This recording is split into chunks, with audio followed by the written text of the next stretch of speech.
and only one will be filled by a pro. Ladies and gentlemen, it's time to play some of the baddest, brilliant, and biggest poker on the planet. The magnificent Maestral Resort and Casino in Montenegro welcomes you to the Triton Poker Series Cash Game Invitational. I mean, this is the first time we only have a specifically cash game festival. We hope that the viewers would like the content, and if it's good, then we'll do more in future. It's good to be here, and it's my honor to get invited to the first ever Triton Cash Game Series. Beautiful place, beautiful weather, beautiful people, beautiful game. I just love the whole Triton experience. I love the people here that, run it. Paul's a good friend of mine. I try to come and support Triton as much as I can. During the summer, you got great weather, nice beach. Overall, it's just a very nice place to be, to relax and play poker.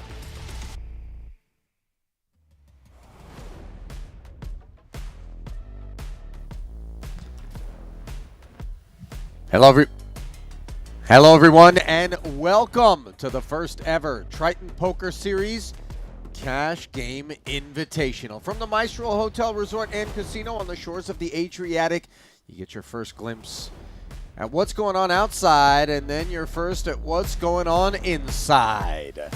1,000, 2,000 with a 2K big blind ante. There are your 8 participants here, each of whom have bought it for $200,000. Obviously, those stacks are going to be fluctuating quite a bit throughout the run of play, which should be 9 hours. Things getting underway each day for 7 straight days at 4 p.m. Central European time. Ali Nejad alongside Randy Liu. Let's get this party started, Randy. I'm excited, Ollie. I mean, I just saw that little teaser of who was at the hotel already. I'm already excited. Not even a single hand has been dealt. Cool to see one player standing out to me at this table specifically is that hot seat, which is Linus Loeliger. He is our pro against these 7 VIPs.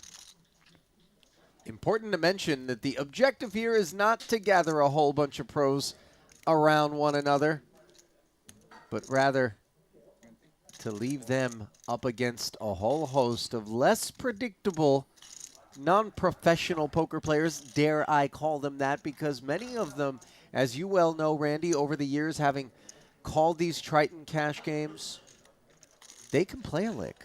Oh, yes, they can play. They're very unpredictable, very fun to watch. Immediately, we got a 3-bet pot with Esti squeezing ace-jack.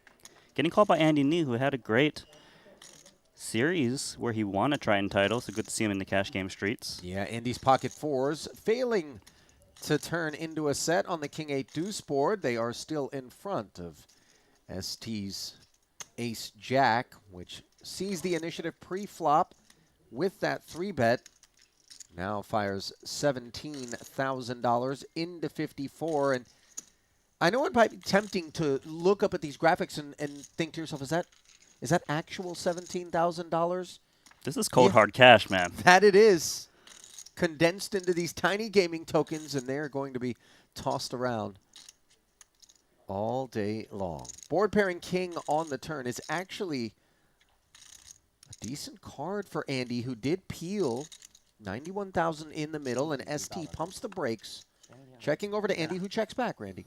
Yeah, it's just not sure where he's at. It is troublesome in the sense that he could get counterfeited by the 8. Did not happen here, so good for him.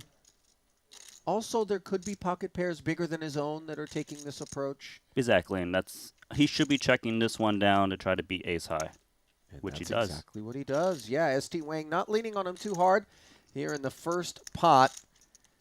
You know what the average pot size of this cash game is so far, Randy? What is it? Do the math for me. $91,000, just like that. I said, Andy. And there is Triton co-founder Paul Phua, front and center there, telling Andy, who's a food and beverage chain business owner, nice hand. Poker is a hobby for Andy that he picked up about 6 years ago. And I'll take the over on hobby with respect to the man we affectionately call boss, given that the Triton Poker Series would not exist without that twinkle once upon a time that was in his eye, and how far it's come. You've been around since the onset, Randy. You know, when you look at where the brand is today, Spider the game fact player. that we're here at our first ever Cash Game Invitational, was this predictable for you? Did you always know that this was kind of the trajectory and where we would end up in terms of our successes? No, of course not. I mean, I did not expect us to do a 1-week invitational cash game. This is just like a dream come true for me. I come from a cash game background. You know, we've had a lot of focus on the tournament specifically, and to have this cash game just 1 week straight of high stakes is just phenomenal. Stream to you guys. Just tell us if you love it. We'll give you more. On the topic of phenomenal, how about Pocket Kings here for Phua? Ooh, 3 bets. To So far, 21,000. so standard here. Kings, Ace, Queen has to defend here in the hijack against a small blind 3-bet. Aaron Zang fails to find the ace that he was looking for. All spade 10 high flop here, $46,000 in the middle. Neither player with the flush draw. Out of position, monotone boards. You know, these are waters that we kind of navigate with some caution. On monotone boards, though, it's actually very hard for the 3-better to hit it pretty well. You know, they're not playing offsuit hands. They don't have as many flush draws as well, besides like ace, queen offsuit. He's going to bet, and he's going to bet small. You tend to see this a lot on monotone boards just because you don't have as many big hands, but it's also hard for your opponent to have a piece to continue. And it's hard for that non-spade 又一套， ace queen 太激烈了。All 3 bet pot。 to find a future. So Zang does lay it down. OK。太激烈了。 That allows Paul to take it down. And this stream is going to be considerably more entertaining to those of you who happened to speak Chinese as a native tongue at one point in time. I confess, neither Randy nor myself. Hey, don't speak for me, buddy. Well, listen, I've leaned on you a few times, disappointingly enough, Randy, for some, you know, translations. Are you suggesting that you're going to be able to walk us through some of the more interesting exchanges that take place outside of English here today? Well, Buju Dao. Okay, now I know that means I don't understand. Esti 来的吧，相信来的。 understands enough to take Jack 10. 搞起来听。电视想不起来的。 Has a raise. 电视吧，因为视频嘛，电视显示器啊，对。就是那种 LED 嘛。不像好的风景。 Okay, he said that's an LED in the back. Okay, thanks for that, Randy. I know LED. 挺好看的。 You know, the players have certainly participated in their fair share of Triton Super High Roller Series tournament festivals. In fact, right here at the Maestral Resort and Casino, such a popular venue that it was chosen for this first ever Cash Game Invitational. Emphasis on Invitational, by the way. This is not a right but a privilege. If your name is one of those chosen to be here playing in these games, it's because there's the sense that you're going to be action, you're going to be good for the stream. You did Linus, something good. Yeah, you did something right. You moved the needle in a proper way for the decision makers. Phua being one of those decision makers. King Jack suited, the decision to take us up to 6,000. I mean, it's just, like you said, it's a privilege to be here. I mean, it's a phenomenal opportunity for any to pro. 对，还不能再调低了。 Linus, of course, is just going to be ecstatic to be here. But, you know, like, the thing is, the VIPs, when they play the tournaments, it's something they don't play that much. But the cash game street is actually where they're still pretty well versed. So it helps negate some of that disadvantage they have against the pros.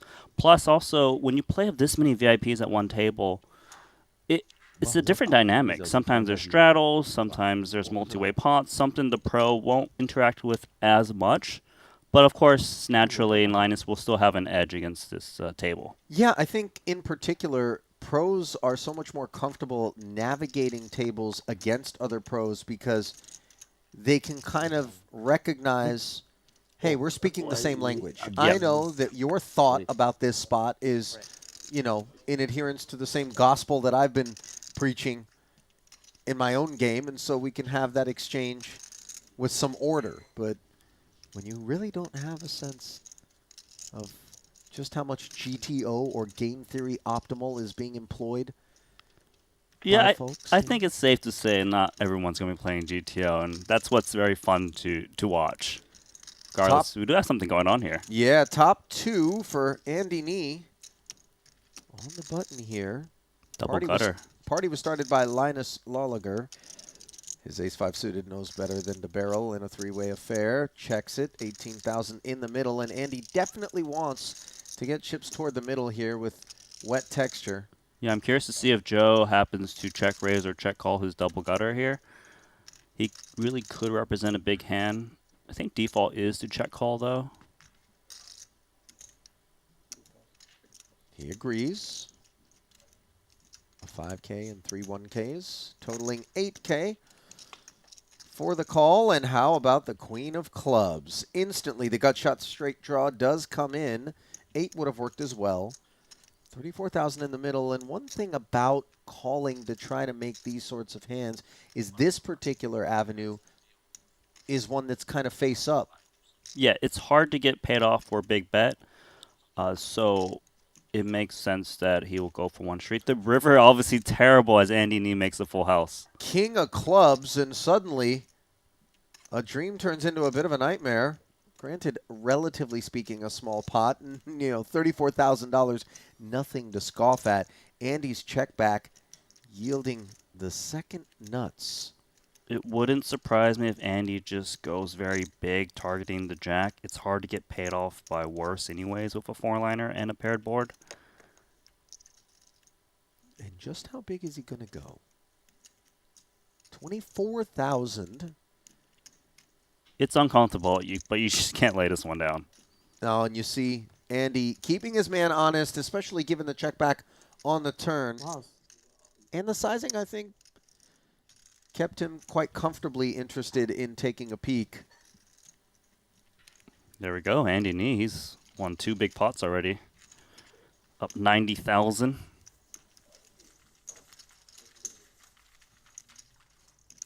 I don't think he's going into lockdown mode, if I'm being honest, just considering 90,000 in real world. We gotta preserve these chips, you know. Like is there ICM factor here?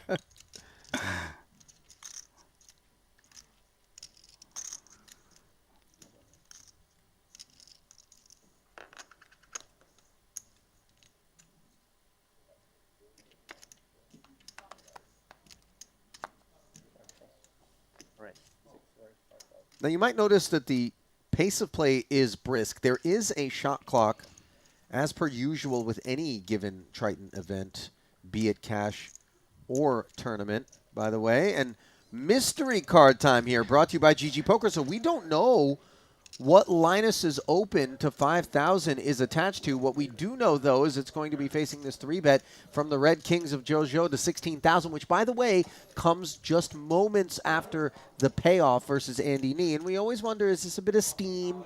Somebody trying to get the money back right away? Yeah, in that sense, it would widen Linus's defend range. 5, 6, 7. Not a board that we're in love with, holding 2 kings, but I do like this check from Joe just because this board is the pre-flop caller's range. Therefore, he can play passively and, maneuver accordingly. And also, he can induce some bluffs from just 2 big cards that might take a shot at it. The shot is 12K. Now, if I tasked you, just based on the limited information that we've got so far in this hand, Randy, with taking a stab at what Linus has, what would you say as we see the check min raise? That's also interesting. There's a lot going on here. This is a mystery for me, too. We know Linus can have a lot of hands. I think he can actually bet a very wide range on this board when he got checked to expecting a lot of folds from, like, ace highs. Obviously, he didn't expect this check raise min, but he's getting a great price.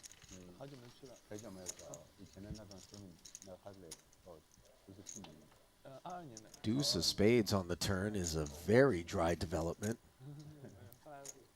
I'm expecting Joe, once he check raise mins the flop, to continue firing on this deuce because there's a lot of bad river cards that can come.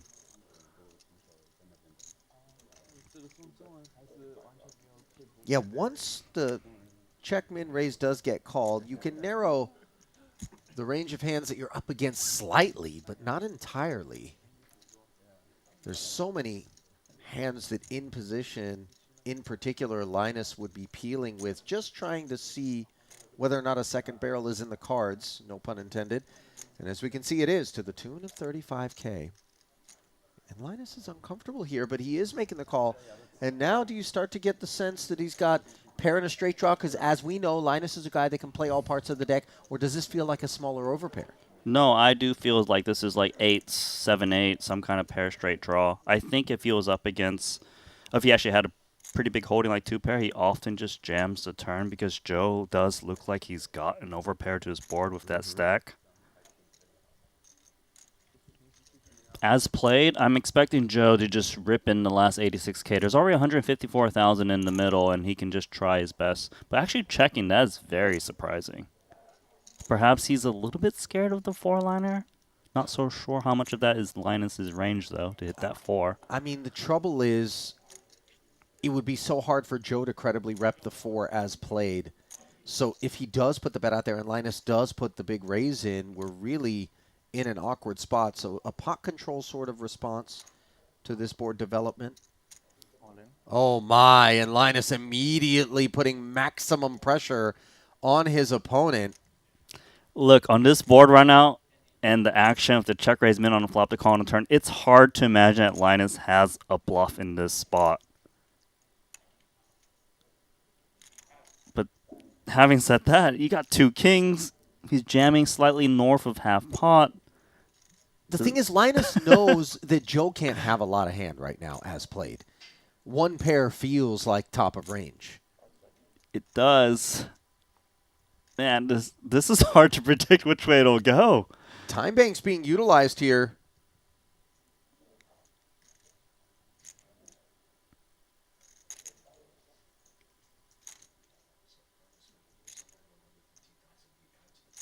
Yeah, so I guess Joe's just trying to figure out what hands he can beat.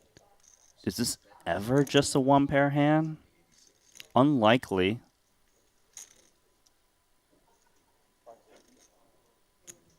But then you only got... There you go, does make the call. Wow, sick river card. Oh my. Ace 4 suited, and the first $200,000 bullet for Joe Zo evaporates in very short order, and he's looking for reinforcements, Randy. That is a breathless river. As the 2 kings are polished off.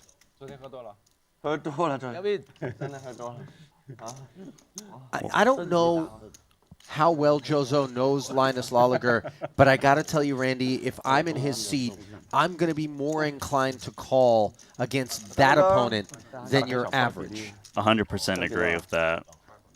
Linus is the guy that's capable of finding... It's just so hard for him to have a 4, and somehow he did. Wow. I mean... Things are heating up. He's already back in there. He's going to rebuy. Elton Tsang's going to join the table. Hello, Linus. Hello. Hello. Wow, VIP wait for bro.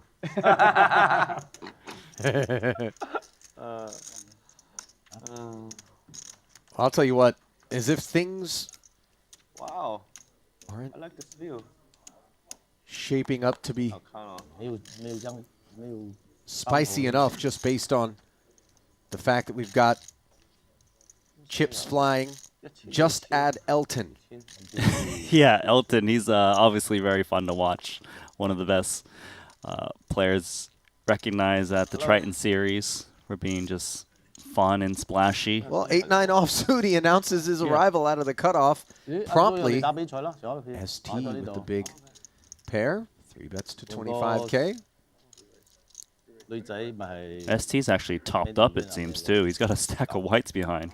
He was like, 200K is a little bit small to buy in, so he puts in another, 400 or so? Well, I mean, Linus just picked up that pot, so he's sitting around. Yeah, he wants to have him covered. He wants to have him covered. Have him covered to make sense. Have your mark.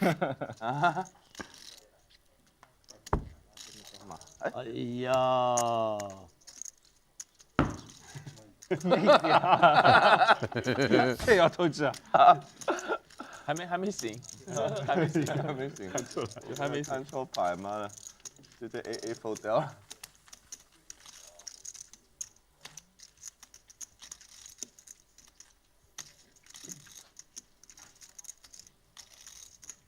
Esti 我拿到30。 hails from Shanghai, China. An investor in the financial industry. Yeah, I haven't seen ST in a long time. He was playing like the highest cash games for quite a while. I guess maybe took a break, do some of that investing as you just mentioned. Yeah, he says he rarely participates in no limit hold'em cash games of late, but still has a lot of love for the game, maybe just not so much time for the game. 哎，我们猜都是几月的啊？真的，5月。Well, he doesn't have time to 3-bet for the third time already. Not a stellar holding here. On the receiving end, after opening with these sixes, gets his feet wet once more. 39,000 in the middle. Uh-oh. Jack 3 board texture that could leave Zoe interested. Unfortunately for him, he's up against the trip jacks. And note, by the way, that ST got after Joe's cutoff open here with a hand like Jack 8 suited. You think this is just kind of standard button operating procedure for ST, or he's reading a little bit into what he thinks is a steamier than average Joe, given that first bullet got polished off? Definitely not standard. I think it's the latter. He wants to kind of attack the guy who just got stacked and bought in another 300K. And that's a card that actually ST doesn't welcome, because there's so much Ace-X that Joe's thinking is a part of the equation across the way. Right. It's because, like you said, the ace is a big part of ST's range, so when he likely bets again, Joe has a lot of check folds with these kind of pocket pairs. Still, though, there is some ace-X's in Joe's range that would check call flop in turn, so, you know, there's advantages and disadvantages. Bets 41K. I'd imagine this hand's over now, which it is.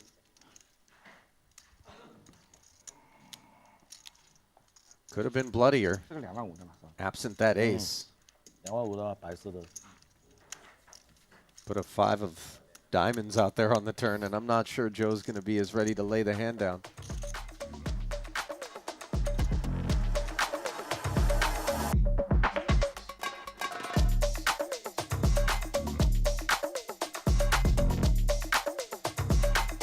Well, the good folks over at GG Poker, who are helping to bring you today's coverage, invite you to try Rush and Cash.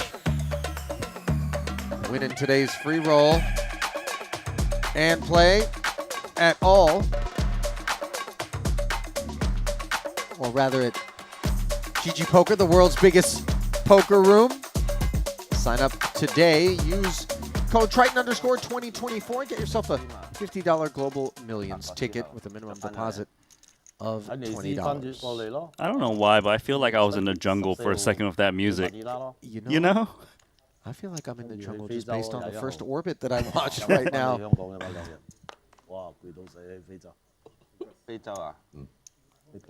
But I promise, if you're watching right now, welcome, first off. Second off, if you think that this is the wilderness that we just observed, you ain't seen nothing yet. Not because Randy and I have any clue what's to come. We just know the ingredients on your screen. And the fact that they're going to be changing up. I mean, you know, every couple of hours, we're going to draw the hot seat, of course, after 4.5 hours that Linus is occupying right now as a pro. We're going to draw and see if any of the other pros that are out here in Montenegro get an opportunity to come in and rumble on the back nine. 那也靠海的，那南非那边。南非最下面那个海嘛，现在冷了，我那边。 Elton in particular, Randy, has been a part of so many legendary hands. You know what? When I think back now, the very first Triton stream I've ever done was in Montenegro, and they ran that sick cash game. Elton was Jason Kuhn the Jason Kuhn with Elton Tsang. Over $2 million pot? Yes. Jason Kuhn, where yes, that was the cash Where game. he got to sweat his own river card? Was that hand? This was the cash game. This was the same venue. It's different. It looks a little nicer now, of course, but this is the home, and now we're back, and now we're doing a week-long invitational of cash games. Full circle of sorts. Yes. Ace king now for Joe. This is not a standard defense in the big one. No, 8 deuce suited. Top 2 here for Joe. Oh, look at that trap. Oh, trying to induce Aaron perhaps with this bad hand. Where do you stay nowadays? Switzerland? In Austria. Austria now? Oh, thanks, huh? Yeah. For 8 years now. 7. 你们吃饭的时候应该喝多了。 Delayed barrel. Summer I plan to go to. 后面晚上喝多了吗？晚上我看你 是。 That pot's kind of important, by the way, for Joe. 玩那个吊骰子 Randy, 一下 just because if all you're ever doing is losing chips every time you get involved, eventually it does, begin to aggravate you. Now he's like, okay, pot A. Okay, yes, the 12K pot or whatever it was. But you know what I'm saying? I Just hear you. nevertheless. He wants to win big, lose small, not the other way around. Surely they'll turn around soon, hopefully. But he's in for, what, 500K now? I mean, I'm pretty sure the very first graphic we saw, everyone was in for 200K. Now all of a sudden we got Esti on 700. We've got Linus on 400. And Elton, he's in for 500 already. It's already going up in stakes. 我喝完酒以后那个反应什么的明显慢。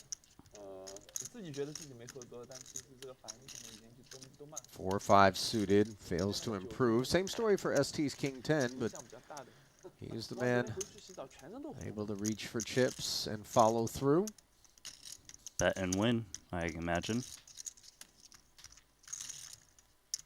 哎呀，红色的全部。做完玩彩就啊。 Even the most creative of players would be hard-pressed to find an excuse to call that flop with 4 or 5 of diamonds. Is it just me, or is Paul like kind of dressed up for this? Did you see? Yeah, Paul, he does look like he actually dressed up for the occasion a little bit. Yeah. Generally a fan of being comfortable when he's out there playing. Hoodie, track jacket, Yeah, something like that. It's like a grinder out there in the tournament series. Cash game's all business. 哦，好彩有这个信息，今晚不可以跟他玩。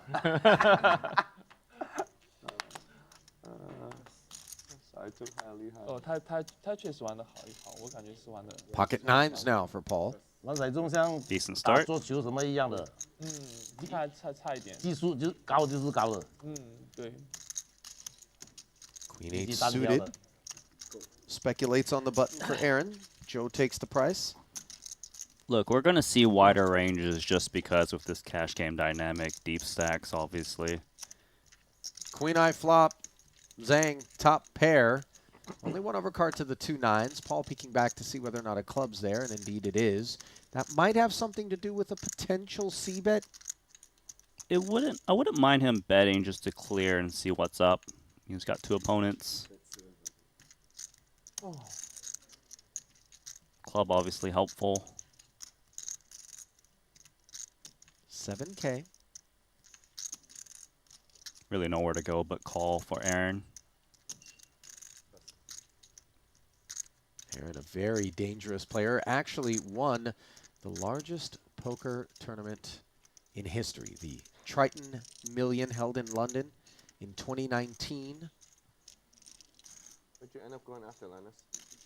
Defeated Bryn Kenny in that one. Yeah, I think it's safe to say he's got enough money to play this buy-in.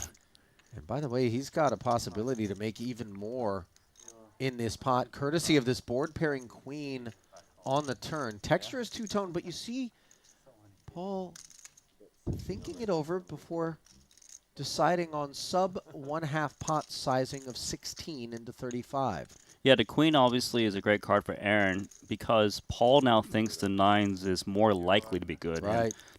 Generally, it is usually the best hand. His pair is strong enough to value bet against lower, Obviously, there's clubs and spades out there too. I don't mind this bet from Paul. It's just going to get a bit dangerous on the river. Aaron plays it as a flat here, maybe looking to reel his man in. Now any kicker concerns that Zang might have also had have been alleviated courtesy of the second 6 on the board. Now for Paul, we have a tougher time making an argument for a bet. I mean, I don't know how much 6x he thinks Aaron has, but...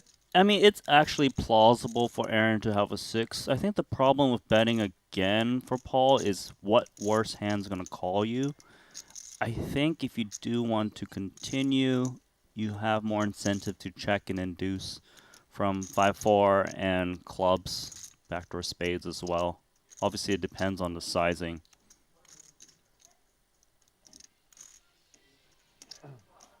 Aaron actually might think that Paul off the best hand he will have is a hand like this, 9s, 10s.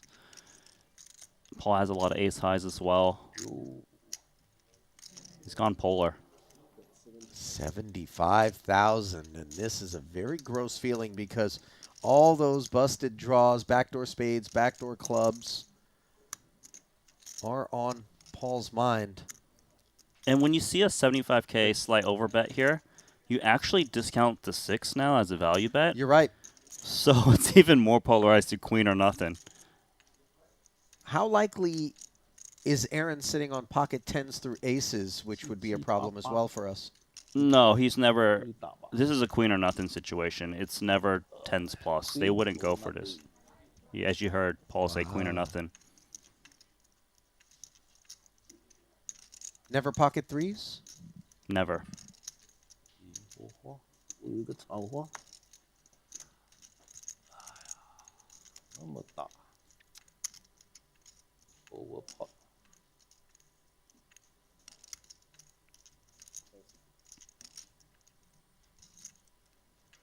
The dreaded overbet. And a dreaded opponent, too. You're right. One he knows that can bluff.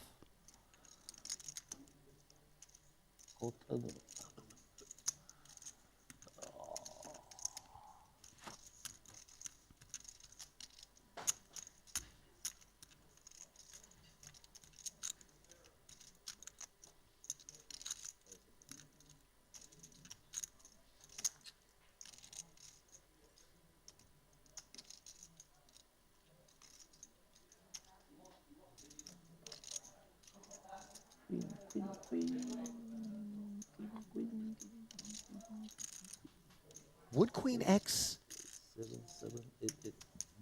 have been more likely to raise the turn just given the two-tone? Or are we thinking to ourselves that this isn't one of the strongest Queen X's because of the flat on the button? As we see Paul correctly find the muck, having utilized 3 of his time banks. But going back to the question there, Randy, go on. You know, the likelihood that the queen is across the way given that Aaron flatted the turn, is it reduced? Or, you know, he flatted pre-flop on the button, so the bigger Queen X's that, you know... I see where you're getting at, Ali. I would say in general, I wouldn't expect a queen to raise the turn that much, especially when we play cash game. It's just a very different dynamic when we play 100 BBs plus. You're not really looking to blow up the pot that deep and then get put into a tough spot. Obviously, let's just say he did raise with Queen 8, hypothetically, and he gets jammed on a turn. Like, what does he do now? Hard to say. It's just a different way of play. That's why I like watching it. We're going to get to watch these players navigate these deep stacks, which is going to be a lot of fun, especially a player like Linus, like we know who's known for cash games and deep stacks. But a lot of these guys, you see Paul, we know him for his tournament achievements, right, at the Triton series, but he primarily plays a lot of cash games, right? Listen, I would say that Paul, the term that we often use for non-professional players on the Triton Poker Series is VIP, right? People who maybe this isn't their primary source of income. They're successful in industries and enjoy gambling for high stakes. I would go out on a limb and say Paul, especially in terms of cash, and this applies to tournament as well, but especially in terms of cash, might be the single best VIP on the planet.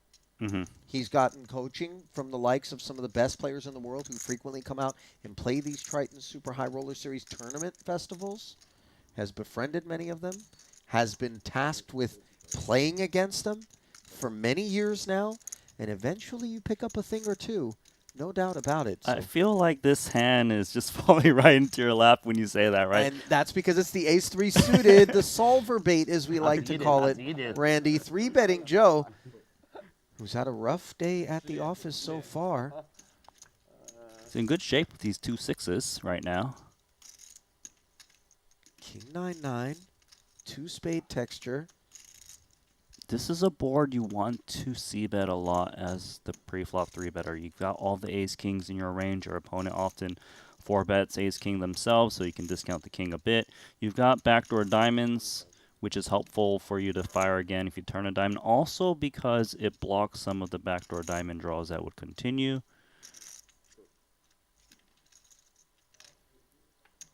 Bet and a call of 20,000.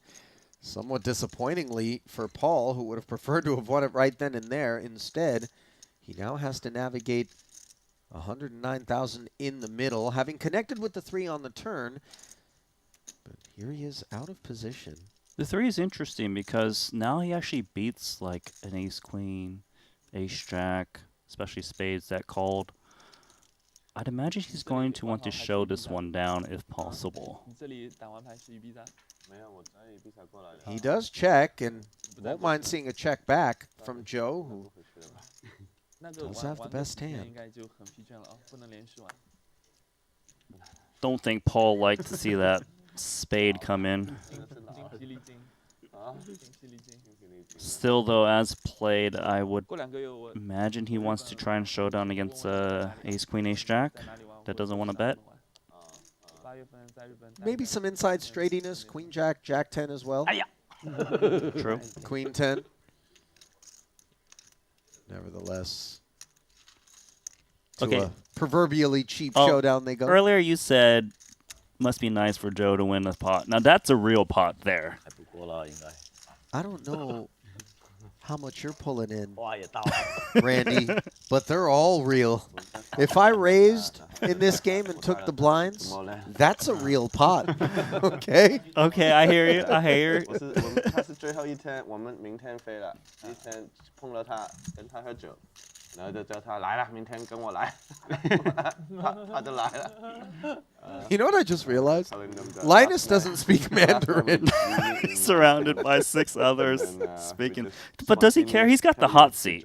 He's got the dream table, right? And he already doubled up. 炒女有冇贏翻啊？係嘅。炒女冇啦。包頭就啊，真係陰公。輸的，輸800啊！我去那一天，他講輸400多。 ST 本來是600。 showing his range on the button. 5-2 suited. Playing low ball? Playing for 26, says Linus. Pushing back from the big with this suited ace. No thanks, says ST. What kind of shirt we going on here? The whole 3 days? An expensive one is my guess. Well, he can buy another one with that little pot. Do you think Linus has ever walked into a Zara or a Topshop, H&M? You can buy the whole shop. Like today, I would like to buy every single dress shirt you've got there. Okay, no. I'm guessing he hasn't either. Certainly not since becoming one of the most feared poker players on the planet. Such an incredibly illustrious career put together predominantly in the online streets, cash and tournament. Yeah, mainly he's a cash game player, nosebleed, I mean, and then he dabbled into tournaments as every cash game player done.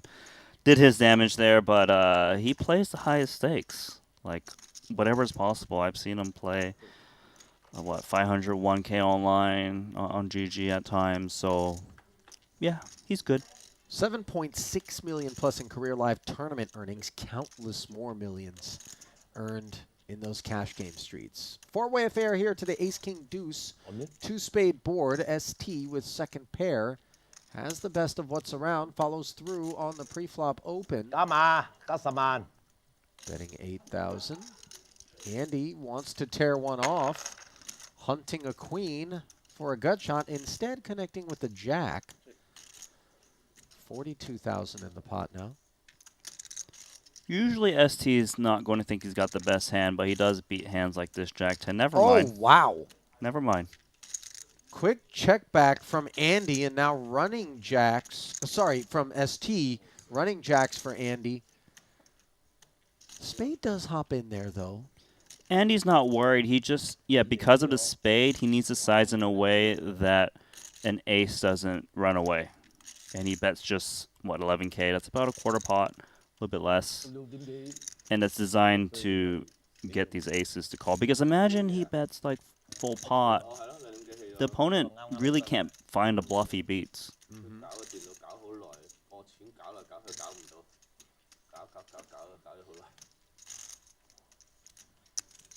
King 4 not interested in showdown, so tidy pickup there for Andy. I bumped into earlier today, actually, at the spa here at the property. He was relaxing, part of his pregame ritual. Things can get stressful out there in the cash game street. It's always good to prime yourself with a little R&R. Yeah, I mean, it's the first day of action. Get relaxed. He's playing well. Really loved watching him play when he won his Triton title. I'd never seen him play before, but he was very aggressive at the right times. I think the most surprising thing to me was he did his winner's interview in Spanish. Do you remember that? Yes, I do remember that. Yeah. So, yeah, it's pretty cool to see. I did not know he was a cash game player as well. Well, we got our first straddle of the evening, and if I had to bet, it isn't going to be our last. Elton Tsang bringing it to us. And aces for Joe Zhou, who raises to 8K. And Aaron Zang in the big with ace-king says, no, we're going to play for more. Unfortunately for him, the timing could not be worse. Well, it's safe to say that Joe is likely going to be back to even after this hand. Actually, a bit of a decision on whether to slow play or 4-bet. He does come with slow play. I like it because of the straddle. We've shrunk the stacks pretty much in half, effectively. So he doesn't want Aaron to just get away from his 3-bet bluffs. 3-4-5 board. Aaron shares the wheel draw. Still a pretty good board for Aaron in general, just in case he's up against a pair. Obviously, the wheel draw helps. Does not follow through into the 73,000, however, and this check in front of Joe means it's time to get busy, he says. 30,000. Curious to see if Aaron check calls or check jams. Does check call. Uh-oh, that's a weird one. It is a weird one. Not sure how much deuce X, 7X either of these players are going to be giving one another credit for. And Joe, by the way, has a little bit of PTSD. You remember his 2 kings. That first bullet was showered. And wow, runner, 6 deuce after it goes check. Joe did not feel like betting these aces, and I'm not sure I blame him on the turn. And now he plays the board alongside Aaron, who got so incredibly lucky. All the money didn't go in. 直接 all in 我吃了，没开牌直接 all in 吃了，结果也一样。哇，这个一对 S 没想到。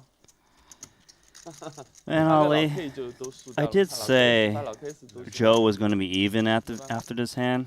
No, he's back to where he was. Oh, he's going to be even more tilted than he was before that pot because he had to chop with ace-king, Randy. You were kind of right.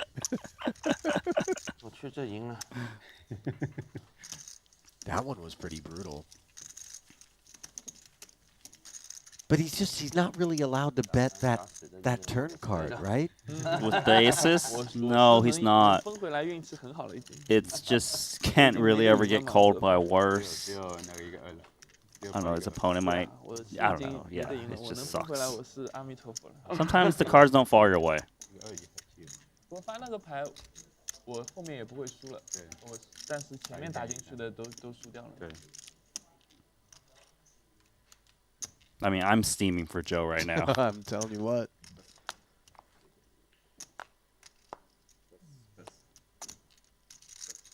What a perfect opportunity that was, too, given that Elton had given us our first straddle. You know, once someone starts straddling, someone else is going to come along later. Yeah, he's broken the seal.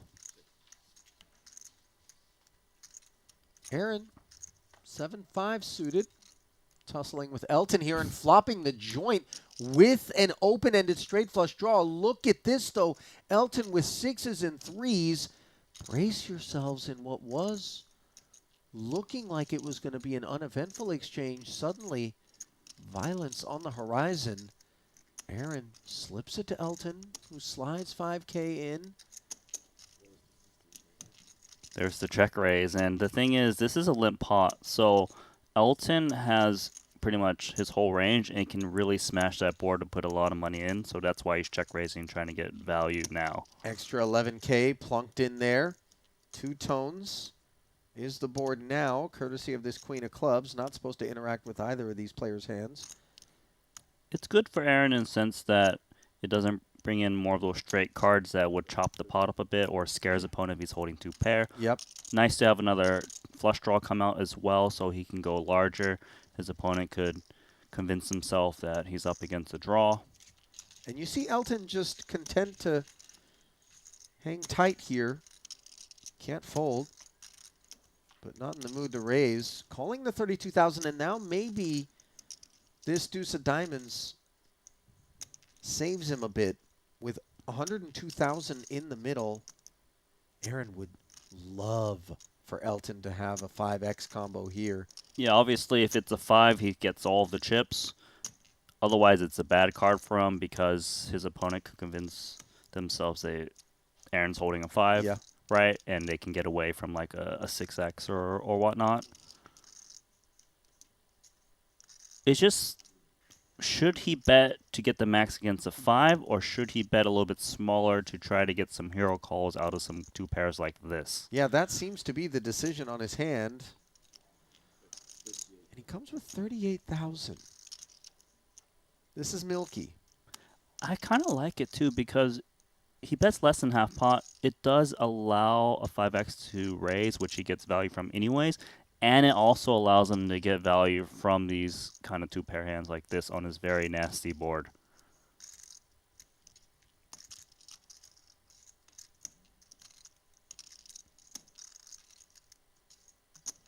This is a very tough spot for Elton. It does feel like he's getting milked. What are the hands we beat? Busted Hearts? Which, to be fair, Aaron has. He just so happens to have them with a 7-high straight. Right. Nuts. Busted Hearts, 8-7. But the problem is the price is just too good.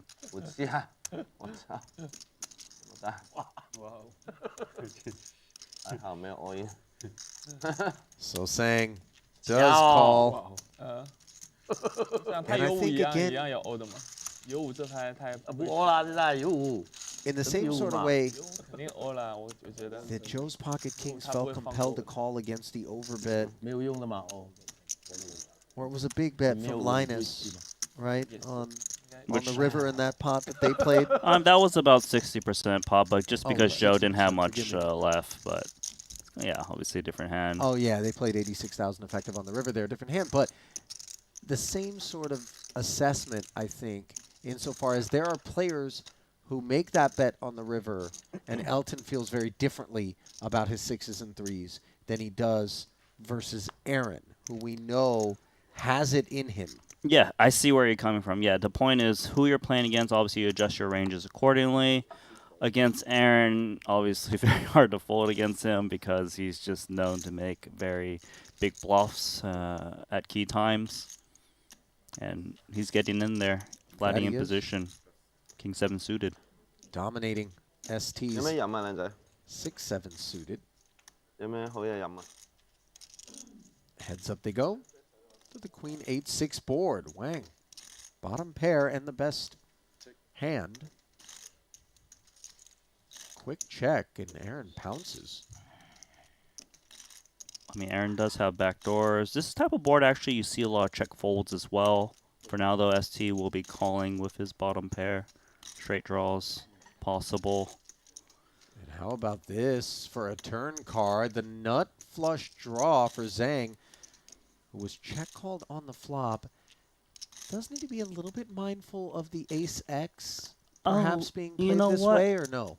Normally, you would think that's more in the pre-flop raises range, but a lot of ace-Xers actually check fold on Queen 8-6 texture. You know, it's not as dry as like a Queen 4 deuce, for example. You expect ace high to check call. I would expect like ace 10 and ace jack just to check fold the flop, for example. I like that he's betting again with all these outs, and you can really target 8 and 6 X's, pocket pairs lower than a queen. There's a lot of hands that will just check fold this turn right now. Hence the $14,000 effort, because as pretty as Aaron's hand looks, it's still just king high and second best for the time being. So nice decision there as chips continue to flow in Aaron Zhang's direction. He also lives in Shanghai, China with Esti, a hedge fund investment manager and crypto investor is Aaron. So you're telling me he invested all of those winnings into some Bitcoin? I'll tell you what, if he did, he's doing all right. He's doing better than he was, right? Right. Says he likes to play badminton and swim. Badminton. Yeah, the thing was he could have been representing China at the Olympics right now. He just decided cash game comes first. Priorities, right? Right. Gold medal, you know, happens, what, every 4 years or whatever it is in the Olympics, or playing against these guys for more and winning instantly. Yeah. Yeah. There we go. He's got his priorities right. He knows it. Couple of ace-jack offsuits getting entangled. Pocket fours. There's already a 3-bet in front of him. Yeah. Into the muck. This is a little bit dicey for Paul because it's under the gun versus +1. Ace-jack actually doesn't perform that well in this spot, early positions. Then again, he's like, oh man, what if Linus is just picking on me because he's got the hot seat at this table?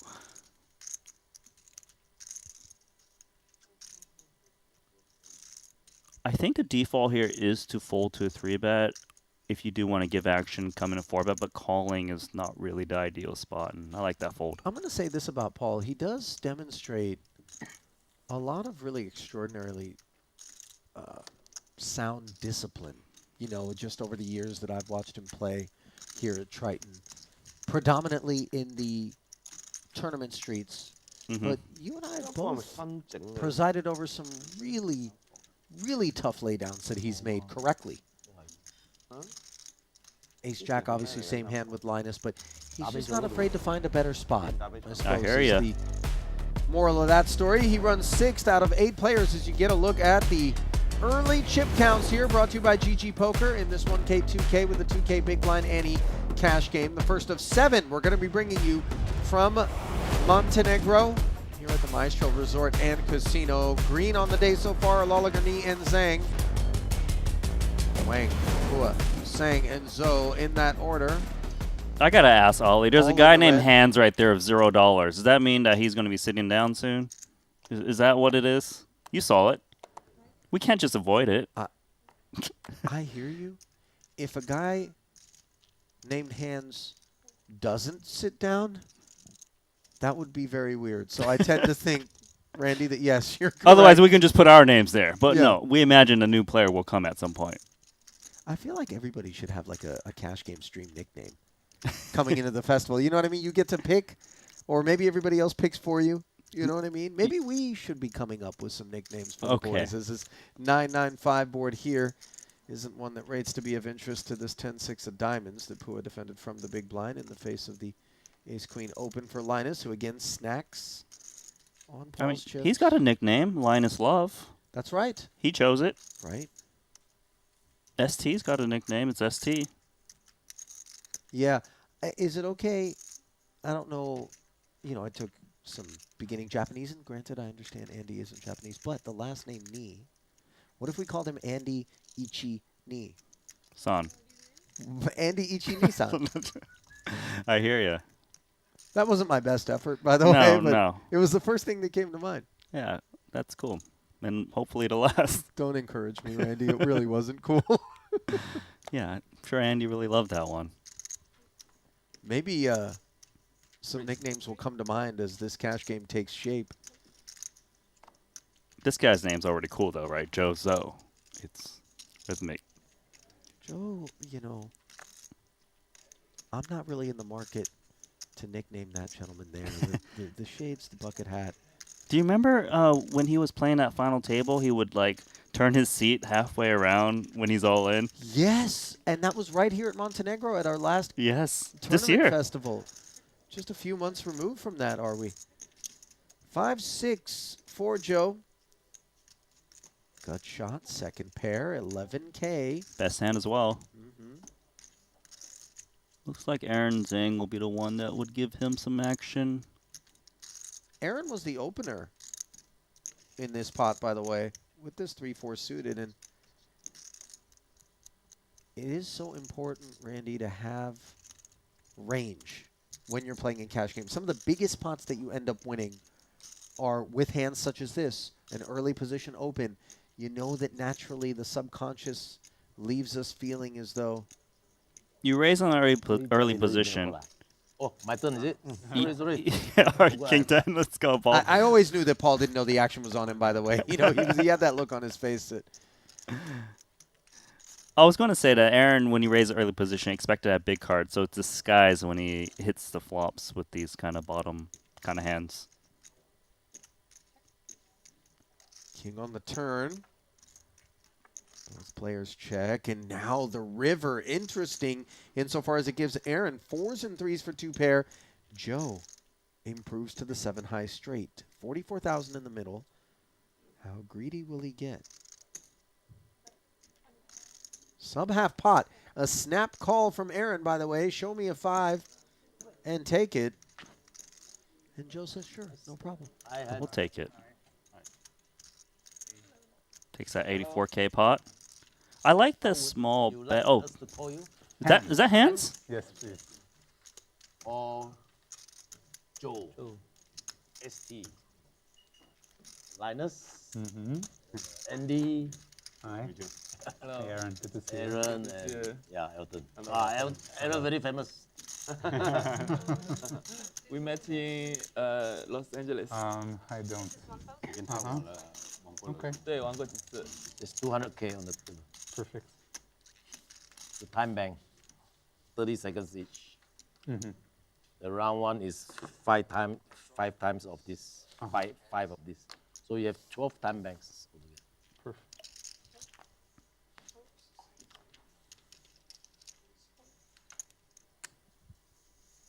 Introductions being given to our man Handz, who I confess I've got some bio notes on all of our players.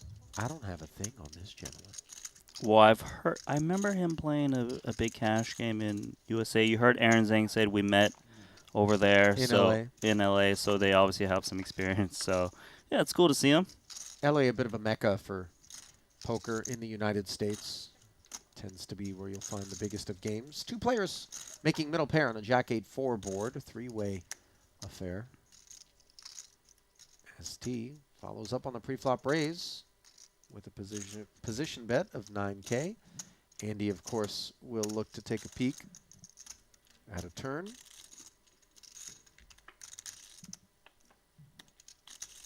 Third club. Andy does pick up a gut shot.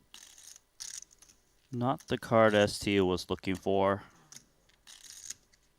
Usually going to want to check this one, play pot control.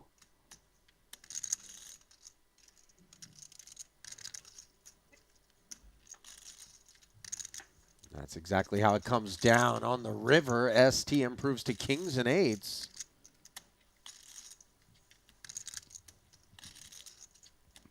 Andy hunting cheap showdown. ST is going to want to size in a way to target the jack. The king is more in his range, rarely is in the big blind check call range, besides like hands that hit 2 pair pretty much. Obviously him holding 2 pair himself makes that unlikely. I like that he bets down 21k. Pair of eights turned into a bluff catcher. The way the hand's playing out, it does kind of look like a king or nothing situation for Andy. But nice fold. Yep. The correct one.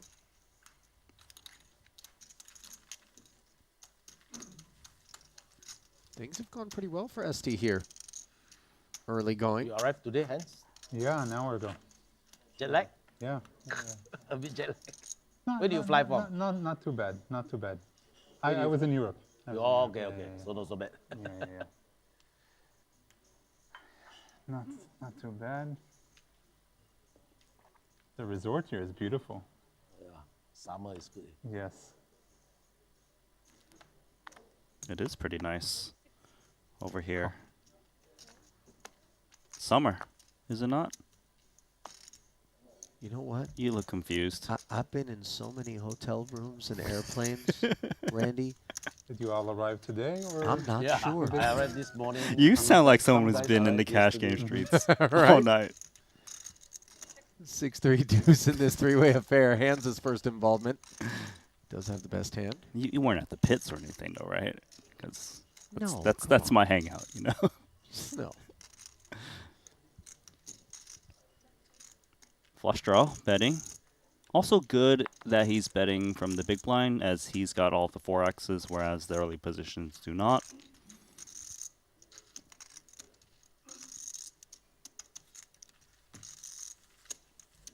I'm happy to be here. Like, it is a beautiful resort. I know, yes, playing for the home team, as you like to say. Yeah. But, like, I came from Melbourne. It's freezing over there right now. Oh, that's true. You're in the southern hemisphere. Winter. It is for sure winter when it's summer in the northern, down in Oz. And it gets real cold. You're right. Melbourne's an extreme sort of climate. Yeah, so I'm happy to leave the kid over there and freeze. And wow, I'm just loving the beach over here. Dad of the Year, Randy Liu, everyone, as voted by Australian Parents Weekly magazine. Yeah. Maybe I shouldn't have said that out loud. You might... Listen, you might have some questions to answer when you get back home. If I don't see you at the next one of these, Randy, I don't need to wonder why. Aaron, going to work, Jack 10 suited. You notice the size up pre, the 30K, that's also because of the 3X open pre, but also because they're playing roughly 150 big blinds to start this hand. The bigger deep stacked you are, the more you want to size up pre to reduce kind of the odds they've got.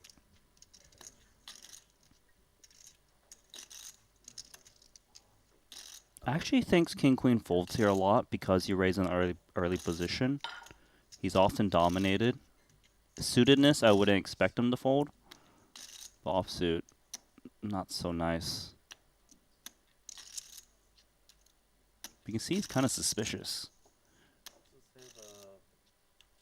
King Queen is heralded for its blocker effects, Randy, and kind of the first time that we've employed that term, one that we throw around a lot during our tournament commentary, but it interferes with pocket kings and queens. It interferes with ace king and ace queen, all the sorts of hands that we would anticipate Aaron is going to be 3-betting us with. Can I see the menu? And so we start to wonder whether or not we can't 4-bet sometimes as a bluff and snack on that 30,000 without having to take the flop. I was going to follow up on that, having you saying that point that 4-bet would be a better spot there than to call with that hand specifically. Yeah.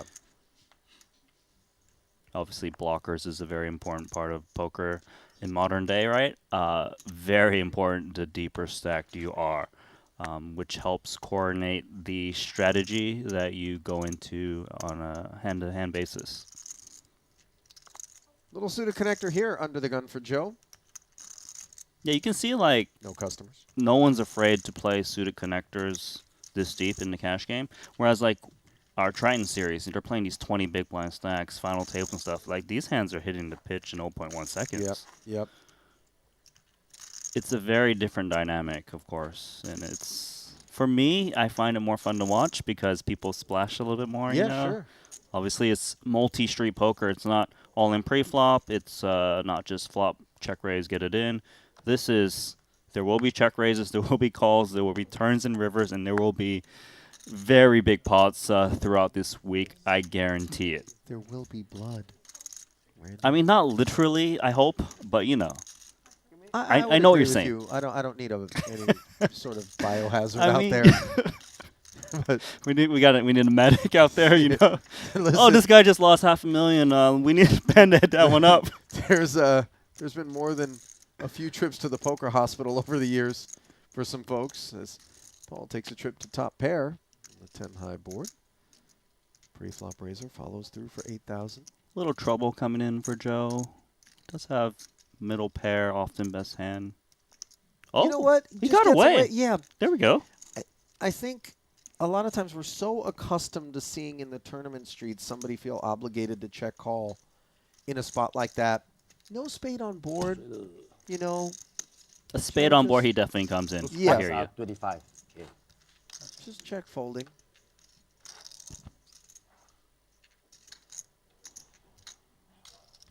Sometimes you just got that hunch. He knew it. I mean, is it, what's the plan from here?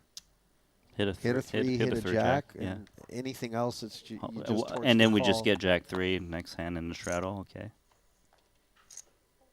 I hear you. Didn't take long for Elton to get the massage working. Let's saw a deuce or something. Hands. 9-6 off.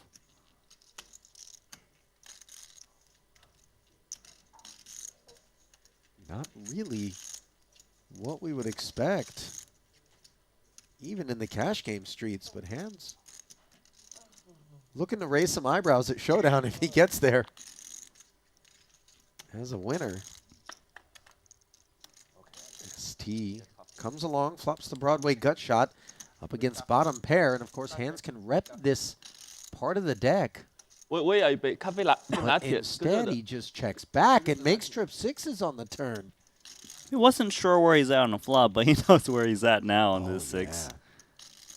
It might be tempting for ST to bet this turn, which he is going to do. He sees a check back on the flop, so he discounts the ace quite a bit. He can really just target some random pocket pairs, lower than a queen, higher than a 6. That often has to fold. 没什么事情，大家还是 I think Handz is thinking, can I raise here and get paid off big on a 珍珠。 for river bet? 45. Yeah, there we go. You know, when we raise pre-flop, check back this board, and then raise that card on the turn, Randy, it reads really strong. I hear you. It often is me. actually a 6. But then again, they might be like, I haven't played with you. You don't know anything about me. That's true. Let me just, test the waters now. Esti does get out of the way. And Handz' session is off to a good start. Not that we go counting our chips or tallying our results this early on in what's going to be He's just going to 8 pack to 9 up. hours? He- Yeah, exactly. Guys, I don't know. I forgot. I left the oven on. I'm just going to go home and see. Send a text, hey, house burned down. Got to deal with that. Yeah. You take that 14K profit. Yeah. Going to use the win for my deductible on my homeowner's insurance. Big slick here for Elton. Maybe suited ace for Joe. A pretty one for ST. ST actually might squeeze this one up with a hand like this in the small. Remember he picked on Joe before? Obviously a different hand now because Elton's a pre-flop raiser, but same concept in mind. There's a white chip. Coming together with the blue and the couple of reds to take us to 32,000. Red 7s here for Paul. 2 players still left to act behind him. Oh, he's coming in.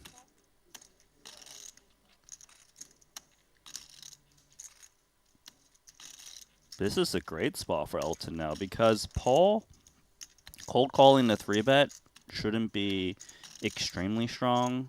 And it's nice to have Ace-King obviously block some of the super traps like Aces and Kings. So now there's like an extra 32k in the middle. There's a squeeze. He probably leans towards 4-bet quite a bit. Although it's uncomfortable because he started the hand with 377,000. The big blind's just 2k. There's a lot going on here. Namely, a 4-bet to 100,000.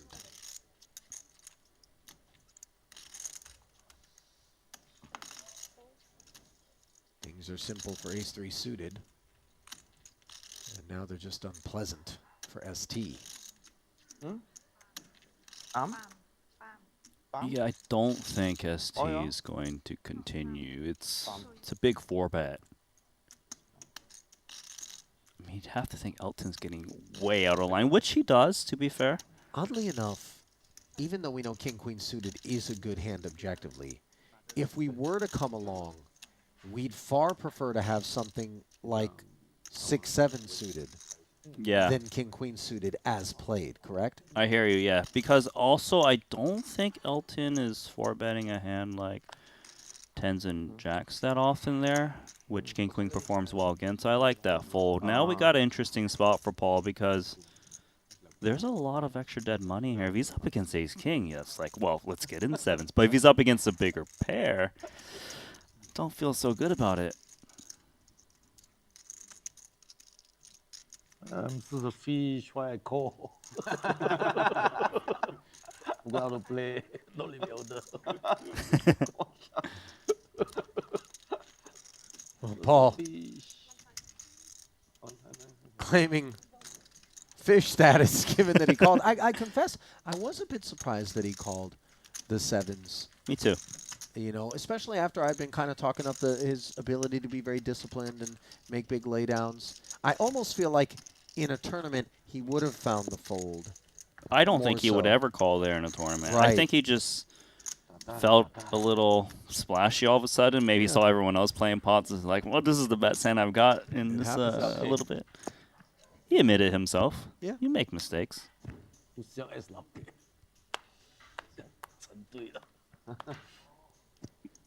The thing I love the most about Paul, and as you get to know him, by the way, you know, which I've done over the last few years that I've been a part of the Triton crew, is win, lose, or draw. He is always the first to flash a genuine smile, to take it all in stride. You know, really an admirable sort of demeanor out there. Him and Elton Tsang are the two guys that come to mind. They're just never upset at the poker table. They lose huge pots. They're laughing. They win pots. You know, they're just great to have on the table all the time. They can get frustrated. They can get disappointed. But the last thing that they're ever going to do is, you know, be hot-headed or unwelcoming or somehow critical in like a venomous way of anybody's play. As we see the pair of 8s for Andy. Navigating this ace-8-4 board where Linus had flopped the gut shot and now picks up the double gut shot on the turn, which two-tones the board. 36,000 in the middle, into which comes 11 as the follow-up. Yeah, this is interesting that Andy's deciding to bet this turn. I guess he feels the 8 kicker is strong enough to bet turn, check back river. Linus obviously picks up nice equity, but just gives up, thinking, you know what? I don't want to just check call and force to hit my hand. If he had position to be different. Nice from Andy.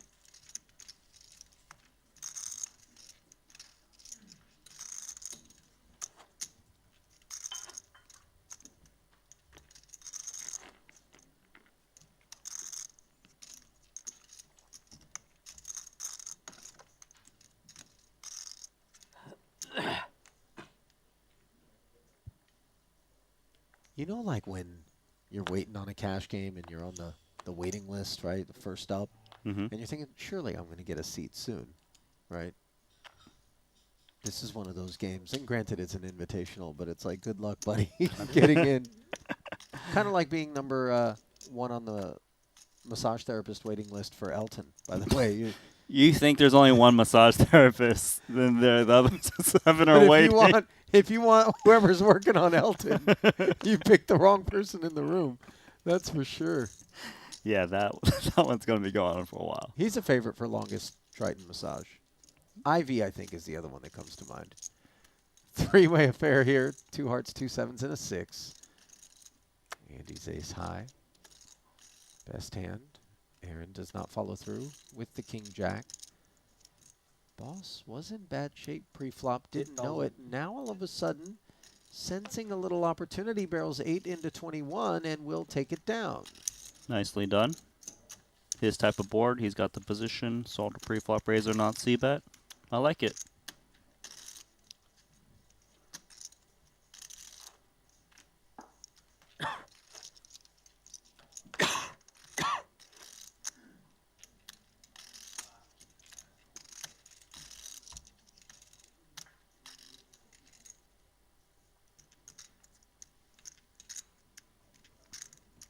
Elton will be under the gun here.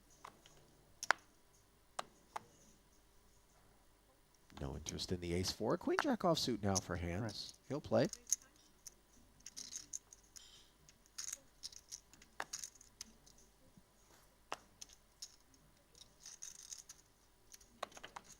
Suited variety.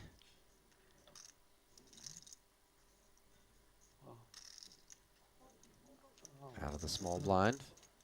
Happy to flat. Heads up now. King 7 deuce. All hearts. Advantage Handz with that jack of hearts working. Right. Yeah, the suited one was the hand that didn't hit the flush draw. Yeah. So a little c-bet of 5 dimes. And a little pot scoots its way over to Handz. I like this guy's name, Handz, because he uses a Z instead of an S, you know? Yeah. Did you just say Zed? Did.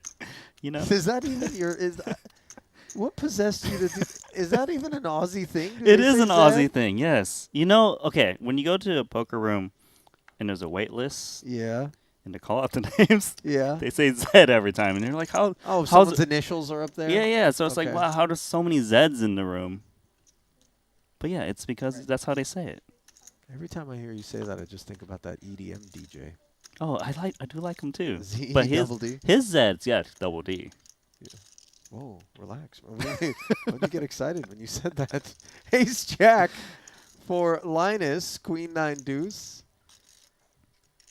Not connected to his holding, but heads up against Elton in position. He's going to take a stab. Stab's enough? Yeah, 5-6 offsuit. Lacking future.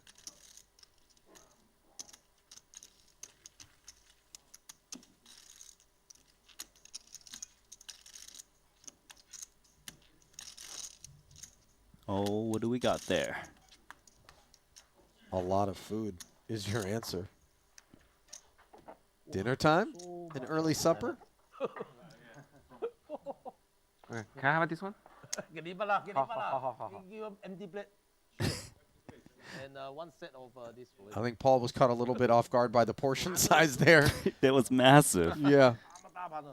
As soon as Esti wanted to order the same thing, he said, let's chop it. 5-4 suited. Takes us upstairs. No one was that suited ace-6 for Linus that just hit the pin? So it happened very quickly. It was very quickly because I was wondering if anyone wanted to split his food. Apparently no one. Well, it might have something to do with what he ordered. I didn't catch a glimpse of it. Queen 8-4, bottom pair for ST. Elton liked this king jack a lot better before this flop. He does straddle the queen of diamonds, but these are more tournament sorts of considerations and ambitions. I wouldn't say it's more tournament. It's just that the Queen 8-4 texture is not one the see better bets too often with just pure nothing. Good point. 这个盘子也太小了吧？拿住。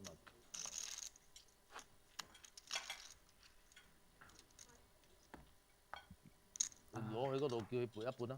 啊，然后再帮我点杯那个 hot coffee latte。Iced coffee being ordered already. You know, I housed one before we got into the booth just to make sure that I was up to the task here. And uh-oh. That is damage incoming. And they're not going to chop this one up. Doesn't rate to be the outcome here. As the 6K Open becomes 18.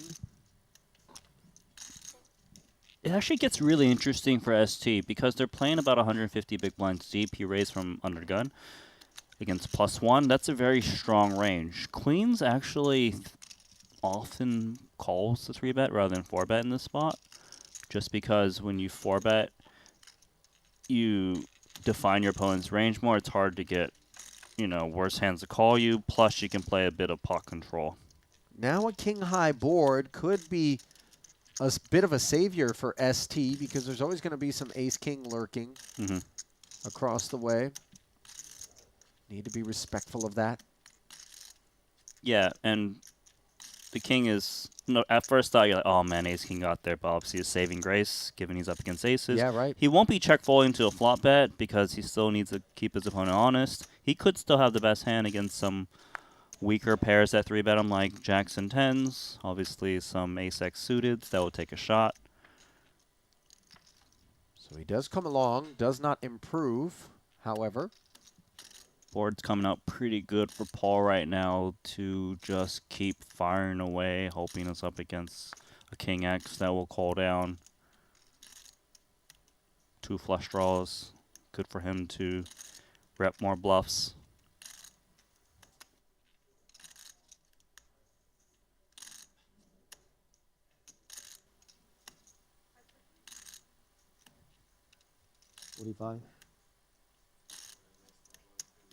Now this is business time for Paul. 45. Yeah, it's a very tough spot.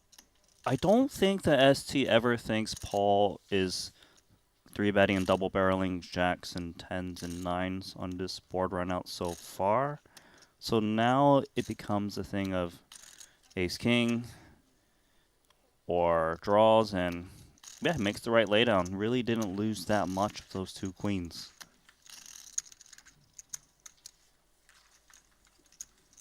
The board helping make that a reality, and even though he's losing chips in that pot, situations such as that are kind of a form of run good, oddly enough, because could have been much, much worse if it comes deuce-deuce-7.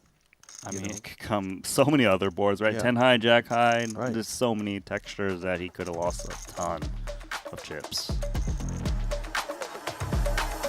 Well, how about 100% welcome sign-up bonus when you pay a visit to tether.bet. Make your first deposit with a minimum of 20 USDT, and that's what we're going to give you. Use promo code Triton to receive an additional 10 USDT complimentary bonus. The offer open to new players only, and the bonus is valid to the first 100 new signups only.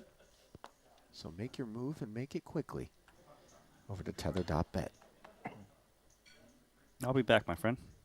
I feel like I always got to remind you, you can't take advantage. Randy, the friends and family, you know, you're always doing this. You bonus hunting? What's going on? Bonus horn? Yeah. That was a thing way back in the day. 8-9 suited against ace-6. Andy and Elton. Forgive me. Andy and ST.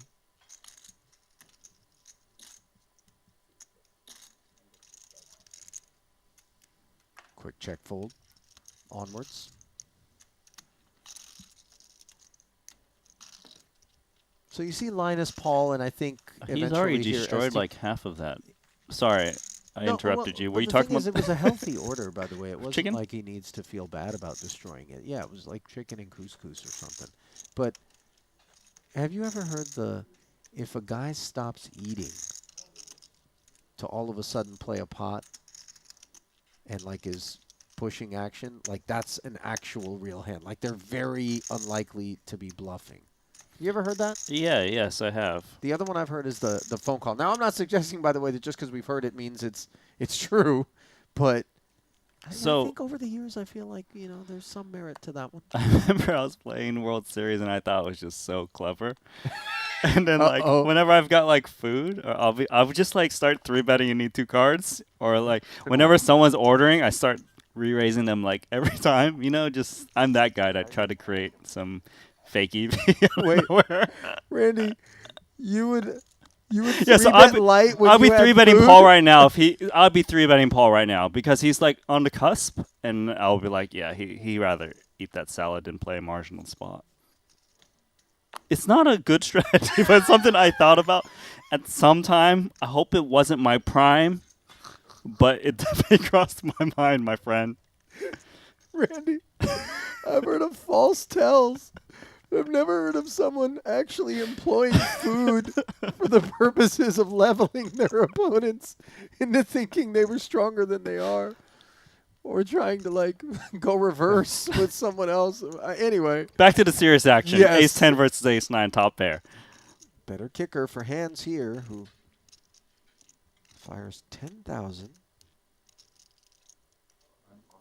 Elton plays it as a check call.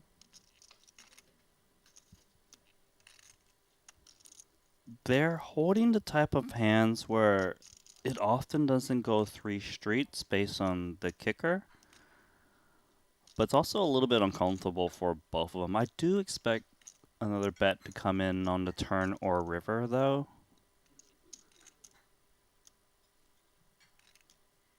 Handz does have position. 30. He bets pretty big, actually. 30 into 37. You surprised to see it? No, not necessarily. I guess some people do size down here, but no, I don't know why I said I was surprised, but it's just getting a little dicey, I suppose, once he likely gets called on the turn.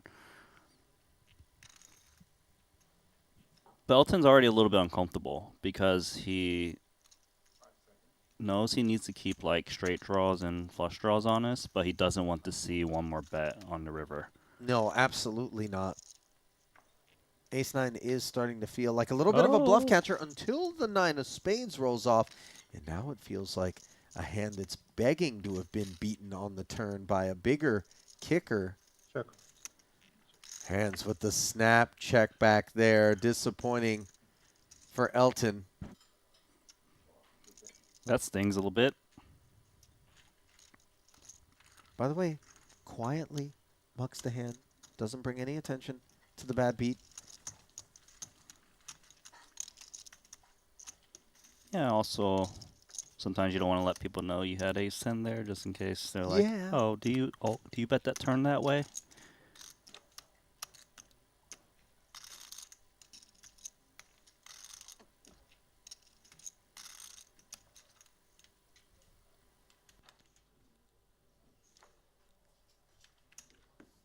Linus is fiddling with his stack like an only child with a box of Legos. Just kind of hanging out by themselves. He is a little bit of an odd one out at this table, but his stack is pretty good. He's always happy, feels like, Linus. You ever seen him like stone tilted? I don't think I've ever seen him stone tilted. I mean, I wouldn't know. He's usually behind a computer playing poker. He's usually winning, so why would he ever usually be winning? tilted? Better reason. 10-9-5. A couple of ace-7 suiteds and a king-jack, all failing to connect.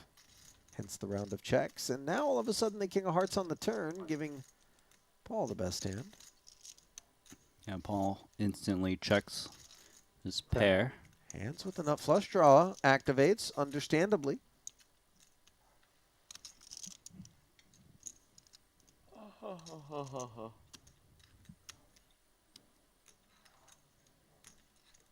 Action on Joe with absolutely nothing.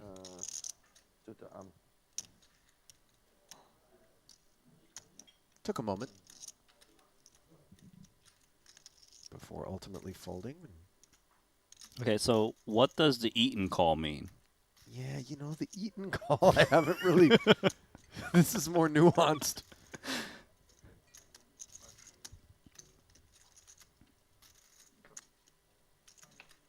Paul flats and now finds himself the king high straight, so if there had been any concerns about whether or not his hand was good, they are largely alleviated by this development.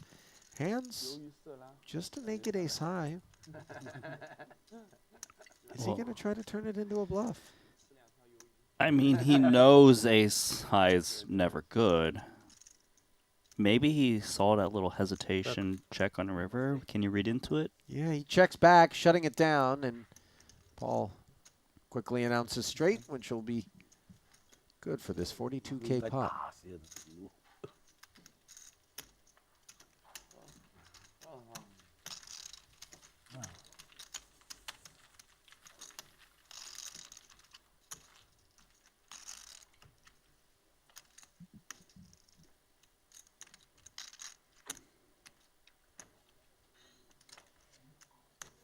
I hate eating a big meal when I'm playing a session because I feel like that hour or so afterward when all the blood that would otherwise be pumping in my brain so that I can make, you know, better decisions than if it's all blood pumping to my belly.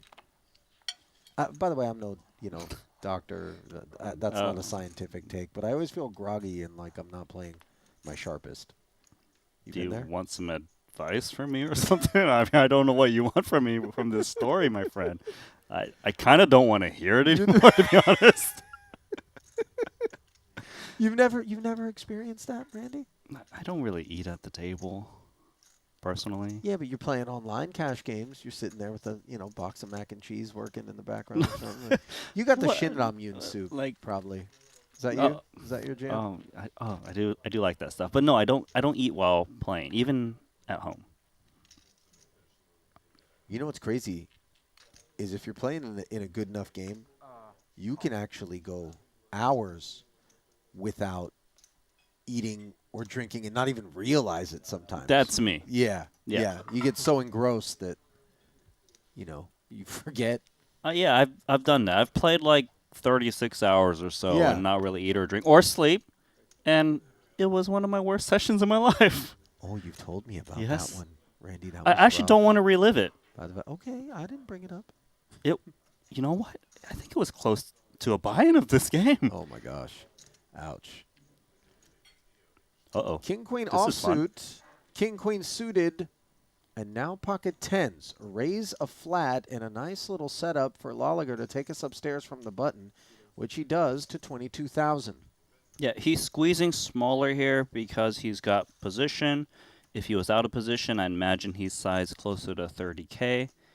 He's starting to hand with about, 170 big blinds or so. Elton's hand's not so strong in this spot, given that he's raising under gun, but he knows Linus is a very 3-bet happy player.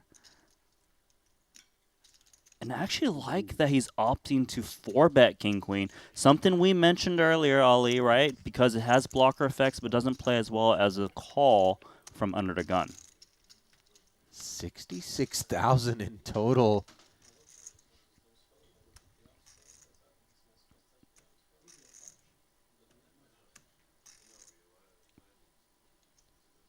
Being in position is very key for Linus here if he does elect to proceed for the extra 44. So the 4-bet is 3x his 3-bet sizing. It's big and it's uncomfortable. But like you said, he's got position. He can try to navigate against ace-king, which is a big part of a 4-betting range. Obviously, if it comes low, he wants to continue. If it comes ace-high or king-high, he probably gets away at some point. And he's also got the scouting report on Elton, knowing that this doesn't have to be jacks plus, of course, or ace-king across the way that might be difficult to deal with. On this occasion, as we can see, it's king-queen, and it is in the lead on this queen 9-7 board, unfortunately for Linus, who invested the extra 44,000, 143K in the middle. Now, Elton has a lot of hand here and the betting initiative, but being out of position with so much in there already. Because he's inflated this pot so much, yes, he's got a lot of hand. It's the type of hand where he can commit all at some point just because it's a 4-bet pot. He's going to c-bet 66k. Trouble for Linus because this board texture doesn't hit ace-king, so he pretty much has to continue to flop c-bet, especially when it's coupled with backdoor straight draws as well.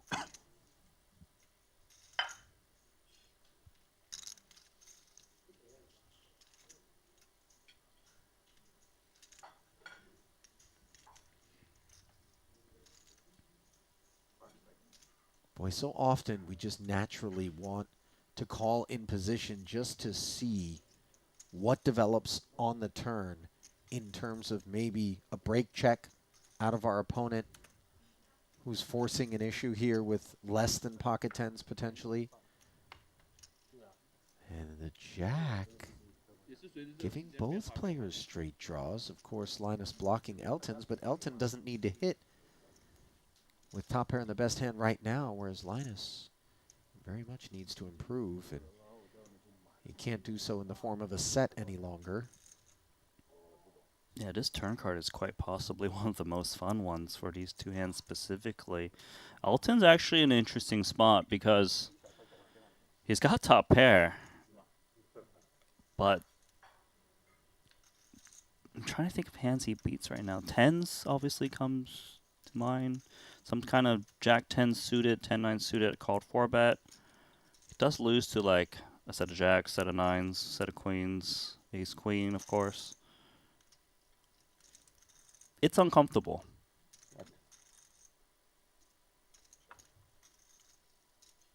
Time bank utilized. Ultimately, though, Elton is concerned about the pre-flop call of the 3x 4-bet and then the flop call of the 66k c-bet. Linus not activating here, content to check back and take a tug at improvement. Instead, this is about as safe as you could ever hope for a river. And Elton absolutely convinced now, as played, that King-Queen is a winner, jamming and dying to have Linus all of a sudden get curious and bluff catch. Yeah, the way Elton's played in his hand is possibly odd to Linus, right? Linus might be thinking, well, if you had aces, you had kings, don't you want to protect when the flush draw and a straight draw comes out? Why did you all of a sudden just snap jam when it checked through on a turn? Does make the right laydown, though. Yeah. Note, by the way, that if Elton gets cute and tries to value bet, those two tens are very valuable for Linus in terms of converting into a bluff. I'm not sure how credible that bluff would look after he checked back the turn and such a dry river rolls off. Right. But, you know, he could have given that King-Queen some fits.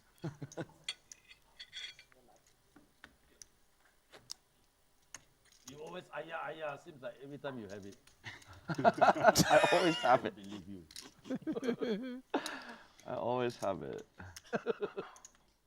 Paul putting Elton's I never bluff. Ayatel on blast. 4号开始就可以看了。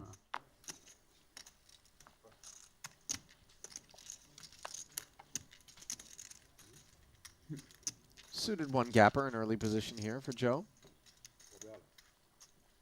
who joins Elton in the massage streets. And Linus ticking up to Jack-Jack from 10-10, which cost him all of the profit on the session, effectively. I was about to just say that, but perhaps getting... Oh, no. What were you going to say just before those two I queens was popped up for gonna Andy? say, you know, maybe he gets a little rake back on this hand, perhaps. Doesn't rate to be the outcome for him here. Yeah, this is bad. 3x open, 3x 3-bet. Now let's see what kind of sizing Andy comes with. And remember what just happened. Linus just lost a massive pot, so there's a little bit of dynamics going on. Yeah, some meta. So sizable cold 4-bet. Obviously, cold 4-bet is stronger than normal, just because technically Andy's put in nothing so far, and he still wants to put in 60k. So it's a stronger range. Jack still is a great hand. He does have to play this one out of position if he opts to call. But Ace-King is a big part of Andy's range, and I don't really see how Linus gets away at this moment. And he's just going to rip it in, and rough back-to-back hands for Linus.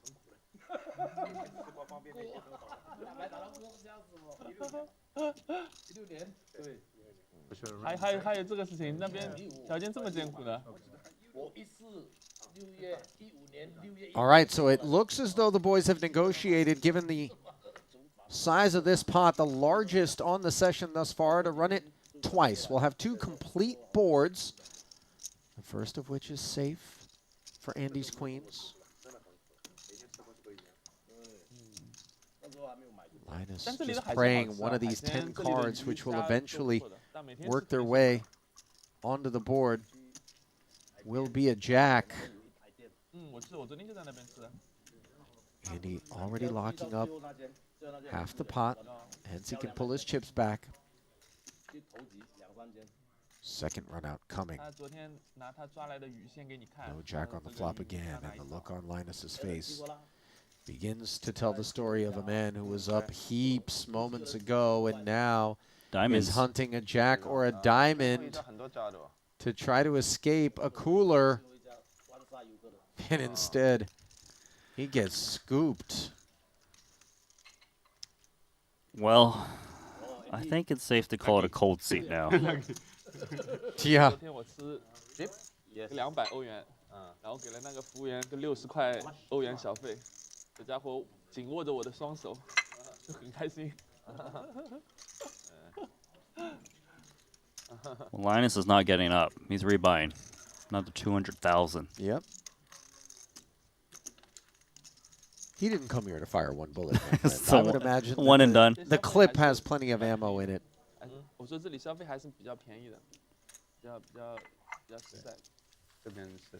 You know, he's only got limited time at this table with the hot seat dynamic.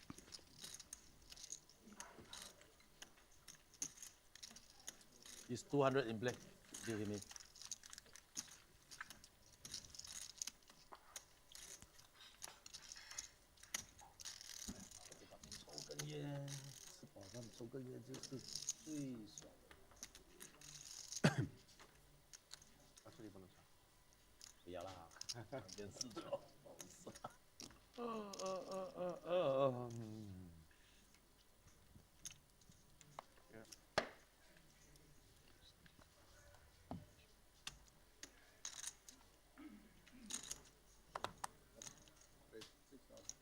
Baby suited ace for Esti.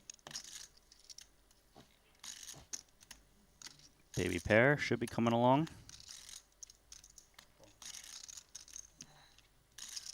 So Linus is like, okay, guess I'm going to play every hand. Yeah.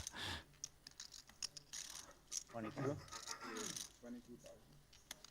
So he's back at it, squeezing. I don't want to oversell this idea. We've touched on it a few times, but you know, earlier with Joe losing a bunch of pots in succession, and then all of a sudden he's 3-betting and whatever. Sure. Linus, you know, we just had a front row seat to the damages he incurred, rebuying and looking up at a raise and a flat and 3-betting. You know, we start to wonder, is the game opened up? No, it's just an ace-queen suited doing what it's supposed to. Just the hands. And there's a 4-bet. Bye-bye. Maybe because of what you just said. Well, a little bit of it also, Randy, and I want you to talk about it, is specifically the suited wheel ace, meaning ace 4, ace 5 suiteds, ace 3, ace deuce also qualified technically, but These hands are strong candidates to 4-bet with. They block all the value hands like ace kings, ace queens, aces, etc. The 4 is nice because you unblock hands that 3-bet fold against you, those being like the jack 10-9 type holding cards. Also, they play well post-flop. You know, maybe you flop top pair, maybe you flop a wheel draw, you can multi-barrel or spades. Yeah, they always work in these hands into your 4-bet range. So it is a call, 115K in the middle. One spade in the window, but no others behind it on the king-king deuce board, where it is Linus who flops the flush draw and has the best hand. Esti is going to want to see bet this flop at a pretty much near 100% frequency. He's bringing in a small bet, and it's because this king-king deuce board heavily hits his range. Ace-king, he doesn't need to bet too big on paired boards as well. His opponent will often fold. It also allows him to multi-barrel with the small bet, given how shallow they were pre, just being 100 bigs.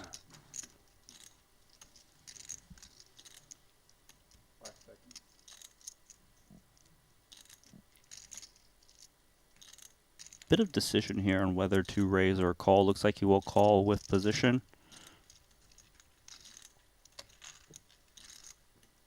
That call brings the pot to over 160,000.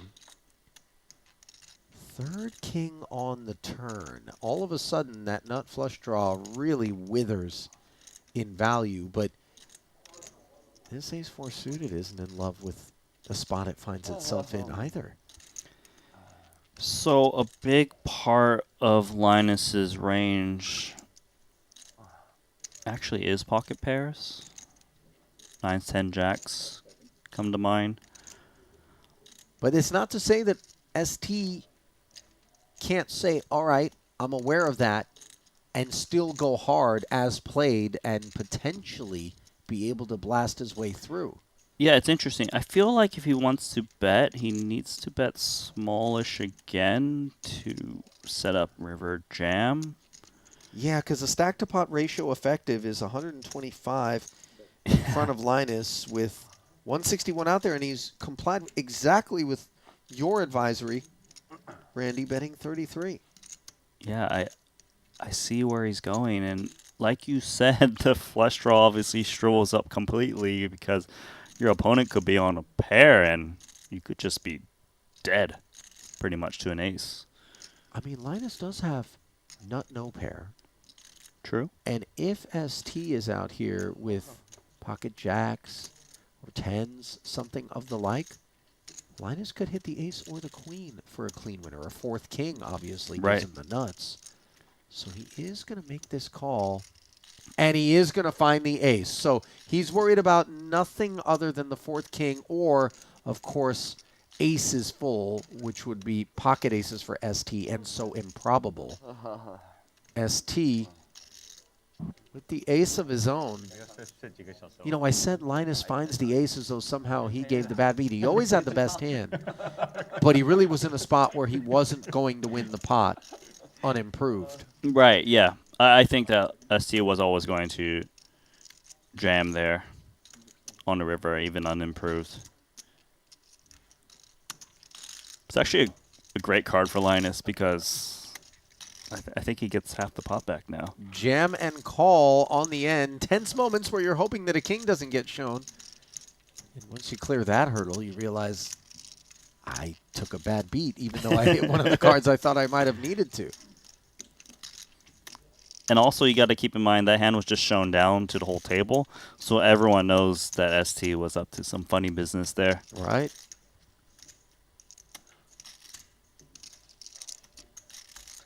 Yeah, why not blank? Yeah, you see ST Blank is recognize who knows?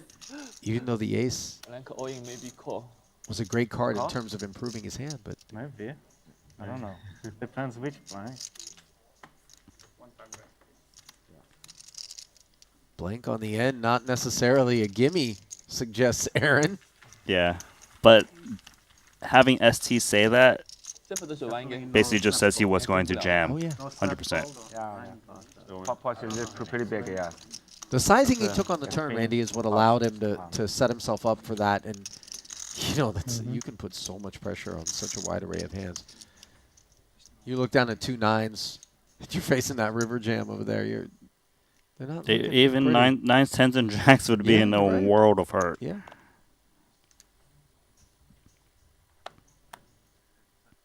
This guy is just playing every hand, huh? I want to say he's holding the deck even a little bit, but as we've observed, it hasn't yielded positive results. He's already stuck a buy-in. as he sticks 5K out there. We await Andy Nee's response with King Queen offsuit. It is going to be a 3-bet. 22K. Keep in mind, Andy was the one to stack Linus not too long ago. Queens versus Jacks. I wonder if that plays into the decision of Linus here, whether to 4-bet or call. Also, the 3-bet in position is quite big, 5K to 22K. By no means standard with position.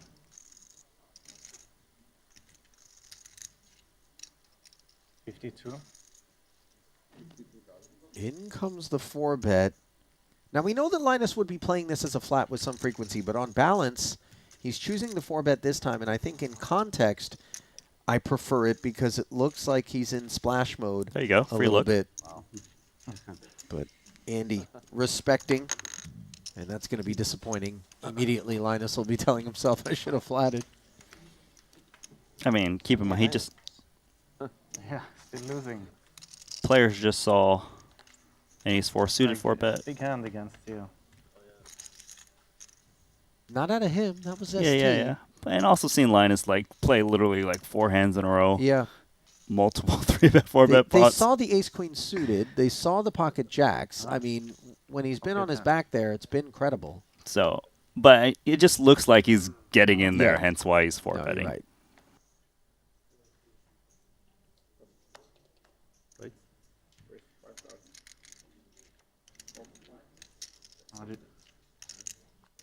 Ace king for Handz now. On the flop. Ace 4 offsuit. Under the gun +1 out of Andy. Is this a little bit too liberal It's for him? It's a bit loose. Yeah. But you know what? It's an invitational It's cash a cash game. game, man. You Your know. money, you play how you want. Yeah. Let's see how Esti Wang wants to play. Pretty tough spot, actually. It's early position raise, button 3-bet, getting away from the 9s. It makes a lot of sense. 65? What? Whoa. Andy. 4-bets. Ace-4 offsuit to 65,000. This is rather committing against Handz' 3-bet. Yeah, and by the way, Handz with this ace-king and already 15K invested, I don't think he's got getting out of the way on his mind.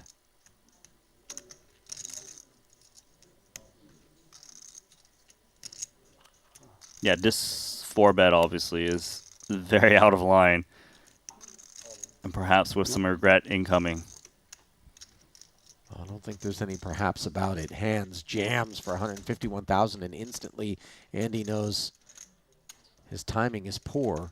Asking for a count just to make sure that he's not priced in. Right. Which he shouldn't be. And Handz will take it uncontested.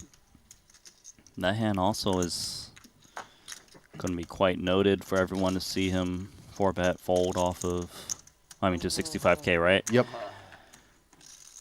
That's a lot of chips to say goodbye to. It's... If you're Andy. And you know what? I mean, you trace it back to the fact that he opened a hand that he probably could have just folded. And then all of a sudden, you know, got after it some more. Ollie, it was is costly. it safe to say this game is loosening up? Yeah. That's the vibe I'm getting. No doubt about that. Still, almost $250,000 in profit for Andy. Off the high water mark in that respect, as 4 players are in the green, including Tsang. Zang and Handz, who got himself there courtesy of that last exchange. Rough outing so far for Jozo and Linus Loeliger, who was in the black early on. Those chip counts here in this cash game invitational at the Maestral Hotel Resort and Casino, brought to you by GG Poker. Yeah, Linus having the swingiest day so far today. Down to most. But we play on. That we do. Linus again. Being paid a visit by the rich part of the deck. Calm down, my friend. 5 hands in a row? Premiums only in that seat. This isn't it. He plays ace king plus, but he's not even up money. Uh-oh. Oh. Mystery card time. Why is it always Linus involved with mystery? But this time we can see his hand. Right. Last time he was the guy that we had to try to deduce what he had. Instead, this time the small blind flat from Esti, that which we're going to be chewing on. Paul closing the action with the queen nine off. Three-way affair to a 9-high board. Top pair for Phua. This texture is not great c-bet for Linus against two blind flats, hence the check back. 我話嗰個天變咗個黑色嘅天， Four diamonds rolling 好 off. 想瞓覺，我叫佢改翻。 Now all of a sudden, ST leads into the field. It's near pot. And this is where it gets a little bit interesting, right? Because Paul's got top pair.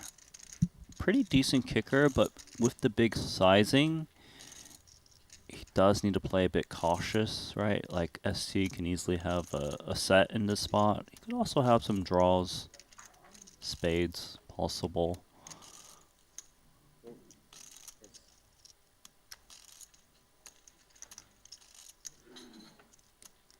Down to heads up, predictably, as the ace-king bows out. River 10, 49 out there. Let's see if ST's got another barrel.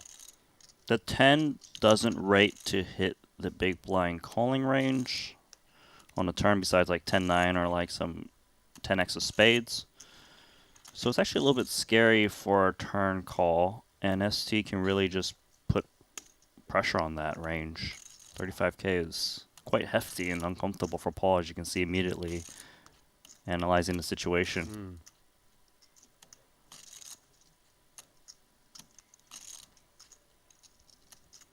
Holding a queen of spades is not so good for Paul because, you know, you block two spades is what you want to pick off. Yeah, the busted flush draws on your mind.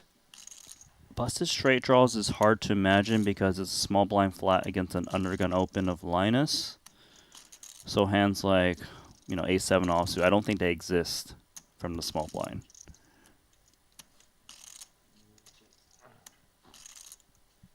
Paul always thoughtful in these spots.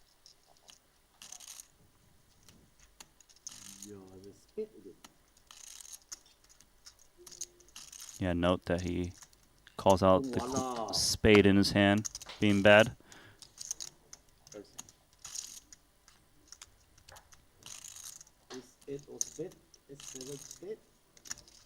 Who do you think's got the winner right now?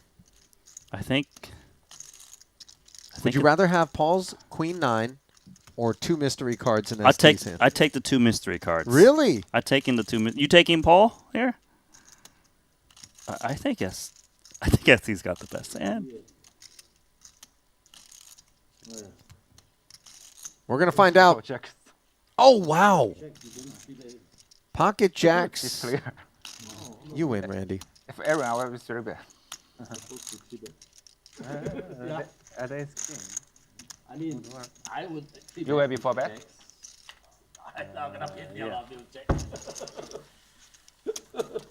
Paul does pay it off. Jack's only call. 20万不到，你不 3-bet， Zang， 真的，将来跌到我的3万5。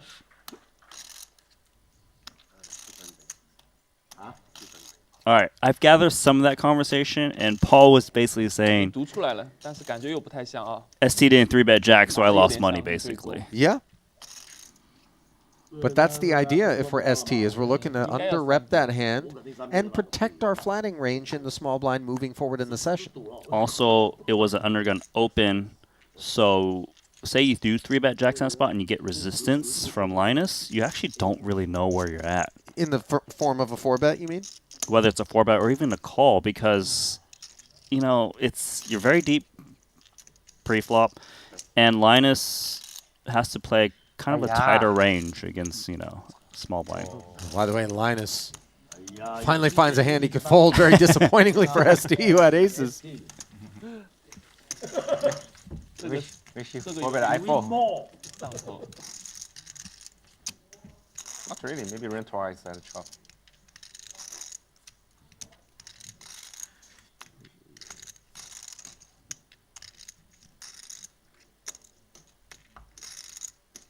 You know what the thing is about everybody sitting at this table right now? There's nowhere they'd rather be than here playing high stakes. I mean, they flew out here to play, right, in Montenegro. They signed me up for a week. Handz said he landed an hour ago. I know, but, right? Granted, he came from elsewhere in Europe, but, you know, he hit the ground running. Yeah. High stakes cash games is just what these guys love to do on as often as they can when they can take time away from the other ventures. The fact that Triton is doing this, the cash game invitational, is, like I said earlier, I'm so excited to watch it. If you guys are enjoying it, let us know so that we can do a second one, right? Notice the little one in the bottom right corner, Right. you know, they're saying we can do more if you let us know if you like it. And of course, you know, hit that like button, subscribe, or whatever it's called out there. Do your part and entertain me by letting me see more footage in the future. Top pair for both parties here. Andy deciding to bet it. Four-liner on board. As played, Queen X could be a part of the equation for Ni. Yeah, a bit of a tricky spot. Obviously, price is good. 7 into 23 is not so much. Then again, what hands am I beating? Well, we don't need to be so worried about two pair. No, I wouldn't think so as well. If we're Paul. So he does find the call, and they will chop it up.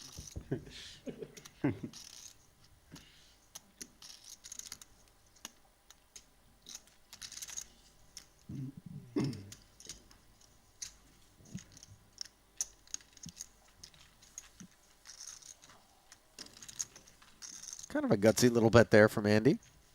I think it was... Granted, it was small. Kind of a blocker bet thing. You're like, oh, I don't want to check and be face, you know, some bigger bet on a four-liner. And Sure. This is my price. Take it or leave it.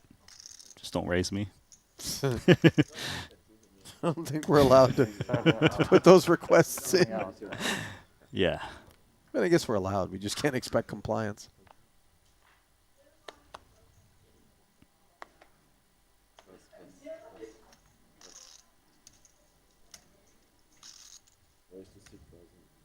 Now Linus getting creative.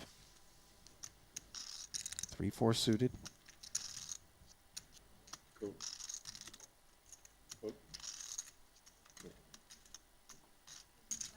Elton was getting into the stretch there from the Thai masseuse. Yeah. Or whatever, right? Both blinds coming along here. Ace 9 8 2 clubs. Top pair for Elton. Baby flush draw for the pre-flop opener. Linus on the button. 2 checks in front of him.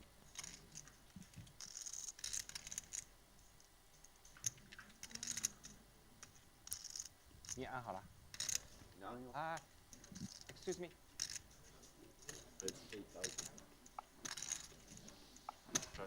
8K the bet sizing. Okay, now that relaxation is over, time to continue with this check call.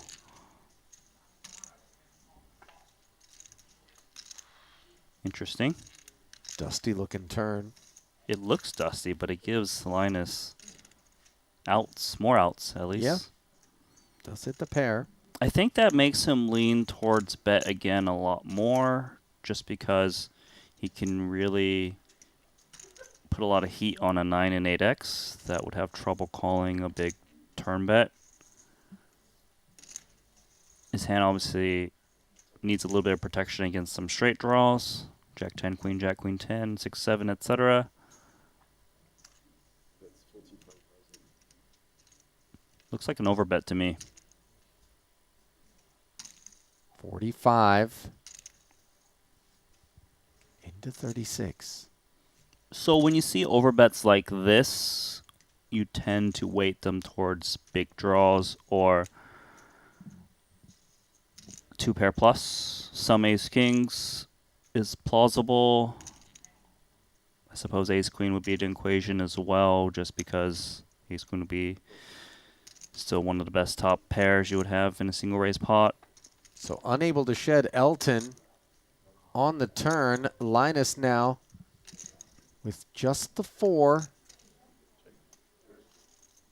And another check in front of him. Decides to knuckle back, hoping that maybe there was some busted straight combos, maybe bigger clubs that he could show down against with that 4. Instead, he continues to trend in the wrong direction as Elton takes that one down. Yeah, nice one, Elton. Wasn't phased by the overbet on the turn with that weaker kicker.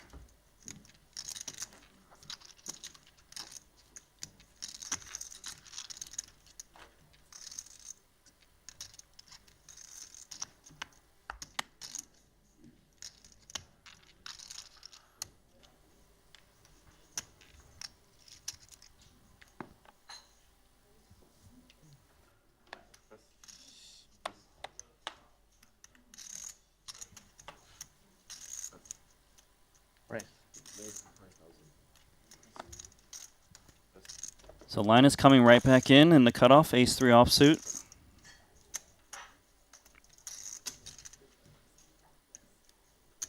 Just the blinds and antes, though.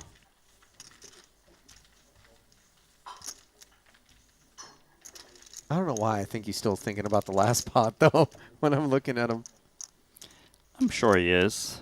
He seems to be involved in every big pot lately, but I guess that big bet on the river, man, I'm not sure. Things get weird for Elton. Of course. The thing is, the 8 was a board pairing That's right. card, and That's it's right. actually It should make a bigger ace slow down. At least think about it, right? Yeah. Also, the 8 is bad because if his opponent is holding like 8-9, obviously they're not going anywhere. Yeah. They got full house now. And some of Linus's value bets, ace-4 specifically, which would have been 2 pair on the turn, got counterfeited, and they wouldn't be betting anymore. So that's why you kind of notice him instant check back there. But it's crossing his mind is there a chance he could have just put one more in there? And I don't really know if Elton would have folded, but, you know, you think about these things in your downtime.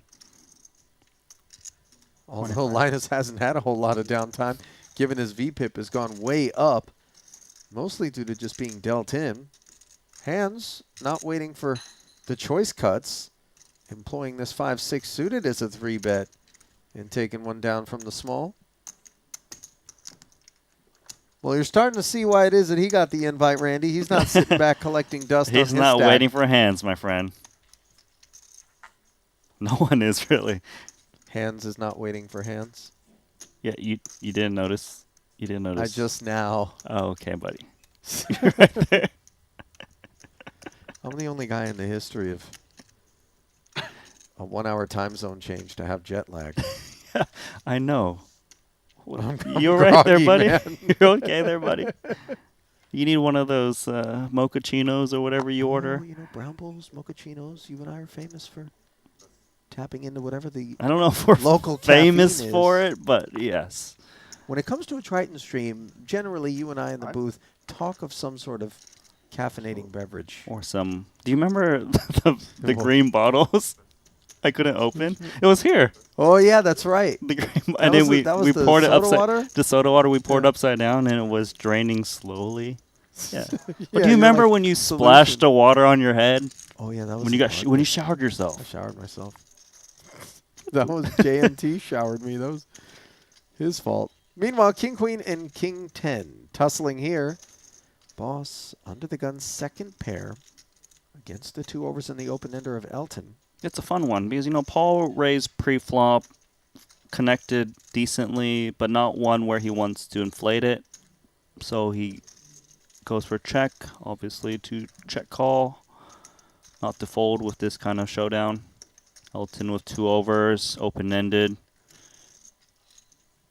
I feel like Elton often will bet turn regardless the outcome. The queen, though, is an interesting one because now it gives him showdown value, but on a very connected nature in a sense that Elton, I would say, almost never has ace-king. So if he was to bet, if it gets checked to him, it would be quite dangerous just because Paul still has ace king in his range. We can even see that Paul's hesitating, and I was going to mention that he's thinking about leading because this card favors him more, and his hand is, it's just a pair of tens after all, but he can rep much more than that. Yeah. And all of that is not lost on Elton, by the way, here, in spite of the fact that he has improved to top pair and has an open-ender of his own. And yet, as I say that, he kind of takes this very risky line of a 3x to 45, saying, you know what? I'm going to investigate this situation. Yeah, it's interesting. I'm curious to see if Elton's on the mindset of raise check back, or is it raise make a big play if it blanks out? I believe that he doesn't think that, even though only Paul can have ace king in a spot given a preflop action, he doesn't think Paul would A, not c-bet the flop, or B, if he does somehow hit it, lead so small on this turn.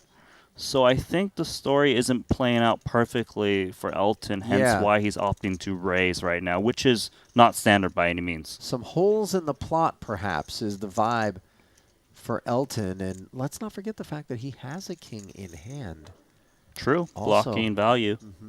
A factor. Nicely done there by Elton, who, dare I say, Randy, I've watched evolve in the short time I've been a part of Triton. You've been here since practically the beginning. And Elton's been around since then. And I before. have to imagine that, Elton 1.0 back in 2016-ish, 17.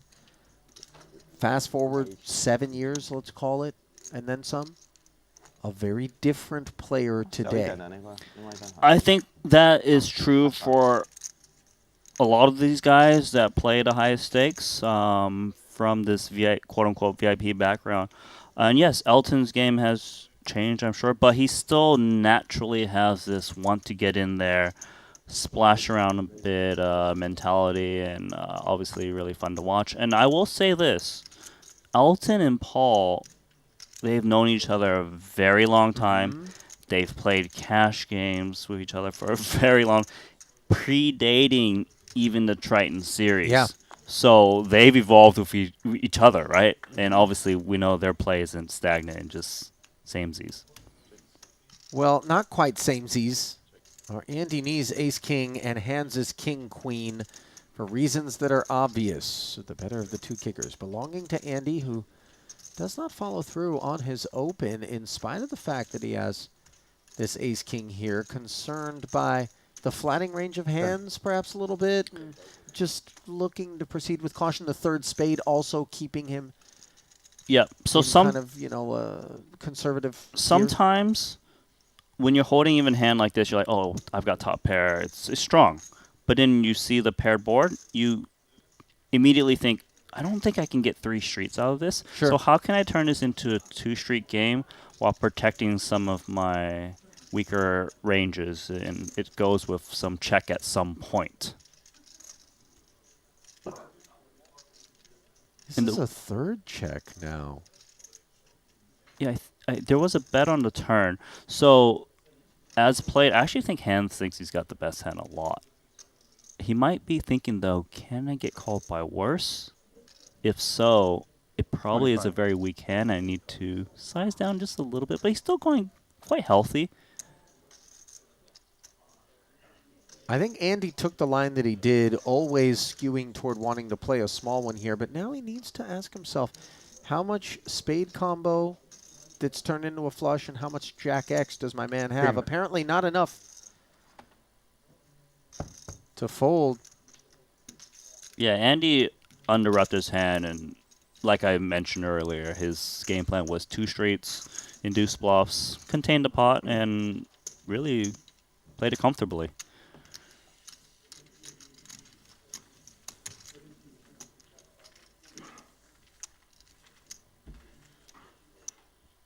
I always feel a little used in pots like that when the ace-king just kind of lets me hang myself. I got the king-queen. It's just really an odd adjective to use there, used. Yeah, you get what I'm... Yeah, you get it, you right? feel a little bit, yeah. Like, Oh, It feels you dirty. let me do betting for you. Yeah, exactly. I get you now. Maybe I'm embarrassed. You know, You should be embarrassed by more than just the way you play poker, my you're friend. not wrong, Randy. You're not wrong. 等两把，我下一把摔了也可以。 I tolerate you though. You know. 没有，可以。 Ace 8. Paul limps. Linus wags his finger. I don't think Paul's going to concede with ace-8 offsuit. No, I don't think the idea was limp and fold to the extra 6. So we'll play for 8 a man. Second pair nut kicker, backdoor nut hearts for Paul. A lot more cooking than this 7 high for Linus. Yeah, it's not really the texture for Linus. This flop hits the limp call range quite decently. You know, 8 Jack X's tend to be in that range. Linus's check back brings a turn card that gives him third pair with the 7. Paul has picked up the nut flush draw. I think Paul often knows he's got the best hand here, so he's just going to bet out, especially with his kicker. Weaker kicker, maybe he goes for check, but he's looking to kind of build that pot, and also needs a little bit of protection against 9 and 10x.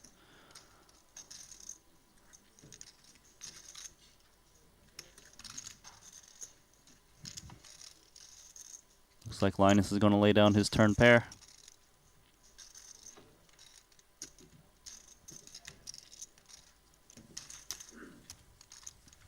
Yeah, it really wasn't the board that he wanted to find himself getting further down the streets in. And on that note, we give you a glimpse at the chip counts, headed to our first break of edition 1 of this cash game invitational from Montenegro. 3 players in the green, 4 make that 5 in the red. Randy and I are going to step aside, but we'll be back in about 15 minutes with continuing coverage from here at Maestral.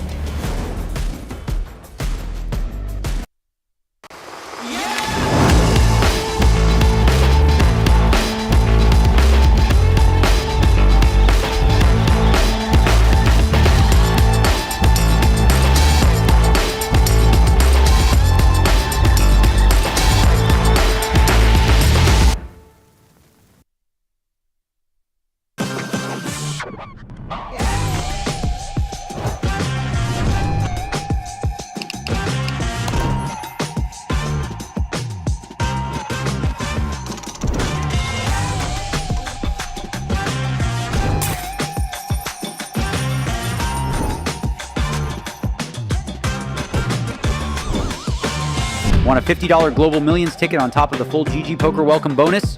Sign up with promo code Triton_2024 and deposit a minimum of $20 to claim your ticket.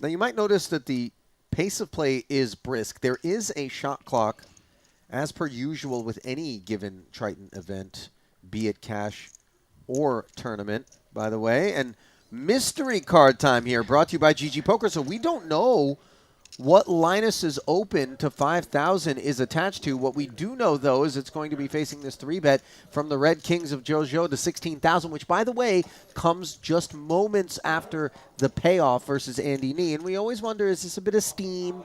Somebody trying to get the money back right away? Yeah, in that sense, it would widen Linus's defend range. 5, 6, 7. Not a board that we're in love with. Holding 2 kings, but I do like this check from Joe just because this board is the pre-flop caller's range. Therefore, He can play passively and, maneuver accordingly. And also, he can induce some bluffs from just 2 big cards that might take a shot at it. The shot is 12K.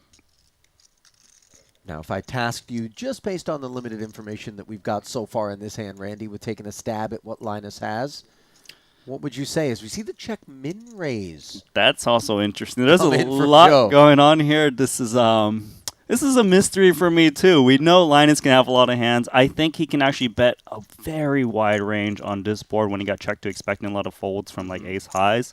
Obviously, he didn't expect this check raise min, but he's getting a great price.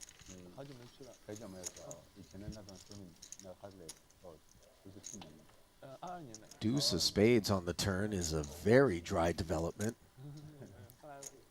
I'm expecting Joe, once he check raise mins the flop, to continue firing on this deuce because there's a lot of bad river cards that can come.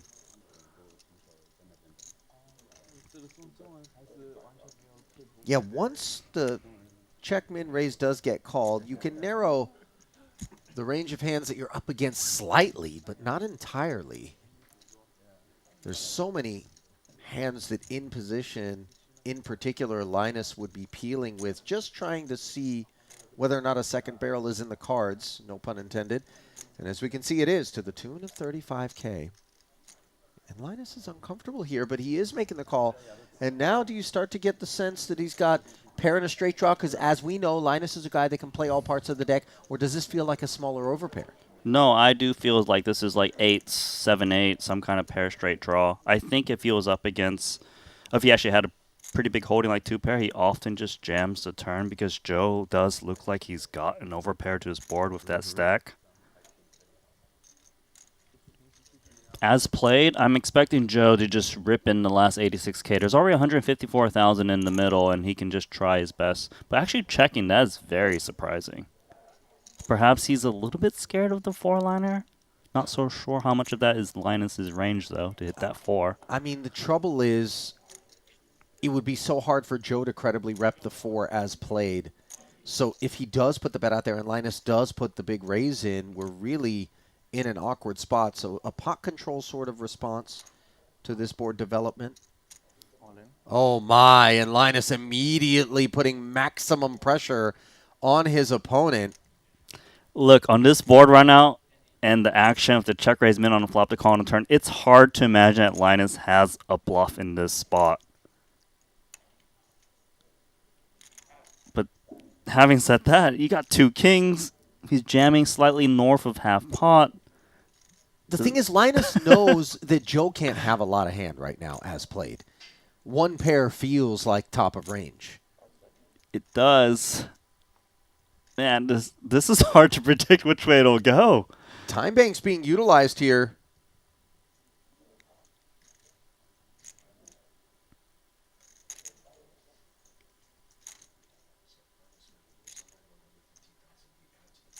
Yeah, so I guess Joe's just trying to figure out what hands he can beat.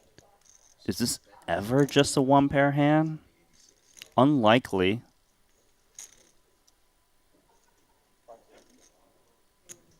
But then you only got... There you go, does make the call. Wow, sick river card. Oh, my. Ace 4 suited, and the first $200,000 bullet for Joe Zhou evaporates in very short order, and he's looking for reinforcements, Randy. That is a breathless river. As the two... He was very aggressive at the right times.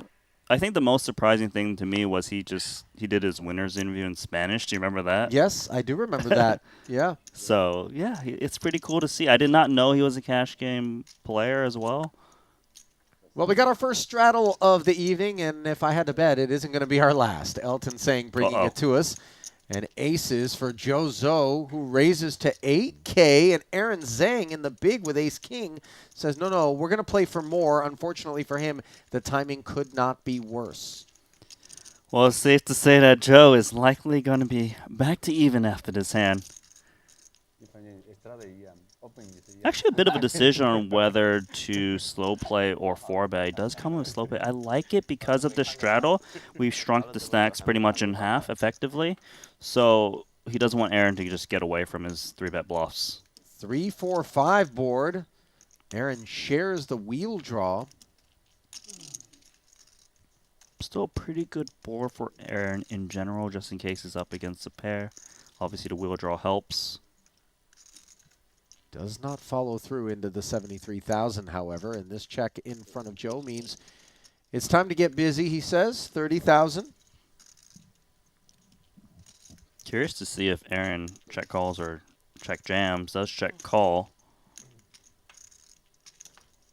Uh-oh, that's a weird one. It is a weird one. Not sure how much deuce X, 7X either of these players are going to be giving one another credit for.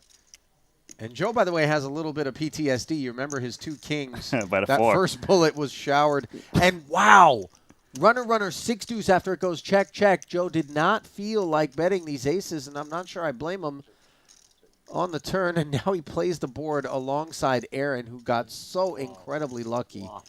All the money didn't go in，直接 all in 我吃了，没开牌直接 all in 吃了，结果也一样。I mean, I'm steaming for Joe right now. I'm telling you what.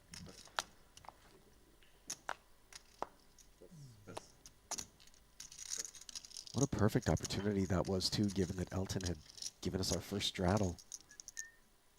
You know, once someone starts straddling, someone else is going to come along later. Yeah, he's broken the seal. Aaron, 7-5 suited. Tussling with Elton here and flopping the joint with an open-ended straight flush draw. Look at this, though. Elton with 6s and 3s. Brace yourselves in what was looking like it was going to be an uneventful exchange. Suddenly, violence on the horizon. Aaron slips it to Elton, who slides 5K in. There's the check raise, and the thing is, this is a limp pot, so Elton has pretty much his whole range and can really smash that board to put a lot of money in, so that's why he's check raising, trying to get value now. Extra 11K plunked in there. 2 tones is the board now, courtesy of this Queen of Clubs. Not supposed to interact with either of these players' hands. It's good for Aaron in the sense that it doesn't bring in more of those straight cards that would chop the pot up a bit or scare his opponent if he's holding 2 pair. Yep. Nice to have another flush draw come out as well so he can go larger. His opponent could convince himself that he's up against a draw. And you see Elton just content to hang tight here.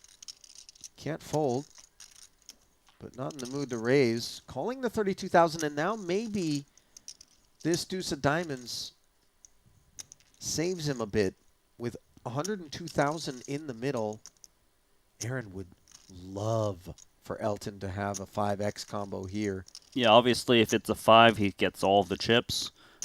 Otherwise, it's a bad card for him because his opponent could convince themselves that Aaron's holding a 5, yeah, right? And they can get away from like a 6X or whatnot.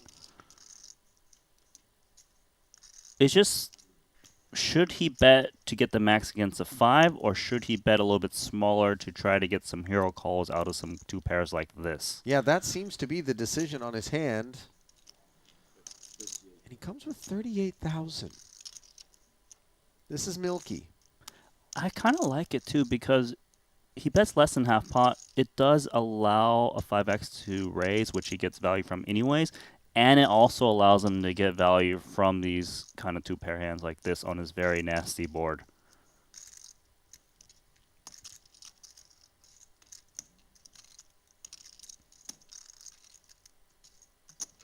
This is a very tough spot for Elton.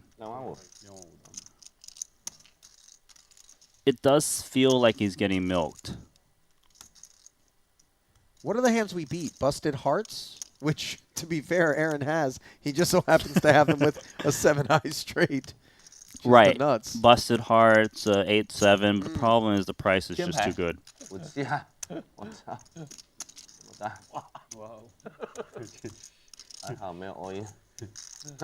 So Tsang does call. 这样他有五一样有欧的吗？有五这牌他也不欧啦，现在有五。In the same sort of way. 肯定欧啦，我。Nice coffee bean ordered already. You know, I housed one before we got into the booth just to make sure that I was up to the task here. And uh-oh. That is damage incoming. And they're not going to chop this one up. Doesn't rate to be the outcome here. As the 6K open becomes 18.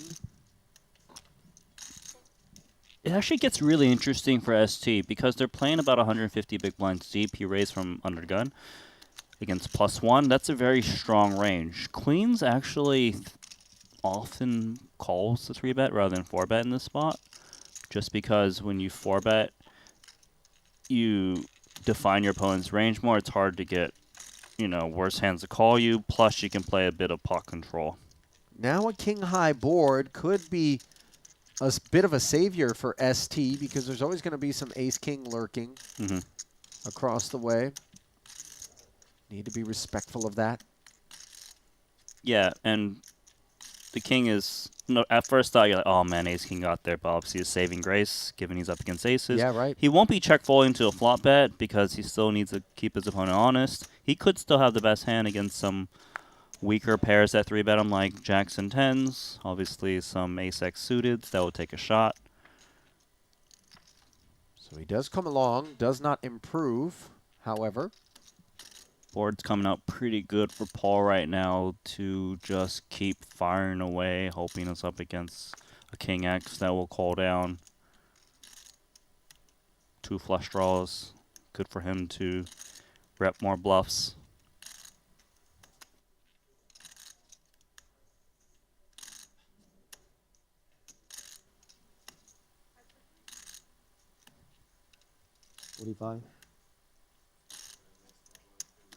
Now this is business time for Paul. 45. Yeah, it's a very tough spot. I don't think that ST ever thinks Paul is 3-betting and double barreling jacks and tens and nines on this board run out so far. So now it becomes a thing of ace-king or draws, and yeah, makes the right laydown. Really didn't lose that much of those 2 queens.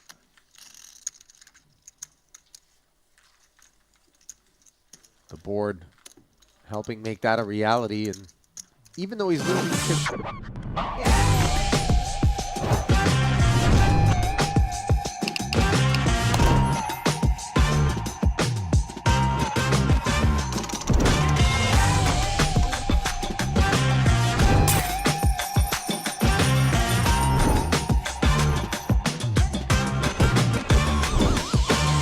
Want a $50 Global Millions ticket on top of the full GG Poker welcome bonus?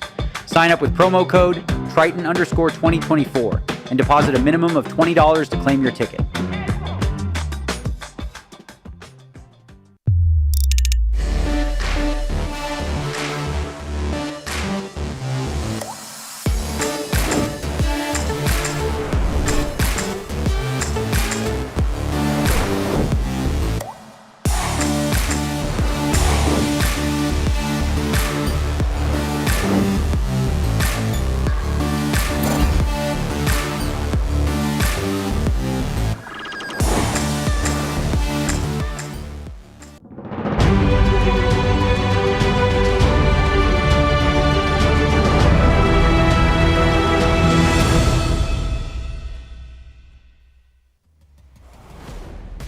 Welcome back to the shores of the Adriatic, the most beautiful time of year to be at Maestral Resort and Casino, in particular, if you're a fan of high-stakes poker. Ali Nejad alongside Randy Liu for continuing coverage of our first We've just had a seat draw, and the only change is a predictable one. Zhou is out, and Elizabeth Chen is in. Now, we believe the pair will be in rotation all week.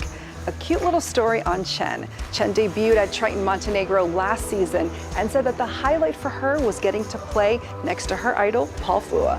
And as we return to the action, you can see her sitting next to her idol once again.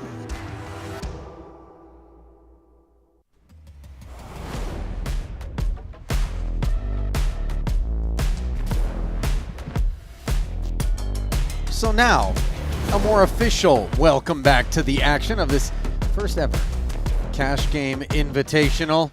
Nejad alongside Randy Liu and our 8 players. 1 frame in the books, and it's been a deeply costly one for Linus Loeliger, who came out of the gates in a hurry, winning a huge pot against Zhou, downing 2 kings with a gut shot that came in on the river. As you look at the profit and loss figures brought to you by Tether.bet.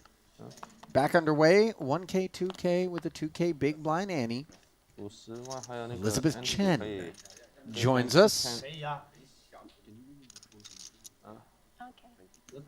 And Chen took the seat of Zhou. You know, sometimes we gotta shake that salad up a little bit and change the seats as well. Also, you might notice the positions of the other players seated differently as well. That's right. Part of the process in this cash game to allow for a little bit more fair play. You don't want to get stuck in what you perceive to be a really bad seat to the right of a very aggressive player, for example, or one who's straddling every time you have the big blind, which can create some disadvantages. So the solution, let's just redraw for seats. And let's just draw to a royal flush on the turn here if we're Linus. Note that Aaron has picked up a little gutty of his own here in a 3-way pot. Little gut shot for Andy, too. Yeah. Find a 5. 27. Not sure. I don't think they're going to How chase it, though. excited they're going to be in the face of this 27K bet, and sure enough, Linus fires and takes it. Yes. Oh.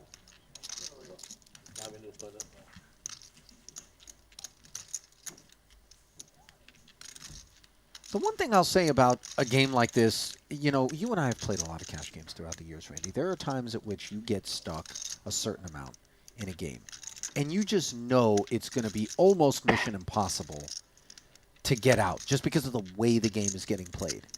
Here, being down $250,000, if we're Linus, I don't think he has any concerns that opportunities might present themselves to where he can not only get even, but get winner.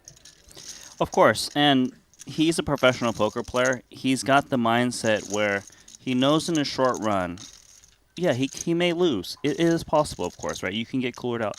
But as a professional, you're thinking, am I plus EV in this lineup? If I am, I just need to truck on, continue to play, whether the cards are falling my way or not, and create that EV. That's what you do. You go in every day throughout the year, grinding and playing your best poker, and you will see the results in the long run. You're from America? Yeah, born in Boston. Boston? Good people. Come to America at all? Not Vegas? Andy Nee is 3-bet Jack 8 offsuit. And this perhaps helps to illustrate exactly what I was alluding to, by the way, is that being stuck $250,000 when you have guys willing to give action like Andy is just there. Investing in startups. Oh, nice. Opportunities will present themselves. And invest in startups that do good for the world. Oh, Yeah. that's very nice. Like, not only looking at the financial return, but also some extra benefits like to the environment Oh, or for good, for social good. you just like personal investment, or you like run a fund? You invest for others? Personal. Personal? Okay, cool. Wow, very nice. Good for you. Yeah, doing good for the world is very nice. Right. So Elton engaging Handz in a little bit of discussion and Find any good investments some lately? discovery. There are some interesting companies for sure. Altruistic investment, conscientious investment, apparently his jam on a personal level. You know, Elton Climate is a big challenge. Oh, huge one. That one is like, There's all kinds of companies trying to tackle the problem. How to government should remove be- CO2 from the air, how to... that's something the government should be doing, though. I mean, it's hard for a personal company to be able to do something about it, really. First I mean, you can chance. still do something. We've had to observe Elizabeth Chen getting involved, defending her big blind against Zang. 2 quick checks. Government support. Yeah. Ace high still best. But there's also a big market. Yeah. Not too much for her to do, but she's going to actually attack here. Queen high, but Aaron Zang is nope. Look you up for now. 6K not going to get it done, but the queen on the river will. Chen makes the best hand. I kind of feel like Chen was going to bet the river even if she didn't hit to bluff off these ace highs, but now it's time to change that course of action and go for value. 10 into 27, and now we're starting to feel a little bit milked. For you know what? He's going to take it upstairs, and it's funny because you could see some King Jack. You could see some King Queen, maybe even where Aaron didn't want to follow through on that paired flop. This is very interesting. He is repping a pretty narrow range. Also because he's not supposed to have that many nines, given the check through on the flop. I mean, he could have tens full. He could, of course. I mean, Aaron is tricky. He could have some nines, but he's not. It's not that expected, and Chen's a bit confused, and it's a great first hand for her. Wow, I'm pretty shocked that that extra 26 found its way in there. Oh, geez, hold up, man. Thank you. Thank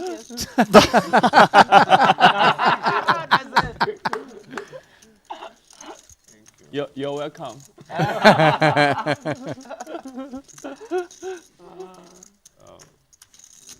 4路你偷，5路他。 I mean, instantly a fan. Thank you for the pot.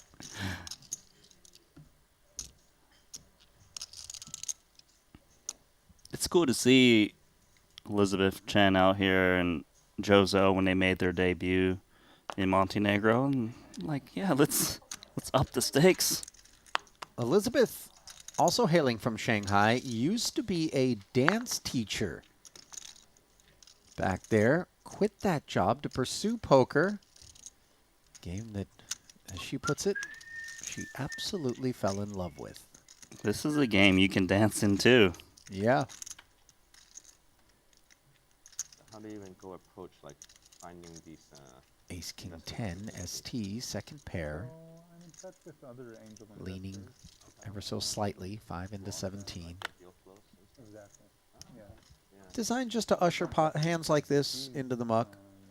Sometimes there's an opportunity to add on to a special kind of purpose. Doing so successfully there. Yeah, that also helps. And there's conferences and all kinds of places you can meet interesting deals at.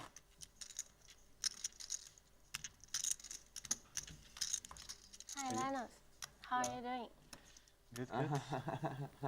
哇，全部高手你认识的我。对啊。他谁不认识？啊，你是不是觉得他很帅啊？是的。啊？是的。那种全的女生都觉得他帅呢？为什么？因为他眼睛是蓝色。是吗？我。They think all the Asian girls like you, Linus. They think you look cute, but I don't know. For me, Asian guy, I'm not very interested. I think you're just normal. But they think you are. Imagine Linus being able to just navigate this ace 4. You know, it's not the first time I've actually heard that. But, yeah. He's a fan favorite with the ladies, no doubt about it. Here he is facing the nut flush draw and a dominant ace. Yes, many. For ST. Wants to peel. Well, this new project I'm doing is also, I'm also trying to do something to help the world. So, yeah, I'm just self-investing now, just sole investor. But yeah, doing this app that is how should I say it? Spreading like spiritual messages. I would say like to help like I'm just 7K. Bring like a lot of the Western. The lead from Linus, given that the 5X combos are supposed to belong to him more so than ST, but of course with the nut flush draw, ST won't be going anywhere. Pot grows to 45,000, and this third 5 is disheartening because while we can rep trips with some credibility, quads become a taller task. Yeah, and the thing is, both players do have ace high, so I actually don't really feel like another bet is coming in. You think Linus senses showdown? There's a little bit. He still beats busted spades. And Will ST busted spades yeah, it shouldn't check need to back. I think happier to check back when we have the ace with that busted flush draw. Of course. Is ST.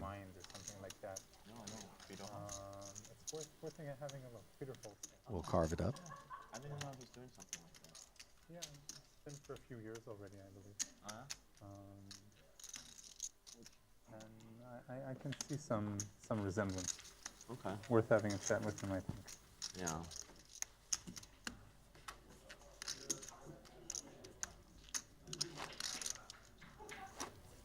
Yeah, it's a pretty big thing now, actually, around the world.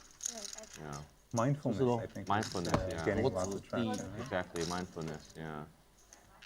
And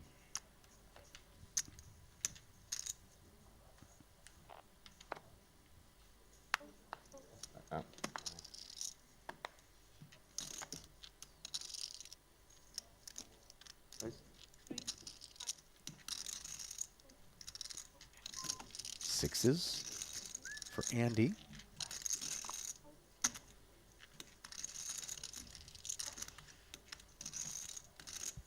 Handz defends.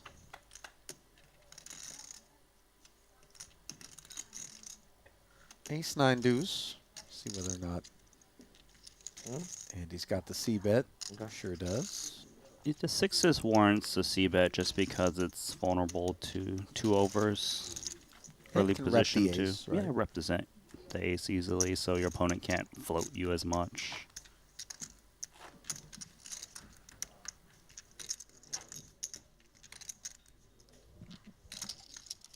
there are like apps like that in the Western, like Calm and Headspace, you know?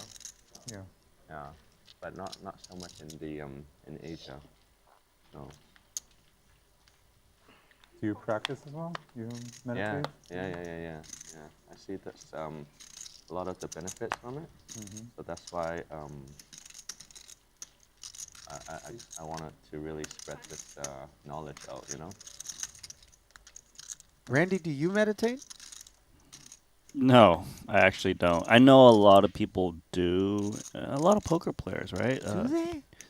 If they're doing it around me, I mean, not physically around me, but like in my orbit or sphere of influence, they're not talking about it. Is this what I'm missing? Should I be meditating? I think I would just fall asleep. I mean, I've seen like guys like Divorce and Bonomo, and I'm pretty sure they do, like during their breaks. At least when I was in Vegas or whatever, or just during their breaks, they would just sit down and eyes closed and listening to something, which I assume was meditation. But it's not for me. But maybe the new app that I need to download from Elton, because I don't want to pay the subscription that Calm asks for or whatever it is. Well, you think Elton's just going to give you a promo code? Yeah, when I promo code it. What's going I mean, on? is it like Triton _ or whatever? I would say that's trying to make money. Triton _ mindfulness. There we go. Meanwhile, I mean, I think if Linus. you have a very popular app in China, you should be well off, no? Ace queen suited. But that's not the main goal. I understand. Yeah.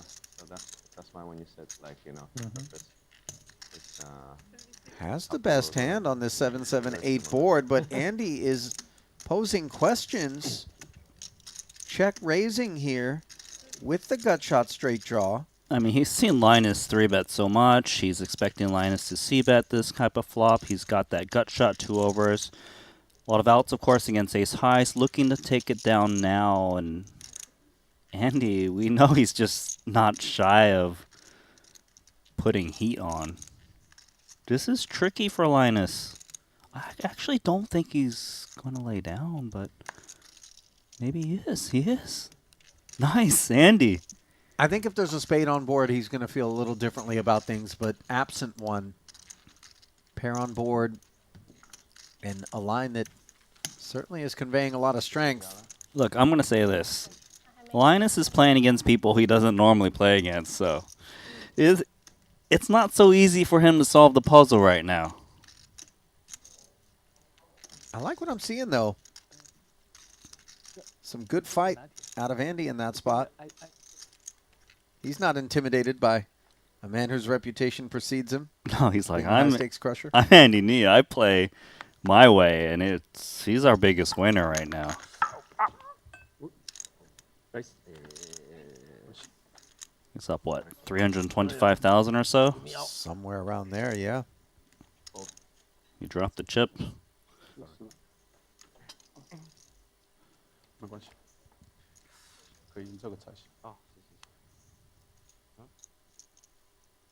Oh, we got a spill.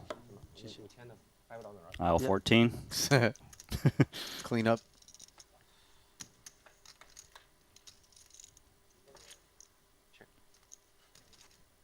See, this is where I get aggressive.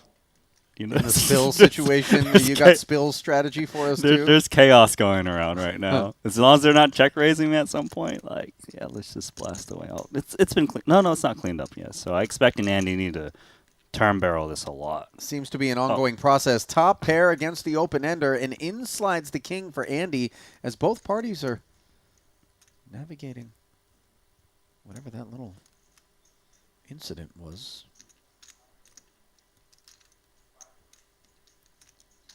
Hoping for the sake of these two that it was water and not something that's leaving behind a stain.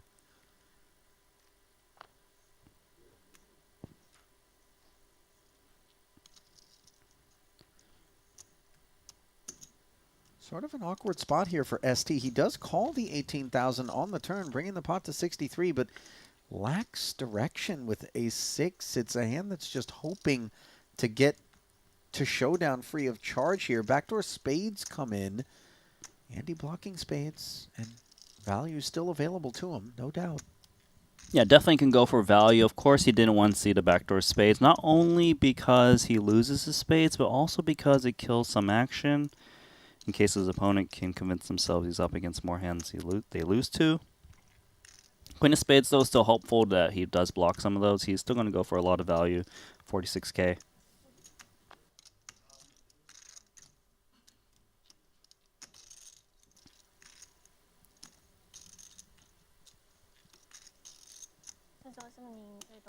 So just top pair, no kicker for ST. He too blocks the spades. A little bit, yes. But it doesn't need to be just spades that value bets here. As you can see, it's queen jack. It's going to be top 2. It's going to be even ace 10. There's just a lot more than spades that he loses to. Hands he beats. Diamonds, of course. Maybe some kind of pair straight draw that might bet the turn, but those hands don't always bet the turn. Say king jack, king queen. So it's an odd situation. I don't think he beats that many hands in this spot. You got to remember he's also up against under the gun that's 3-barreling. Yeah, I tend to agree with you, Randy. I'm having trouble picking out what the candidates would be that the ace-6 is performing well against.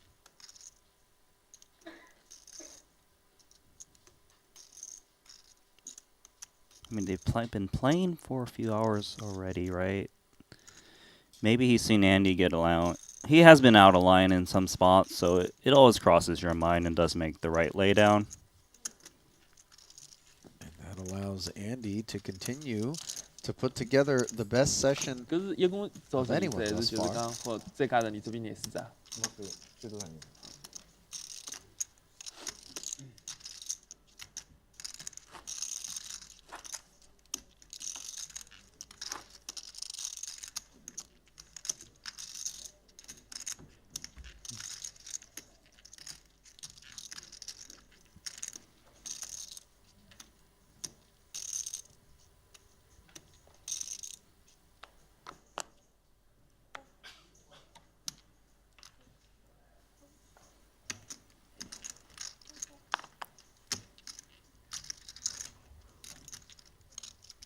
Round 2, developing. Esti limps. Andy says, not on my watch. Queen 3, snap fold, and again, me hauling in chips. You know, this like table scramble that happened at the break, I kind of don't want to be out of position against Andy the way he's been active. The same thing, Randy. It's not a seat that, at least thus far, Andy, has been a good one. let us win a pot. Lucky.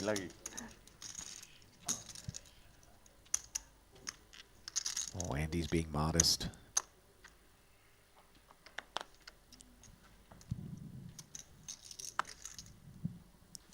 Elton bringing back the straddle. Esti's going to be fortunate to have this pot juiced up a bit. As he opens with 2 kings, the 13K. That he does. I feel like when you straddle and you got 5-4 offsuit, you're going to defend. I mean, you know, I mean, you're not just if straddling you're Elton, the fold. Sure.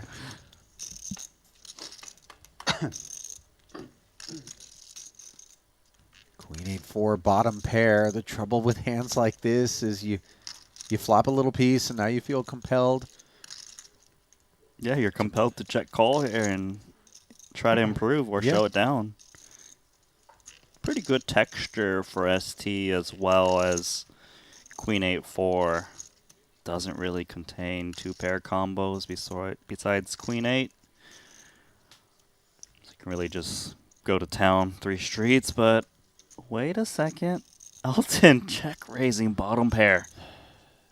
You know, it's interesting because I think part of this on a relatively dry texture, granted you have some gutters that can be out there, is just not wanting to have to play a guessing game further on down the streets. But this is $45,000 that could potentially have been invested in the form of a 17K call on the flop, and you know the rest of it put toward potentially another call on the turn, and then we get to see the river. Instead, here we are having inflated this one to $121,000. Is ST not shed by that check raise? Oh, that's not a bet. Check. Yeah, a little awkward there. 4 white chips go in, 25K a piece. Like, yeah, that's a check. And ST is going to be very happy to see that check, just because, well, he rarely is ever behind now with the way this board's developing. And it's actually quite dangerous, given there's straight draws and club draws now. So he doesn't really want to pot control and check. Half pot he goes. No, I think he's quite proud of the kings in this spot. Could be some Queen X across the way. Could be some stuff like this. And yeah, Elton took his shot and then is made a believer.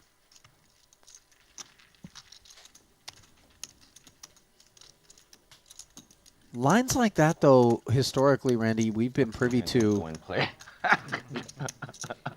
when all of a sudden an innocent-looking 5 rolls off with the 4 pairs. You know, they've earned Elton some massive pots through the years.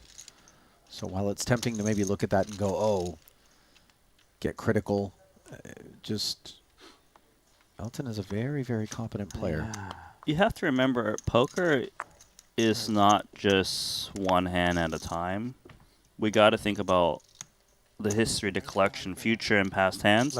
So if he's the type to check raise there with bottom pair, obviously now he can actually check raise more value hands such as top pair, not just 2-pair plus on flops, and really get paid off more as players know and see this history. And it's a lot of mind game and meta, and that's what makes it really fun to watch cash games specifically, because when someone busts their stack, they rebuy. They don't get replaced by another player. So there's so much going on. It's just a real joy to watch. King, queen suited. Has 3-bet the hands open. We always gravitate toward the suited aces in cash games. Want to be playing hands that make the nuts. That one, though, too rich to continue, and No opportunity lost here on a King 7-7 board for Handz, who leaves behind Zang to set mine. Doesn't come up with a 4, but does come up with a paired flop and faces now the c-bet of 13,000 from Esti. Snap fold. Aaron's plan appeared quite clear. Esti having hit the king. And now heating up a little. ST, so far, I love what I'm seeing from him. Like what you said, he's been away from the cash games based on his bio, right? And it's back to where he was, just doing his thing. He's playing well. Lucky massage? Oh, it's the massage, I see. I feel like massage therapists are always selling that idea. They're like, oh, you're running bad? Lucky massage. You think they go around, stop hustling lucky me. massage for sale, lucky massage you for know? sale. Anybody want an unlucky massage? You get a discount, 75% off. They should have a menu where it's like, you know, okay, $1 a minute for like, you know, run okay massage. $2 a minute, run good massage. $3 a minute, you know, play the rush massage. If you really want to get the value, you need to massage for as long as you can before the all-in and call. You know? Yeah, you want to build up. You can't just like, oh, lucky massage right when it happens. It doesn't give you the value. So you need to invest like hours in before you get in those aces versus kings, you know? You're thinking about it like those video games where you got to power up before you deploy the big weapon. You got to charge it up a bit, you know, level up. You can't just level 1, you know? Charging it up with the ace-king and flopping top pair, backdoor diamonds. Aaron with a pretty one, but no longer on this board texture. And what's turned into a 55K pot.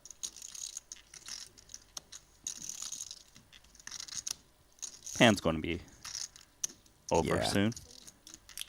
23 and take it. By the way, I got a lot of respect for ST because he's getting the, you know, the elbow, the forearm. That's how a massage should be. You like the elbow stuff? Don't pet me. Get in there. You know? Like it hurts. Yeah. It hurts. Hurts so good. 其他咩水果？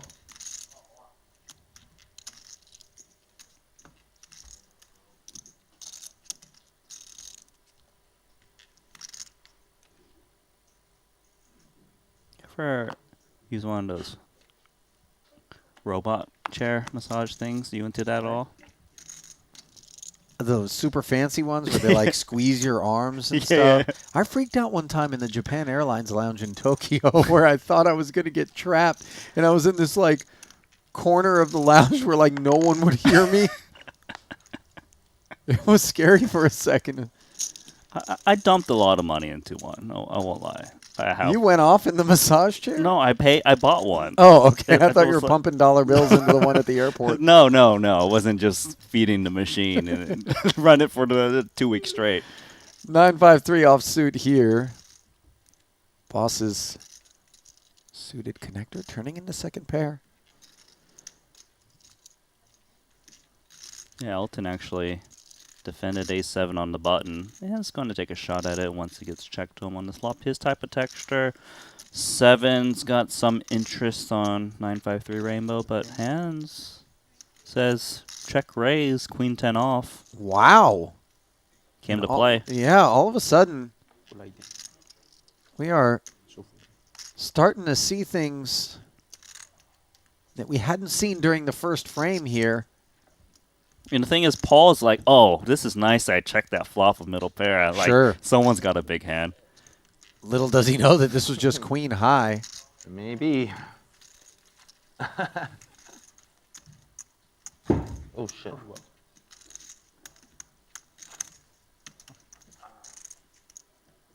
Handz giving us a glimpse at his procedures there. 2 overs, backdoor straightiness. I mean, there's some rhyme and reason. It's just not what we expected, but it's also not stone reckless. It's not. No, it's not stone reckless. It's that board 953 is his board, I suppose. As the big blind defender. As the big blind defender, yes. And recognizing that it is Elton position betting after boss declined to c-bet on a board that we don't necessarily think hits him and hits us more. I mean, it comes together. Don't see it that often just because he can't really represent 2 pair on those 3 cards. But then again, if your opponent isn't messing around, then go at it. Maybe 5-3 specifically would be Yeah, the two pair that he there's a could red. little bit of A two pair, sliver. but just not a lot. I agree. 10-7 suited. 45. Elizabeth's open, leaned on by Elton, and then in turn, Handz 4 bets to 45,000. Ace Queen, a pretty one under normal circumstances. Not sure these are the ones that are going to leave Aaron looking to get involved, though. I mean, yeah, Ace Queen's the best. I don't see how he could. It's cold 4-bet in front of you. Yet he's suspicious. Rightfully so.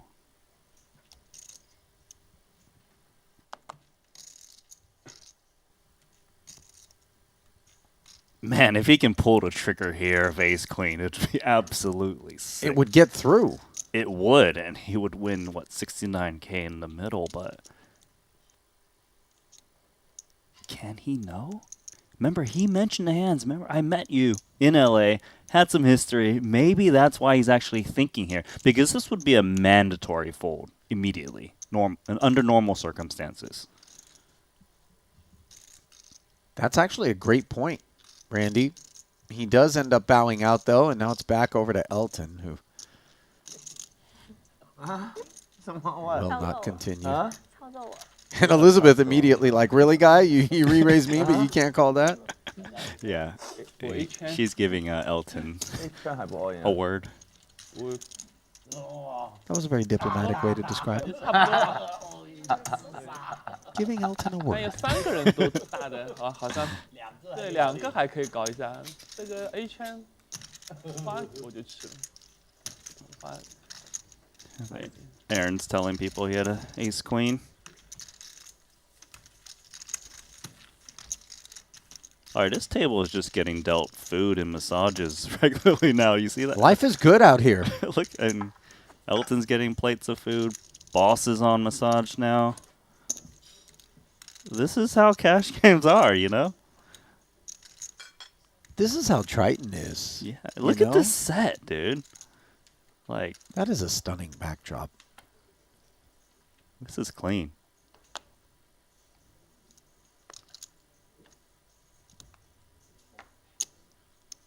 Ace-Jack suited. Boss makes it 5 to go, and unfortunately for him, Elton has picked up Ace-King. Just moments ago, he 3-bet Elizabeth to 15,000 and found a fold to a 4-bet. Let's see how Boss reacts if it gets back around to him. That's going to make Paul lean towards defending more. Although in the end, Ace-Jack suited is Ace-Jack suited, so he should be coming in regardless. Keep in mind, he did fold an Ace-Jack offsuit before in early position when he was 3-bet, but suitedness has so much more playability. Extra 10K invested. And the two men who have played so many massive cash game pots over the years against one another look up at Queen 7 Deuce. This could get a little fun. I know they don't have much, and since it's just high card, but I could see Elton c-betting if it's on the smaller side, which it is, 11K, sorry. Paul could easily continue here in some manner. He's got backdoor nut diamonds. Ace high might be good. There are turn cards that he can navigate with. If he picks up a straight draw, it does make that check call. To the turn we go. Not a card that should change anything about who was in the lead. You know, Ace-King actually bets the turn quite a lot on Queen-High board textures like this. And the reasoning is because Ace-King blocks a lot of the Queen X's that can call to 3-bet and check call again. He doesn't bet in this instance, but it wouldn't have surprised me if he did opt to bet. 5 on the river. The way this hand is playing out, I kind of like it if Paul actually attacks here. He should expect a queen to bet the turn a lot. He does lose Ace-King. He does have a lot of Queen X's in his range. There's not that many credible, obvious bluffs. So he can really get away with a bet here.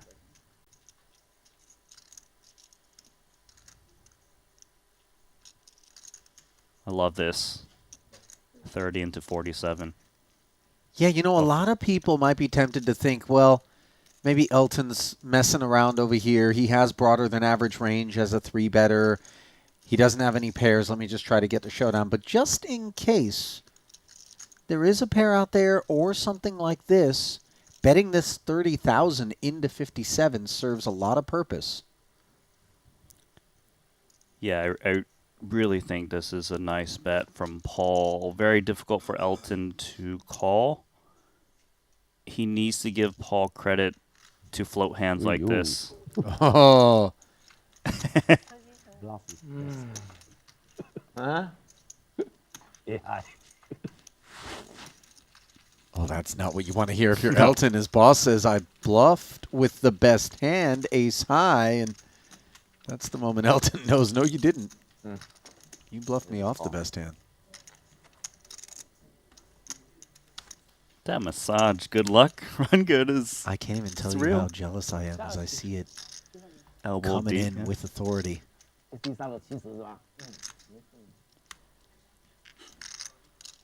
Time for a refill. Brought to you by GG Poker. Yeah.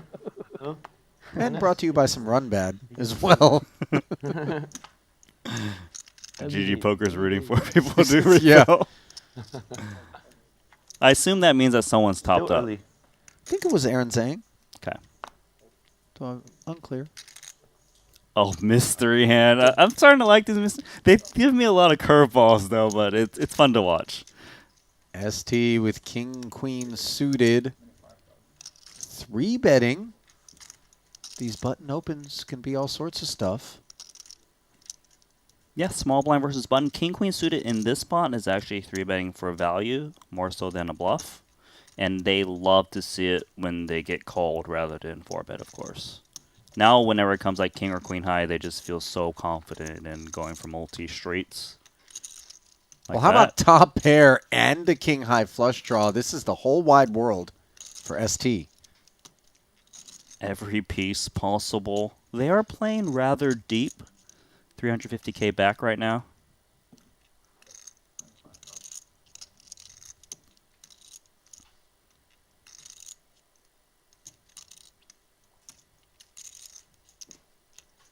Zang gonna peel here. Pot grows to 104,000.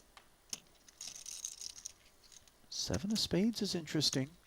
Yeah, it's interesting. It's interesting in the sense that the 7 is more in Aaron Zhang's range, but then it's also slightly positive in the sense that if your opponent's holding a jack, their outs are reduced, say jack 10 specifically. I don't really expect ST to bet turns too often just because he doesn't have that many 7Xs. And when you don't have that many 7Xs and you couple it with the fact that you're super deep, you don't want to keep betting in that sense. And you also get to induce bluffs that have very few outs. Now that Aaron Zhang's betting, I don't really put Zhang on a jack anymore. Now I expect it to be 7X or straight draws and flush draws, which there is plenty of.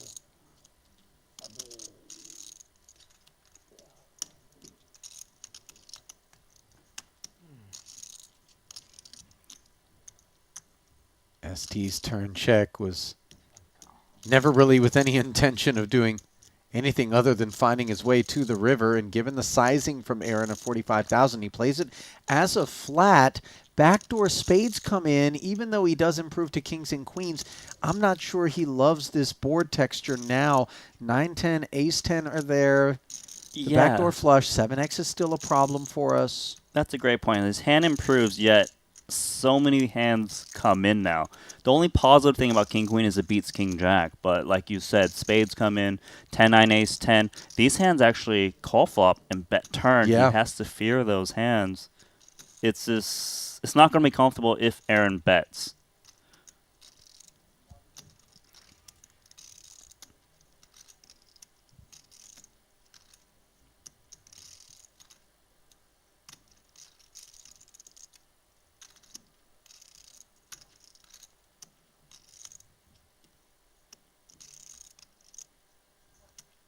So ST Checking over and now facing the jam. Boy, this is really tough. I thought it was a jam. I'm seeing 80K. I thought he Forgive said me. all in, but I maybe heard that too. He did say all in. Okay, so I believe the top up. The 200K is the top up. Was the isn't refill. Active, right? Correct. So he's jammed for 80. He's got and that's an 200 back. all in because we're seeing the 200K, but that's not there. involved in this hand because it was requested after the cards were dealt, I'm guessing. I'm pretty sure you're right. So it's 80K into what, 190? 194? It's not that big of a jam then. I don't really see how ST could fold, but he might be thinking, what do I beat? Yeah, that's exactly the problem, isn't it? Busted hearts are where you want Aaron to be. You've got 2 hearts. That's a problem. That is a big problem.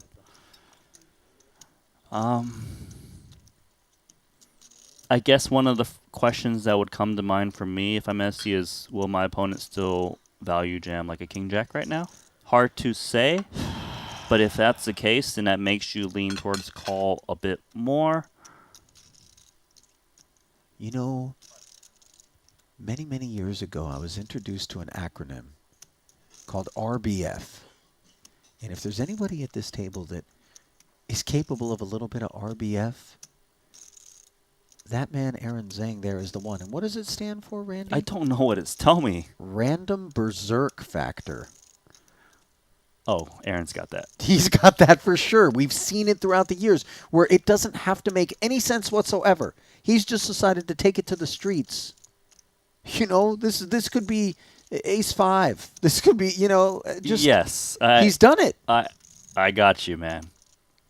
This is why we give him the mystery cards, because it's very hard to figure out, and this is very unpleasant for ST right now. You know what it does? It actually allows the viewers at home, and even us here in the booth, to appreciate how gnarly it is to play against Aaron Zang.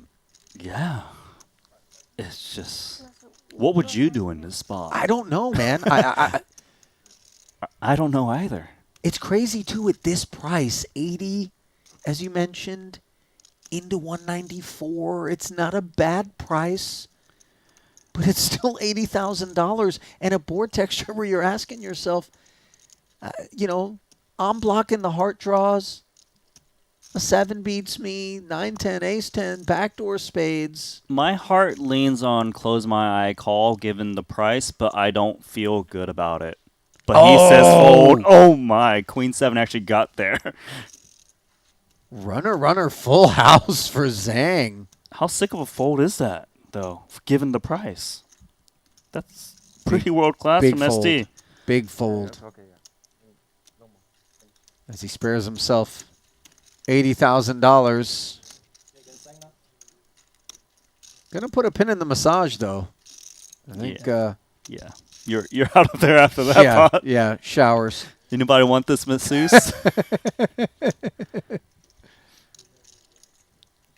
Wow. That was a great hand. That was a great hand. That was a great one for us to have had the mystery cards activated. For sure. Like, yeah, I really do think I would have just lent towards, man, the price is so good I call, but there's a reason why these guys are able to play these stakes. They really can tune in and know where they're at and not just look at their cards in the board, but really just time it well against the player and the action. And speaking of timing, this is interesting that Aaron Zang has decided to snap smooth call ace-king against Linus's open, creating a multi-way pot. 4 ways to be precise. Queen 6-4, 2 diamonds. The ace-king failing to improve. Still best. Yeah, somehow no player has a pair on this board texture. Front door diamond draw getting there. Boss picking up that flush draw along with a gutter. Yeah, he's actually got the most interesting piece, and if he can just fire out a shell, would take it down.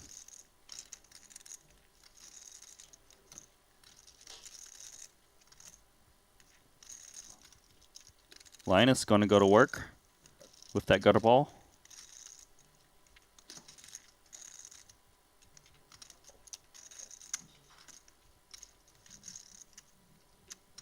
$7,000 the sizing, and Boss just lets it go. Yeah, the thing is, I think if he wants to continue with Jack 8 there, he should be betting rather than check calling. So once he checks, I'm happy that he just lays it down there.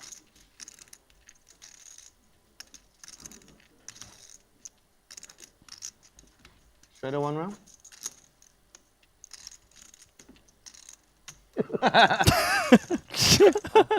Straddle one round, everybody? Yeah. Okay. Sure. Okay, yes, let's go. Straddle every round anyways. Yeah, you know, it's so funny. If I asked you to pick out the one guy that would be the person that got the straddle going, it would always be Elton. Yes. He loves playing three blind poker. Just needed one other to agree. And, all right, fine. Yeah. We'll just straddle one Everyone round. just begrudgingly complies. And that does make the game considerably bigger, by the way. It's massive. 1K, 2K, 4K, 2K Annie. It's and not immediately, Aaron suited one gapper. I mean, look at the stacks of these three players. We could see $1 million pot all of a sudden, Yeah, right? You're right. Look, the guy who asked for a round of straddle squeezes. Come on, this is just wrong. Ace queen. Yes. Played out exactly as Elton planned it there. That would just piss me off. Like, You know, I come heard on. a story about a prop in Bobby's room over at Bellagio where, you know, one of the massive games for years was a 4,000, 8,000 mix game. And one of the games in the mix was Badoogie. And for those that don't know, Badoogie is a lowball game where you try to make 4 unique suits. And the nuts is 4, 3, 2, 1.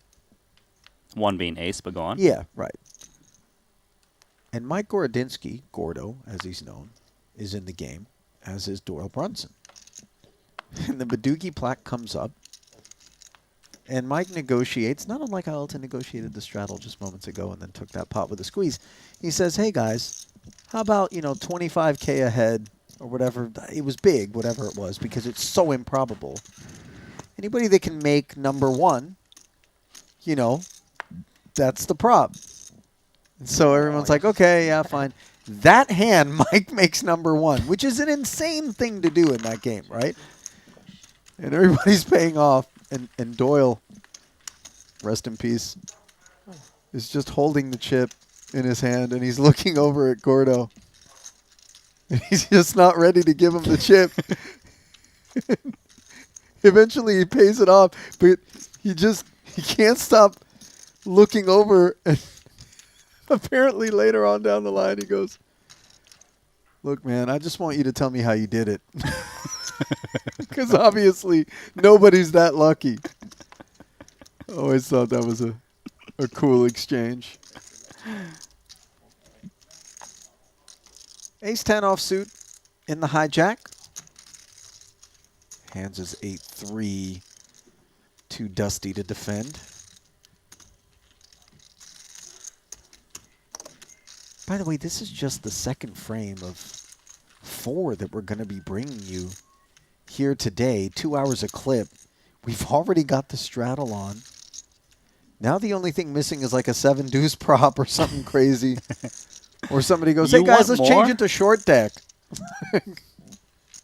I'm just saying, man. I mean, like, this is already good action, my friend. Oh, yeah. You know what would really make this a flammable affair is a little dash of Rui Cow. I miss that guy. I miss Rui too. Yeah.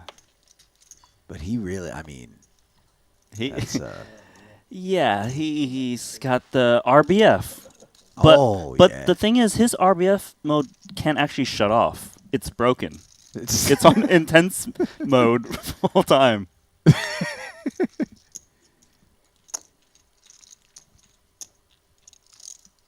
It's like a binary gas pedal. There's no, you can't feather the throttle. It's just all or none. 2 clubs, 2 aces, and a 6. An all ST spot here. Aaron conceding after defending.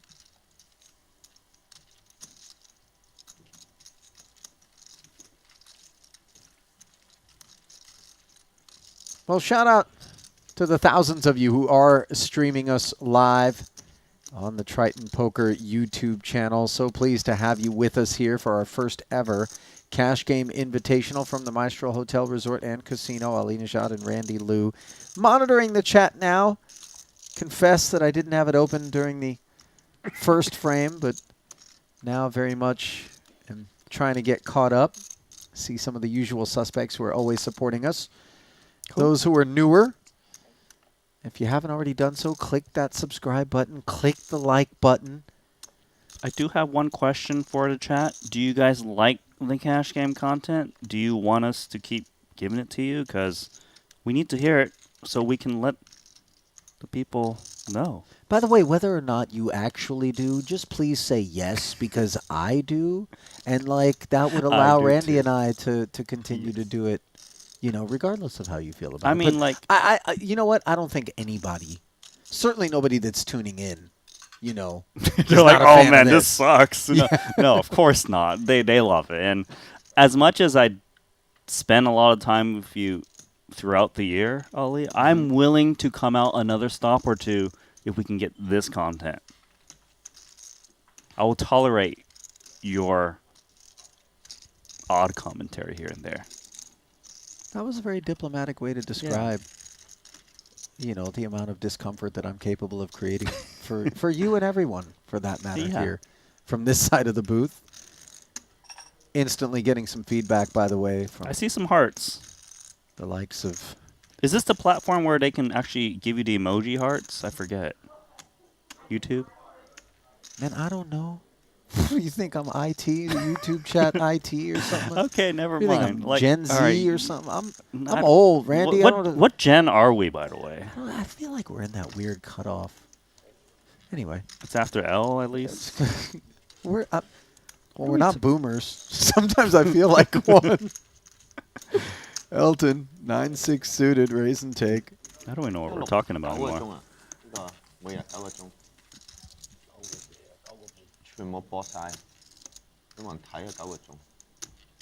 Oh, it is. I see the hearts floating up. What's YouTube? Do I need to get a screen protector? Randy, don't look at my... Okay, Look, I'm not that guy on the airplane, that weird dude. You know what I'm talking about? You're like just trying to write an email, and all of a sudden you're like, what are you looking at? Okay. I will mind my own business. Can you finish the salad next to your computer as well? It's disturbing to look at. About the salad. It's only 3 hours old, I'm sure. Sure, it'll be fine. Boss in the straddle here with 9-5. Miss Chen with the ace-king, and Andy, big blind ace-jack here. He'll stick around. Problems are self-evident for him.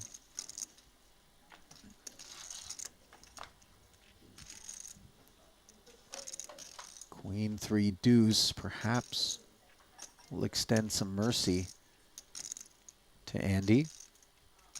Elizabeth happy to see bet on texture such as this with the ace of clubs working. For some reason, I don't feel like Andy's looking to check fold this flop with ace-jack. He might feel like his hand is still often the best hand. It's a 10K bet into 29, but he is going to lay it down correctly. Nicely done.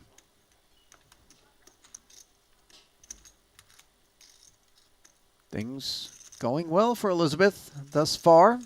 Something's bugging me, though. I got to get off my chest. Are we on a mirror at all? Because that Louis Vuitton shirt is reading odd to me. Are you suggesting that she's wearing it inside out? No. I mean, is our video mirrored? You know, like the selfie cam on your phone? Or is that just printed that way? That's a great question. Well, but then look at Elton. Well, there's your answer, because the Dior... No, but who is mirrored between the two? I tend to think that... Why the hell are we talking about this? And that's coming from me, by the way. I don't know. Something about this coffee we got is making me say some odd things.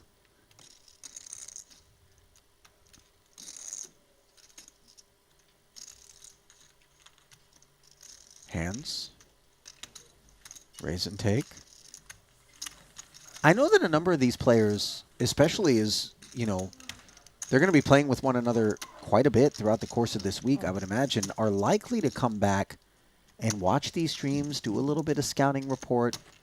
And I'm speaking to them specifically in this moment when I say I'm sorry, because I know that maybe there are times where you wish that Randy and I were a little bit more focused on that pot you were playing instead of reverse-printed Louis Vuitton shirts. But, you know, this baby comes with a little bathwater. Sorry.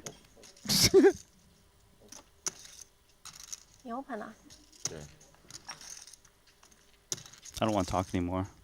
No, Randy, I didn't say that because you know, I love it, by the way, when you know, you just got to be careful because you can, I'll just careen off into space out here.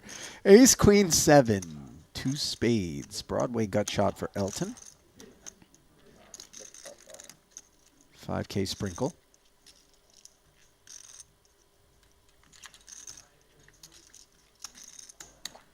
Been a minute since we found a turn, it feels like. Yeah, it's just been a lot of c-betting and not much to continue, but, you know, not every hand of poker is a splashy one.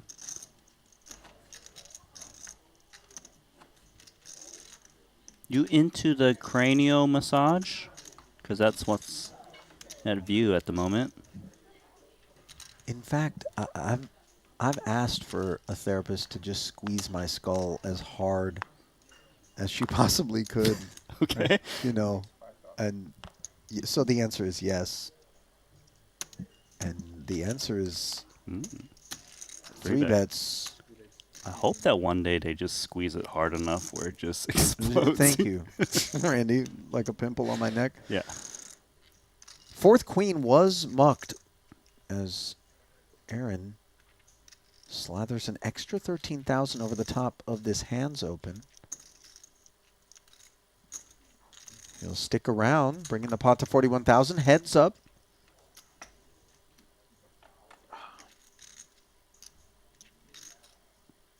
Jack 10-3, couple of diamonds here.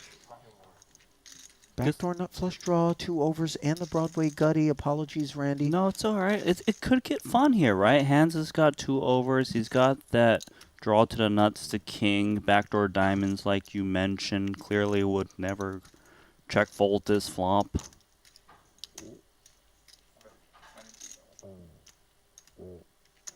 $22,000 from Zang. It feels like the path is check call for Handz.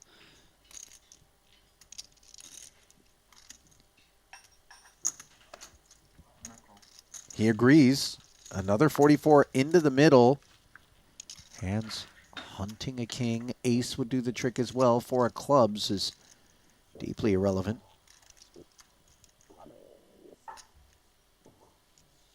I'm expecting Zang to just continue to fire.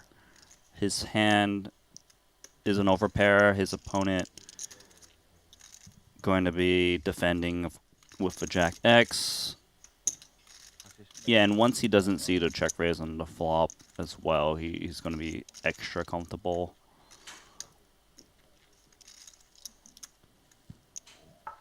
Problem for Handz right now is that, sure, he's got a draw, but the thing is his opponent could even be bluffing with ace-king, and ace-queen wouldn't want to put more chips into that.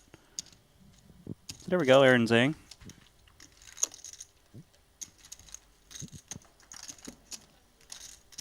Can I get more chips? Looks like Handz wants a top-up. And while he gets after that, we get after a reminder that Rush and Cash is available on the world's biggest online poker site, GG Poker. Their award-winning poker software is what makes them our official online poker partners. Use sign-up code Triton_2024 and grab yourself a $50 Global Millions ticket with a minimum deposit of $20. What are you waiting for? Head over to GG Poker today and get involved.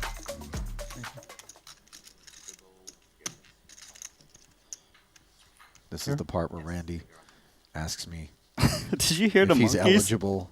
Oh, sorry. Did you hear the monkeys, though? What monkeys? In the music. There actually were monkeys in the music? So it is jungle music. Okay. It's not like the last time you brought that up. I poo-pooed the idea so hard that you feel this need to vindicate yourself. I agreed with you. It was. Okay. The apes put it over the top for sure. But the Planet of the Apes, yeah. Speaking of over the top, 6 has become 18 as Boss puts 5-6 of spades to work. Those spades are smothered by Elizabeth, who on the button. This is interesting. Is flatting, yeah. Not really the kind of hand that typically would want to take 3 cold to the face, but on the button. You know, luckily, most players don't have a cold 3 calling strategy. But when you think about it a little bit, Queen Jack suited, it's not so bad. But what the problem is, your range is capped, and Esti is pouncing on that as he's 4-betting ace-9 suited to 65K, thinking that Chen rarely has a huge hand. Paul, known to have some 3-bet lights in his spot, and it looks strong, too. This is quite a nice play, but look at this pot. 65,000. Boss hanging in there in the face of this 4-bet, deeply speculative combination. Elizabeth begrudgingly parts ways with the 18K, leaving ST alone with Paul, who disappointingly looks up at a King 10-9 board. And note that Miss Chen would have flopped the nuts. By the way, the cold call from Paul obviously gives us a much nicer price with which to continue the speculative effort, but yeah, you don't want to play Queen Jack 3 ways. It's obviously it hurts. You would have flopped it straight. Yeah. Regardless, the 4-bet from ST got that Queen Jack out of there. He does have the best hand for pair of 9s. The thing is, he's not excited about it. Like, oh, let's just get the chips in there.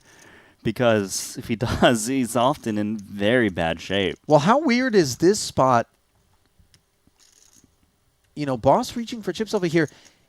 It was open raise from ST, 3-bet from Boss, flat from Elizabeth, the big 4-bet, which Boss then called. Here he is, heads up in position. ST not barreling at King 10-9. And him not barreling is suspicious because on a king-high board, especially with straight draws present, the queen or jack, you would expect ace-king to always want to bet, especially with the stacks. And look at Paul. Wow. Kings to bet there. 6 high. Damn. Respect. That was good. I mean, granted, ST opened the door despite having flop bottom pair. I think he really convinced himself that that board smashed Boss's range in a way that left him with not a lot of hope. But as we can see, Boss not afraid to be in there with all parts of the deck. That was a boss move. That was a boss move.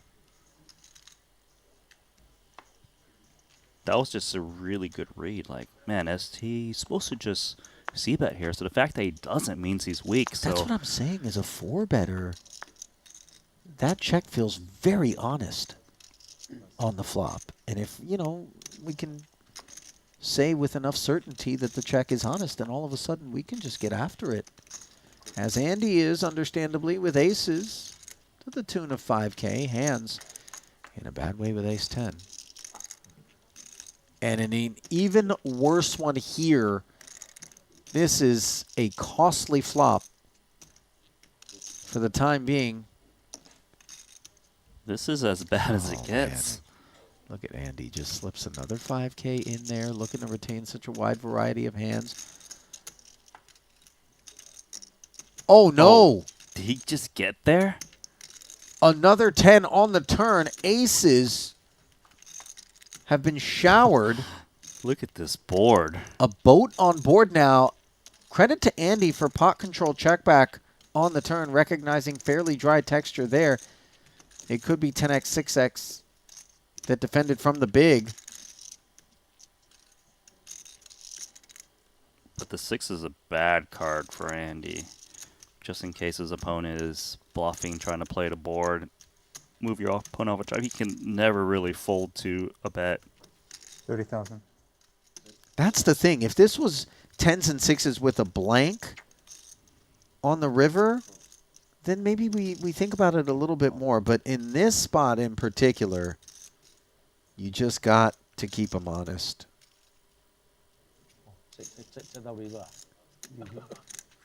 Wow. Ace 10 beats aces. And obviously, that one does not go down smooth. But Andy being ahead, as much as he is, he can kind of absorb that beat. You saw him just look at the board a little bit like, You have no idea, buddy, is the thought that I always have in that spot. The thing is, generally, it's not a quiet muck. I take the aces, I show them to the guy, I throw them directly at him. Yeah, you No, try to I'm hit their eyeballs. Is that what just, you do? yeah, Like, ninja stars. You got the precision there. Okay. You sound like someone I don't want to have in my game. Oh, Why? no, What the if fact that I'm a you, no, tilt monkey? actually, you're about to, you said you lost a hand, which is probably standard for you. So I actually do want you in the game. Wow. With some Yeah. headphones, maybe. Oh, but then I wouldn't be I'll do invited all to your right. game, so I got to keep the headphones. It's a tricky situation to get you in the game. This is fun. 8 deuce versus the jack 9. Well, it's a lot more fun for Chen than it is for Aaron. It should be just enough interest for Aaron to continue, especially against the 5K bet. Bottom pair, backdoor spades can maybe turn his hand into bluff if necessary. Chen's going to feel pretty good about this straight. Question now is bet to value bet against 2 pair, a pair straight draw. Could also get counterfeited if another 9 drops. You don't want that to happen. So having gotten there on the turn very comfortably, Elizabeth fires that 11 and takes it down.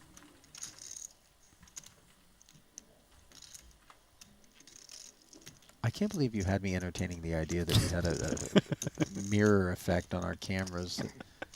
Did you at least think of like whether But like it all might the be- other shirts, like it's Mastermind like, is right, but you think like 3 other shirts are printed backwards, Randy?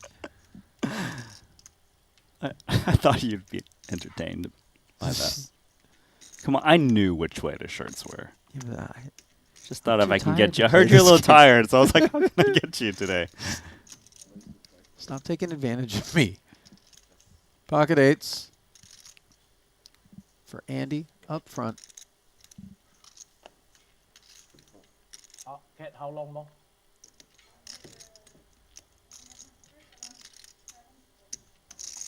Hands. Flatting with Jack 10. Esti will take the price from the big. King 3 suited. Turns into bottom pair on a 6-5 tray board. Andy with the overpair, and he plays it as a check. Generally speaking, I don't mind him betting, but this board actually doesn't favor him from under the guns, so it makes sense that he's checking the majority of his range on this board texture to try to induce bluffs from the button, but also pot control a board where the button, has sets, of course, in range, but the big blind hits this board a lot too, and the big blind looks like it is going to fire out. Yeah. And not firing out with the sense of anything other than this King 3 rates to be good as played. Right, the King 3 often is good, and of course Andy's going to call 2 8s. Make that 8s full. A beautiful river where Andy's just praying that Esti has 5x. Yeah. Plus. 没事。 Yeah. I think once ST checks the river after betting the turn, it's, I want to say, very close to 0. He's up against a 5. 我刚才想吃。 Andy's played his line quite unusual in a sense that it looks odd that all of a sudden he's betting 50k into 34. And that might convince ST that his opponent is just blasting away.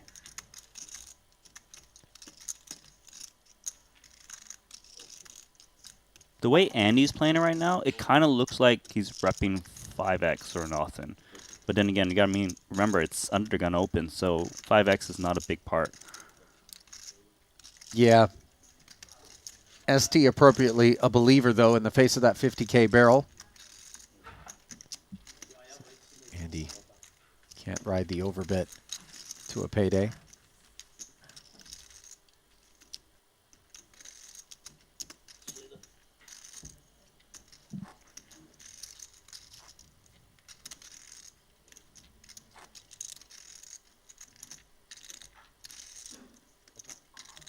No.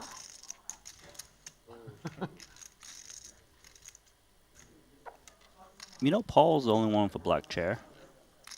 Did you see that? I only now noticed it. And I'm not even sure if that's on purpose or not, but I would love if it were. You know? That is boss. Figured you'd appreciate that. Of course. I'm looking at our chairs, by the way. They're identical in here. And I may have to put a rider into my next contract about that. Ace 9 So we're not equals, my friend. No. All right, I we are. see Come how. on. No. I just want the black chair. Okay. They are black, in case you didn't notice. They just got some steel frame as well. I want the only black chair. Oh, pier. Oh, the only. give me the one with the cushions removed. Top while pair you're at it. versus the under pair. Nobody betting.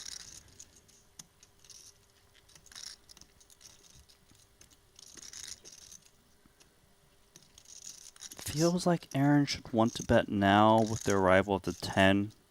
Wants to charge Jack and Queen X coupled with a pair.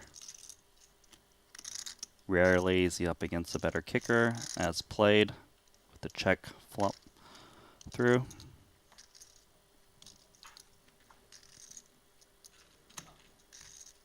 Relatively uneventful, somewhat predictably, given the holdings.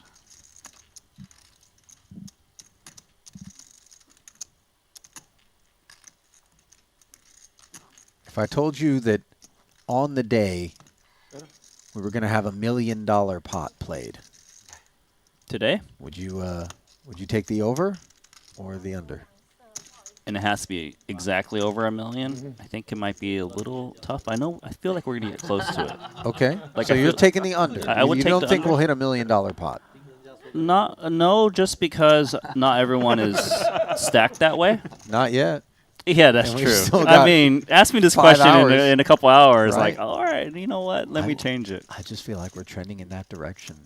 You know what? Did you know there's double straddle going on? Because that makes it more likely. I asked the question without knowing that, by the way. And on the topic of not knowing things, we're back to mystery card action with Chen's straddle. A mystery to us. A straddle, by the way, that is pushing back on the double straddle.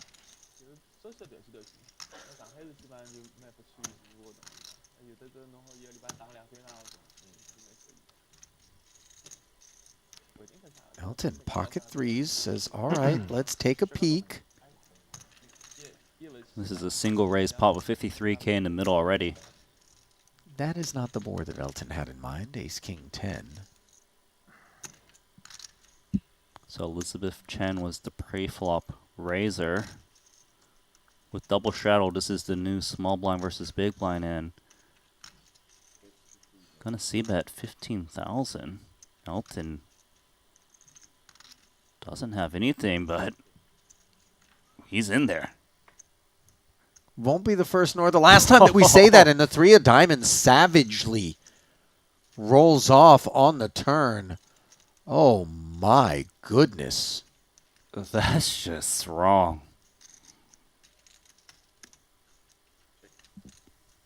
Well, Elizabeth checking, and by the way, that doesn't mean that she doesn't have a piece of this board, by the way. It's texture and action, whereby some of the pot control is a favorable line for a good number of the combinations that Elizabeth has. Facing to 65,000 and doing so out of position. It's got to be interesting to Chen that Elton is betting quite large in this confrontation that's double straddled, because this board is not supposed to hit Elton, like in terms of having really big hands. So she's gonna keep him honest for now. Another 130 into the middle. 3's full of 10s on the river for Elton. And I don't think he's all that worried about being up against a bigger boat as played. I agree. I would expect 2-pair plus to fire the turn still a lot. I guess the big question for Elton is, can my opponent have a 10? If so, then I go for all. If not, maybe I size in a way to try to get some crying calls out of my opponent. That's 215k, practically pot.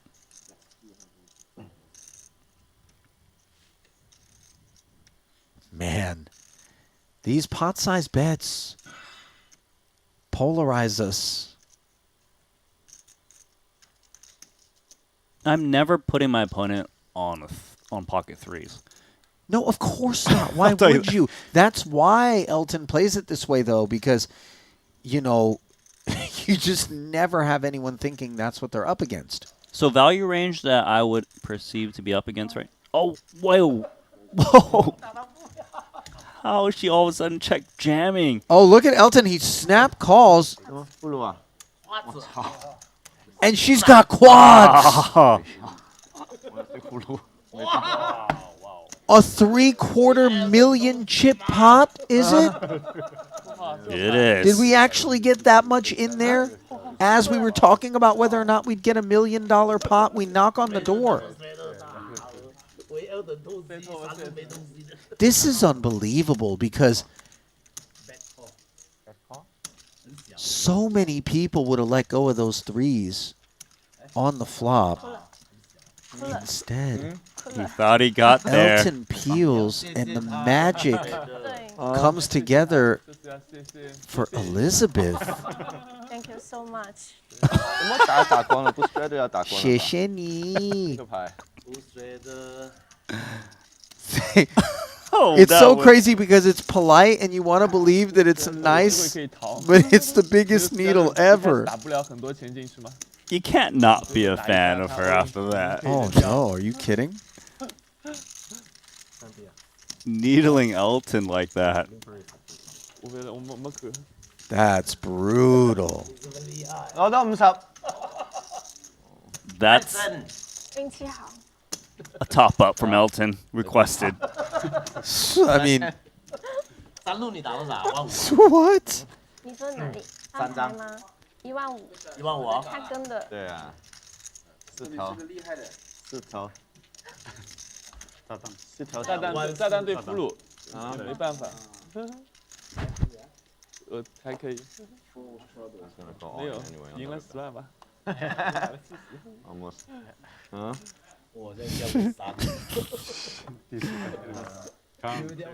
Thank you so much. No one else here would have the ability to do that to anyone. She does it so casually. Oh. I mean, what do? Get angry at someone when they say that? Like, she means it, actually. That's the thing.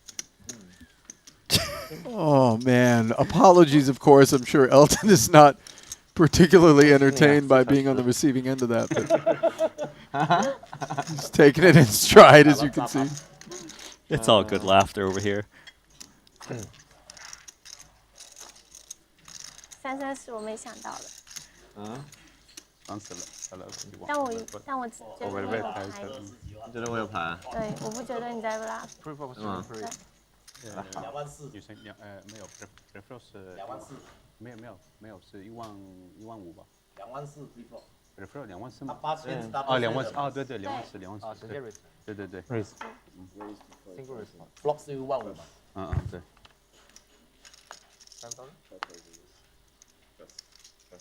King Jack off. I feel like I learned a new move here today. After I win the pot, I'm going to say thank you to players. Careful, Randy, because you don't enjoy some of the insulation in terms of, you know, Elizabeth. She's a nice young woman, and you're a grizzled old poker veteran. I might get punched in the face. Yeah. It's a little different. Got it. It is a little bit. Like, how would you feel if you got the thank you? I mean, after the number 1 in Badugi. Can you imagine if Gordo goes, thank you, everyone? Yeah. Thank you so much. Pocket 10's not performing nearly as well on this occasion on the King-9 deuce board, where Handz is down to heads up, the back of the C-bet with top pair. 5K each is how we arrive at this turn on the heels of the 5K Open.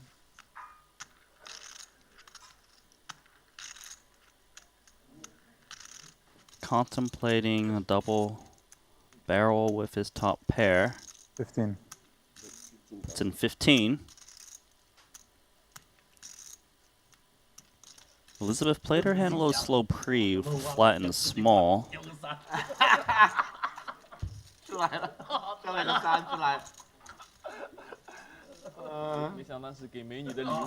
To the river we go. So Elizabeth keeping an eye on Handz. I get the sense, even though she unblocked spades, that there was maybe a number that she would have called with these 2 10s on the river. Handz does not pursue value, though. I don't fault Handz for not tripling King Jack. You do kind of value own yourself a bit against like a King Queen. Yeah. And you don't expect that many King 10s to flatten small against early positions, so it makes sense.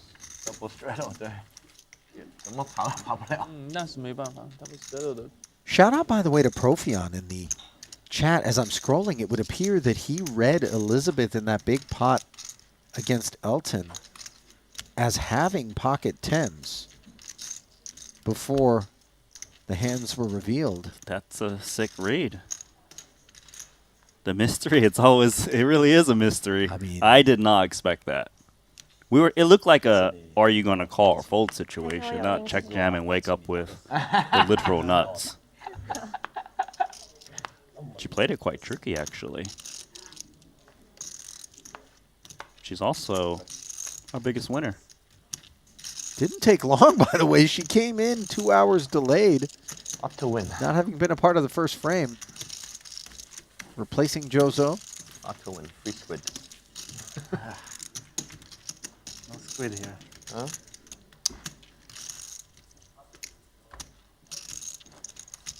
Elton planting seeds perhaps out there. I heard the term squid getting dropped. This is another one of those vehicles by which you can juice up the size of a game. I confess, I don't remember the exact terms. All I know is people can lose a lot of money in the squid game, which is a derivative of the stand-up game.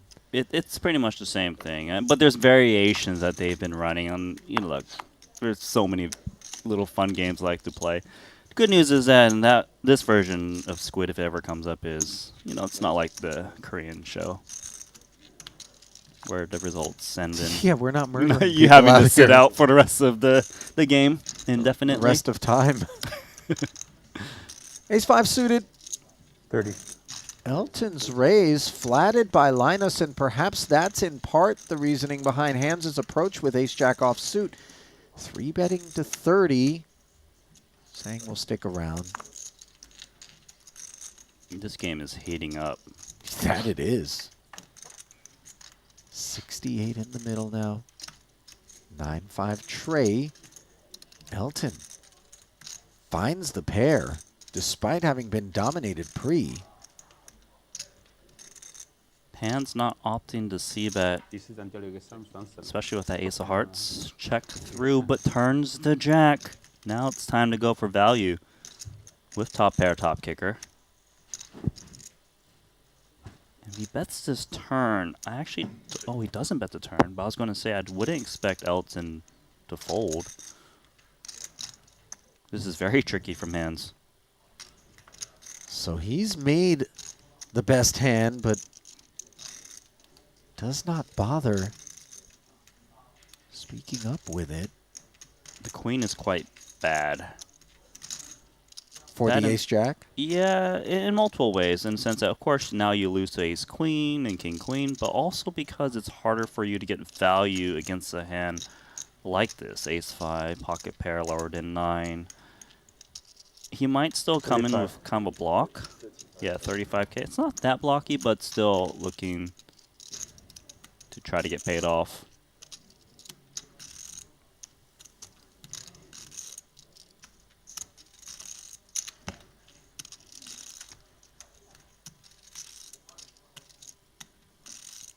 I guess Elton is thinking, why did you check flop and turn and now all of a sudden bet? Yeah, yeah.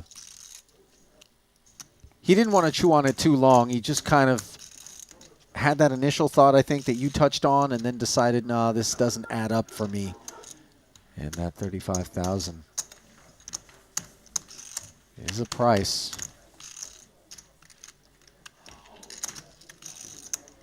Yeah, I also feel like my read on the situation is Elton doesn't have that much history of Handz, just given they don't live in similar parts of the country and play.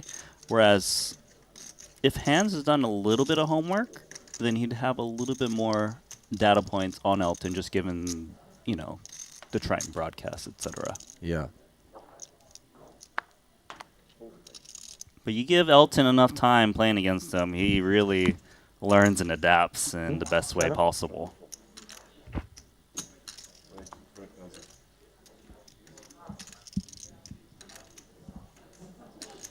Jack-9 offsuit being employed here as a 3-bet in the straddle pot. And now Linus with a suited 1-gapper takes us to 38,000. The lug nuts are loose out there. I'm not sure the wheels are going to fall off those. Elton simply releases.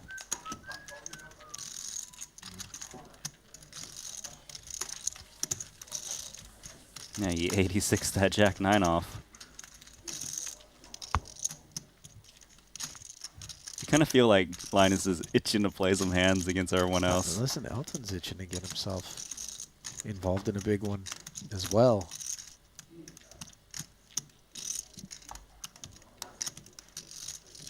This game feels like a bit of a coiled snake at present. Looking to strike with another big pot, the largest of which cleared the $750,000 mark. I'm starting to take your side of the over now. I mean, the action we're seeing now all of a sudden, and we're not even halfway home.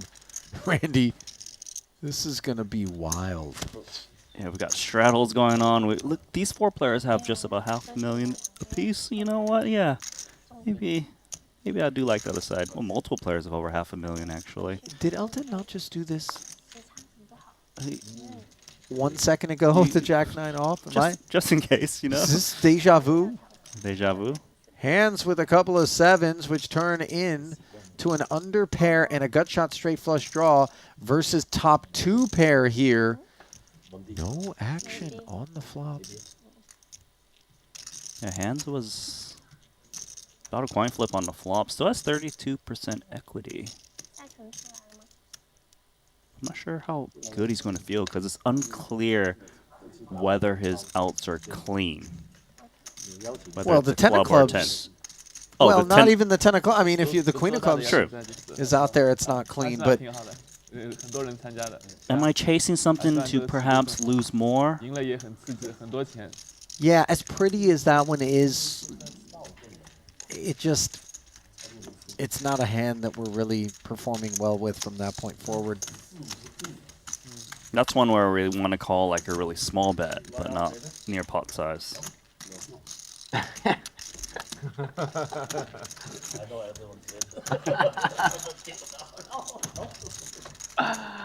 One round.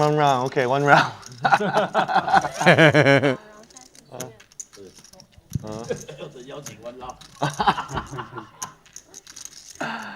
Looks like we're keeping the straddle on.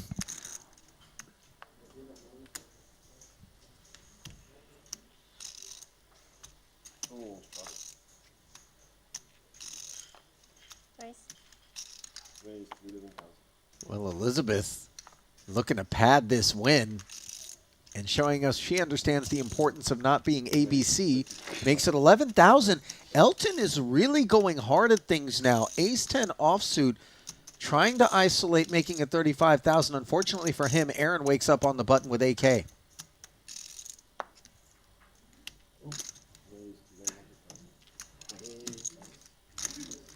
Four bet.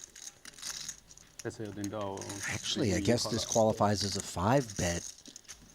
But I still call it a 4-bet personally. yeah, I agree. Huh? The straddle turns into a blind, so in that regard, Yeah, let's Elizabeth's not open confuse as me, a raise, buddy. Just a 2-bet. 另外一个。比你大，比他小。没错，我最小，我最小。 How's our chat doing, Ollie? They having fun? Yeah, they're certainly enjoying it. And by the way, a lot of the responses that you were soliciting with regards to the preference for tournament or cash game coverage from here at Triton, everybody unilaterally coming in saying, give us more of this. 哦，那个很夸张哦。比赛那个搞回来。给你机会。 Getting in heaps of hands, seeing hyper creative lines, 这个盲注。我也丢扔不掉，好像。 watching themes play out. It's like friendly vibes too, right? Throughout. AK 的我。对啊，圈圈也有可能也。 Even if this is an 不过他 all in 的 invitational, 特别 nobody 快。 with a bad attitude is They won't be here. But you know what? I like the first thing you said. Lots of hands because they're playing fast. Yeah. There's no let's run out our time bank every street here. No. Double straddle on. Yeah, I think Elton's intentions now are to keep the game as big as possible and try to go even higher if possible. You know? 8K, cold, 都是比较大的比赛。 blind. 哦 ，strader re-strader。哎呀，你们去吧。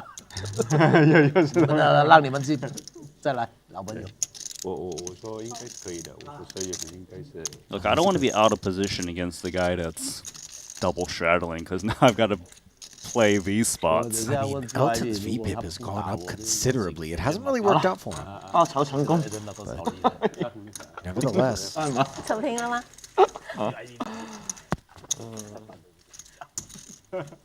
Sorry, Ivy。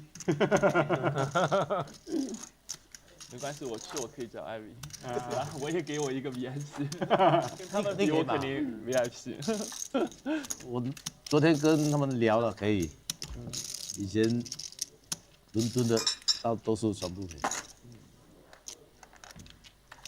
先盯那些好的，50万哦。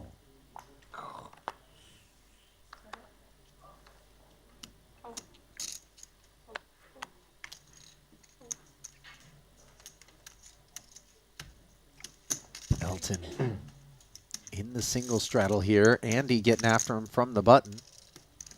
And Ace-King pops up again, this time for Elizabeth. Slightly noteworthy is that Andy is actually opening to 15K, which is a little bit larger. I mean, granted, the presence of the straddle has something to do with that, Sure. but you're saying even bigger in terms of, you know, sizing. It's close to 4X. And we're getting action here. Oh, 55K. Heaps of extra cash required for Andy to look up at this 9-7-6 board where all he's got is backdoor diamonds, queen high, and the bad end of a gutter. But this is board texture that Elizabeth isn't in love with. Yeah, and the thing is, having the bad end of the gutter is not so bad in this spot just because Elizabeth Chen 3-bet range doesn't contain that much 10x, so you can still kind of chase an 8x in case there was a small bet on the flop coupled with queen high over the board and the backdoor diamonds as you mentioned. I like that he's taking a stab here because this board is him and he has that extra equity in case he gets cold.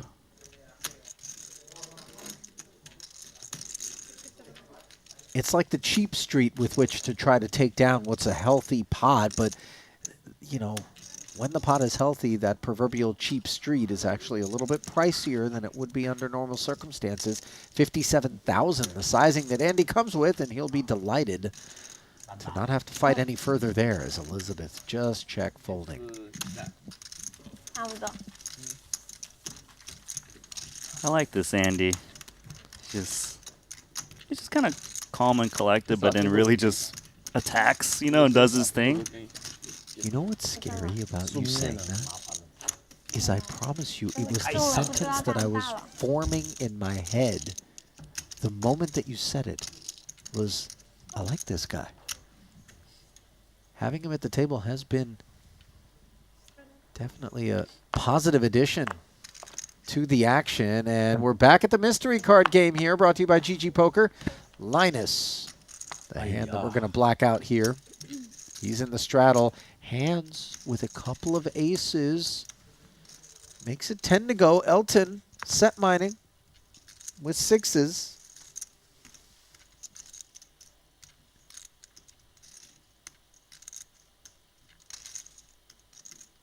So Linus with the straddle squeezes the 50K into Handz.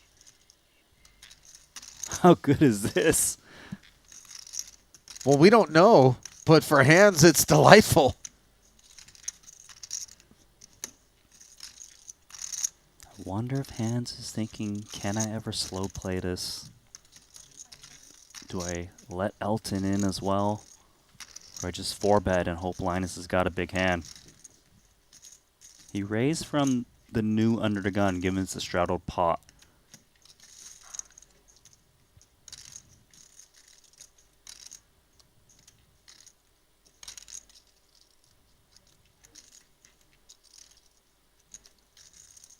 Call. Slow playing it. Yeah, he is. And by the way, Elton, I think he's very much in the mood to set mine, get lucky, play big pots. They're also very deep, and he's closing the action, and he's got position. You're right.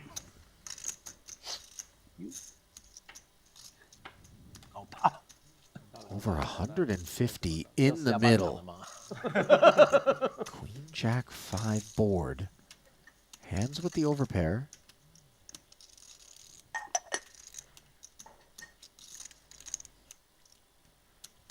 So I'm not sure what line is squeezed with, but Queen Jack 5 texture.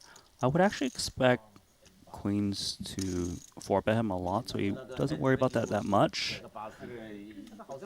If he c-bets, yeah. What size does he come with here? 40,000, sub 1/3 pot. So Handz shouldn't ever be raising, I would think. Sure, it's a small bet, but he still has Elton behind. And to raise on Queen Jack 5 Rainbow is just very rare, as you don't really represent that many bluffs so much.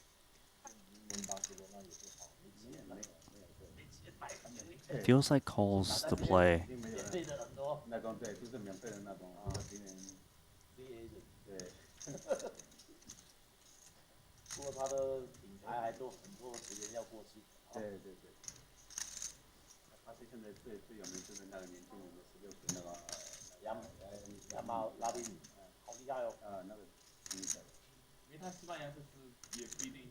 So, Handz, flatting.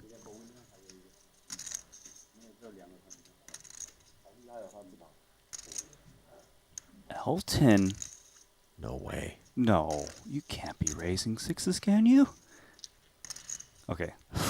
He had me scared for a second. Listen, I might have bolted right out of the booth and into the sea. Wow, that might be one of the worst cards for Handz. I mean, he blocks ace-king. Sure, but it's still there a little bit. Blockers have gotten many a person in trouble throughout the years. Yeah. You know, the thing is, if I'm Linus here, if I was bluffing, this is the turn card to continue to fire and fire once again on the river. Also, if Linus himself was holding like aces, kings, king, queen, ace, queen, they would want to slow down a lot on the turn. But that's not what's happening as Linus actually speeds up. 75,000 now. It's about a third pot. I mean, the other thing is that Handz, obviously, if he is beaten, he can find a king for the nuts. Yes, for cleanouts. The ace isn't always going to be good. Maybe there's some king, king, king X that would be out there. But the problem is aces beat those hands. You know, we're focusing on the stuff that we fall to at present. And as played, I suppose, there is some pocket queens, pocket jacks for Linus. Of course, it's very possible Linus can have queens, jacks, even like top two. He's king. Linus's bluffs tend to contain, what, ace 5 suited, king 10, ace 10. I think these hands would bluff. Yeah. He can't fold just because aces is just too strong. Price is good, and he's got the cleanouts, like you say, to king. Oh, that's a great river card for Handz, just in case he was up against queen jack. That squeezed.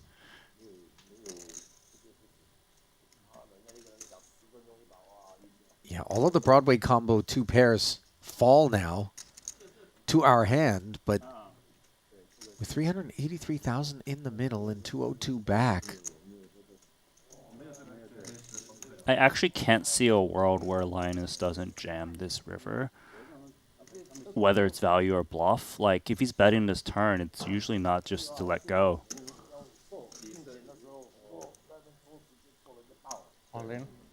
Oh, he jams. And this has just gotten deeply uncomfortable for Handz, Randy. Yeah, it's not good. In terms of hands he beats, it's like I mentioned, king 10, ace 10, but he blocks a little bit of those bluffs. Queens and jacks is very, very worrisome hands he could be up against. Also, like the bluffs, ace 5, he's got 2 aces in hand. He blocks that a bit, right? Like, this is not, how much is it? Not good. You're talking about the pre-flop bluffs with Yeah. the ace 5, because obviously we fall to ace 5 now. Yeah, exactly. True.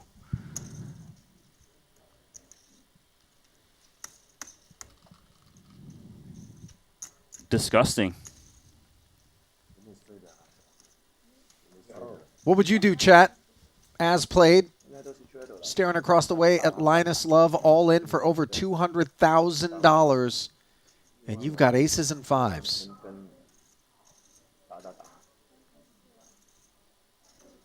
Sometimes we get in our own head a little bit too, Randy. I've got aces. We slow played it pre, you know. Maybe we didn't define our hand adequately.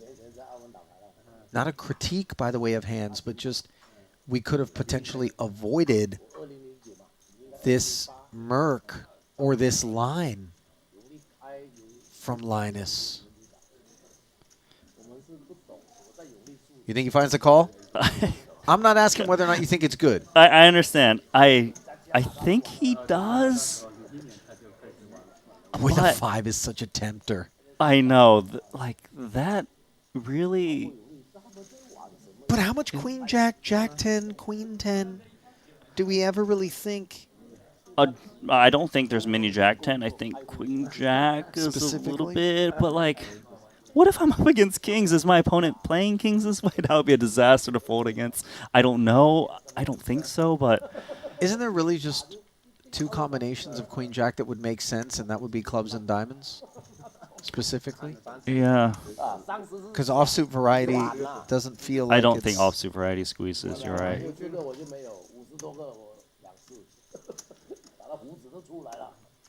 Ace king you got to worry about. I know, yes, he blocks that a little bit, but it still exists.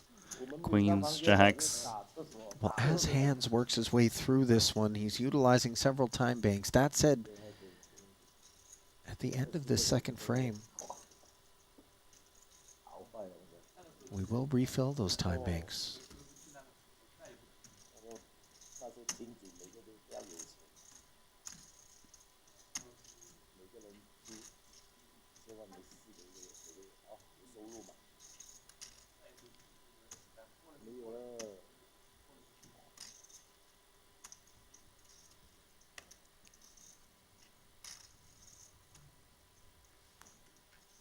Oh, man. It feels like he wants to pitch it. Yeah, of course he wants to pitch it because the hand feels like a stone bluff catcher and nothing better in spite of the fact that its ace is up. No flush draw was ever present. That's a great point. It makes you want to fold more.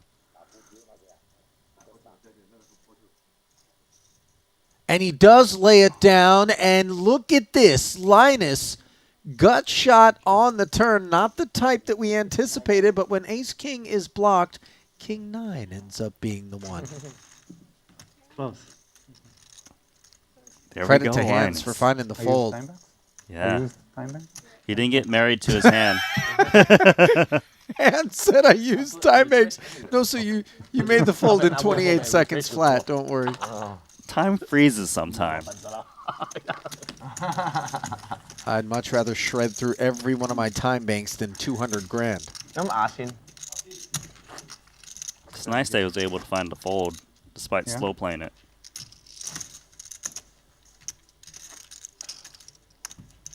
Not maybe he think about it for 3 days. He's anyway, so. Yeah. Yeah, maybe I'm on tilt for 3 days though. 有陣而家推薦晒。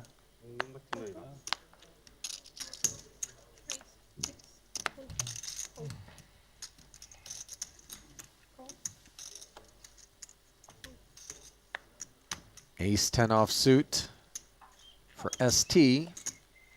Picks up Chen and Loeliger for the ride. 9-7-6. A couple of gut shot straight draws, both of which check to the dummy end of a gutter. Board pairing 7 on the turn. Chen's 5s. Still best. This board is quite Linus's after a flop check through. He's got a lot of 7Xs he could represent. He even could be value betting a 9. He's got 2 overs and a gut shot, which is good for him in the sense that if he is up against a hand that calls, he's got a lot of outs.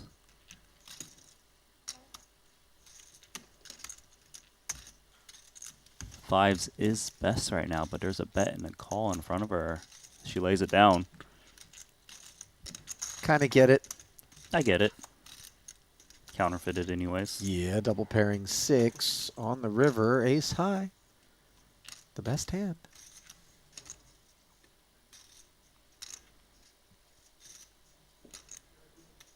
I think Linus expects ST to raise a turn a decent bit with a 7.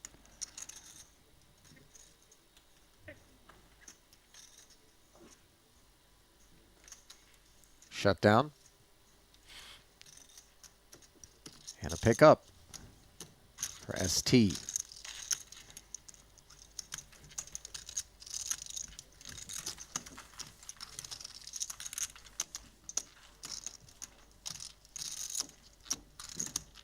Did Linus rebuy twice, Randy? I believe so. So he's in for 600, stuck just a tiny bit in contrast to that was a very where good he pop found from himself though. earlier. 當你 straddle 啦。Good news Is Elton trying to get straddle out of other people still? Nobody does it better, by the way. Yeah, he's literally nobody. Professional straddler. Professional straddle solicitor. Yes. You know, like those club people that have the pamphlets that's trying to promote. What kind of club we talking about? In Vegas? Yeah. Because there's a lot of pamphlets out there, Randy. Got it. Andy. King 10 off. Gets after the straddle of Aaron. Elizabeth flats with ace-8 suited. Elton with the suited king does the same. His clubs are smothered by Handz. It felt like Handz was raising for re-raising chips for a second when he took off those whites. Aaron's hand just too dusty. 没资格抢这个牌。 Even at that price, he would have had himself second pair on this Queen Jack 8 board where a couple of straight draws have come together. Yeah, this is a fun one. Andy open-ended, Handz double-gutted. Lots of interference between those two. Chen bottom pair. Making the correct call. 4 ways, backdoor diamonds. Handz gets to close the action. Of course, he's thinking about check raising. Check call is a bit more standard. Club on board, and it becomes a little bit more of an attractive proposition. I know we've alluded to that on so many occasions, and granted, it is infrequent that those backdoor draws do come in, but sometimes it isn't even so much that the backdoor runner needs to come in, but rather the equity that we pick up on the turn gives us some optionality in terms of being able to activate. Picked up equity is now for Elizabeth Chen, bottom pair, taking up, what, the backdoor nut flush draw. Rarely does she actually think she has the best hand in spot, but she does when there is a bet and a call in multiple spots on the flop.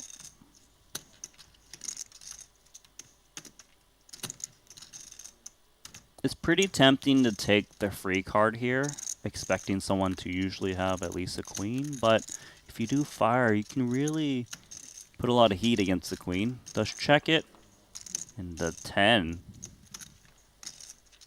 Wow, ace-10 is actually the best hand here. Yeah, it's interesting, right? Like, a pipping, and in spite of both the queen and the jack being out there, Handz has no clue, of course, that his hand is best now. He doesn't think it's best, but it's also difficult to bet here. Although he can represent a 9, very plausible. A queen 9, that check call the flop would make sense. Against one person, it's so much easier, but against two. I don't think a 9 is a big part of Andy and Elizabeth Chen's range, though, as 65. played.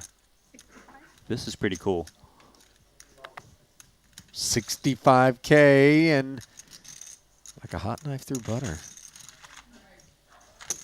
Bluffing with the best hand, but he Yeah. doesn't know it. Cuts through the field and collects that one.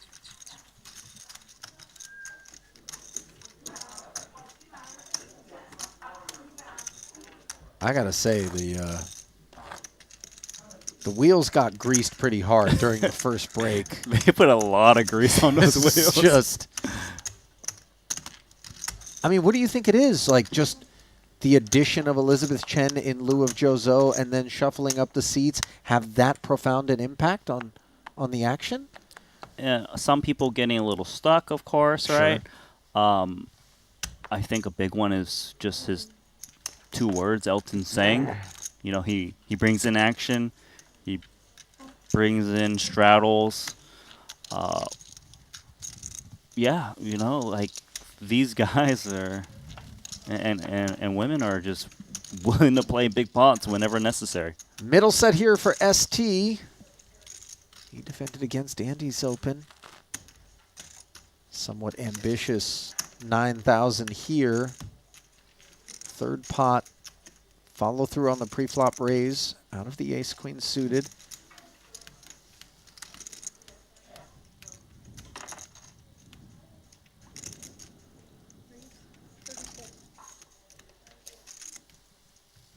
Esti looking to build a pot. Going to be hard to get more action from ace queen with no diamond on the flop. Check raise to 34 dimes, making quick work of nut no pair.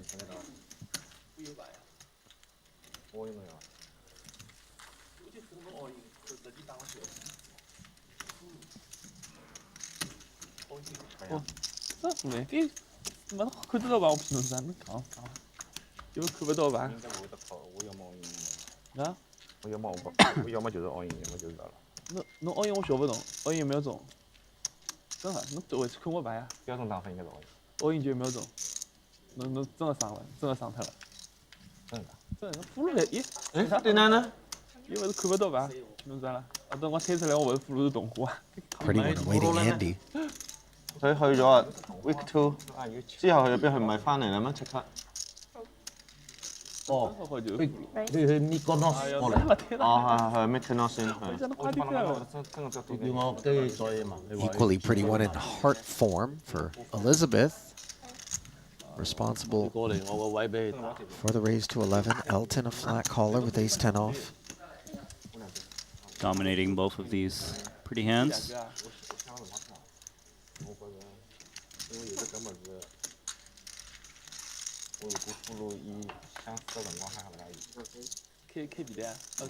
Ace Queen deuce. How about this for Chen? She was the party starter here. Has a gut shot and a jack high heart draw.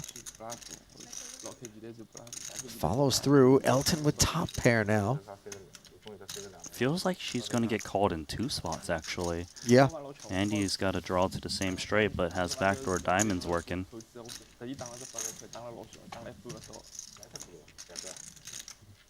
He improves to a 2-way straight draw. And Elizabeth as well.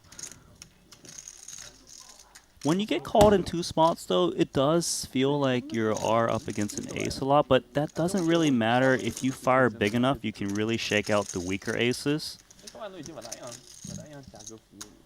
45,000 now.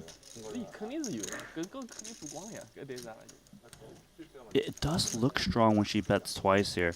Elton not going away. Andy, open-ended. Some of his outs do bring in the flush. We'll make the call closing it. This one's grown considerably to over 200K. And that doesn't rate to be the most exciting of rivers. Both of these jack 10s are just now jack high.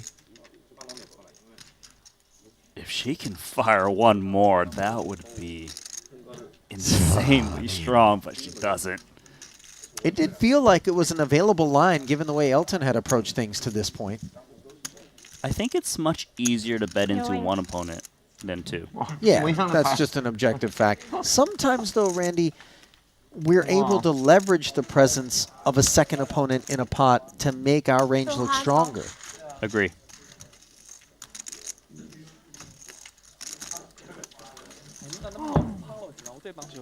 Elton, pleased to be trending in the right direction. 哎呀，這個攞住，攞住。我寫錢我都已經差多幾個套了，我都揾得太兩套。你一次就我多發送，發就。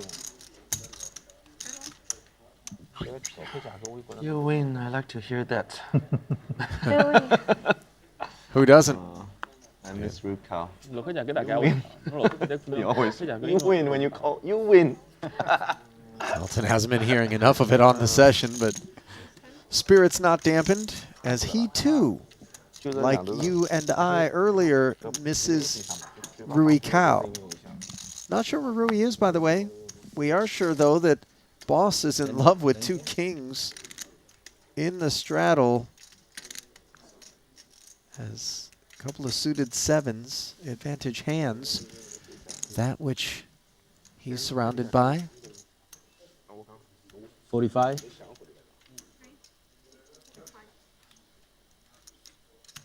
Could see Paul getting some action from Andy.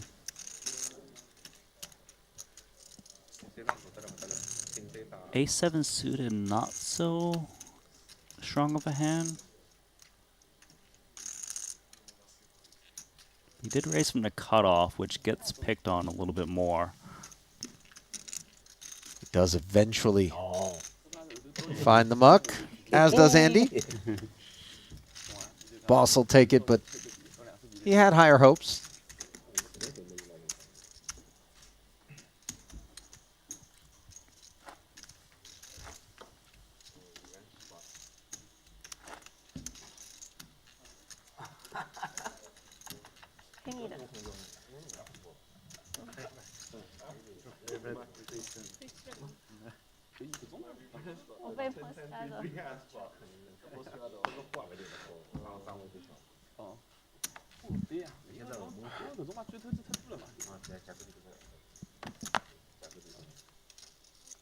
Double straddle from Elton. And I've seen this situation before.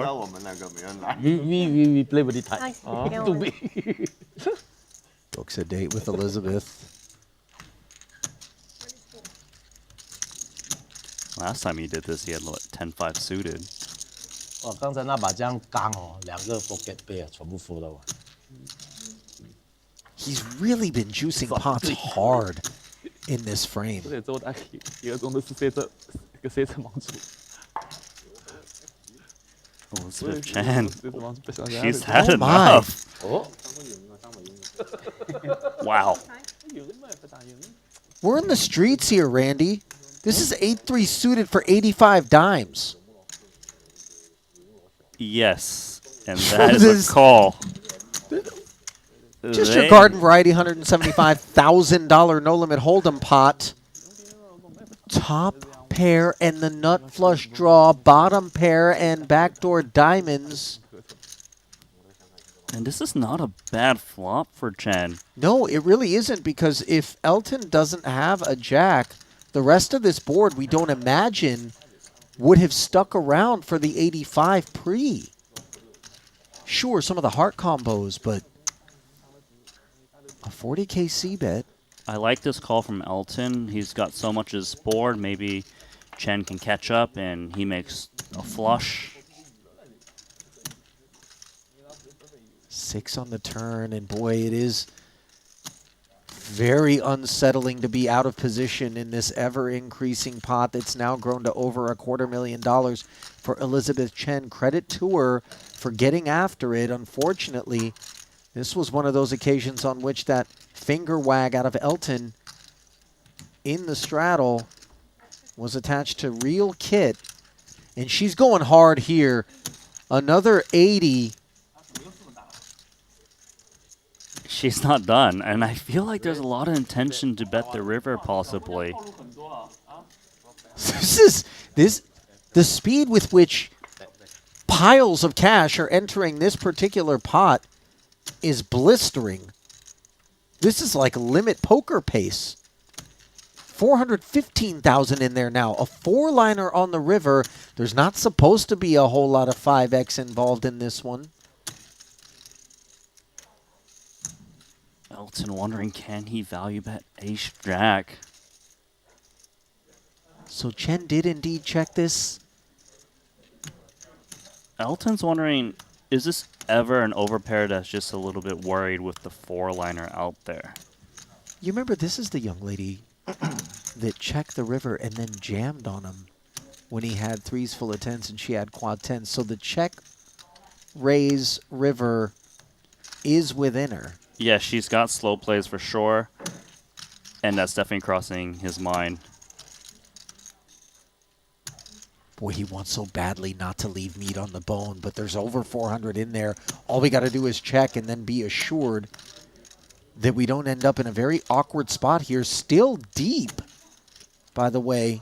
336 effective. Yeah, there's a lot behind. Wow, he finds a value bet.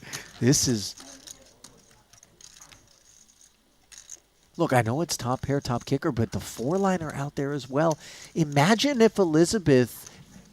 For another 136, I think Elton is just going to be like, show me at that price. But maybe I'm out of line. I don't think Chen's ever looking to check jam this. She's thinking about calling or folding right now. It's not unreasonable that she can actually find hand she beats. It is possible Elton's got busted hearts right now. You know what's wild? And as we see, he does actually have busted hearts. The other thing is, Chen doesn't feel like Elton's supposed to be pursuing value with a naked jack. 100% you're right about that, especially like a lower jack than this. Even ace jack was hesitant to bet. So if we remove the jack from our perceived range for Elton, and we think he's not supposed to be out there with 5x as played, this 8-3 starts to really weigh on us as a proper candidate for a bluff catch. Yeah, it really does feel like a 5x or nothing right now. And like you said, not that many 5x's in the range that probably raise pre and call 85k as well, right?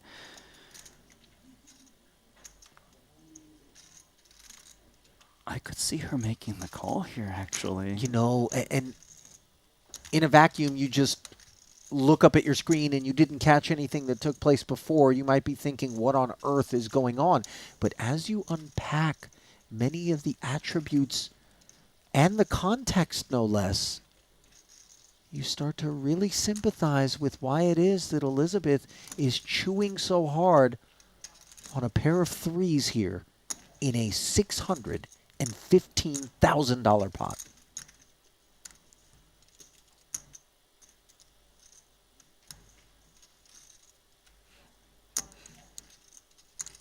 Okay. S 加一个大吗？不懂，这很大的牌哦。S check 是很大的牌。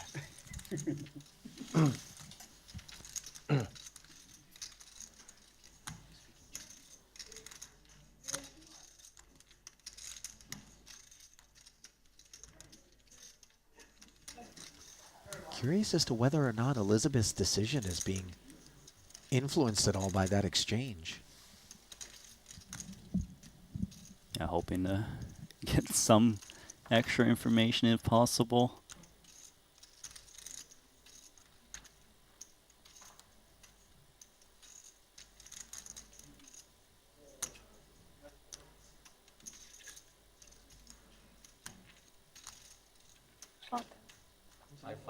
Oh, okay, fine.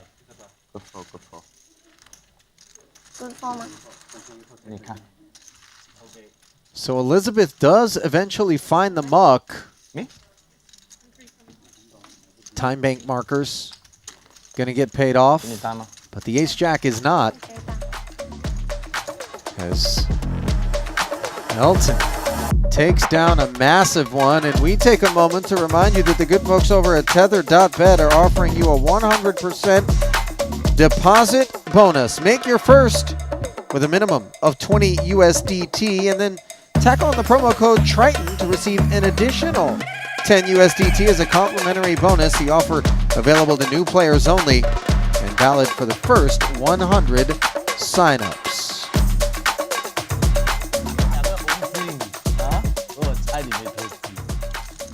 我会圈，要两个红心啊！我拿一个圈红心，就是猜你没有投资。有没有投你啊？嗯，没有投你啊，那很友好，还给你看牌。Randy, the way this game is shaping up, at some point, maybe the good folks over at Tether.bet should put a lineup on whether or not someone jumps through the glass and into the ocean. This is just insanity unfolding. Is just halfway through day one of 7 days of non-stop high-stakes Triton cash game.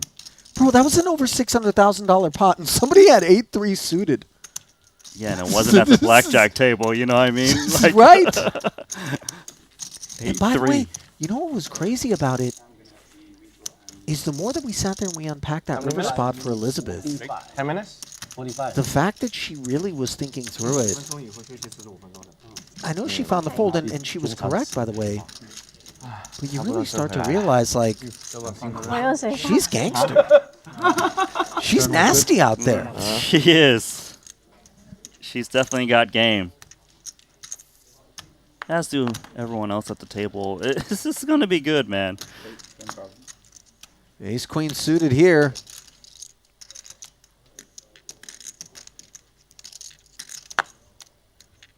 Loeliger in the straddle. Ace-5 suited. Action's always a fire, candidate. man. This is craziness.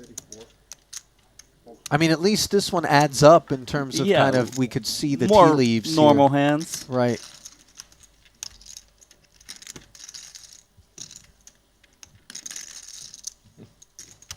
Let's see 3.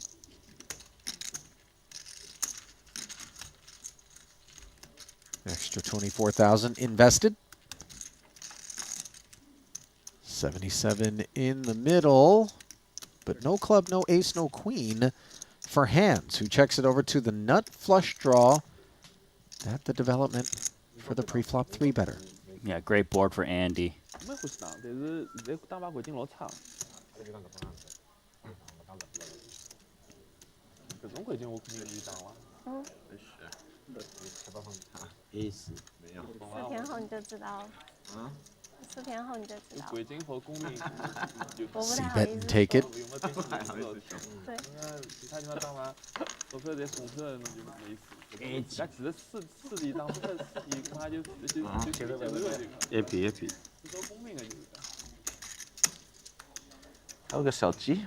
中了。后面做个2个呢？中了呀，不然我想那么久。对呀。没中我就直接丢了嘛。中也等中10对吗？最后一张来什么？2是吧？嗯。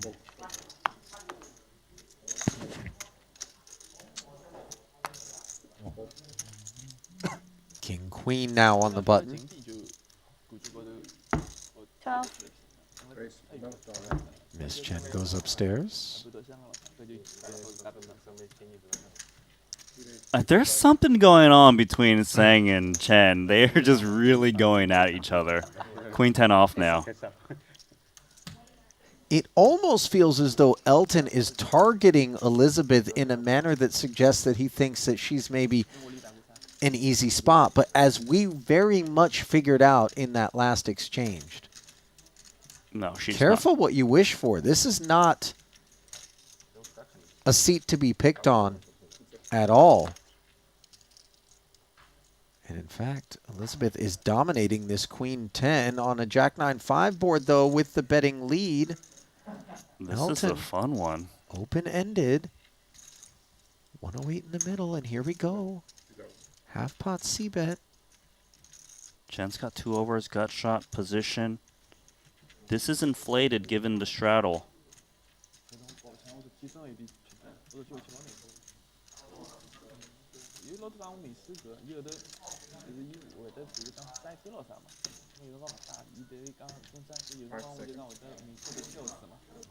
So making the call in position. This is a big turn incoming. 208 in the middle. King on the turn. Disaster for Chen. Presto for Elton. The absolute perfect card for this spot, giving him the nuts and her top pair with a draw to a chop.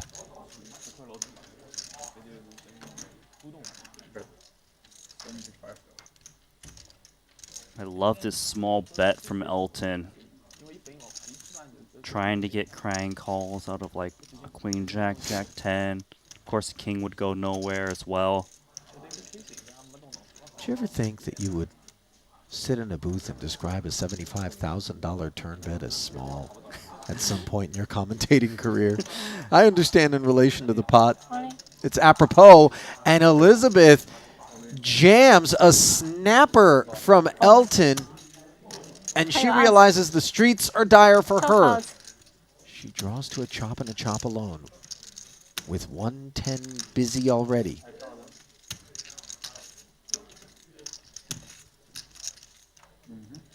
I didn't hear any negotiation of running it twice, and so this single 3 of spades will polish off the entirety of Elizabeth's stack. She asks for another 200K.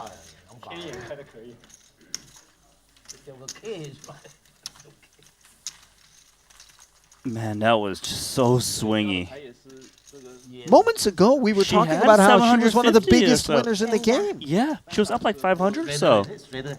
我觉得我 open 他3我不给你 straddle 了，我看你就 straddle 全都到他那里去。下一个了，快点了。吃饭了，全都到你这里吃。By the way, Elton was buried. He was no longer. Now he's printing. He took all of her chips in those two hands.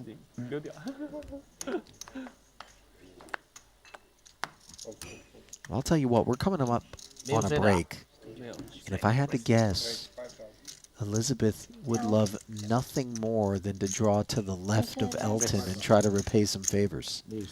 Yeah, Elton really using that position to pounce on her. Okay. Race. Okay, let's just go back to work. 3-bet. Reload. Elton's got ace jack. I mean, does he 4-bet here or call? Or? I don't think he's folding. Don't look at me, Randy. He's not folding. He's not folding, right? There's no chance. No, he's steamrolling. He's on a pure rush right now. Yeah. Look at this. He's 4-betting. And yeah, boss suggesting that if you two want to go this hard at one another, go play heads up. Caught in the crossfire. Heads up at a 4-ring table. He says goodbye to the 5K and a little chunk of that freshly purchased top up there. Pass to the left. After dinner, we play 2 hours, 2 hours. Okay. Too late. Very tired. Jet lag. Then after TV stop, people can continue as they like. You know? Yeah.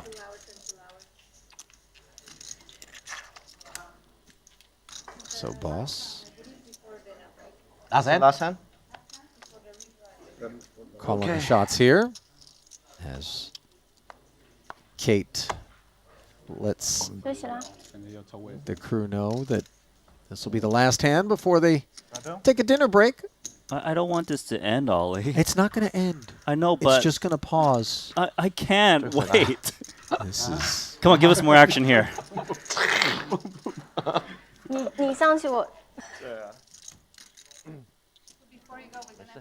Well, Esti. Thank you, Esti. Says, all right, dominated by Linus's King 10 on the button. This one doesn't rate to be too interesting from this point forward. Yeah, if Linus can just sprinkle some chips in there, he'll just take this down right now, which he does. 8K. Don't do that, Randy. I'm telling you, I've been burned too many times. Where we prophesize, we go, yeah, if he just sprinkles, C-bet, he'll take it, and da-da-da. Then all of a sudden, it's a 9-bet flop spot. Well, we're going to need this dinner break collectively. I'm sure those of you at home want to see this train keep on steaming, and it will. But in about a half an hour's time, as we all need to collect ourselves, a massive pendulum swing whereby Elton Tsang took every last one of Elizabeth Chen's chips, leaving her in the red, along with 4 others. 3 300K wins already halfway home. Randy and I will step aside, but we'll be back with more coverage of this cash game in about a half hour's time. Stay close.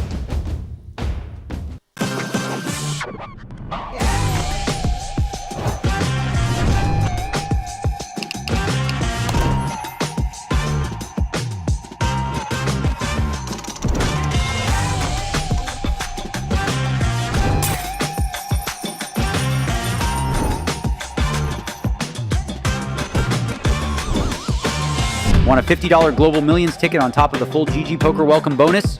Sign up with promo code Triton_2024 and deposit a minimum of $20 to claim your ticket.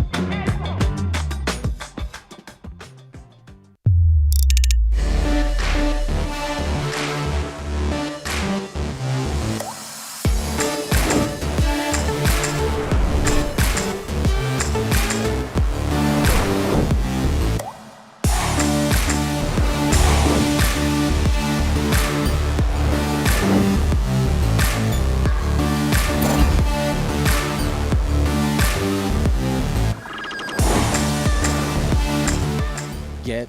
Yeah, I've done that. I've played like 36 hours or so Yeah. and not really eat or drink or sleep, and it was one of my worst sessions in my life. Oh, you've told me about Yes. that one, Randy. That I was actually rough. don't want to relive it. Okay, I didn't bring it up. You know what?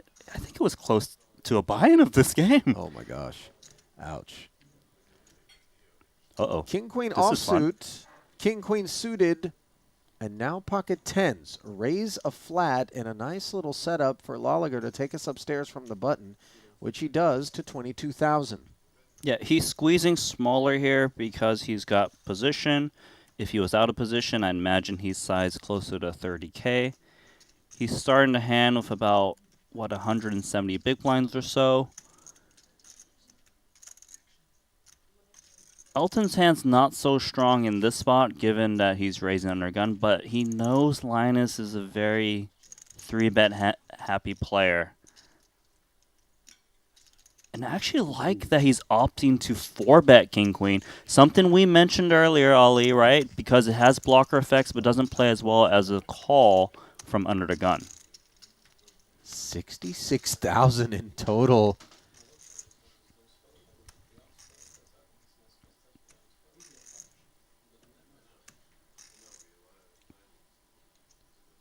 Being in position is very key for Linus here if he does elect to proceed for the extra 44. So the 4-bet is 3x his 3-bet sizing. It's big and it's uncomfortable. But like you said, he's got position. He can try to navigate against ace-king, which is a big part of a 4-betting range. Obviously, if it comes low, he wants to continue. If it comes ace-high or king-high, he probably gets away at some point.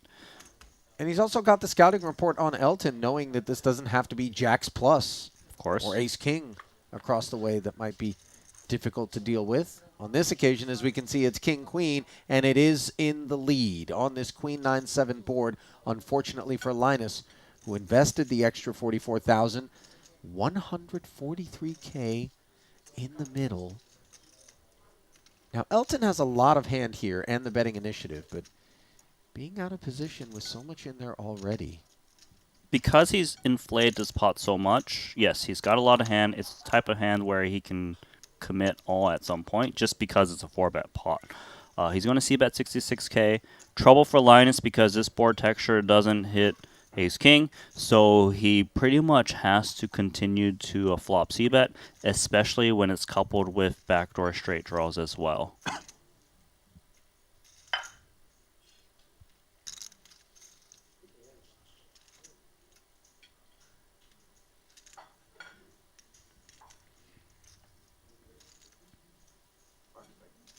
Boy, so often we just naturally want to call in position just to see what develops on the turn in terms of maybe a break check out of our opponent who's forcing an issue here with less than pocket tens potentially.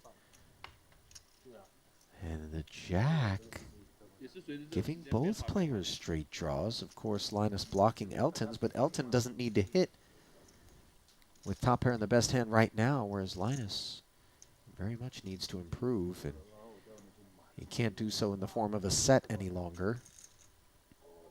Yeah, this turn card is quite possibly one of the most fun ones for these two hands specifically. Elton's actually an interesting spot because he's got top pair, but I'm trying to think of hands he beats right now. Tens obviously comes to mind. Some kind of jack 10 suited, 10-9 suited called 4-bet. He does lose to like a set of jacks, set of nines, set of queens, ace queen, of course. It's uncomfortable.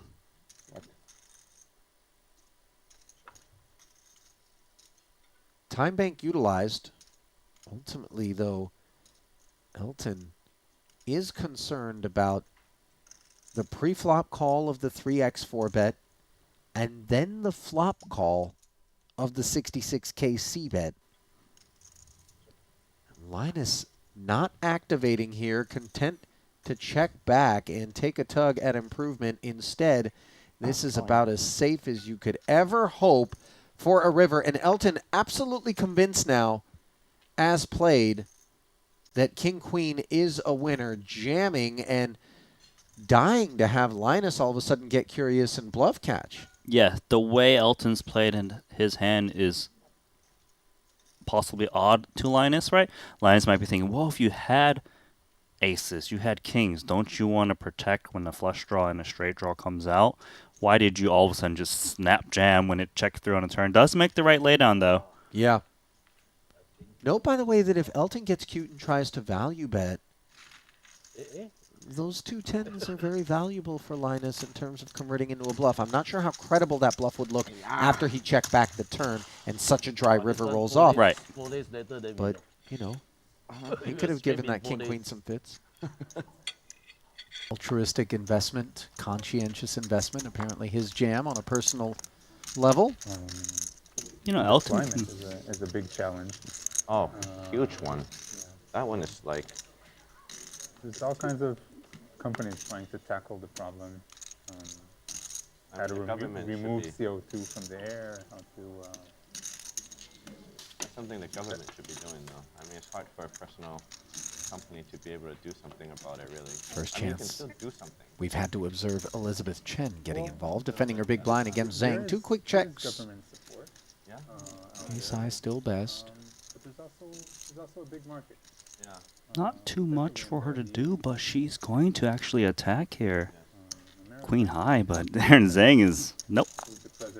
Look you up for now. 6K not going to get it done, but the queen on the river will. Chen makes the best hand. I kind of feel like Chen was going to bet the river even if she didn't hit to bluff off these ace highs, but now it's time to change that course of action and go for value. 10 into 27, and now we're starting to feel a little bit milked.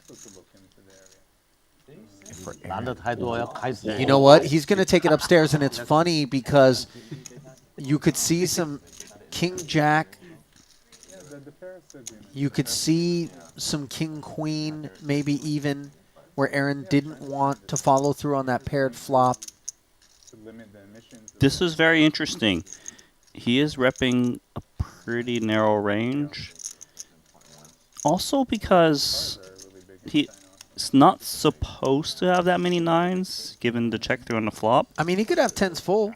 He could, of course. I mean, Aaron is tricky. He could have some 9s, but he's not. It's not that expected, and Chen's a bit confused, and it's a great first hand for her. Wow. I'm pretty shocked that that extra 26 found its way in there. Thank you. Thank you.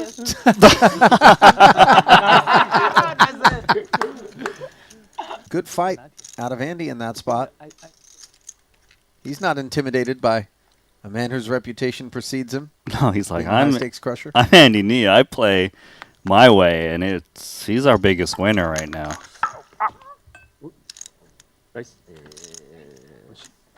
It's up, what, 325,000 or so? Somewhere around there, yeah. You dropped the chip.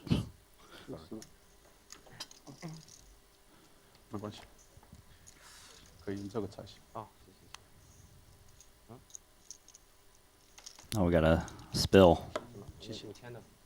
Aisle 14. Clean up.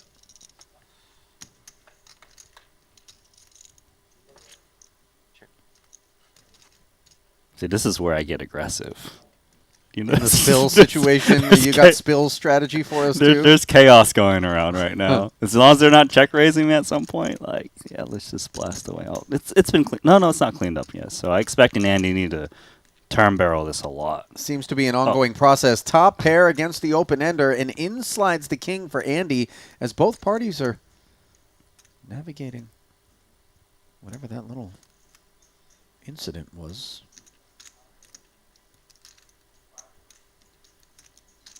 Hoping for the sake of these two that it was water and not something that's leaving behind a stain.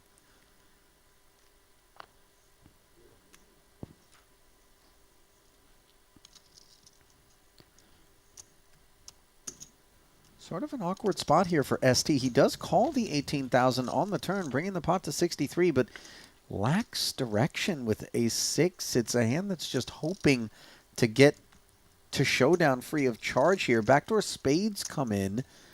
Andy blocking spades, and Value still available to him, no doubt.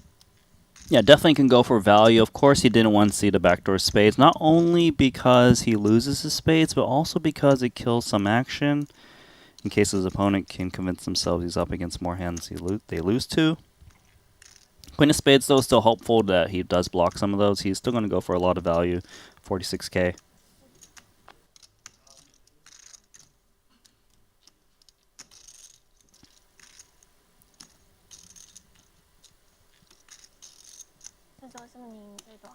So just top pair, no kicker for ST.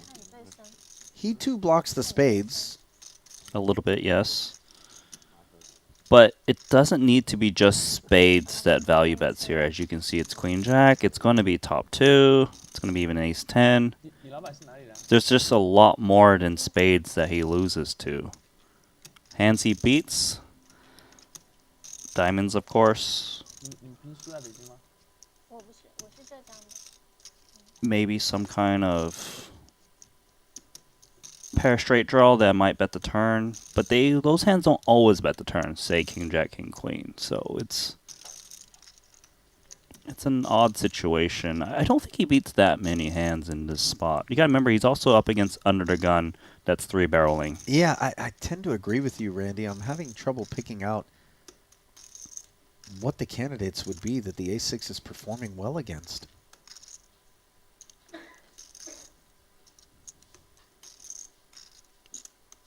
I mean, they've been playing for a few hours already, right? Maybe he's seen Andy get out. He has been out of line in some spots, so it always crosses your mind and does make the right laydown.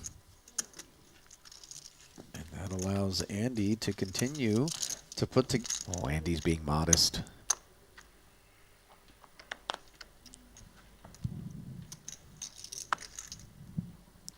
Elton bringing back the straddle. ST's going to be fortunate to have this pot juiced up a bit. As he opens with 2 kings to 13K. That he does. I feel like when you straddle and you got 5-4 offsuit, you're going to defend. I mean... You know, I mean, you're not just if straddling you're Elton, the fold. Sure.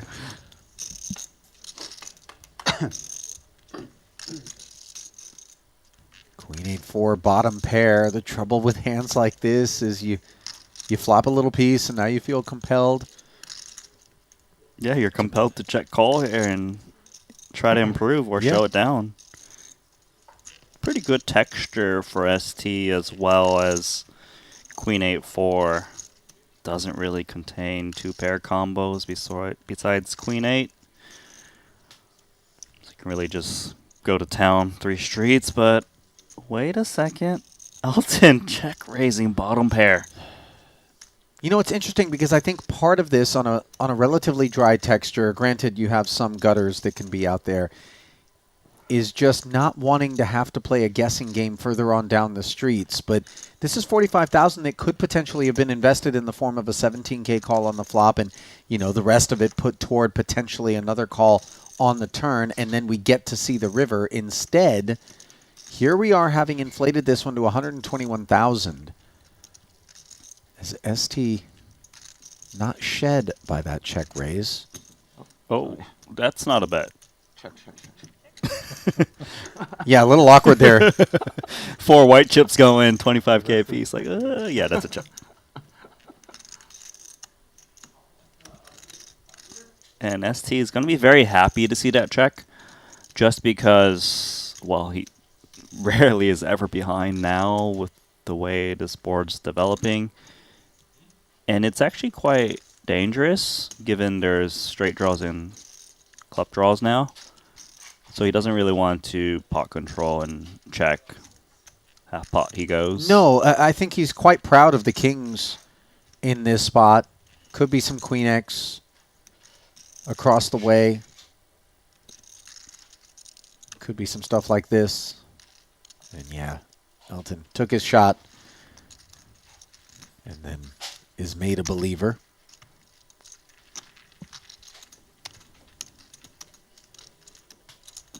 Lines like that, though, historically, Randy, we've been privy to when all of a sudden an innocent-looking 5 rolls off with the 4 pairs. You know, they've earned Elton some massive pots through the years. So while it's tempting to maybe look at that and go, oh, get critical, just how jealous I am as I see it coming in with authority.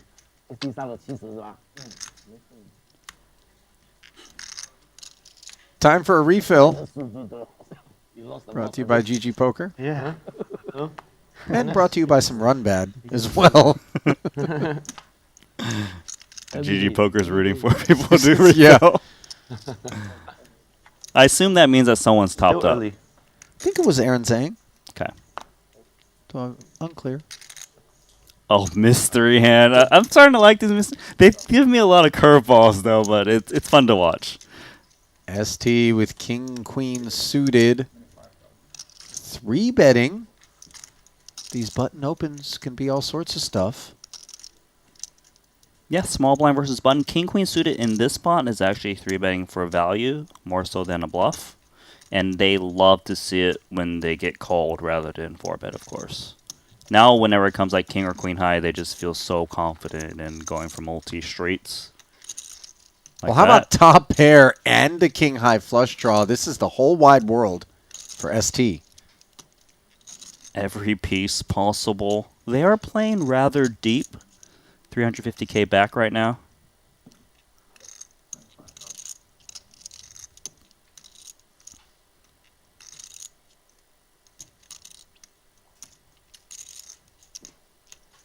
Zang gonna peel here. Pot grows to 104,000. 7 of spades is interesting. Yeah, it's interesting. It's interesting in the sense that the 7 is more in Aaron Zhang's range, but then it's also slightly positive in the sense that if your opponent's holding a jack, their outs are reduced, say jack 10 specifically.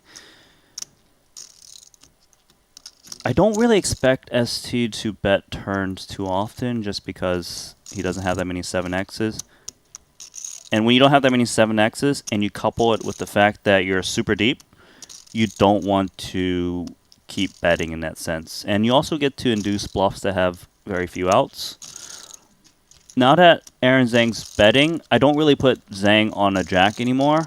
Now I expect it to be 7X or straight draws and flush draws, which there is plenty of.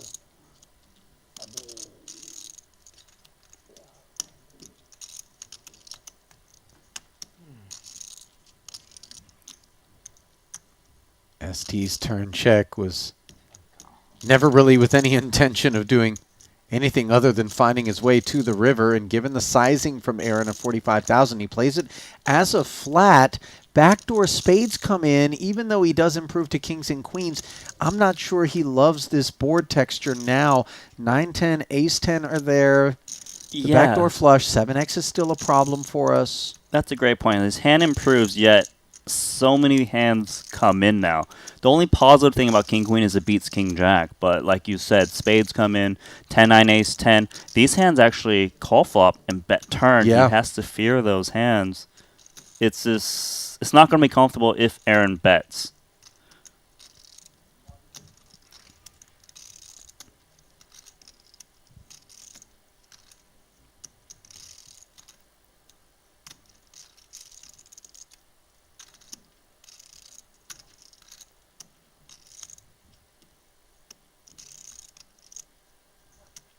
So ST checking over and now facing the jam. Boy, this is really tough. I thought it was a jam. I'm seeing 80K. I thought he Forgive said me. all in, but I maybe heard that too. He did say all in. Okay, so I believe the top up. The 200K is the top up. Was the isn't refill. Active, right? Correct. So he's jammed for 80. He's got and that's an back. all in because we're seeing the 200K, but that's not involved in this hand because it was requested after the cards were dealt, I'm guessing. I'm pretty sure you're right. So it's 80K into what, 190? 194? It's not that big of a jam then. I don't really see how ST could fold, but he might be thinking, what do I be. Yeah, that's exactly the problem, isn't it? Busted hearts are where you want Aaron to be. You've got 2 hearts. That's a problem. That is a big problem. I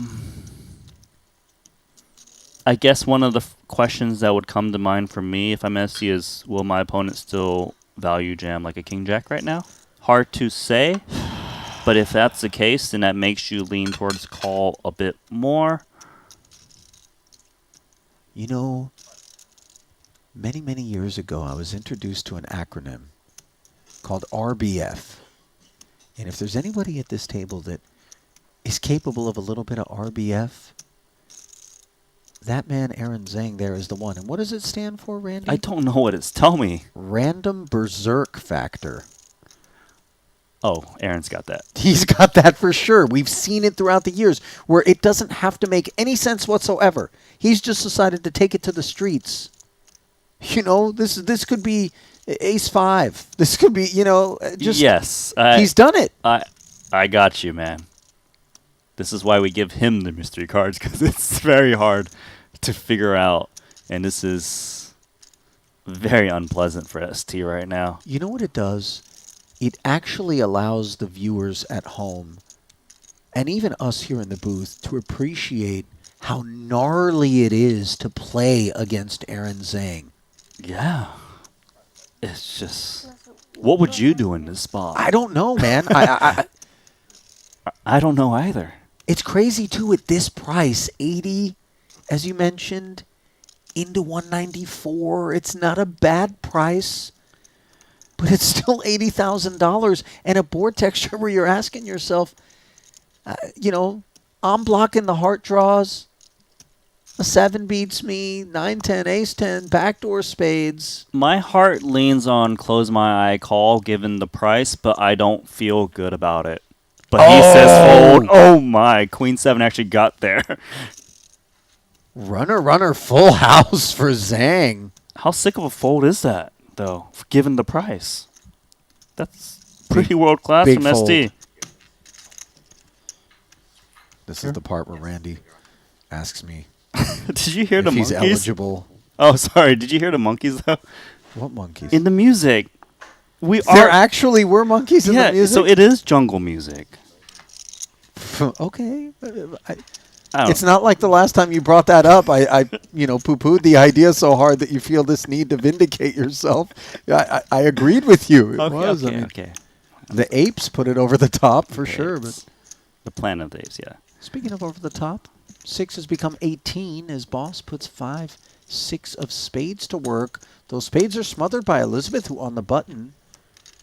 This is interesting. Is flatting, yeah. Not really the kind of hand that typically would want to take 3 cold to the face, but on the button.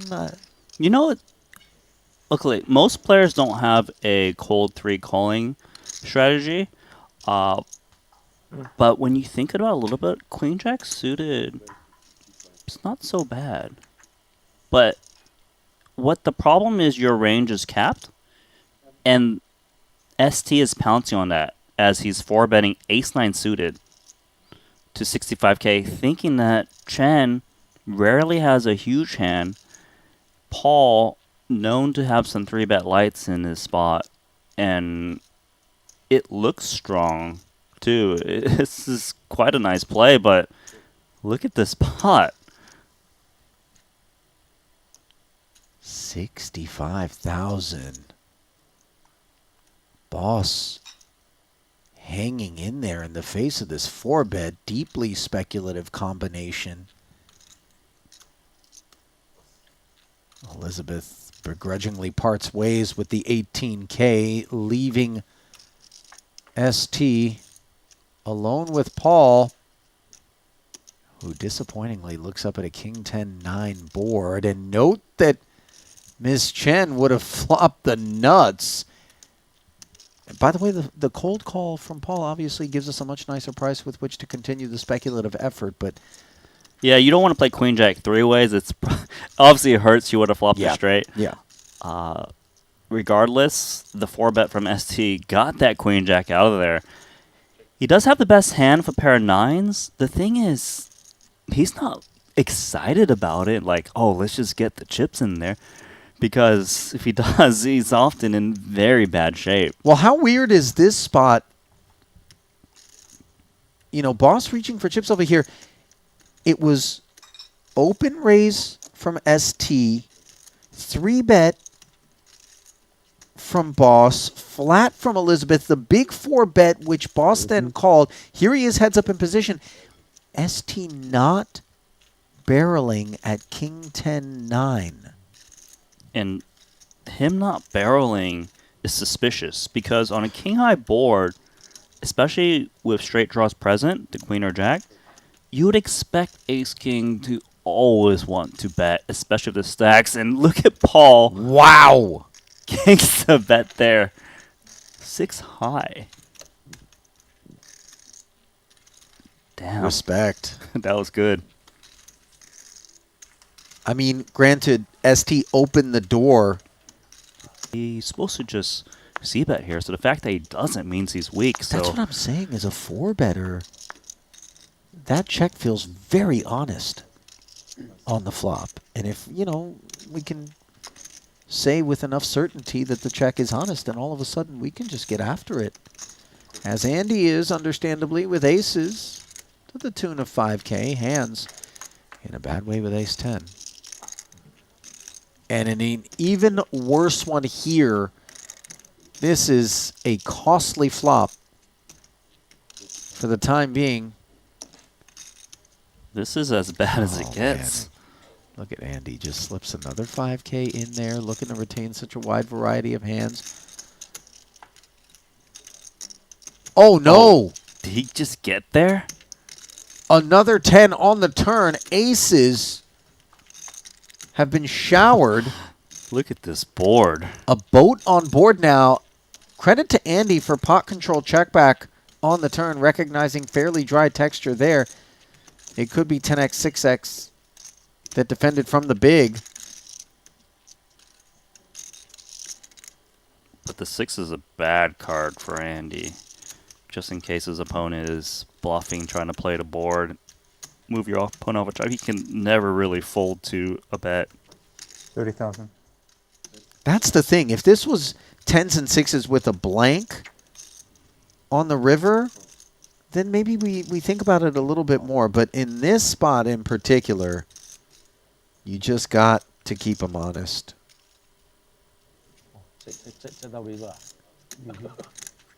Wow. Ace-10 beats aces. And obviously, that one does not go down smooth, but...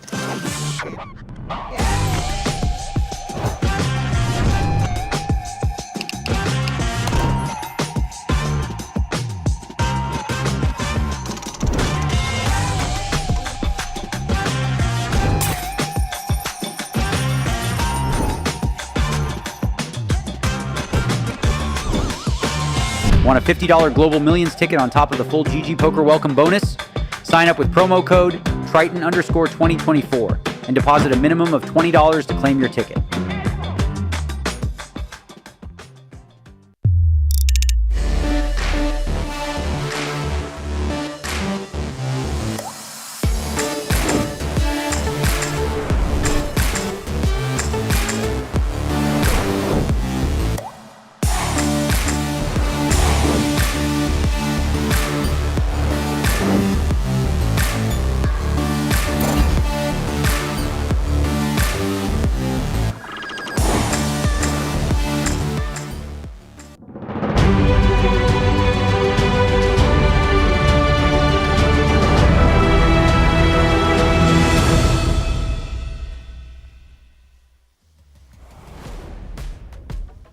And welcome back to the second half of our first day of a full week's worth of this Cash Game Invitational, our first ever here at the Triton Poker Series, live from Maestral Resort and Casino in Montenegro.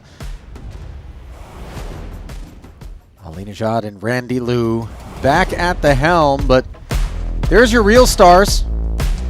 Deck has been shuffled once more for a new seating order. Give you another look at these chip counts. It's been a more fruitful day for some than others, Randy.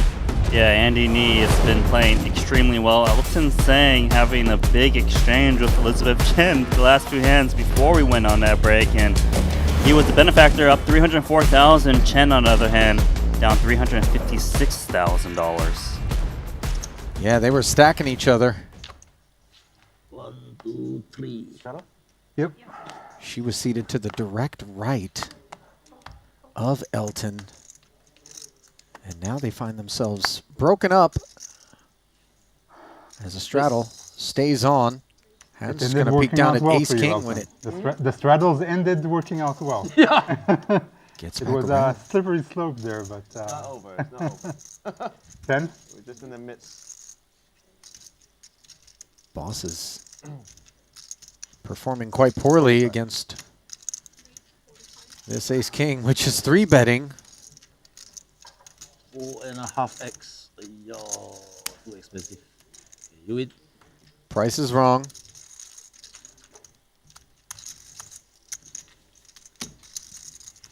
Yeah, seems like obviously ace king 3-betting is standard, but from their point of view, it's like, yeah, okay, we're gonna continue to action. Make it one round. Okay. Mandatory straddle on. 张哥们瘦了很多啊，是吗？哎，我没看到他。在哪里啊？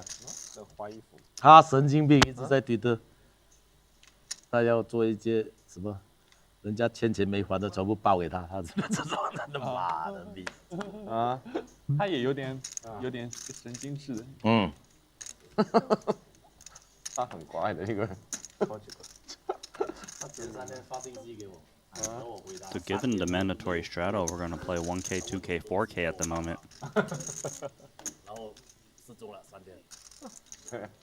It might seem like an innocent wrinkle, but it really does juice the game up to a far bigger limit than that which we had on tap. 活在自己的世界里面。对。谢谢谢谢。 Well, let's see with dinner behind them. Oh. Whether or not the crew is 那他这个 going to be 变得 experiencing 更 food 奇怪了 coma or on the hunt for some dessert in the form of one another's stacks. Usually it's food coma, but these seem like they've all got a little sweet tooth on them right now. Yeah, for sure. Andy Nee having himself a good outing. Still early, of course. 2 frames of play left of 2 hours apiece. Takes it to 11,000. Esti defending. And flopping top pair. More than we can say for king high, which has it checked over. Does check it back. 9 of spades on the turn overcards the top pair, but I don't think ST will be too worried about the 9 because a lot of hands that hold a 9 would actually bet the flop, such as 8-9 or some kind of numbers that has backdoor straight draws.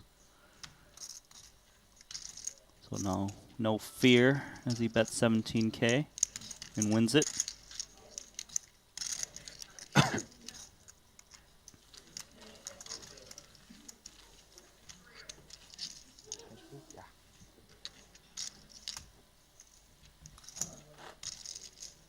Oh yeah.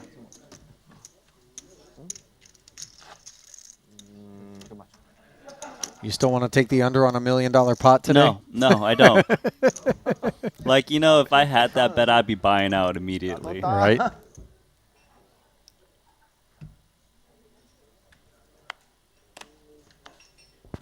Speaking of million, Elton's now sitting on a $1.3 million stack. Those aren't tournament chips.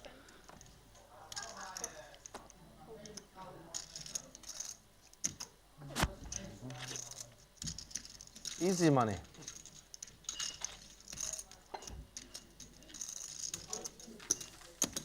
I don't know if any of the money that seems so tantalizingly available for the taking here in this game could be characterized accurately as, quote, easy.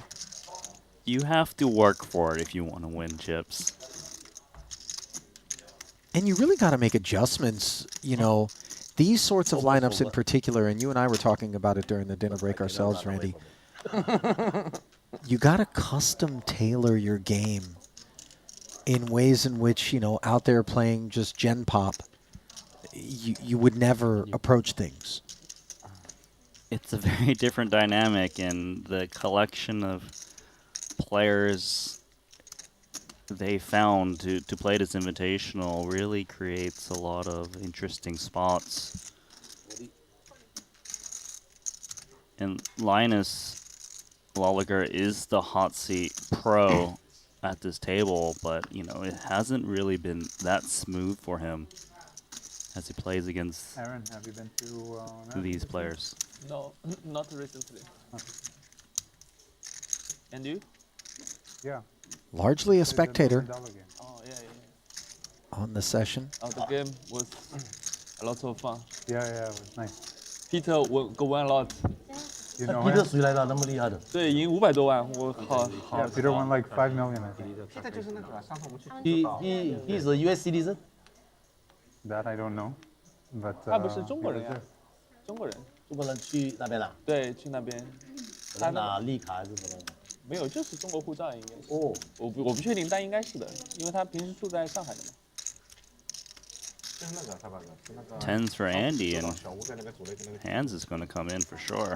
Yeah, little suited connector. These are the kinds of hands that help earn us very big 他那个 pots. 狂中牌哦，这中牌中的运气很好。 Does he come to Triton sometimes, Peter? The last time we were in Jeju in March, he came, he said he wanted to play, but then he ended up playing the speed game, not Triton game. 就跟你陈燕是 after 2 days he left. 就普通就1分。 Suited one gapper for Aaron, who hopped in here. Nothing to speak of. Andy continues telling his story. The 2 10s barreling with the ace and the jack out there. Bottom pair for Handz decides no club, no further involvement. It's not an easy c-bet to make, and you're really happy to just take that one down on the flop. A couple of occasions, not all of them in this frame, but we've observed, Randy, people not necessarily peeling in spots where you might think in position, you just want to get to a turn and see what's what. Whether or not you improve, maybe you're given an opportunity in the face of a check and a lack of a second barrel to fire something and win the pot. People just choosing to step aside, The thing is look for better also- spots. Yeah, they are choosing accordingly, and in that one specifically is when someone c-bets into 2 opponents, then chasing or seeing what's up is not as enticing. Yeah, especially if you still have one player left to act behind you. Right. 他不开牌就没了是吗？ Meanwhile, red jacks and pocket 4s. 5 a man. She only straddles if Elton can double straddle. Talking about Elizabeth Chen. Elton make me straddle. King 10 6. Andy again. C-bet and take. This time only 1 overcard to deal with. Chips. Elizabeth, ease up. 200, Kelvin. Looks like another top up for Miss Chen. Pretty incredible. We're talking about an almost $750,000 million swing at this point for her. Is that right? She had 750 at one point. On 1 bullet, right? On 1 bullet, that's right. And then now she's on bullet 3. But still has a little bit in front of her. Yes. But so maybe we're talking about a $1 million swing. I mean, it's at least 750, I'll say that. But she's got fight as she's topping up against this crew for now, Well, though. you're looking around at all of these big stacks and you're thinking to yourself, Yeah, I don't want to be the guy, yeah. the one playing 200K. Plus, if there's a lot of straddles going on, it kind of does make sense to top up a bit. Well, yeah, because otherwise you find yourself playing too short and maybe not able to manipulate in the way that you need to be able to.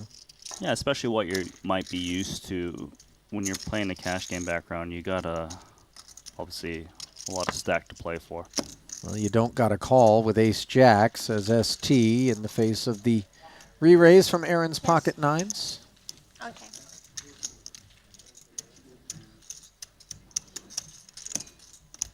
Man, it really puts into perspective just how big this game is.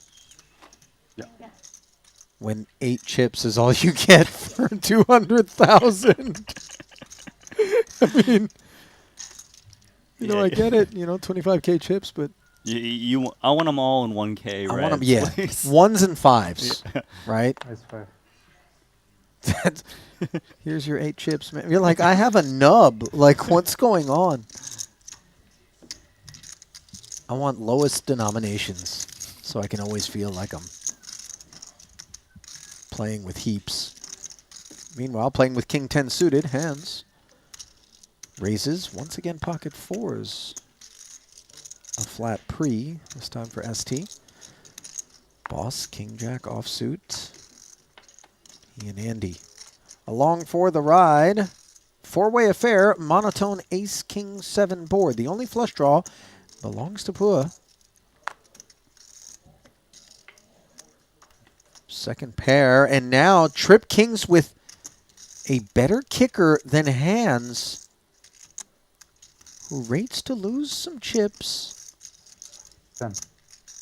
Yeah, quite a rough one for Handz. 10 into 23 for the time being.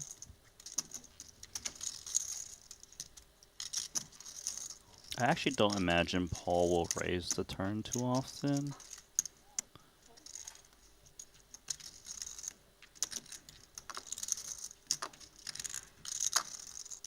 So bet and call in front of Andy.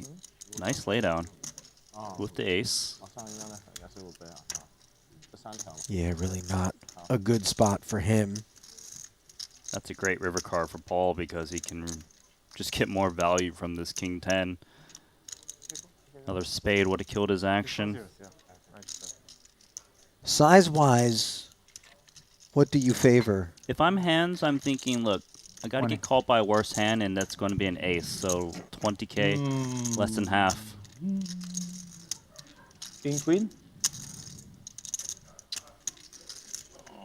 I don't think you're making that statement to raise, so it looks like he'll be calling. Kicker problem. King 10. That is exactly what Paul wanted to hear as he made the call. 开出来很漂亮，第4张也对你加强。我以为他 King Queen 啊，他肯定是有 King 的嘛，那么多人4个人。哦，对。啊，对。有点东西啊。第2家打出来嘛。对，有点东西。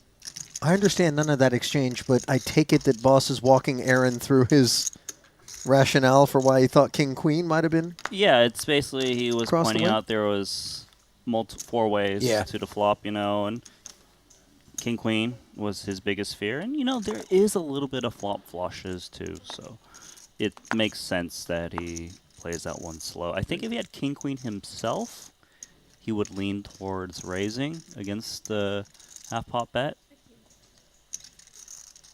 Ace 10, ace 10. I get this vibe that Zang's not going to fold here.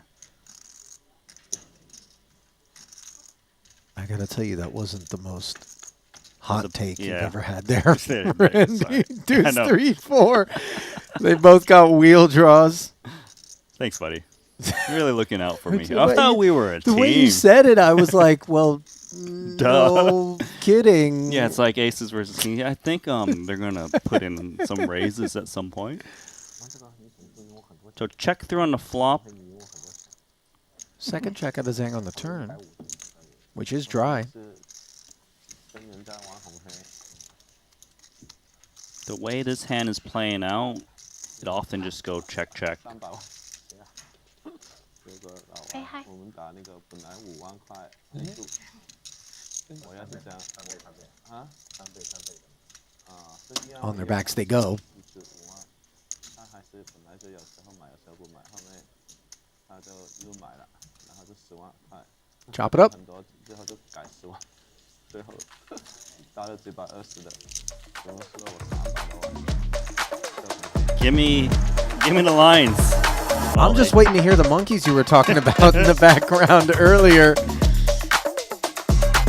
Our partners over at GG Poker offering a new player sign-up bonus offer. Utilize the promo code Triton_2024 if you're a new player. And okay, I heard it now. Deposit a minimum of $20, get a full welcome bonus and a $50 Global Millions ticket. That ticket will be added to your account within 72 hours. And of course, don't sleep on Rush and Cash Fridays, where you can play with the pros. 我也输给他很多了，就在济州岛，香港也输过一次。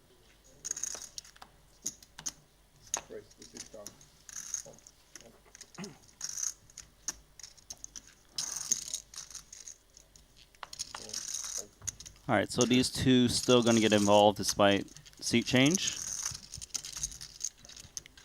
We got a third to the party, Loeliger. I gotta be honest, I feel as though, even though it shouldn't be personal, Elizabeth would love to get her pound of flesh back from Elton in particular, who has the best spade draw on this monotone board where Elizabeth has flopped top 2. She's definitely going to get some chips out of Elton. This Not board. Linus. He's out of there. Broadway got shot as well. Elton calls the 8,000.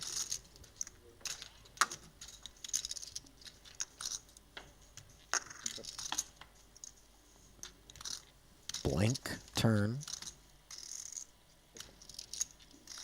Good spot for Elizabeth to just continuing to value bet against the lone spade.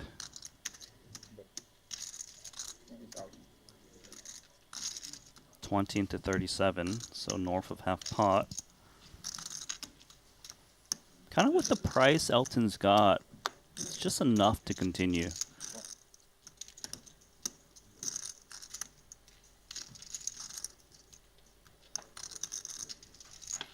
That he does, but does not improve on this 6 of clubs river.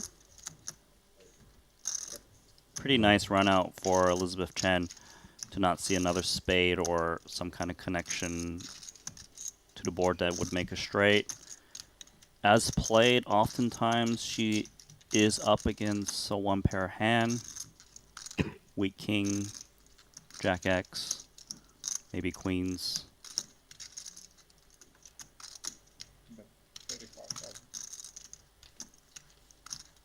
$35K, the number she dials up for value. There's not many hands Elton beats in this spot. The main hand he picks off is what, Queen 10, but holding a 10 is not good.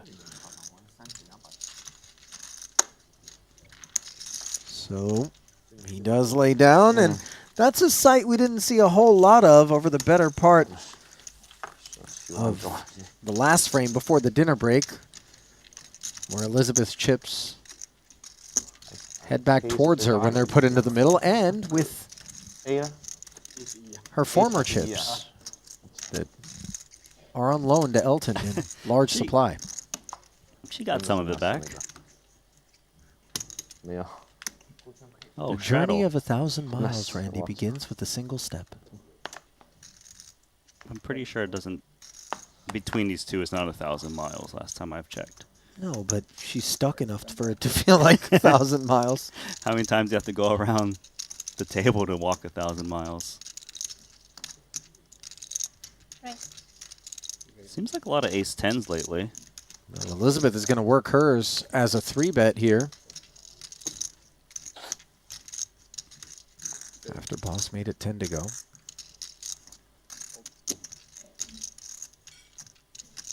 King Jack offsuit it's not that good out of position. You would rather have cards that don't interfere with the dominating range of the 3-better in these no limit cash game streets because you have better clarity. Yeah, you have clarity when you're not suited. If you're suited, you kind of prefer having the king jack there. Oh, but, yeah. When you're offsuit, now you're just playing a spot where I know I'm possibly dominated, reverse implied odds, and it doesn't have much playability in the out of position, of course, which is not good. You don't get to realize as much equity.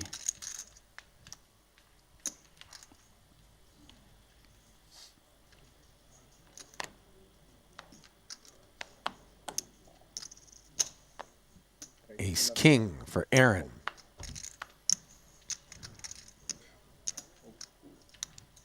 Uh-oh. 11 is going to turn into a little bit more than that, potentially. No, Hand's going to play it as a flat. I think the idea here, Randy, in part, is that oftentimes when we flat, we attract 3-betters behind us, and then maybe we can play it as a 4-bet. Right. This is a very 3-bet happy table as well. Right.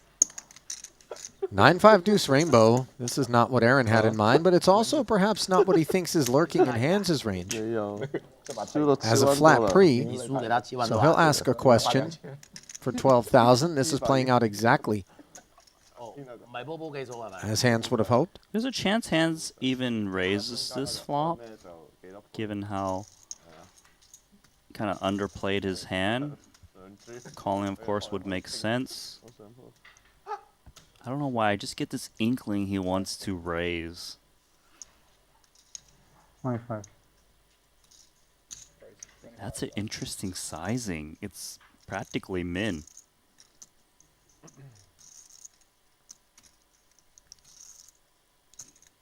And I don't know if interesting is the feeling that Aaron has about it. Confusing, perhaps. Confusing indeed. Aaron's probably thinking, why are you raising on this flop and so small? Yeah. So he'll just make the call. Doesn't find the ace or the king, which would have left Handz behind. Instead, it's a 10. Aaron checks again.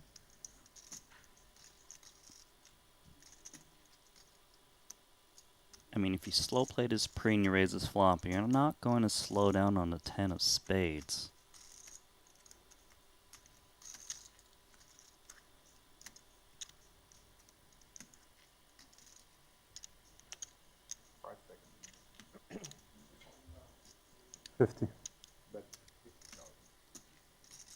You're also not going to get any more action after announcing 50K, understandably.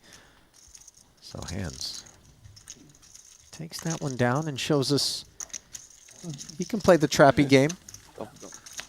They actually all have a real trappy game from what I've seen. I mean, not exclusively, you know what I mean? But they all have that gear, and that's actually a huge asset. It's very important in deep stack poker because if someone can define your hand based on the action, then they can really make a strategy that puts you in a world of hurt, right? So if they can always fear a little bit that you can wake up with something, they can't just go, well, you check, therefore I put you all in or whatever. You can never have it. Little suited connector. Put to work by Aaron. Linus suited one gapper. Doesn't Elton want to just get involved? You know, he does there's a 3-bet in front of him, but like he's like, oh, I can play $1 million pot. I mean, let's come in. And when you're up as much as he is, this 18K doesn't really feel like as big an ask. He's like, oh, invest 18 and get 500 back possibly. Let's try, but maybe let's just 4-bet it instead. Oh man. Elton has really come to play. I mean, he always does, but today is really something.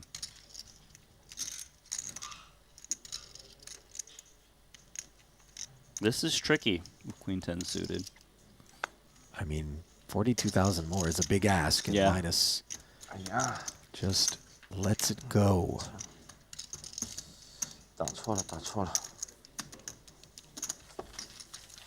I mean, usually you say when like you don't get action with like aces or kings, right? Well, yeah, but it's okay to say it when you didn't have aces or kings and make them think you did.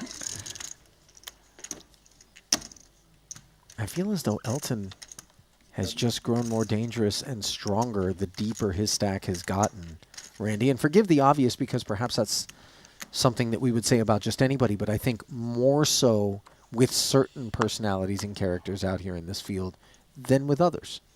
It's exaggerated with him. Yes, I Amplified. actually extremely agree with you on that note. Elton is, like I said, plays cash games for a very long time, and these cash games aren't short-stacked. No, I think he really loves the deeper stack stuff. That's why he loves getting the straddle on.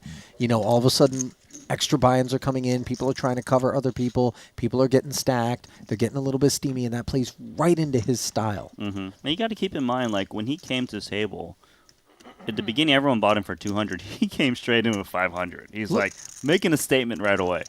Randy, take a peek at what's just happened here. Elton, top pair, king of diamonds working against Elizabeth's nuts. Yeah, you know, Elizabeth Chen, she remembered what Elton did to her. I think it's time to get some chips back. And I think she's going to come in with a check raise. It's a very drawy board, and she can really represent bluffs and just get paid off.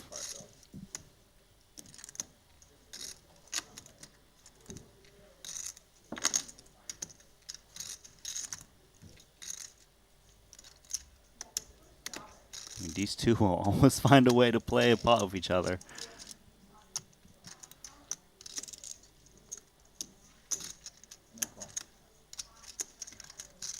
Like quarreling siblings, they just can't be kept apart. Now the ace of diamonds on the turn. How about that for Elton? That's great for him. It gives him lots of equity. Yeah. And also good for him because Chen is going to feel not so good about the ace of diamonds, right? King Jack got there. Diamonds. She plays it slow now just because it's trouble to get a lot of value from worse. I mean, she blocks diamonds, and she blocks the king jack. She doesn't want, it would seem, to barrel and then be pressed off of her equity. 27 into 99 out of Elton. This is not so large that we need to feel like we're in trouble. No, I don't think she's that worried when she sees the quarter pot bet. Oh my gosh. A board pairing fourth diamond. Granted, Elizabeth has the 9, played the turn as a check call of that quarter pot sizing roughly. And here she is. Loathsome river to be faced with. I mean, she just can't catch a break. Flop the straight and loses to king queen. You know, those straights on the flop, the biggest issue is they generally will never be any better than that. Even though she improves to the flush, now she faces 111 dimes on the end out of the person she's had so many collisions with already on the night.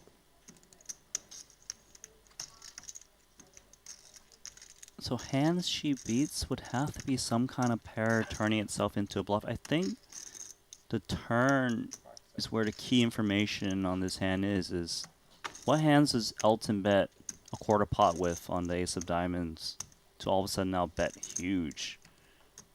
It's hard to imagine bluffs because if Elton was holding, what, ace jack, ace king, does he bet quarter pot then turn into a bluff if it's black? I suppose.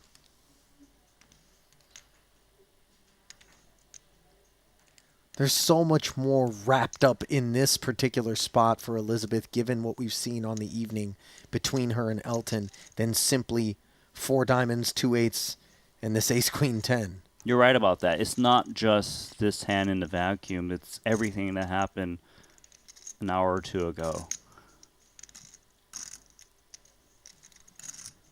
Well, if she's contemplating making this call, Randy, she needs to be able to come up with hands that she beats or natural bluffs. And unable to do that, she does properly find the muck. Disappointingly, of course, as the trend of Elton getting the better of her continues in all the meaningful exchanges.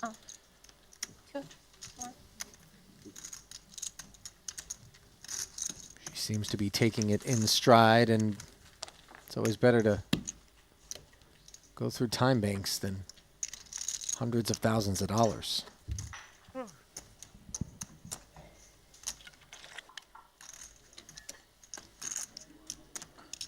It's been quite the downswing.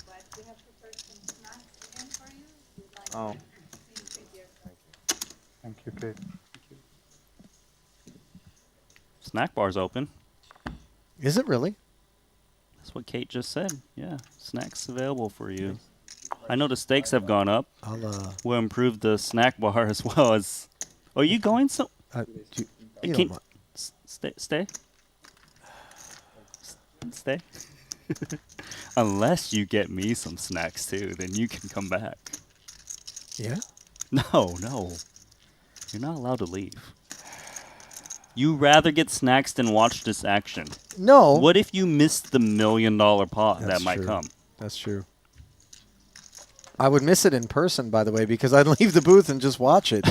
9-7-6, both players with a piece here. Advantage Andy with middle pair ace kicker, but the betting lead belongs to Handz. He's got the dummy end of the gutter and bottom pair. Both players with that kind of weakish showdown, but enough to continue a little bit.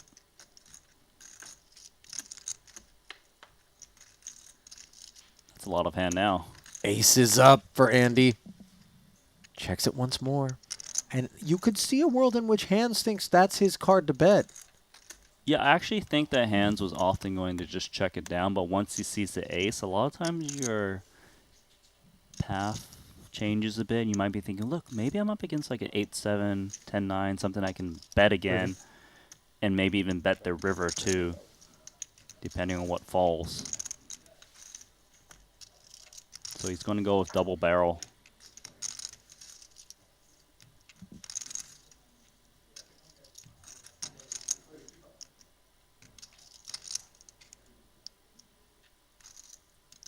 $30K becomes more as Andy check 4 X's, and now all of a sudden Handz realizing that that ace rolling off on the turn is a card that cost him chips. Yeah, those 30,000 is going to be going away for a bit. Handz might also be thinking like, did you really check raise the turn on me? I was expecting to never get check raised once you just check call a flop, but you can never say never at this table. Begrudging release, but a pretty straightforward one. And Andy's solid procedures continue to be on display here. He seems right at home, not at all discombobulated by the straddle being on and off, or the double straddle from time to time. Just doing his thing. Doing his thing. He's comfy. But it is interesting because I don't think that Andy has been as affected by being on the plus side a significant amount as Elton, for example. He granted just the baseline. Elton's a more active player, I would say, than just about anybody in terms of VPIP and the range with which they're willing to VPIP. But look, at this table, we clearly have many different styles going on. Yeah. This is what makes it very fun to watch, of course, right? And seeing how different players react. We've got random elements such as straddles. It's like we've been saying, it's just day one, my friend.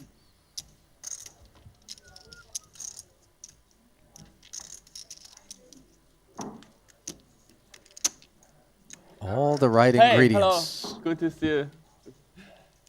have Who's that? made their way to Montenegro. Is that Rob Young? Hello, sir.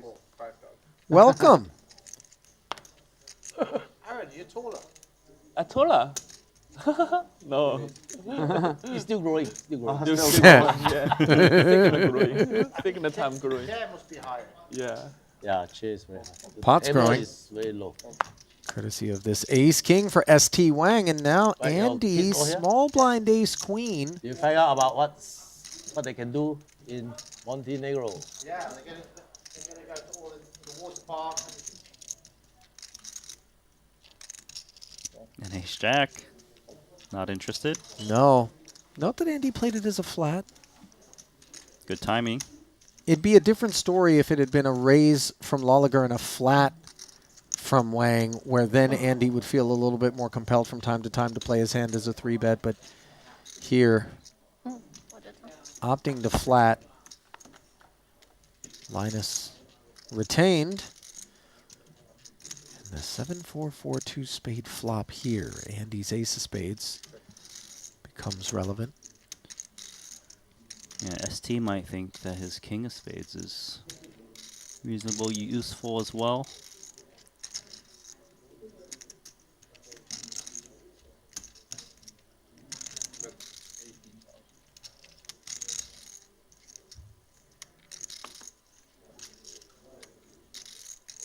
Reconfirming that ace of spade is in hand, which gets the call.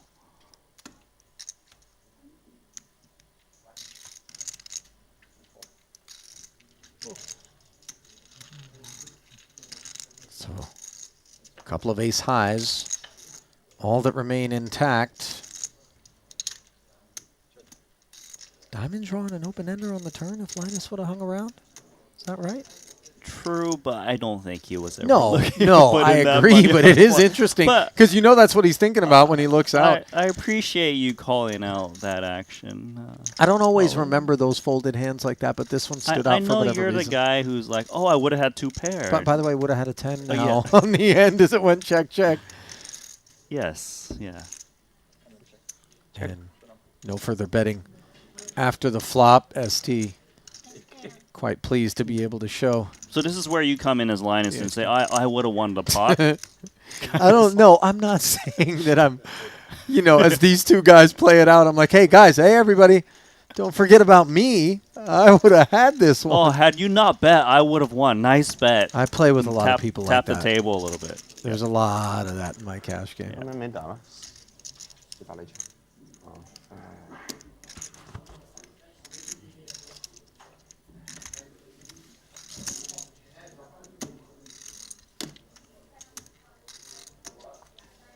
Worthy of note, by the way. Hit me. This isn't the only cash game in the room, Randy. There's a smattering of other individuals who are chomping at the bit to be drafted into the feature who are playing on an outer table that we are not covering. And I know the instant reaction by those that are watching right now are thinking, why not? Well, I mean, the action here has been good. A. B, resources not really there for us on this occasion, We're still testing out this cash game idea for everybody. So if you're you are already trying to innovate a bit. Yeah. We've had a couple of feature tables on many occasions. It's just, All right, Ollie, you bring in the crew to work that second feature. Linus bringing in 2 9s to the tune of 28,000. Handz squeezed. He is out of position, which is a bit problematic, but Jack-10 suited is also lovely. Won't be playing. Nice result for Linus with the 2 9s. Are you surprised that he binned it? The Jack-10 suited has durability. It does, but if you've got cash game experience, you actually really don't want to play when you're out of position, one, and two, when you're playing a cap range. What I mean by that is he flatted the original raise, therefore his hand looks a bit more face up, and you get a lot of aggression against you post-flop, more so than normal.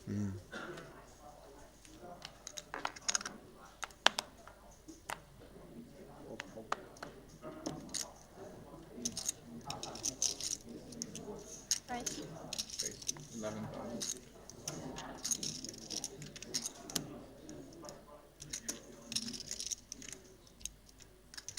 It feels like Linus is going to 3-bet this. I don't know why. 45. I Yeah. do, because Elton is in the straddle and Elizabeth is raising his straddle specifically, and Linus feels as though that setup is one that contains a broader range, given what appears to be a very clearly emerging theme of them targeting one another. So he steps in to the middle to spoil things. And by the way, a couple of sevens ends up in the muck for Elton. Immediately.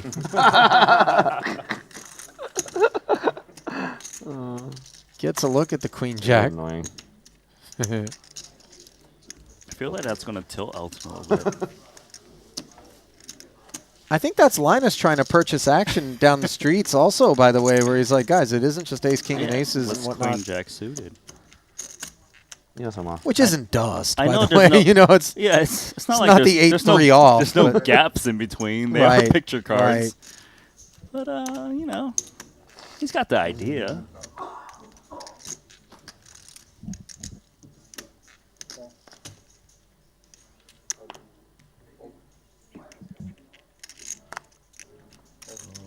Queen jack offsuit being tried on for size by Aaron. Handz the only customer. Hard 6 and a miner's hat.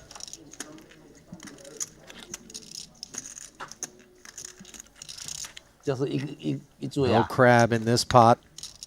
As it comes ace 10-4. Just a gut shot, but the range advantage as well for Aaron here, who will c-bet 13,000. Take it, sir. 应该是14个的。A 那么大。A 怎么大才这？哦 ，A 就是左右两个加起来，可以。好。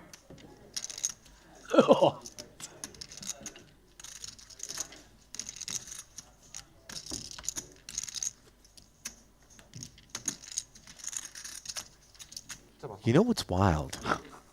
Is if this week of Cash Game Invitational action is to be likened to like a multi-course meal, we're still on the amuse-bouche, Randy.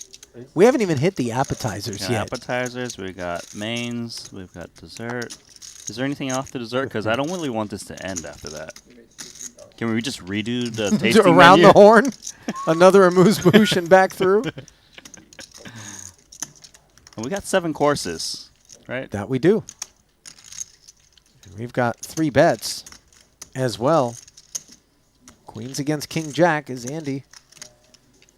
Does plunk in the extra 10 on request. 9-5 deuce. Over pair for Handz. Not much for Andy to work with.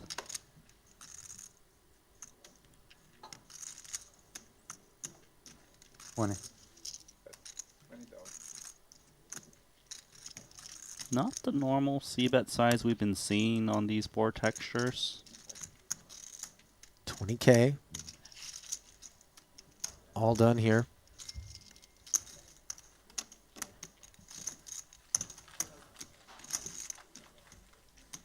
I like that on balance out of Handz, by the way, because not long ago we saw him play the queens as a flat.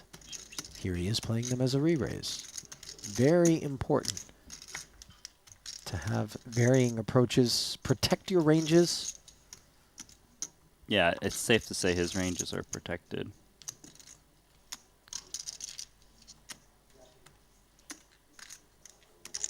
I haven't really got to watch him play outside of this session, and I like the way he plays.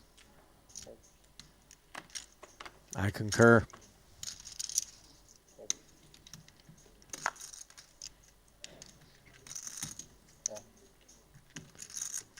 Boss tries to limp in there with the suited king 8. Aaron says, okay, but for 7,000.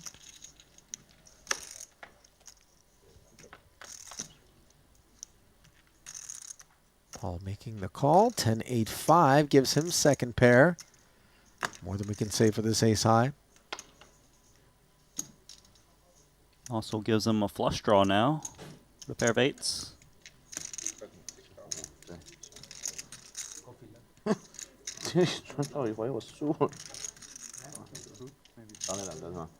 $6K into 16, Aaron. Good price. The 9 isn't ideal given it blocks some of the bluffs trying to catch, but let's get to react on the river. Boss with trip 8s now.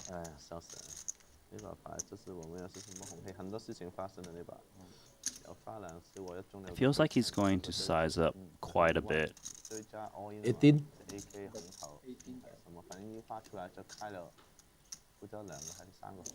18,000.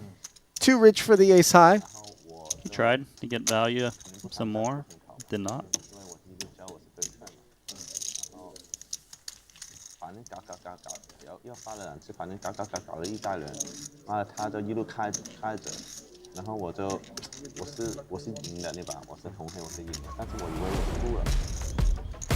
Well, how about a peek at the chip stacks? Profit and loss, that's the number you want to keep an eye on.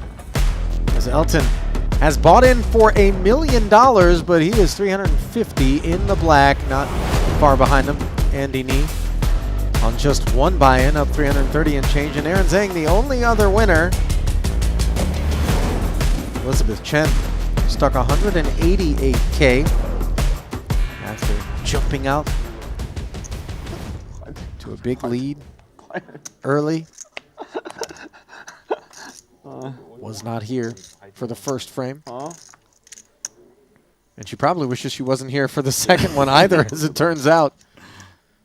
The night is young. Things can change. It is. The night is in its adolescence. You know, this isn't infancy anymore, but, you know, we're not putting this night into a retirement home or anything just yet. There's still life to be lived for this session, as Ace-King is in a very good way against Ace-Queen, but both parties are in a fairly bad way against an Elizabeth Chen big blind, which contains 2 red kings and the desire to play for more. 65,000 in total. This is interesting because it's a cold 4-bet. Ace-King, they're playing very deep, right? Big blind's 2K. Elizabeth Chen started with 350K or so. It's about 170 blinds.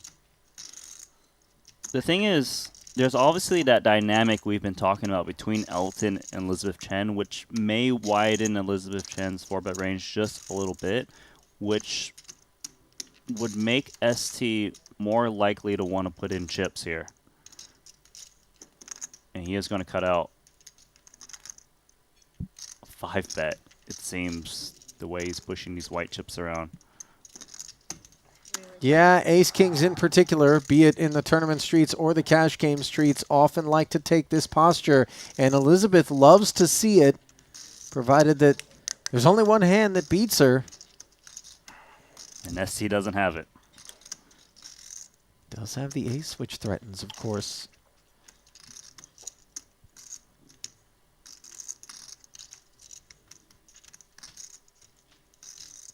Yeah, she's going to jam.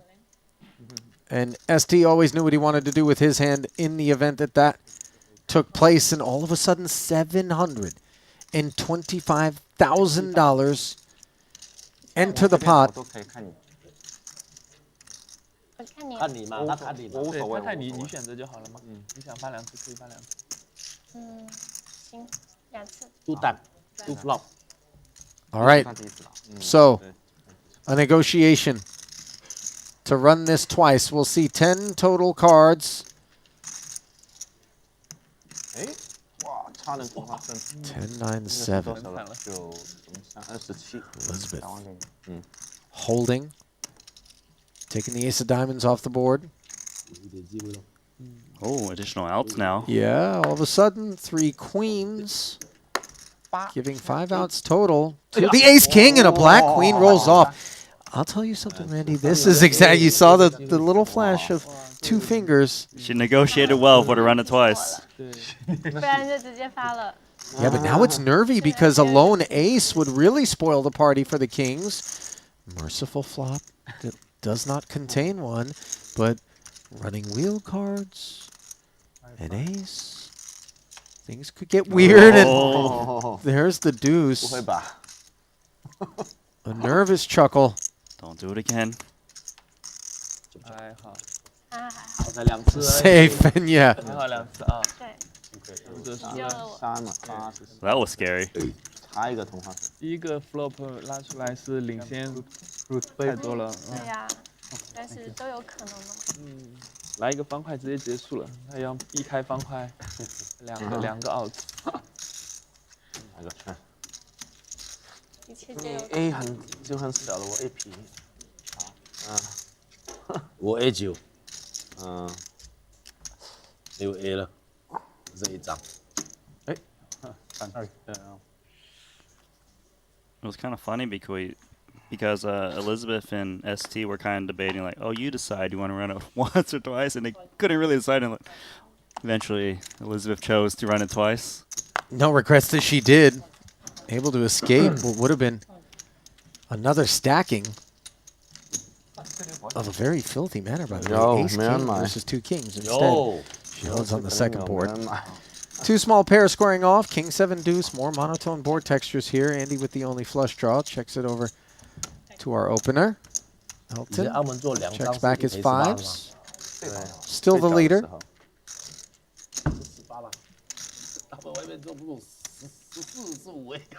现在保险抽水越抽越多了。对啊，吓死了！我看到那个毛子。 Andy actually betting the 2 4s. Yeah, I'm a little bit surprised to see it. Elton calls. Running 3s are not really of concern to either player.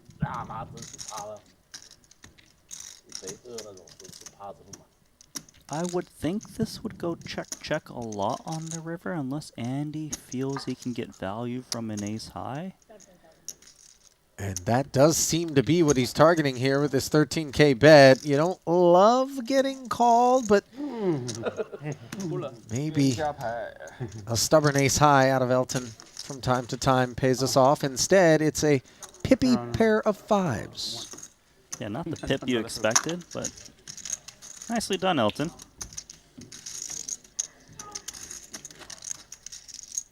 刚刚好，刚刚好，差一点。吓死我！你不打输多一点，他打多一点。这样现在就好了，给我转过来。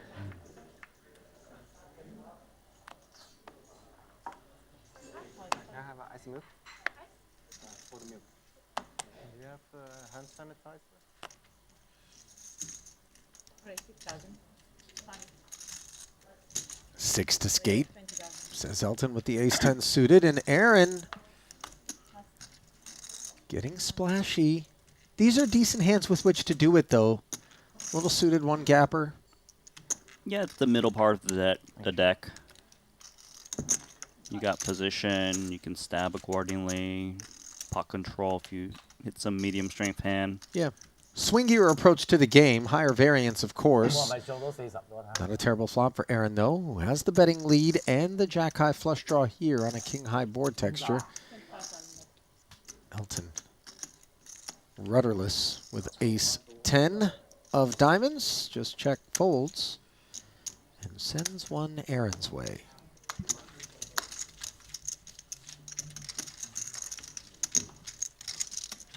Well, multiple players at this particular table hail from Shanghai. You ever been down there? I have. The bun. The bun? Yeah. Yeah. French concession or French Quarter? Been down? French Quarter. Okay, French Quarter. Shentendi? Go on. Just I don't know what that means.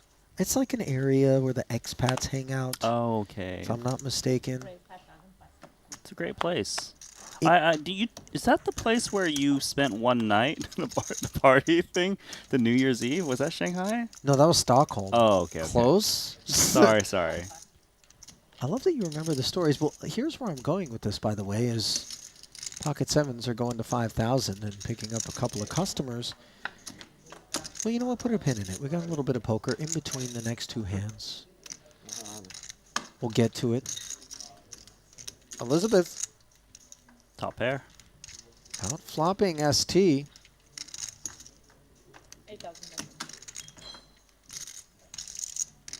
He's undaunted by the presence of that single over card.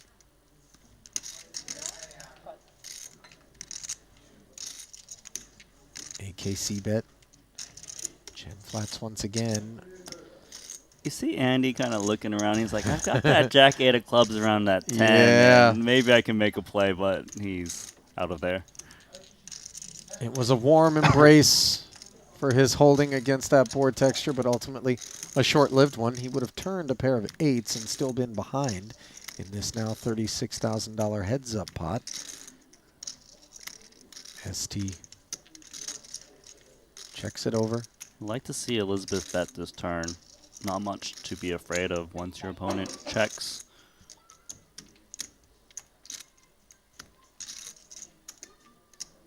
Uncomfortable spot here.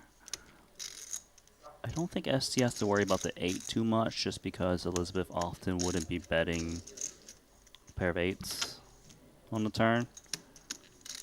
So more so like a 10, maybe 9s that he loses to.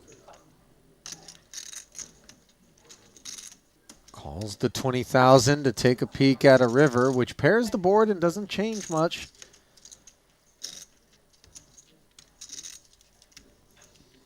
Could it be a moment of if you got it, you got it? I think that'll hinge upon how Chen approaches things, and certainly it won't be anything of that nature if she is content to check back. And do you feel as though she left meat on the bone there, Randy? I kind of would have loved to see her value bet that kicker, just because I think ST would play better usually. So don't bet all your 10s, but 10s that are that good? King 10, I think Queen 10 I definitely would be checking, but King 10, you know, I think possibly, but I don't blame her, given the way things have been going. I do kind of want to know where your Shanghai story was going. Well, I was visiting a cousin of mine who was an expat, and there were 2 exercises that I engaged in while I was out there that were a delight. The first was fancying myself a table tennis player. I sought out a local gymnasium where table tennis was played regularly, and I showed up in my little track jacket and paddle in tow. Thought maybe I would be able to make a game of it. I lost to some 70-year-olds in there. I lost to some 7-year-olds. I didn't win a game. It was one of those things where you just keep going down the line. There was like 100 tables in there. They were just churning out Olympians in this place. I got showered. Well, you know what? Elizabeth Chen might get showered here because there's queens and kings. Yeah. Those red queens performing about as well as I did in the Shanghai table tennis streets against kings, which have made it 81,000 now. Man, this is just rough. You got to feel for her. It's straddled pot, so straddled to 4. Yeah, it's raise by Elizabeth, 3-bet by the ace-jack of hearts, understandably from hands on the button, and now a 4-bet cold out of the big. This seems so hard to lay down. I don't really know if you can. Boy, but you're also not necessarily looking to jam. You can't really call either. Yeah, right? I know. It's so awkward. Is it this hand, or do I just say, close my eyes and fold? ST hasn't been getting really out of line in terms of hands shown for sure. I think the sense is that his ranges are tight and snug. They've been solid, you know? Yeah, they exactly. Have been crazy. Yeah, I'm not saying he's been nitty. He's just been in line. Well, she falls on call. And leaves herself 324 back by our math. I think it felt too dirty just to fold, you know what I mean? And it felt wrong to just jam. So she's like, you know what? There's call. We're not on the bubble of a tournament right now. This is the cash game streets, Randy. 200,000 to get you right back in. So that's going to let Handz come in. Ace Jack of Hearts. Looking to find some hearts, mainly. This is interesting. 250 in the middle, three ways. 2 spades, 2 sixes, and a 3. Escape hatches not available for the time being to Elizabeth Chen. And for that matter, depending on sizing with the backdoor nut flush draw, maybe Handz wants to take a peek. What I can tell you for sure is that Esti loves this flop with the pre-flop action. I'm expecting him to come in small. 63. Yeah, he doesn't want to let lower pairs get away, right? Queens, jacks, tens. Okay. He doesn't have much to fear besides an ace. Like, betting small makes a lot of sense. He wants his opponents to make big mistakes with very little equity.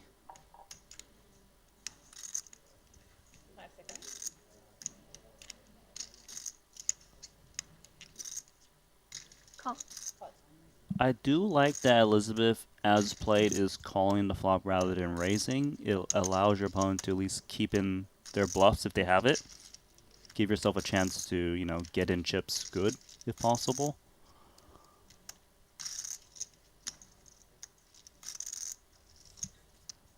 Handz. Into the muck. The way this hand is playing out right now for ST, he probably thinks Elizabeth has what she has, right? To call to 80-something thousand. It looks like queens. Oh, man. It also looks like the kind of board texture where Wang could be pressing the issue with less than 2 red queens. The discomfort is very palpable as Chen being asked for all of her remaining 261. So ST cold 4-bet this pot. Got called by Chen. I don't think ST would be making this play with just pure ace king. So it would be like ace x of spades that happened to put in a cold 4-bet. Would it ever be jacks? I don't really think so, because if someone puts an 80k pre, I don't think you would think 2 jacks would be confidently good on the turn. You know what I mean? She's trying to unpack this spot to the best of her ability. I mean, granted, the overpairs do loom.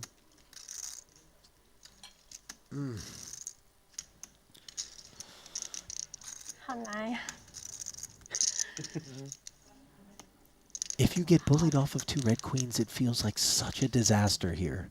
This is literally the top of her range. Yeah. But she also feels like, you have to know I'm so strong. Are you really trying to blow me off of this hand? Does this mean you have kings and aces? But does king and aces ever trap the turn, maybe? Yeah, it's crossing her mind to maybe try to figure out what's going on. All of the above, man.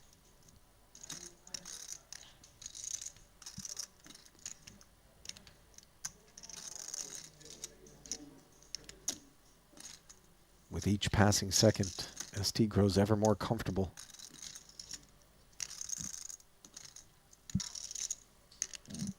Yeah, ST is just praying for a call.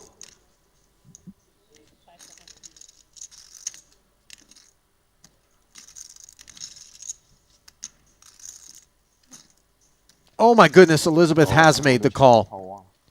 And granted, she's not drawing dead, but she is drawing slim. Just 2 outs. 我无所谓，我永远无所谓的，你说的就可以了，你说意思就意思，1、2、4好的。好想 four，真的好想 four，感觉这个真的很难。太难了。 Cooler situation here. 4啊，那个牌4不了吧？run twice right? Yeah, okay, run twice. She's going to get 2 pulls. 真的想 four 了。 Half the pot. The best she's going to be able to do now as she hunts a queen on this second river. Doesn't find it. 五马 chips 不是2次吗？这1次啊，发好了。发了2次了。桃花5，下面有一张5。哦。 Accounting 洗手推也一样。 complete. And the balance sheet for Esti Wang is just 就 turn 上已经打得很好了， received 争取到 fold 的机 a 会。 big boost. That's just a cold deck, and you hear her. She knows. She really felt like she should have folded, but it's so hard to do so there. How does it cut for you if you're having a really bad session? In that spot, do you tend to tighten up because you're like, I don't want to go from bad to worse? Or in that spot, do you loosen up because you're like, I'm not just going to sit here and fold all night long, especially not with hands this strong. That's a tough question, right? Like, everyone reacts accordingly. Yeah, it's an oversimplification as well because there's so much else that goes into it. But, what's your gut in that spot, if you're getting torched? How much? I'm not sure, Ollie. Like, I haven't been torched for this much money. You know what I mean? It's a very different feeling. Listen, mouse in hand, you told that story. I know, but this is much more than that already, right? Yeah. Like, she's on a million swing right now from her top. She had 750 at one point. Okay, so it's not easy, and that was a tough spot there. You're right. She tried to find exit. And then she found a play, like, maybe I'll still get involved. And then, like, the board ran out lots of little cards. Well, for Andy, he tried to find a club and then instead picked up a 10, which gives him the lead against Elton on the heels of the check call. Another check. Another barrel. And Andy making it look relatively easy. Elizabeth is sitting there like, how come you get to play easy pots like that and I got to wind up in these gross spots? Elton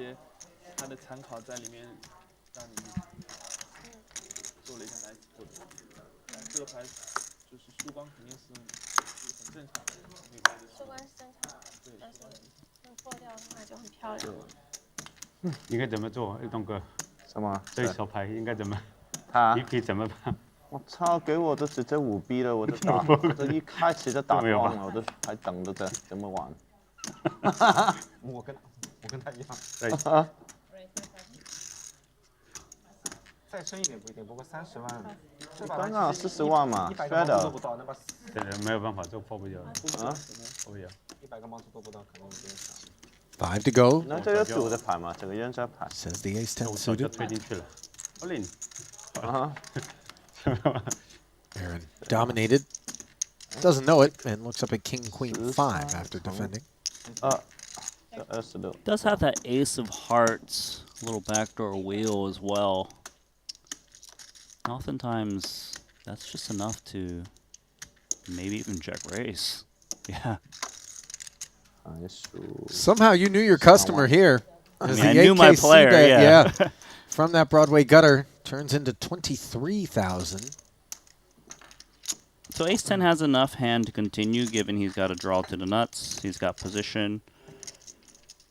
Looking for that jack. A non-heart one, if given the choice. Instead, 7 of spades, the product of the call for Andy. So 7 doesn't give Aaron Zang additional equity that he was hunting. Not the card you will barrel.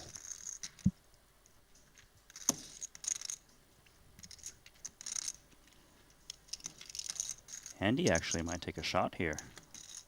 It's unlikely Aaron Zhang's got a value hand to check raise flop and check this turn. 很久没赢钱。很久没赢钱。 Nicely done. 不是说要帮你抢吗？哦，对，我说跟你打才可以。我打牌关我屁事。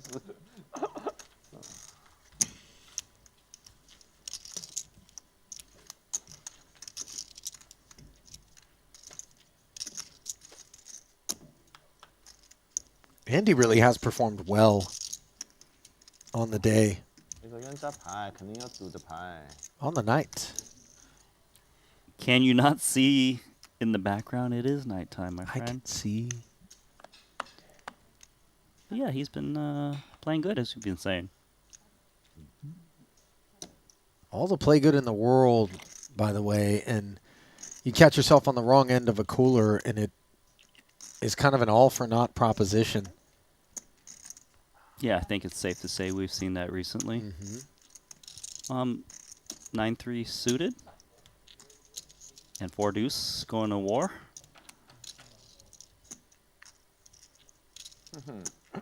Queen, queen 3. Advantage Elton. These two are just destined to collide repeatedly, it would seem, regardless of where we park them at this table. Their fates intertwined. Yeah, they're intertwined for sure. 是的，大哥。啊。口水下得了？没有，14还有6分。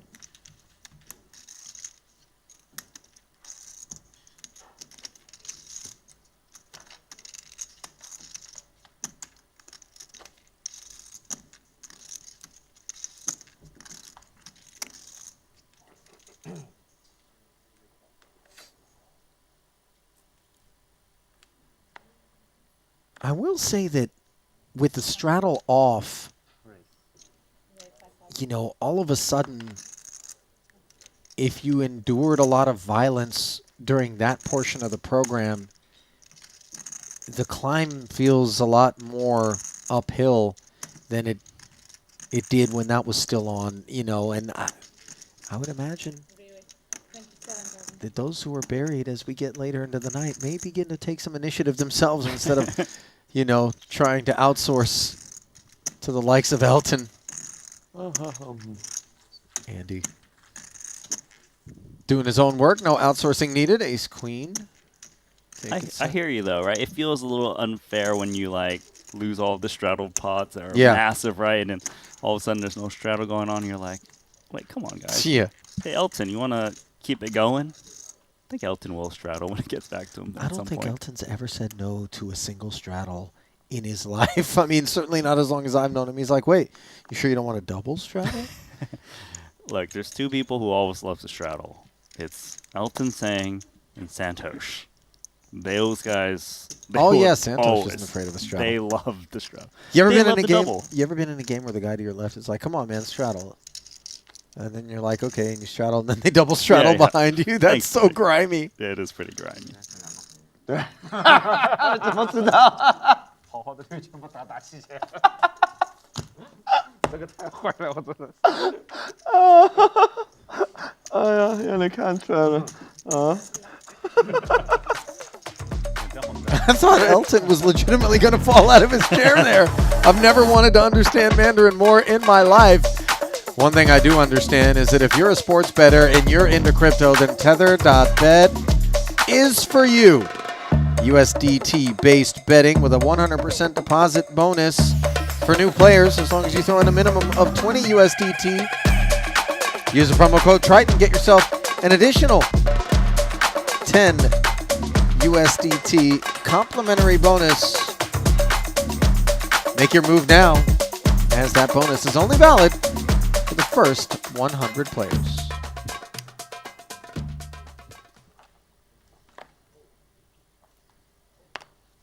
还好没straddle省4000。哦，操，还好，省了抱歉。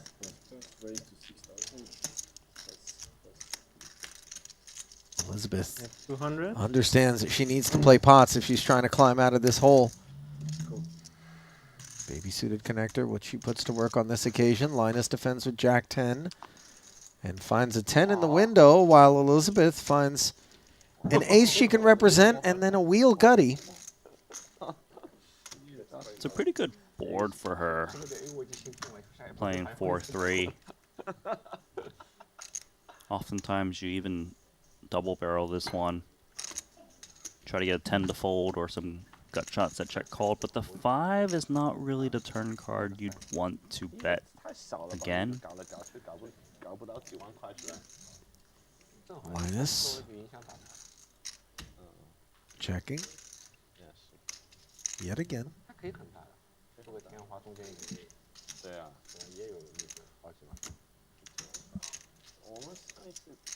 Looks like she is going to bet again. Well, that's a big bet. It's full pot. Interesting.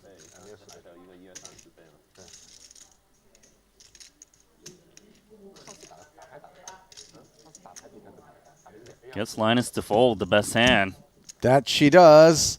And I think it's important to point out that in spite of the fact that so many of the pots that she's entered have yielded losses on the day, that she didn't just climb into her shell. Spots such as that, heads up, found that second barrel, earns that pot. A lot of times, Randy, you know, downswings in cash games, whether it's in a single session or across the span of time, can really compound themselves. There's a big-time snowball effect. You lose a lot of your confidence that would kind of allow you to put in some bluffs where you should be for balance or just situationally speaking. You leave meat on the bone in terms of value because you're afraid of the monsters under the bed, the check raises, and so...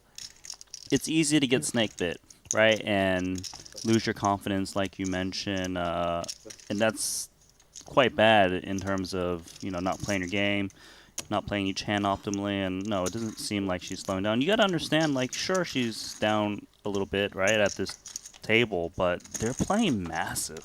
So it's not like she's down like 2 buy-ins possibly. If I asked you to close your eyes and tell me who are the 2 most likely people to be heads up in any given pot right now, who would you say? Yeah, I'd bet on Elizabeth Chen and Elton Tsang, and I would be up so much money. Yeah, as Elton is on Elizabeth, and courtesy of things such as this, an out-kicking ace-jack against ace-8 on the ace-high board. Now an open-ender, 2-way straight draw rather for Elton. The product of this 10 on the turn. Dummy end of the gut shot picked up by Elizabeth, who will not be barreling once more. Totally safe and innocent deuce of hearts. With that turn action, Elton's going to feel very confident about value betting ace-jack. He's gone near pot. He knows there's a lot of history going on, and maybe Elizabeth Chen will read the situation incorrectly and find a call here.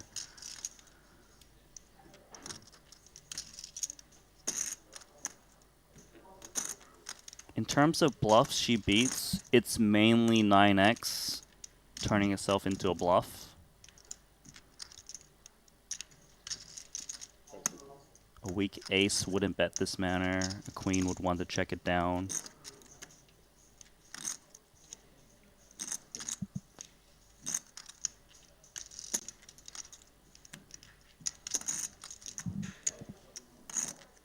How strong would turning this ace-8 into a bluff be? That would be insane. Right, because you know the deuce is completely irrelevant, and it could feel a lot like a delayed, I mean, delusions of grandeur on my part, by the way, as we see Elizabeth paying off, and yet again, Elton sinks his teeth into her stack. Yeah. Elton really has her number right now.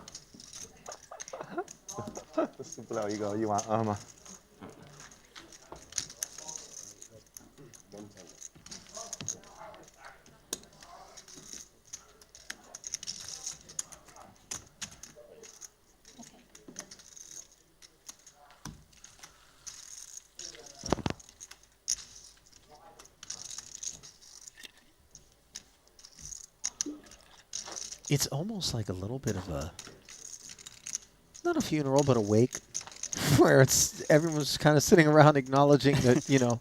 They see what's going on. It's Elton taking all of Elizabeth's chips lately. she's been rather unlucky. Yeah, and they've been taken in chunks. I mean, Those Esti chips. got a big portion when he coolered her quite big with the kings and queens. I like to see the cards fall her way at some point. ST would like to see how strong Andy is. 5 taken up to 23 by this King 9 suited.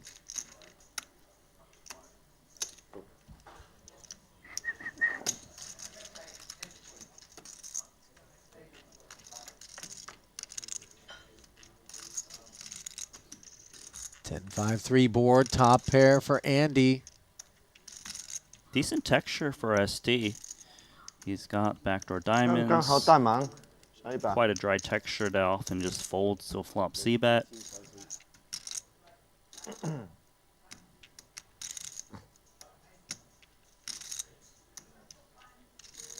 $18,000 with the betting lead. What ST decides to swing for on the turn. He manages to make the best hand with a relatively innocent-looking king of spades. It's actually quite a bad card for Andy. Obviously, ST's got ace kings in his range, king queens, king jacks. ST does have the weakest king that he probably would have in this spot, 3-betting. But he also knows that he's really just supposed to bet the majority of his range on this card, given how favorable it is to him. So he continues with 45K. I don't feel like Andy can fold. 10 is still often best. Yeah, he agrees with you as another 90,000. Slides. Queen on the river. King 9 still best. I feel like this queen actually saves Andy if another bet does come in, because he can convince himself that third pair is clearly no good. It's not an easy value bet for ST as well.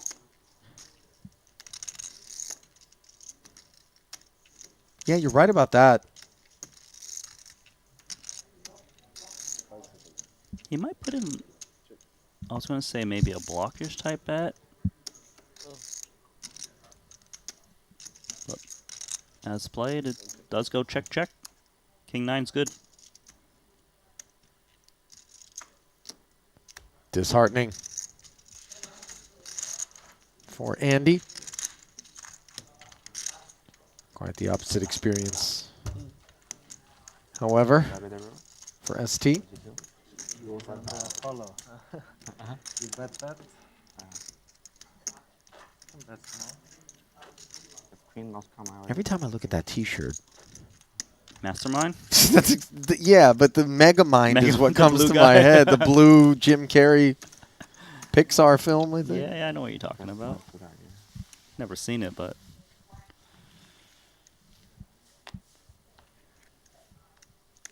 Don't tell me you haven't seen like Toy Story and all yeah, that. I know what Toy Story is. Okay, I'm Yeah, just- yeah. all right. But Megamind is a different class of animated films that isn't good. Oh, so now you're I'm a, a film critic, I'm Randy? a film critic. That's right. Is that what it is? Yeah, it's what is it? 2 rotten tomatoes down. I think it's thumbs down, and then the tomato is a different scale. Okay. Meanwhile, for Elizabeth Chen,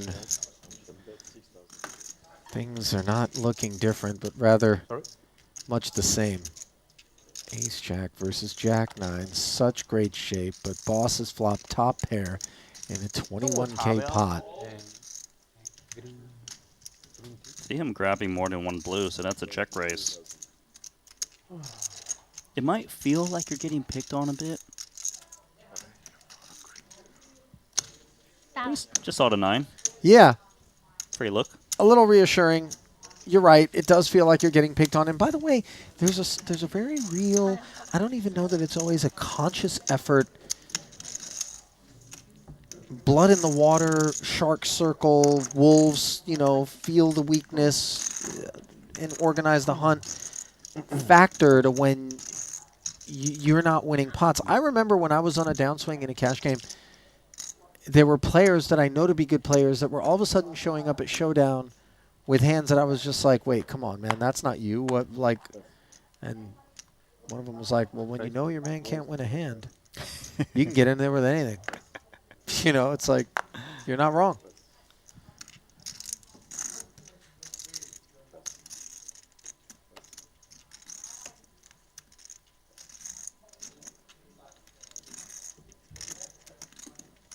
Jack 10. Take down there for Andy.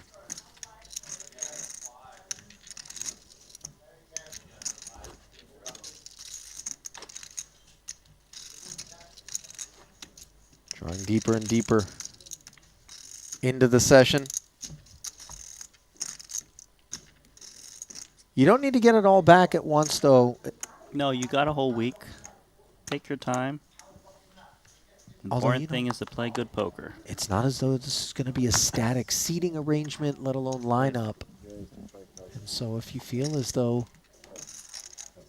this is the best it's going to get, and I can reassure you that there are definitely other configurations that we might stumble upon that wouldn't have near the toughness that you're dealing with. I hear you. But you know what? Like, things aren't going Elizabeth's way, but it can really just turn around even this session alone. One pot, you know, all of a sudden you're doing quite all right. Zang's top pair checks it over. Chen with ace high does the same, and Linus will. He's going to see bet his one open-ended into the top pair. Yeah. Irons the open-ender.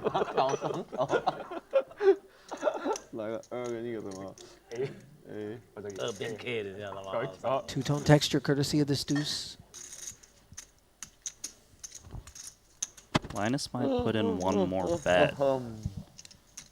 Needs to think about the small blind flatting range that check calls the flop, check folds turn. Does contain a decent amount of 9x's, 8, 9, 10, 9. King, queen with no flush draw will check fold as well. And he's gone over bet 50k into 35. He expects Aaron to check raise the flop with quite nutted hands quite a bit. Sure. So he can really just put a lot of heat on, and Aaron's like, nope, I know what you're up to. Let's come in. There's some heat resistance to an Aaron Zang stack. That's for sure. Front door diamonds arrive. The diamond is scary for Aaron, right? When you see an overbet, you are up against big draws, but if Linus was holding a diamond himself, he'd be more likely to potentially put in a stab as he blocks some of the flush draws that would check call. 40没什么输赢，有吗？赢一点，蛮好的，度假嘛，这个节奏挺舒服的，打打牌、睡睡觉、吃吃饭，很开心。犹豫一打就很激烈，睡都睡不好。这个睡得比较踏实，5、60万、6、70万输赢，睡得很踏实。犹豫有时候一打前2个小时，游戏就结束了，已经输的不想玩了。游戏没结束是你毕业了。对，我已经结束了，已经没心思打了。Suited one gapper. Announcing raise for hands. Shadow. Raise. Or raise to 5.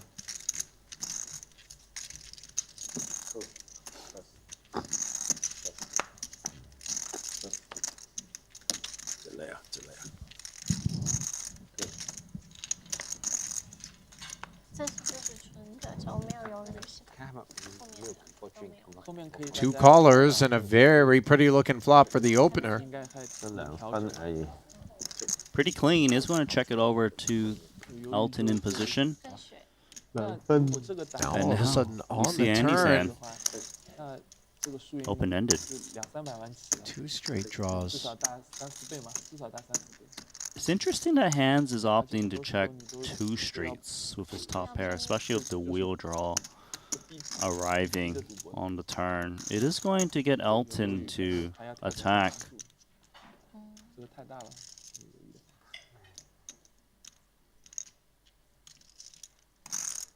You know, this actually crossed my mind that Andy can really represent a huge hand by check raising with that Queen 5. That was clean. No sooner do you think it than he does it, and that strikes me as a pretty sound phenomenon to be enjoying if you're Andy Nee, just given the sheer volume of experience that you've had over the course of the years, specifically playing No Limit Hold'em cash games, Randy, your forte in the online streets. Robust resume.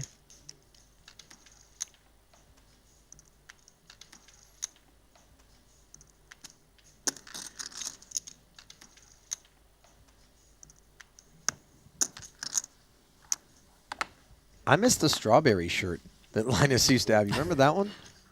I do. It was one of his many fun shirts, I'll say. Yes. Is that the one with the patchwork? Nah. Do you remember? I don't. In honor of it, though, I'm eating a strawberry. Oh, no, this is a blueberry fruit bar. 954 top set. You're right there, man. No. You know, blueberries and strawberries, they may have a common word in it, but they taste very different. They do. What tastes nice is this top set, but no action. Yeah. Nothing flavorful elsewhere.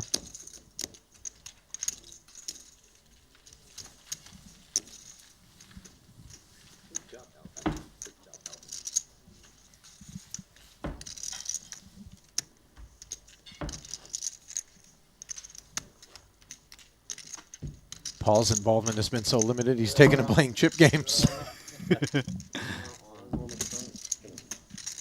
All right, this is the stuff that gets you back up, or maybe down further into the hole. One or the other. Not really a lot of in between. That much we know.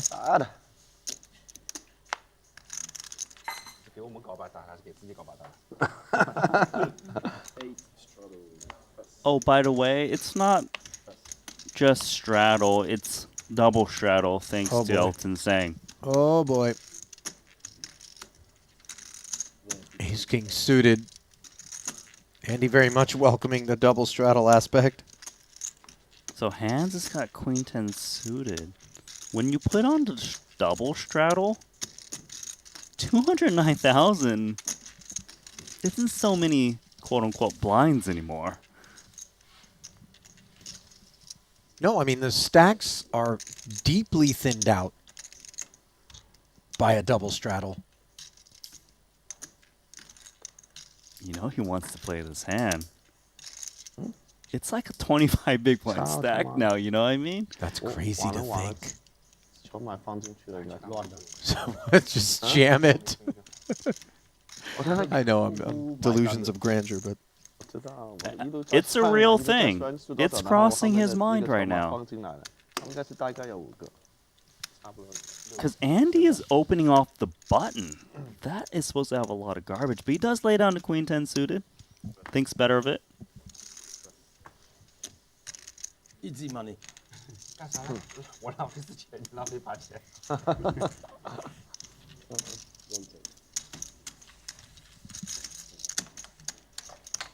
Easy money. An almost envious declaration there. I wish I could just get... I've been in that spot, man, where you're in a game and literally everybody wins pots and it seems like the simplest thing in the world. And you are on the struggle bus to find a hand to play. And when you do find one to play, you end up in the blender. People check raising you. You know, the board textures are disgusting. Look, you know. Everyone knows that feeling, right? It's like, oh, finally I get queens. Oh, you have kings. Okay, cool. It's just, we're really sympathizing. Oh, I flop top set. Oh, it runs out 4-liner and 4 flush. Oh, yeah. Lovely. Yeah. With Elizabeth Chen specifically. She's taking it in stride, by the way, Randy, but being taken to the brink. Given action here. Elton wants to take a peek. Perhaps not at ace 9-6. Not that Esti loves it.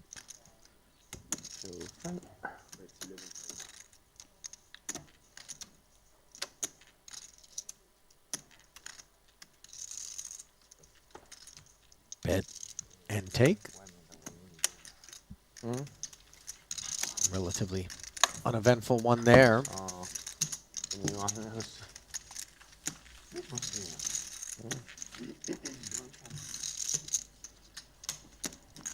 You know, when I flew to Shanghai for that one trip, and I bring this up because Esti hails from Shanghai, it was for New Year's Eve. I was going to party for New Year's Eve in Shanghai. I landed at,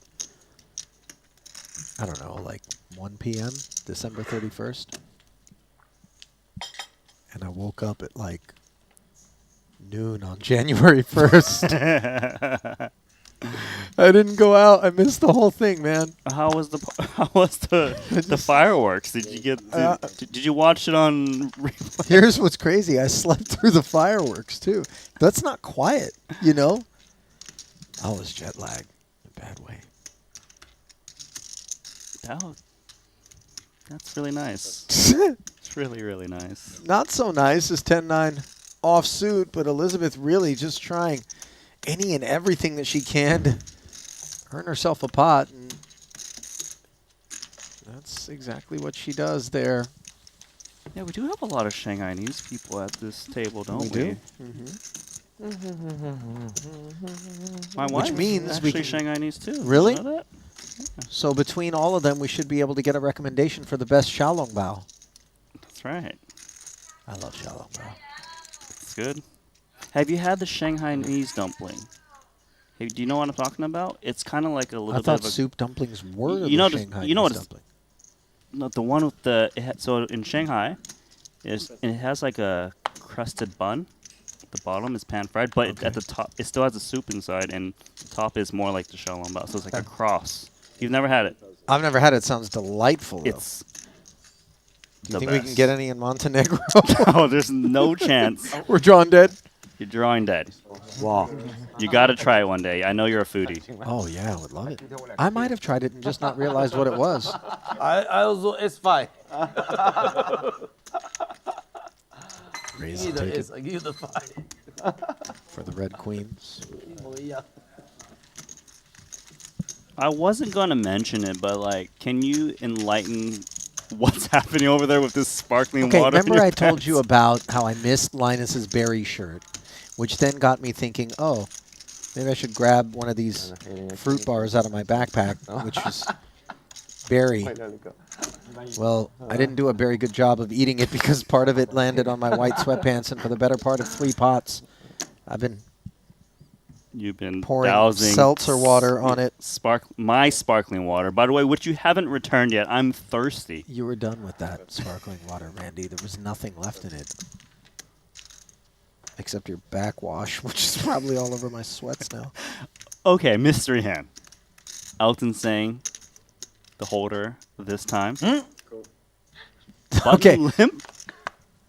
This is crazy. He wants to force Elizabeth to play a pot against him. This is wicked, man. She's done so poorly against him on the day. He's like, I don't even care. Yeah, but Paul's not going to let Elizabeth see a flop as he makes it 18K. 你可以再大再大回去嘛？这打回去会怎么办？假装埋伏嘛。This is almost cruel.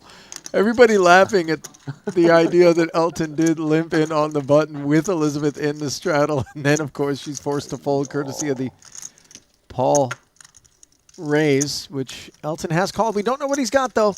I'm telling you, no one has any idea what Elton has No. here. Limp button, call raise. It's, yeah, you wouldn't be able to guess it.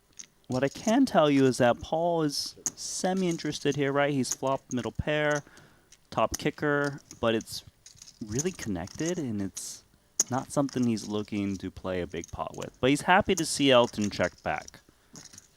Queen on the turn makes it even worse for Paul, though. He does have the Broadway gutty to go with what is now third pair, but it produces the four-liner and does draw a check.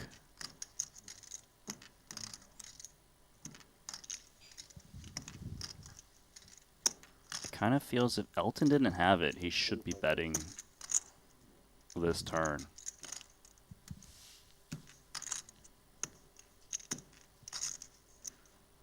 Well, if he does have it, he should be betting it as well, and that's part of the problem here for Boss against the mystery holding.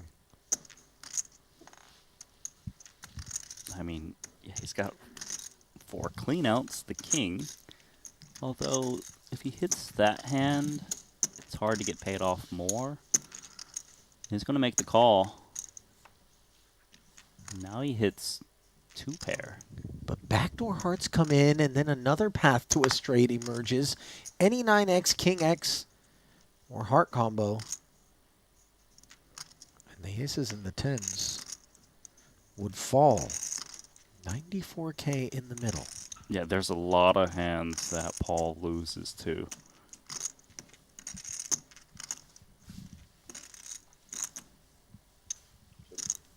Back's not lost on him as he checks it.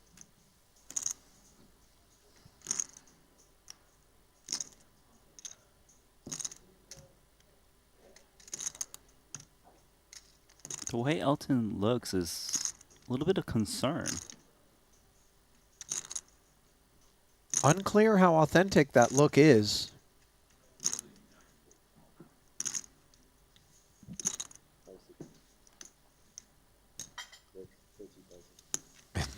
Now.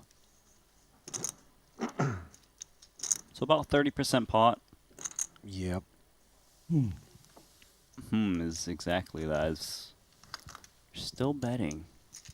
Boy, that's the size too for ace 10, isn't it? Yeah, the one like trying to pray for a call. It's a little bit confusing, the ball, because if he was up against a 9 should be scared. And all you need is a king to make a straight now. So why is Elton still betting? If Elton was holding a flush, wouldn't he go bigger on a 4-liner? Where Paul has a decent amount of kings?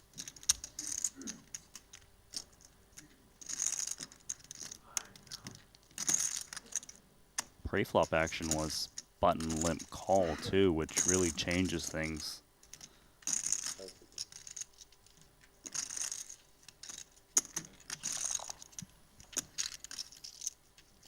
Remember, Elton open limped the button. How much king X would he do that with? One of the things that Paul's asking himself. Would he ever do that with any ace X that I need to worry about being better than ace 10? No. 9x feels like the one. I don't think 9x would bet the river, though. That's also a reasonable point. Unless it's king 9. Right. Where it was there already. Unblocks hearts, too, does Boss with this combo.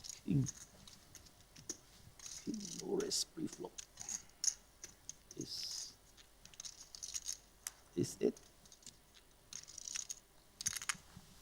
Boy, ace 8 would be a lot of thin value. It would be very thin. So many. How many already? 3.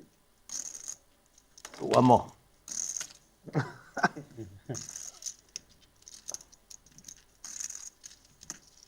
Flush.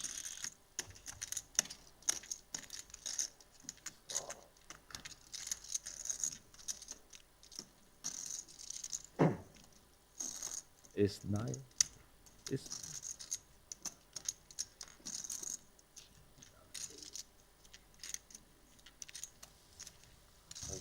Let's see it. Makes the call and gets shown 9-5. And 对呀，太明显。 You know, 对呀，我这是太明显，我觉得自己也太明显了那个啊。it's so funny when you said I don't think 9 would be betting the river. I tend to agree with you. There's any King X beats us, but granted, maybe we think the King X would be more apt to lead if we were Paul. Backdoor hearts also of concern. But when you're on an epic upswing and you're running hot, those are the spots that all of a sudden you feel invincible and you can just bet and then get paid. Elton knows his image, he knows how he's perceived, and he really knows how to find the thinnest value that no other player can really find. He's really world class. Well, let's not forget that 9-5 suited also was limping the button there, you know. Look, he's world class for his range of hands that he plays. How's that? Sure. He plays his game, and it really works for him. He's left more than a few people talking to themselves at the end of the night. He gives in a cash nightmares, game. I'll tell you that. He really is nightmare fuel in a lot of ways. Meanwhile, more on the dream side of the spectrum. Big pocket pairs. That's what Handz has. Makes it 10 to go. 2.5xing the straddle. Boss flatting. In bad shape. Zang with red 6s now. Well, calling's a standard here, and I guess he was thinking, is there ever merit to squeezing it up? Possibly. Did fall on. In terms of what he was thinking of? Yeah. Instead, Andy Nee invited to participate, which he does as the straddle. Queen 9-7 monotone board here. Not great for these jacks. Boss with Boss has got a nice piece. King of diamonds and a gutter. Boss has got a nice piece is really not the way you want to express that one, Randy. Cool. Deuce of diamonds, and now, you know, you're not wrong. He's got a nice hand now, doesn't he? Yeah, second nuts. And yet, Andy Nee is the man who comes out swinging, perhaps convinced that sizable diamonds are nowhere in the field over here. And so, as that straddler pre-flop, taking a price, he's going to try to do some representing. I wonder if Andy is looking to follow through on the river as well. Because solid diamonds are never folding the turn.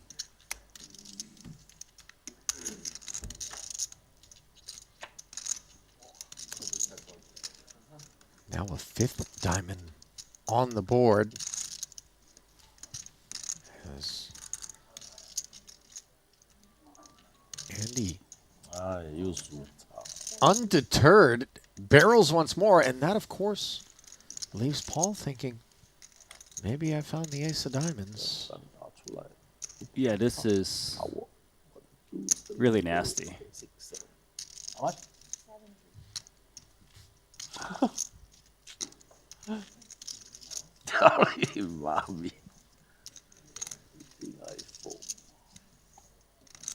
my goodness. 70 into 80, and the second nuts gets pinned. Credit to Andy Nee. You saw him dart his eyes around right there, as he just did something evil. Maybe have a fish. Look at Elton. Ace of diamond. What? Elton would have bought that king of diamonds off of Boss and paid it off. He'd be like, look, I'll pay you $5,000 for that hand, and then I'll pay you $70 to see the river, and then I'll take down this pot. Flop check check 的思路，他先打出来，我们两个在后面的，他 raise 的 pre flop， 我跟的。再打不是 A 是什么啊？有可能连拖2枪。哦，这样没办法给你。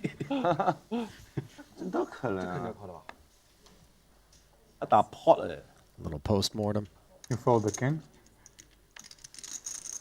I didn't even use time bank, so probably I don't know.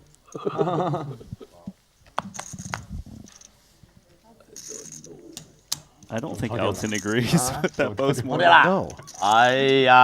Bluff. Bluff. Toji. Wow.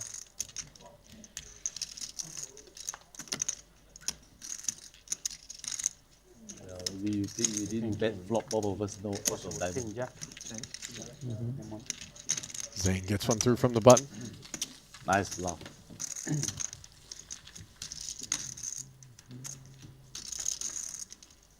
That really was a big find from Andy, by the way. Barrel.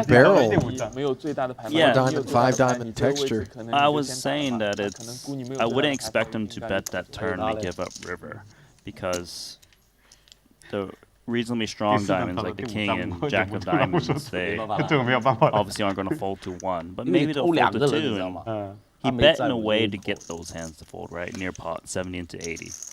It's really nicely executed. Good timing.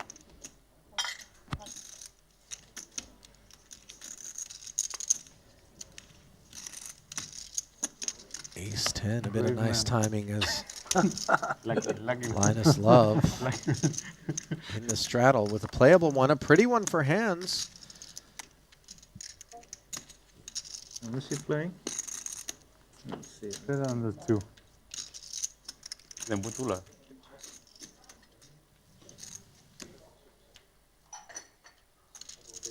The 4K limp now draws the pop up to 16,000. 对啊，他第一个偷4个嘛。有所以犯规也有可能性。对，那当然，那当然。1对1我肯定不会投，因为他大起来我才那个有4个人我。1对1肯定我 call 你吧。Maybe he's thinking about limp jam. Oh, yeah, limp jamming. This is interesting. It's just 200K. Gets the better hand to fold. Nice. Handz has been tidy on the evening for the most part. Randy? He's quite selective on when to kind of make his plays, and they really do work. The thing is, like, he has making plays in him. He hasn't shown up and decided, I'm going to knit it up, I'm going to nut pedal. He's not playing. Aaron would never have recommended him for an invitational format game when he understands what the personality traits are of the type of player that would have this privilege bestowed upon them to come in and get down in these lineups. Yeah, he also doesn't make that play against every single opponent at this table. It's Linus where you know he's messing around more, right? But he did have the good space 10, but when you're faced with a limp jam for quote-unquote 50 blinds, given the straddle, you can see why he laid it down. Ace 3 suited for Elizabeth started this party, and her frustrations continuing in the form of the 3-bet from Andy's King Queen. Pocket 8s now mulling. That's interesting. Thing is, this pot is not straddled, so he's sitting on 110 big blinds to start this one off. I'm curious to see if Chen is going to continue, because that 3-bet is pretty big in position, which reduces her price, you know, being out of position throughout the rest of his hand.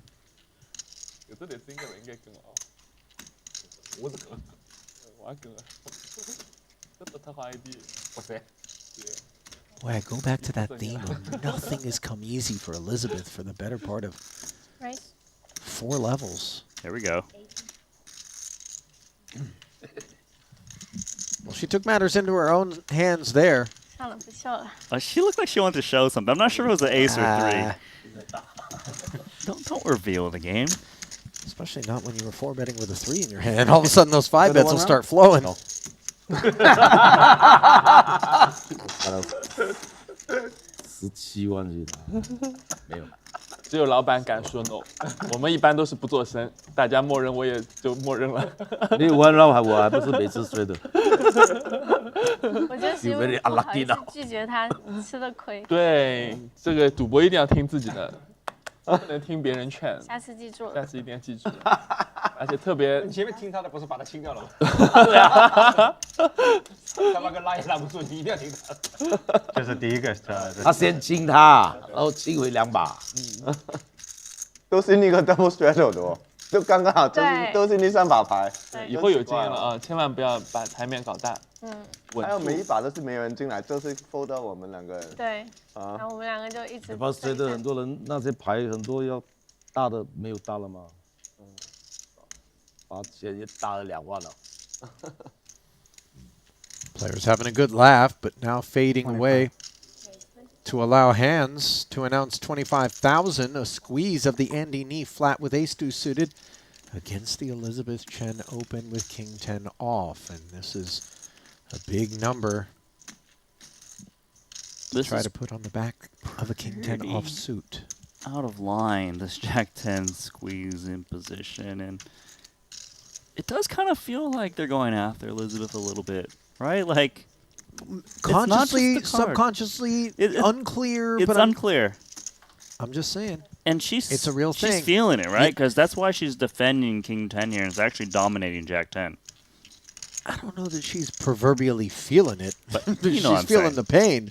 But she's sensing that maybe I need to take a few of these to showdown and make people show me. 10-7-5, top pair for Chen.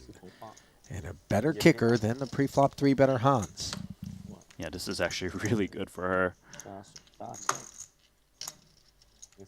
Handz is going to think he's got the best hand, too. To bet or not is interesting because he doesn't necessarily want to get it in with this kicker, but he also doesn't really want to give a free card to 2 opponents. 30K into 80. The fact that the side card is a king of clubs is very beneficial. That's important because sometimes you turn 2 pair, and the king is the card that heavily favors the pre-flop 3-better, and they're they either hit it or they try to rep it. Right? And then you have that club aspect that can be very helpful as well. Oh, and no sooner do you mention it than the ace of clubs specifically rolls off on the turn, guaranteeing that if the flush comes in for Elizabeth, it would be nutted in variety. But in general, this is not the card you want to see because the pre-flop 3-better is very ace-x heavy. Now, Handz, he probably won't be turning Jack 10 into the bluff, just given it still has a lot of showdown value against pocket pairs lower than the 10. But if Handz didn't have this kind of showdown value, he likely would continue firing on the ace, given how heavily that benefits him. And that is a great river card for Chen. 9 of clubs. Runner, runner, nut flush for her. Couldn't have asked for much better.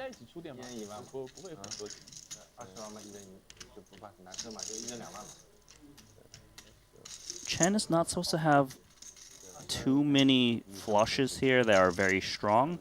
Given under normal circumstances, squeeze pots, 3-bet pots, you tend to play less off-suited hands. Oh, she's gone pretty much all in. Wow. Leaves herself 10K back, much more of a tournament sort of. No, it doesn't really matter because Handz has less. Oh, right. She's covering. Forgive me.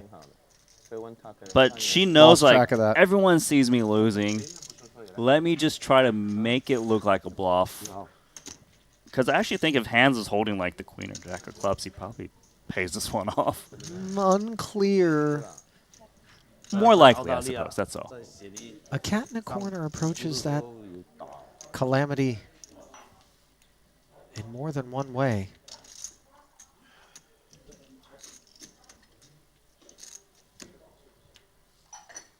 Handz is not relinquished, so the way Chen's betting is king of clubs or nothing right now.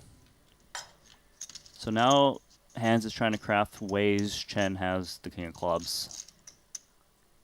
So what? King, queen, king, jack of clubs. Something that has... I don't think Handz expects it to be king 10 offsuit, per se. Also don't think Handz thinks it's king, queen offsuit, because those hands often just check fold the flop. So it has to be 2 clubs with the king of clubs. Hands that he beats would be a hand like pocket 8s, 10x. These hands now turning their hands into a bluff that check called the flop.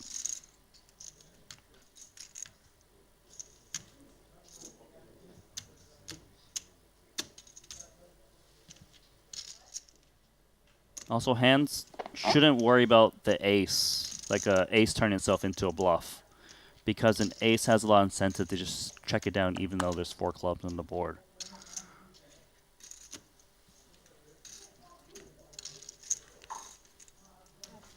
All of that being taken into consideration at length here by Handz.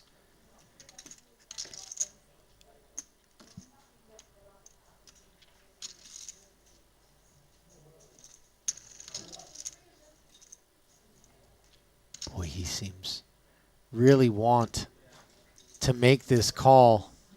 He wants to be a hero here. He wants to believe that Elizabeth Chen, as bad as she's been running, would try to get desperate.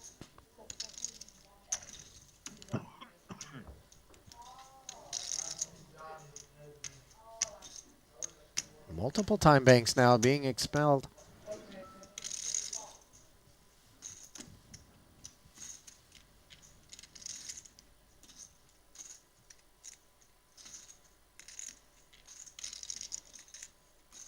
Oh. Now he's touching his chips, giving a little shuffle.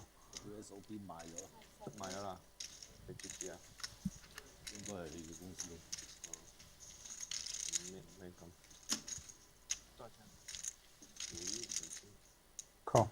Oh my goodness.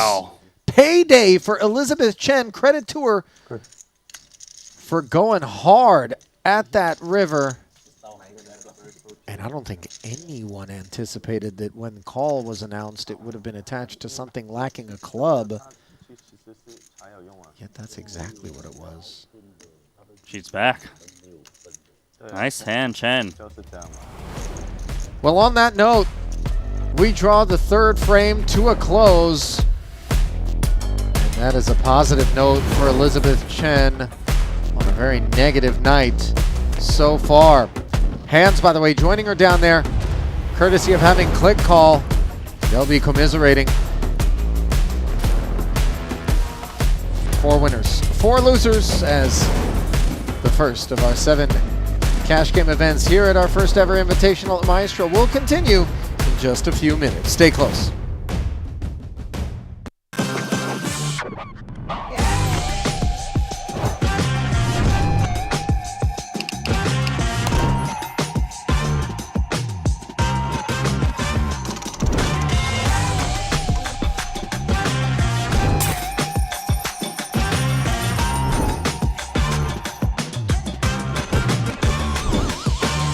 Want a $50 Global Millions ticket on top of the full GG Poker welcome bonus?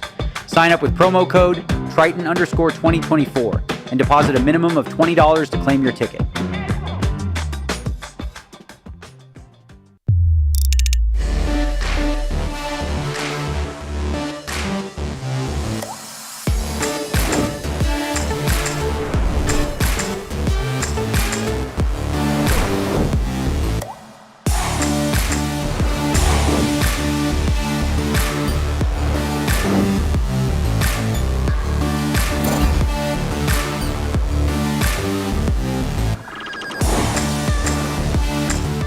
Exactly over $1 million. I think it might be a little tough. I feel like we're gonna get close to it. Okay. Like so you're taking the under. I would you take don't the think under. we'll hit $1 million pot? No, just because not everyone is stacked that way. Not yet.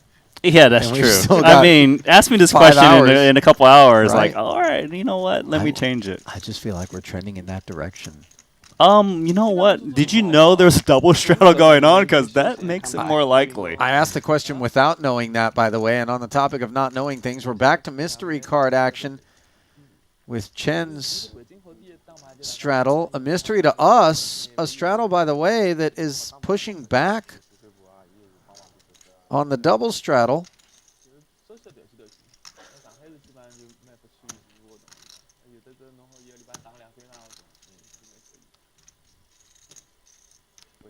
Elton, pocket threes, says, all right, let's take a peek. This is a single raise pot with 53K in the middle already. That is not the board that Elton had in mind, ace, king, 10. So Elizabeth Chen was the pre-flop raiser. With double straddle, this is the new small blind versus big blind, and gonna see bet 15,000. Elton doesn't have anything, but he's in there. Won't be the first nor the last time that we say that, and the three of diamonds savagely rolls off on the turn. Oh my goodness. That's just wrong.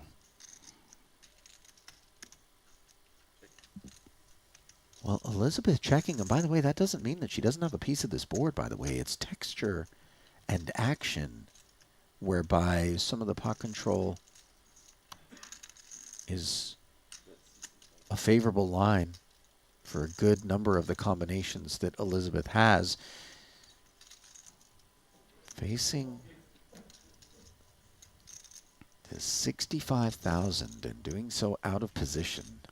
It's got to be interesting to Chen that Elton is betting quite large in this confrontation that's double straddled, because this board is not supposed to hit Elton, like in terms of having really big hands. So she's gonna keep him honest for now. Another 130 into the middle. Threes full of tens on the river for Elton. And I don't think he's all that worried about being up against a bigger boat as played. I agree. I would expect two pair plus to fire the turn still a lot. I guess the big question for Elton is, can my opponent have a 10? If so, then I go for all. If not, maybe I size in a way to try to get some crying calls out of my opponent. That's 215K, practically pot.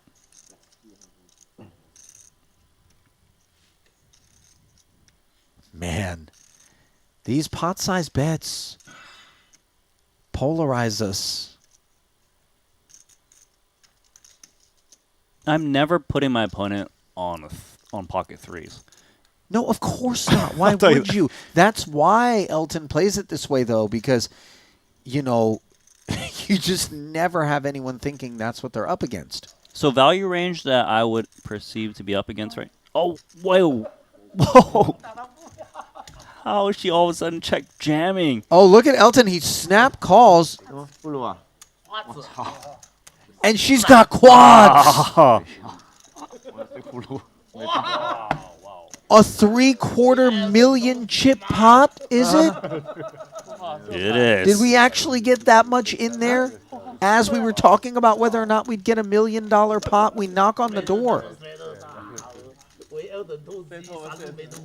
This is unbelievable because so many people would have let go of those threes on the flop. Instead,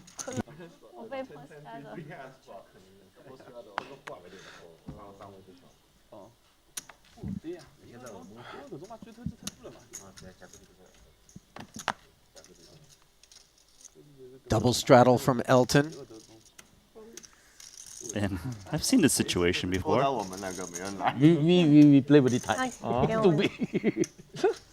Books a date with Elizabeth. Last time he did this, he had 10-5 suited. 哇，刚才那把这样刚哦，2个 pocket pair 全部 full 了。 He's really been juicing pots hard in this frame. 这周大第二中的是谁这个谁这盟主 Elizabeth Chen. She's She's had enough. Wow. We're in the streets here, Randy. This is 8-3 suited for 85 dimes. Yes, and that is a call. Just your garden variety $175,000 no limit hold'em pot. Top pair and the nut flush draw, bottom pair and backdoor diamonds. And this is not a bad flop for Chen. No, it really isn't, because if Elton doesn't have a jack, the rest of this board we don't imagine would have stuck around for the 85 pre. Sure, some of the heart combos, but a 40K C-bet. I like this call from Elton. He's got so much of his board. Maybe Chen can catch up and he makes a flush. 6 on the turn, and boy, it is very unsettling to be out of position in this ever-increasing pot that's now grown to over $250,000 for Elizabeth Chen. Credit to her for getting after it. Unfortunately, this was one of those occasions on which that finger wag out of Elton in the straddle was attached to real kit, and she's going hard here. Another 80. She's not done, and I feel like there's a lot of intention to bet the river, possibly.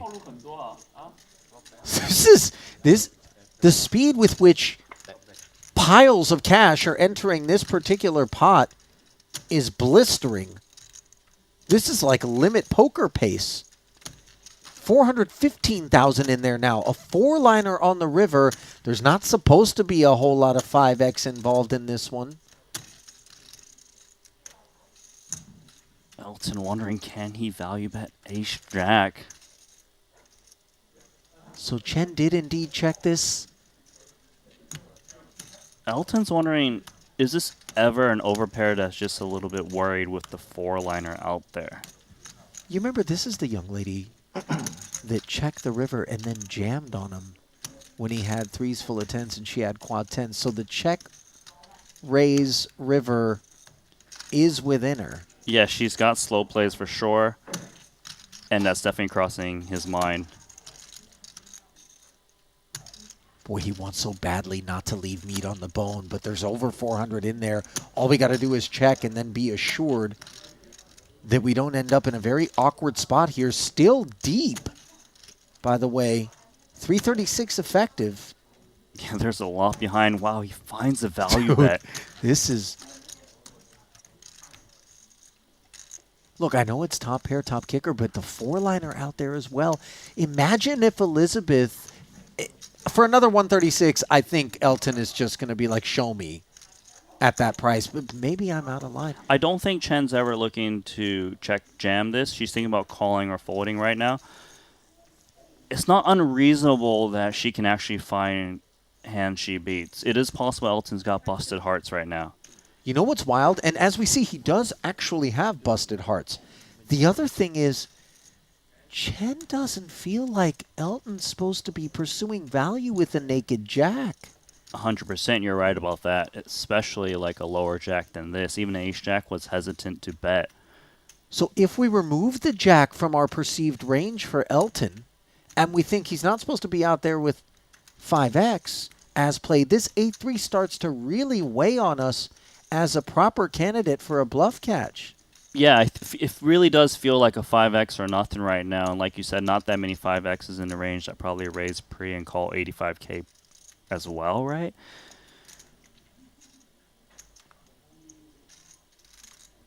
I could see her making the call here, actually. You know, and in a vacuum, you just look up at your screen and you didn't catch anything that took place before. You might be thinking, what on earth is going on?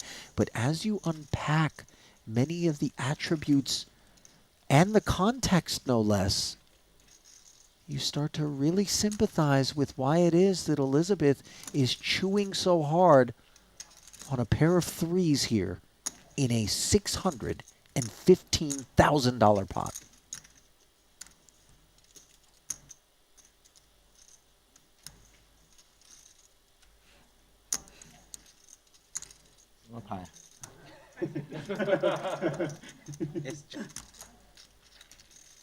S 加一个大吗？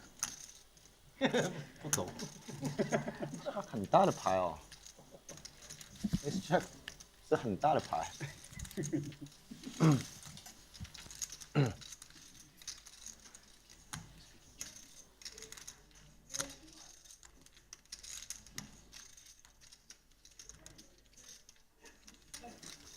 Curious as to whether or not Elizabeth's decision is being influenced at all by that exchange. Yeah, hoping to get some extra information if possible.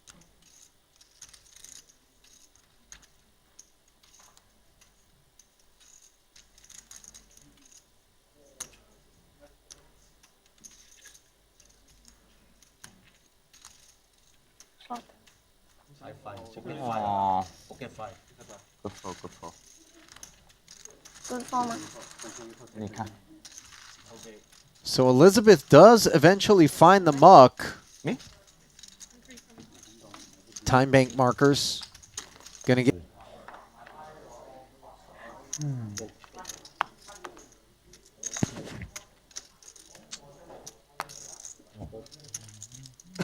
King Queen now on the button. 12. Miss Chen goes upstairs.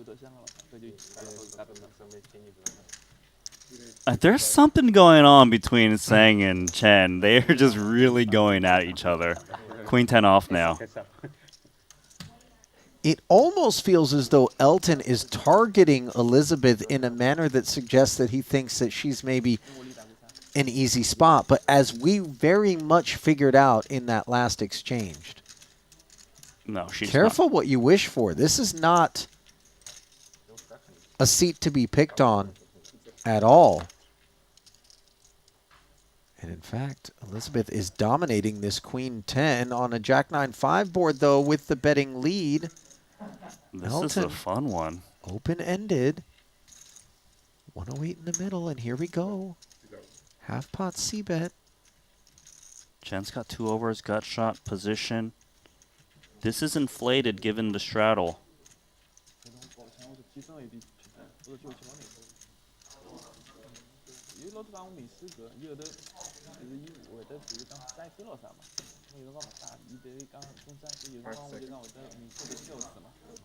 So making the call in position. This is a big turn incoming. 208 in the middle. King on the turn. Disaster for Chen. Presto for Elton. The absolute perfect card for this spot, giving him the nuts and her top pair with a draw to a chop.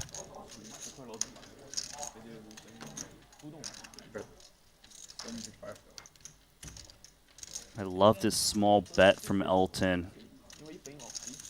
Trying to get crying calls out of like a queen jack, jack 10. Of course, the king would go nowhere as well. Did you ever think that you would sit in a booth and describe a $75,000 turn bet as small at some point in your commentating career? I understand in relation to the pot.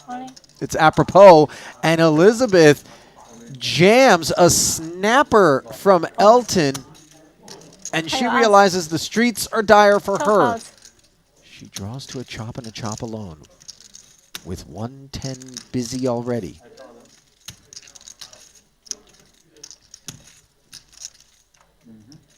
I didn't hear any negotiation of running it twice, and so this single 3 of spades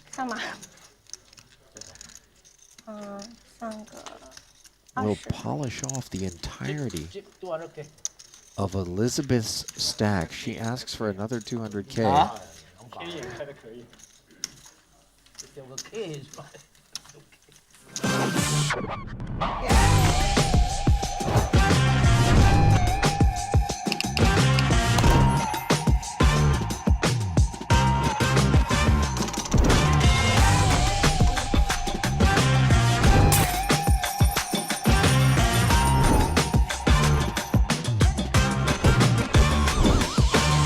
Want a $50 Global Millions ticket on top of the full GG Poker welcome bonus? Sign up with promo code Triton_2024 and deposit a minimum of $20 to claim your ticket.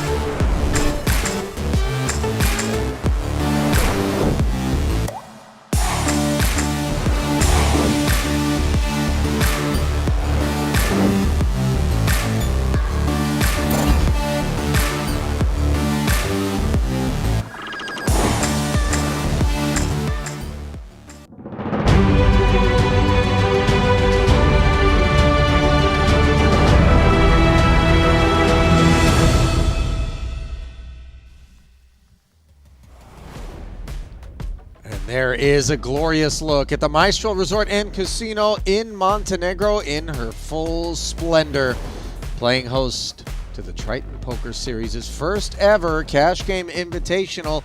Event number 1 has been fireworks, an absolute bang-up lineup that has delivered plenty of excitement. And now, one final time, we shuffle the deck and reseat everyone. And continuing 1,000, 2,000 with a 2K big blind ante, no limit hold'em action. Ali and Randy back with you for 2 final hours. Day 1 of 7. Chip counts brought to you by GG Poker. Just look at the healthy hauls by the winners, and for that matter, the healthy losses being suffered toward the bottom. Yeah, action's been phenomenal on this day 1, and you said it. Things are going to escalate as time goes on, so final frame here tonight.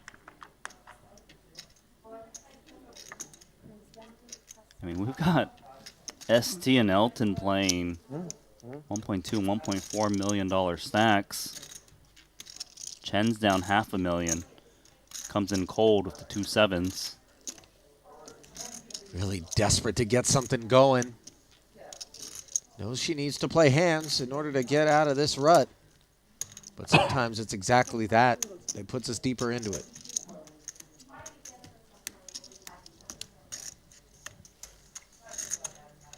So ST 3-betting. Well, Esti called the 3-bet. Oh, just he closed the action. The 7 though, nice timing for Chen. Check. It's not clean though, right? Wang's got the king of clubs in hand. 没赌了。也不大那个就溜。 Oh, sorry, Esti was the 3-better. Okay. I saw it wrong. All good. Check. Round of checks on this heavily textured 6-7-8 board. Note, by the way, that Elton is working the bad end of the straight draw. No club in hand.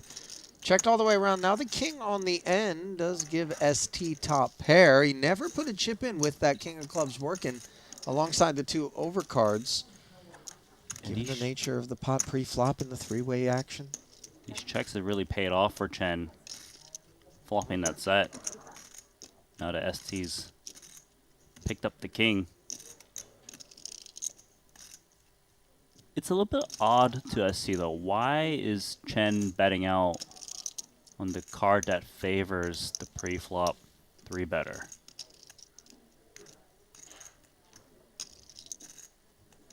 This is what Wang is asking himself. Wow. And he just folds. He knows. That was nice. As played, I gotta be honest. I think my ace-king seeks showdown for 55 there. I see where you're coming from, but if you think about it from his point of view, okay, he has a lot of ace-king in his range, so why is someone betting into 2 players? Because they're buried, Randy, and this is the last 2 hours, and they're just like, if you guys don't want it on the flop or the turn, maybe I fire and take it here. That's why you're discounting that too much. But I hear where you're coming from. It you know, just my because range someone is is so strong. buried doesn't mean they're playing reckless. No. No. That was a great fold. Facts. A lot of people lose another 55K there. Looking right at me. I was looking at you when I said that, but you know what I'm saying.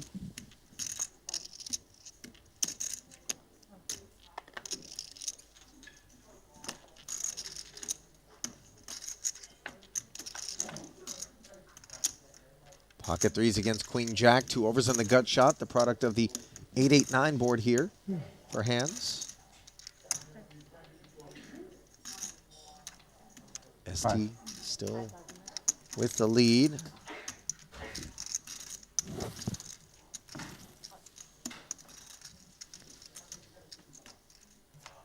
Faces the follow through. heels. Now an ace on the turn. Handz never gave it a second thought. So the threes are now counterfeited. Both players playing the board. I feel like Esti might even bet, as he's got a lot of ace-x to check call the flop.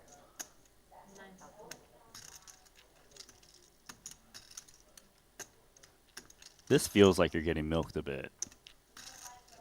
Nice from SD. Just puts in 9K to steal that one. Really, really solid little third pot pursuits there. Now, granted, being up against Queen High helped him, but he didn't even want to share that one just on the off chance. You string together a few of those throughout the course of a session, and they can be the difference between being in the black or being in the red. So Elton straddles, and Andy Nee gives him a taste of that medicine. Double straddle on. Threes given back to ST. He makes it 20K.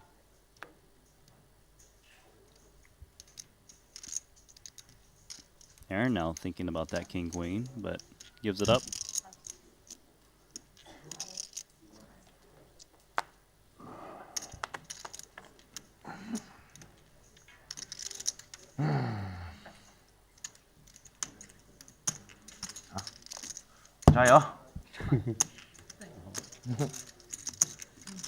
Jack 6 offsuit. Oh, do you know that word, Jayo?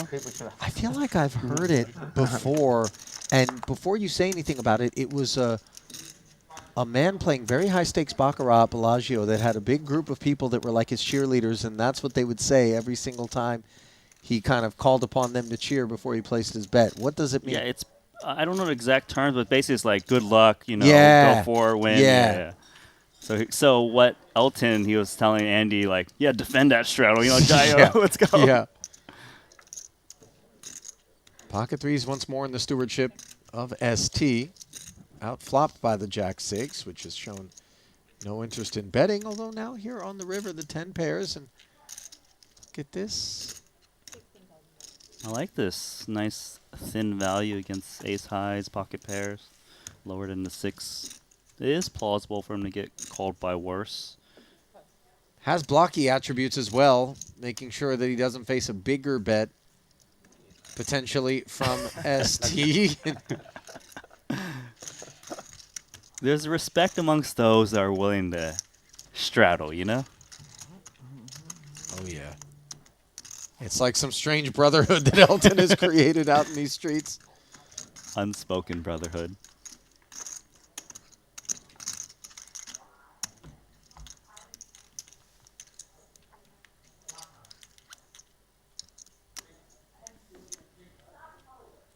Elton, very much the president of that club, by the President way. of the straddle club. Nobody loves it more than him.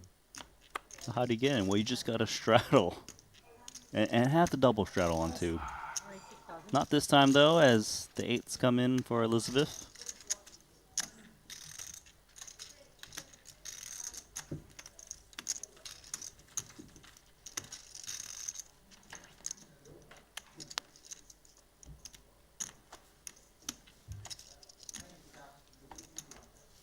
To Elizabeth's credit, she has continued to show fight throughout the course of this descent. Okay. Uh-oh. 你提出肯定可以的。Mandatory straddle is on, so buckle up. It's amazing how quickly everybody agrees to it when someone proposes it, but so few people out of that group were willing to propose it themselves. I think if you're winning in particular, it feels like a little bit indulgent, you know, a little bit like laying it on thick. But if you're somebody who's stuck and you bring it up like, hey, okay, your world, you know. Exactly. You're right about that. Paul's going to be happy to see it straddle pot as it gets juiced up a bit as he makes it 30. Yeah, he juices us further. And Linus can take no heat. 赢大了，赢大了。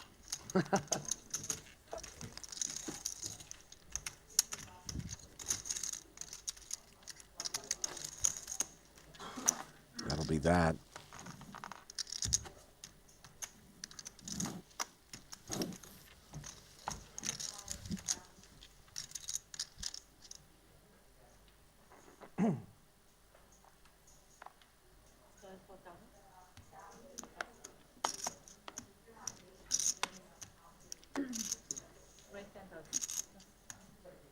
Aaron's turn. In the straddle. Linus again. Activating. Pocket 8's played as a flat by Elton. Suited ace for Esti. 我应该是100 120。 120 我水下 MVP。 This is so breezy from Aaron. Every now and again in the tournament streets, Randy, we see bottom of range.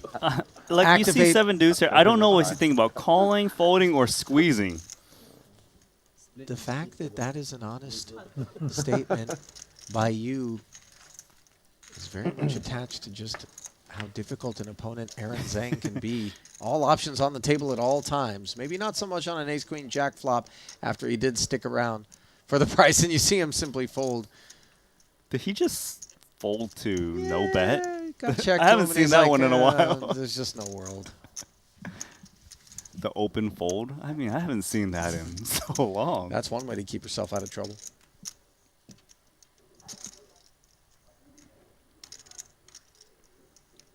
Elton calling with 2 8s. Does have a diamond.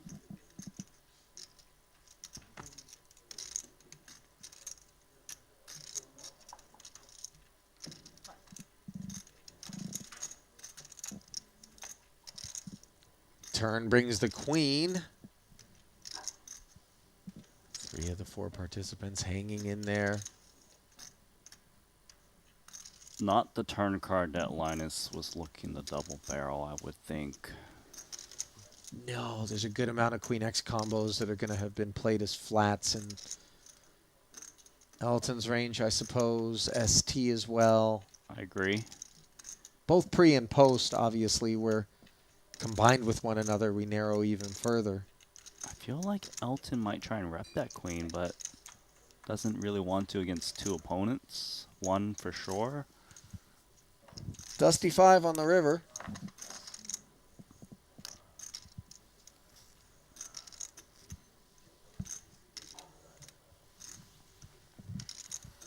Might be merit to block betting this ace-7 just to kind of set the price yourself, but it's going to check and see what's up.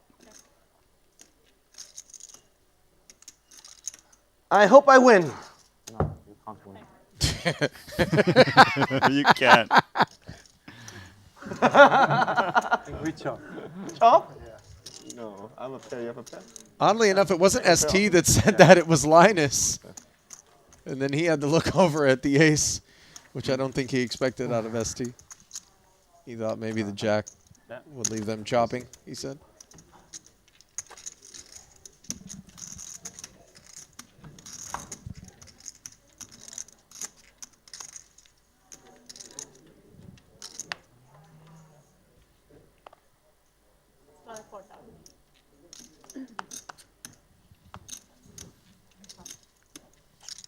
Pretty one in the straddle awaiting Handz.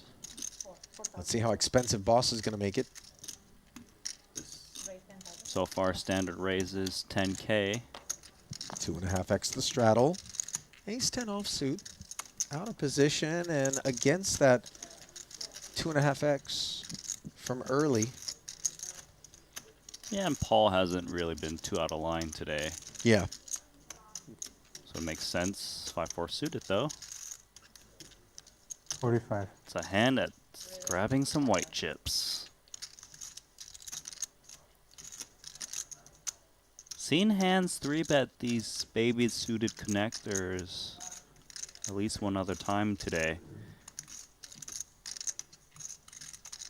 Paul's got to continue with ace-queen suited. So much hand. He's got position. Pretty deep, too.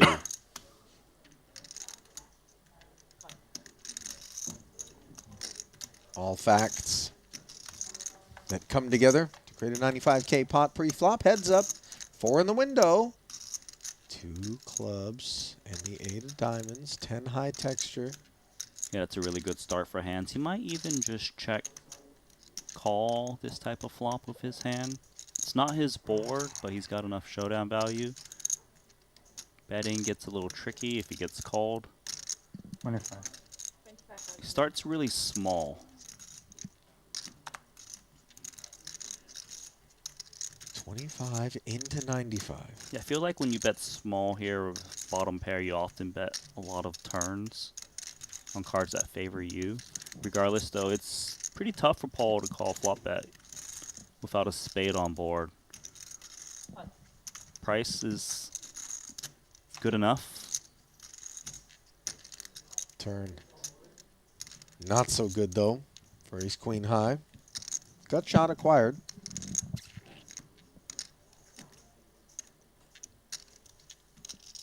Yeah, it does pick up that gut shot, looking to keep it small now. I don't think he would ever fold to a turn bet, though, because he still beats clubs and queen jack.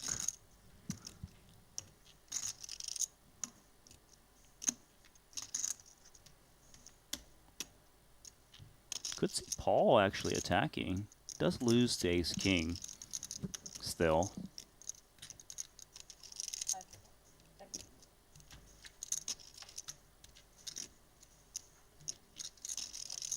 This is interesting because the king heavily favors Handz' range, and the way Paul's played his hand, it appears to be a very weak pair or some ace highs, I suppose. But a lot of times Paul's holding like 8, 9, 7, 6, 7, etc. And he can kind of just represent that king if he wants to. But he seems to think that the 4 has enough showdown value, which it does against this hand specifically, ace queen.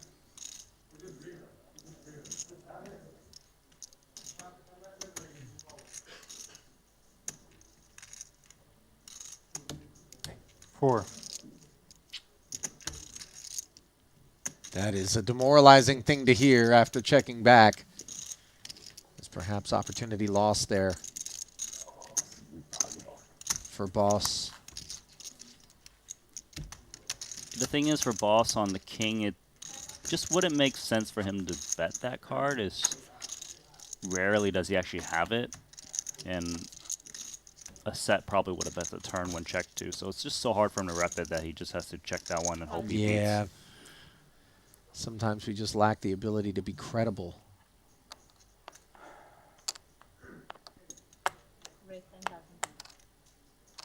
Pocket kings for Linus.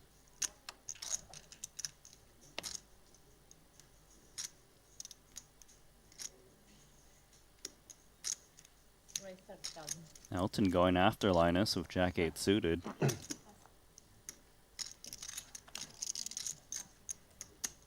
Picking a bad time to do it.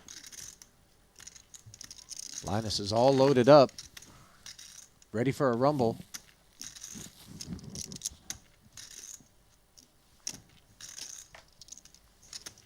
I think he's going to rumble this one up, you know? You know, ace is really the candidate for trappiness. Kings, No, king's not so much. you just want to pile money in. He's also up against the guy who's 3-betting some garbage, you know? You want to charge those hands.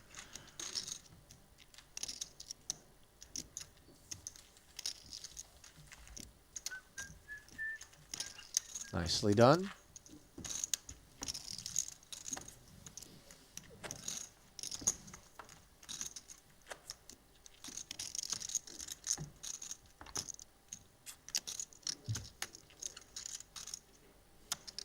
You know, not unlike Chen, who didn't even arrive until the second frame of play, Linus started off white hot and then reversed course, having gone from deep green to deep red on the session.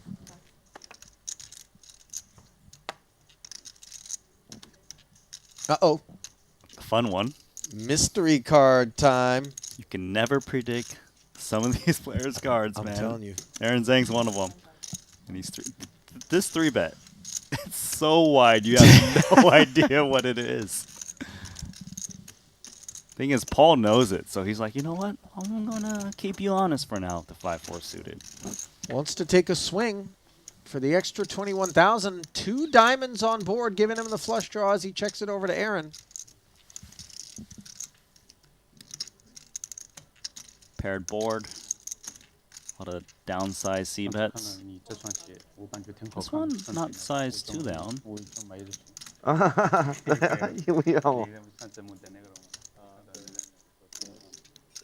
Paul's range would play this flop as a check call, I'd imagine.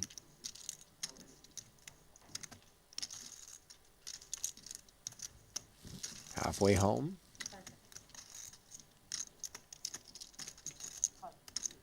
And all of a sudden, he has been forced to invest quite a bit, only to lack improvement on this turn card. The queen is a tricky card to multi-barrel on as a bluff against because Paul's check call range consists of some queens like queen jack, queen 10, suited of course, but doesn't necessarily need to be coupled with diamonds, and 10s and jacks that would probably call 3-bet as well pre-flop, they pick up additional outs, not looking to check fold. It doesn't surprise me that Aaron's not betting this turn, and the flush. Nice. Yep, front door variety and a 4-liner on board. Unclear whether or not Aaron is interacting in any sort of manner with those developments. We know who is for sure. In spots like these, where it's a 4-liner, and you have the flush, you kind of want to size in a way to just get paid off by the 10, the max. Because you don't really expect like a queen to really pay you off with this board run out, just given it's so rare that you're bluffing. I'd like to see him go at least 100K. He hasn't got anything yet. And it's still very reasonable for Aaron Zang to have a 10 in this spot. Because we know Aaron 3-bets light. He probably will be checking back 10-9, pocket 10s on the turn, and Paul goes 75K.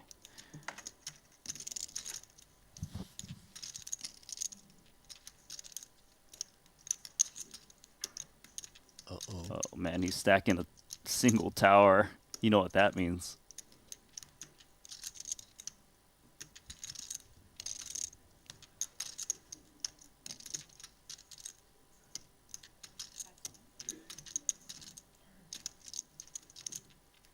Shuffling only the white chips.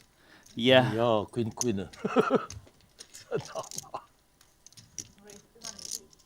Ooh.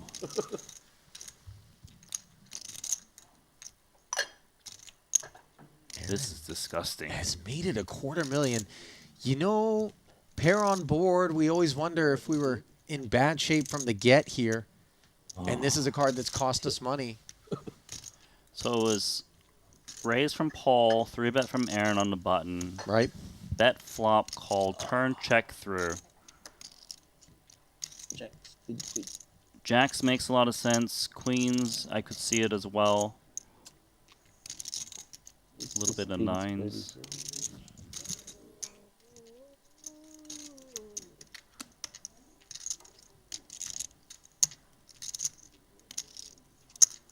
Bigger flushes. Paul probably doesn't expect Aaron to play a 10 in this way either. Those hands are supposed to call, unless they're trying to blow you off the chop exclusively.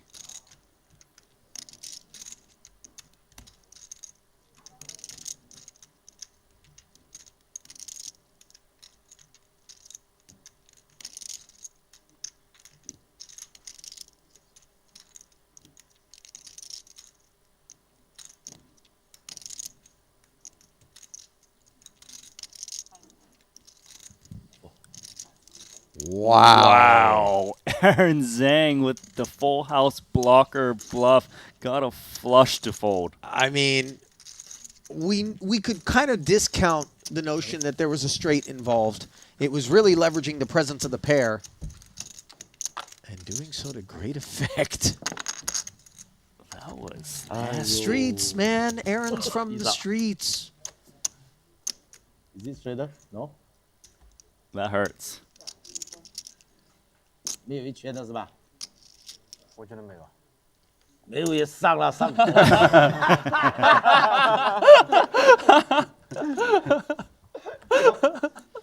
其实有的，我看输了，我有点不太好意思说。What are we missing? 有也变没有了。 It feels like Paul was wondering, are we still straddling? He was like, yeah, we're still straddling. After losing that pot, like, Yeah. I'm in. 想 check four 的 river。 Paul lamenting his choice. In retrospect. That was a great play from Aaron Zang.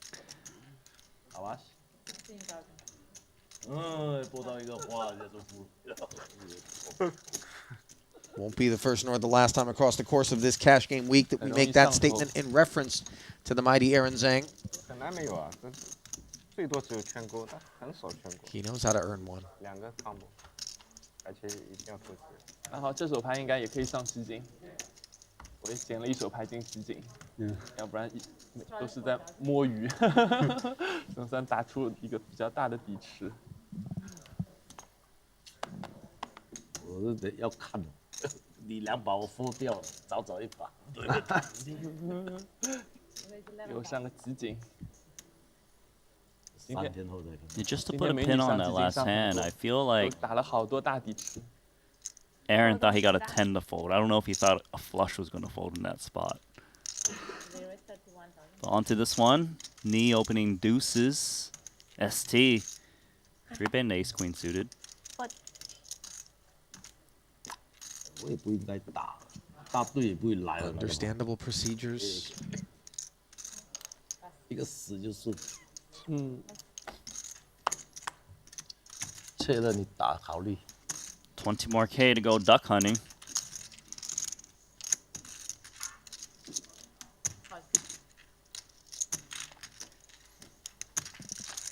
Investments made.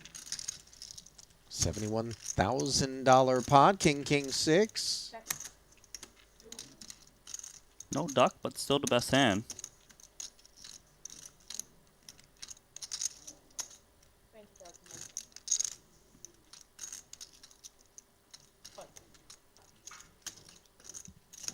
ST picks up a straight draw.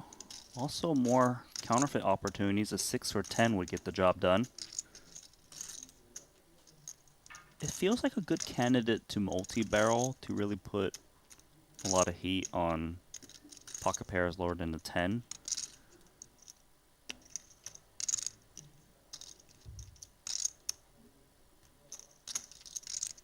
So it's 45K into 111. I don't really see how deuces can continue. I mean, it is the best hand, but like, and by the way, Andy you gotta dodge knows everything. With some frequency, he knows that it is the best hand. The trouble is we make that call, we swell the pot. Now all of a sudden we could potentially face an even bigger bet on the river. And now we're going to make some heroic call for a massive number. And we have to dodge a river card as well. Yeah, there's a lot going on. Too much, in fact. ST's game has been really solid today. Performing phenomenal.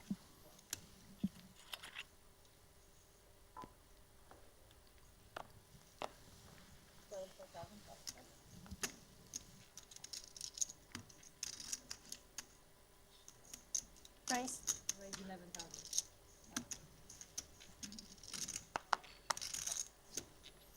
11K attached to 10-9 offsuit.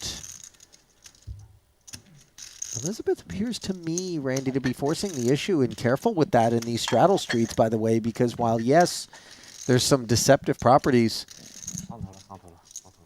this is the limit. What the bulk of those 他爸是黑的， duty-free shopping trips, you know. I hear you. This one works out. 对，两个人错开不能玩，这个当中隔。 You know what's on my mind? Every time I'm in Europe, that duty-free shopping, I can. It's just, you know. 大巴哥今天打小的，先养鱼，明天一身忙住。可能有10的要 call 我的。10个人，没有那么多吧？那有一把是肯定的，就是黑方块 K 那把是肯定的，其他不知道。我不懂，怎么一直觉得他是方便 A。第4张 call 的时候已经觉得了，对吧？啊，对，我台面都不想了，不用了。确实这个牌偷出来，要么是什么都没有，要么就是 OS。对，但什么都没有，第4张我 K 他不会圈这样打的嘛？对啊，他偷4家很奇怪嘛，所以这个 fold 肯定桌子上就有个圈。对啊，不就是 second 就是抽肯定没有嘛，意思这 fold 肯定是正常的呀，因为你要么就是 A， 要么就是没有，对吧？但是你没有，你又不像红头八，还像啊，红头八黑头七，你又不像偷4个人，我们3个人都有可能有的。对啊，我们打出来是都有。他偷4个人。 Ace Queen suited has itself some problems here. 我不懂，他4家打出来，我就觉得是啊。 Linus's Queen 10 has some real issues as well, given diamonds are smothered and the Queen is dominated. He knows better than to slide in. Jack 10-6. Linus going to be lamenting the laydown pair and the flush draw. Do you see the laser eye straight at the board? Like, that's me. Except in some ways, it kind of isn't, given that Boss is going to be putting max pressure on with the nut flush draw and the Broadway gutty, hunting a queen, 2 of which are busy. So Handz has got shot to the nuts. Very deep stacks, looking to play a big one. I don't know that that jack is going to help us get there. It's also the type of card that's very difficult for Paul to bet on the turn. Handz has a lot of Jack X that would call to 3-bet and check call.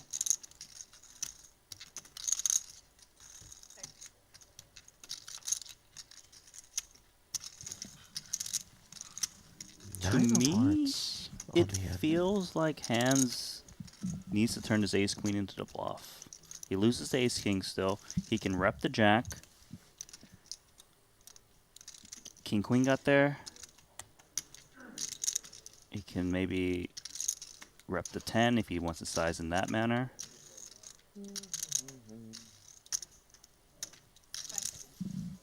Well, 100K up for grabs in this one. Disappointingly, Boss unimproved, just nut no pair. 70.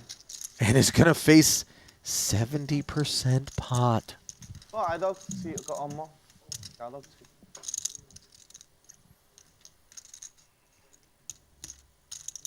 Very tough call for Paul to make.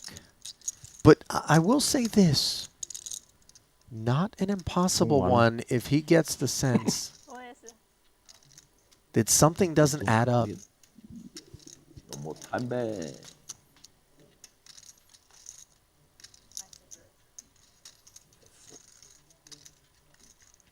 Boss, all out of time banks, he said. They only get replenished once per day, and that happens at the midway point between the first 2 frames and the last 2. Boss has gone lost a couple times in a row now.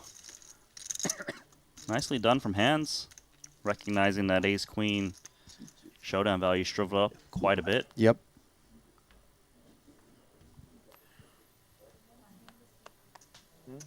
Yeah, sure. Okay. Nice.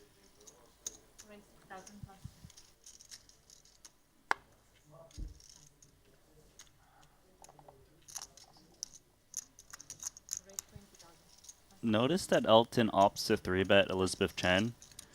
I've seen him actually flat in position with 2-8s against a different opponent. Wants to keep that dynamic going between these two. This is just wild, the number of occasions on which these 2 stacks have collided. King 7-5. Chen pipped by the 8s upon improvements to a pair of 7s. Quite a nice start for Elton in the sense that he can actually get value from worse in a hand that's unlikely to turn itself into a bluff to blow off the 2 8s.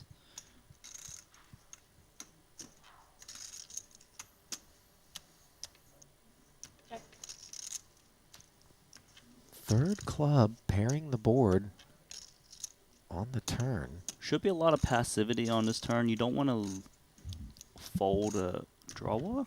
You know what? We're playing a different opponent. Maybe is more value in betting. Maybe. Actually, the more I think about it, the deeper you are, I feel like you get raised on the turn a lot less, so you can kind of just dictate the action on the turn. Probably why Elton's betting, and he feels he can still value bet against a 7.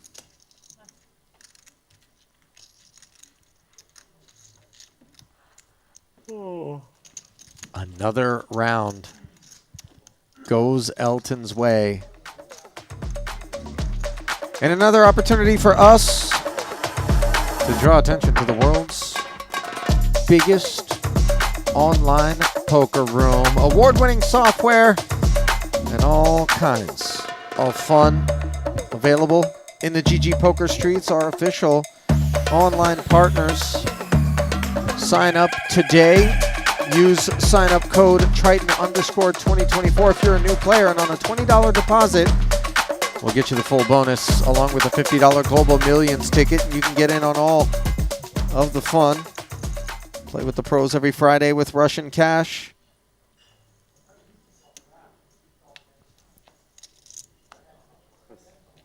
And rumble with quite a few of our Triton regulars as well. They're in those streets. You can find them on the tournament streets, or you can just go to Nosebleeds Cash and find Linus Loeliger waiting there too. Careful. Yeah, it's one where you kind of rail a bit more than actually put your own money into. Yeah, I tend to agree.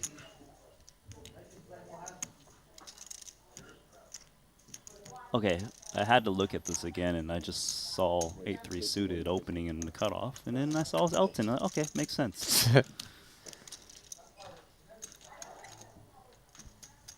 Esti with the king-queen suited. 3 bets and makes mincemeat out of the field.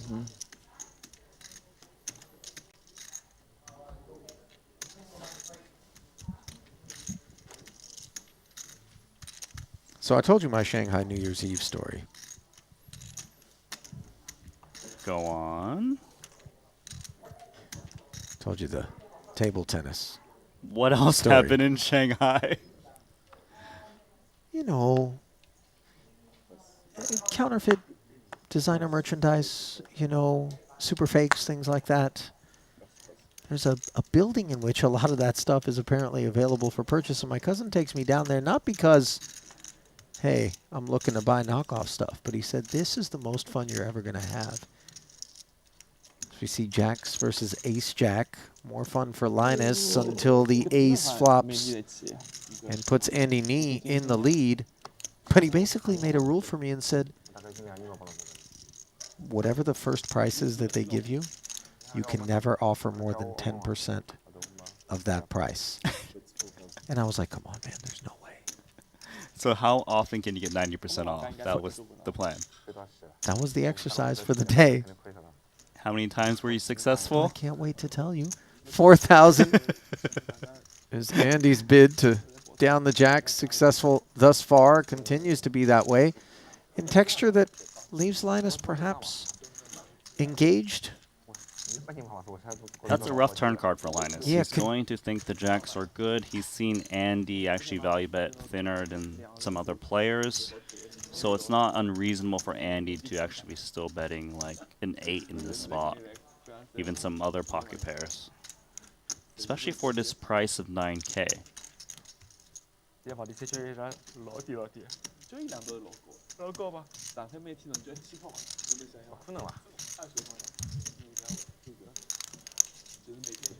9K is just right into this 32. Linus peeling, and now the third ace actually makes him feel even better about these jacks, which are up against quads.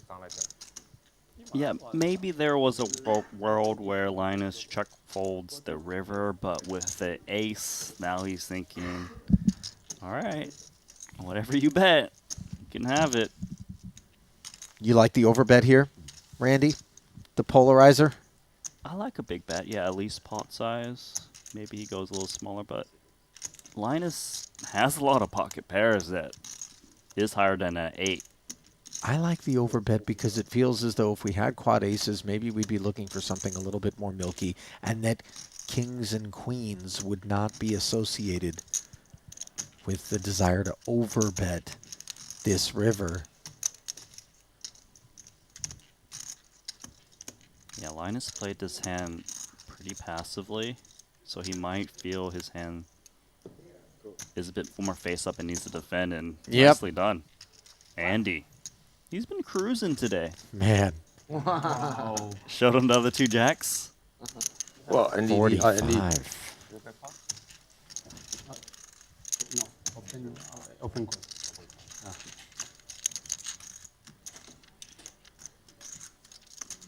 You gotta finish your story for me later. Okay. So we went down there.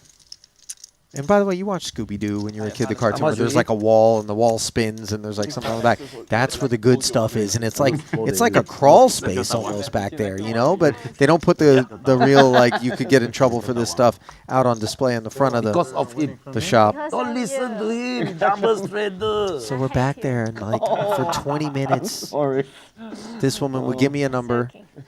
I would give her 10% flat response, and then she would go through all kinds of reasons why she can't give it to me for that price. They pulled out the calculator, you're my friend, blah, blah, blah.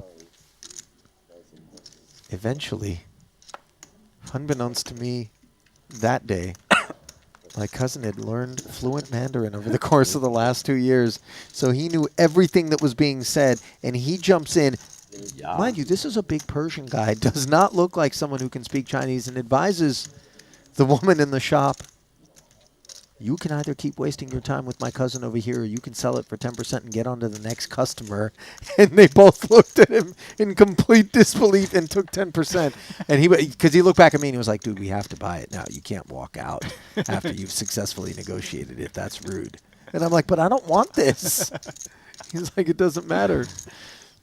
Meanwhile, Linus didn't want 2 jacks, but Elizabeth might feel a little bit better about him, considering that they are an overpair on a 5-5-4 board. Big hands. Boss just steps aside. I know 3S. I need to follow up.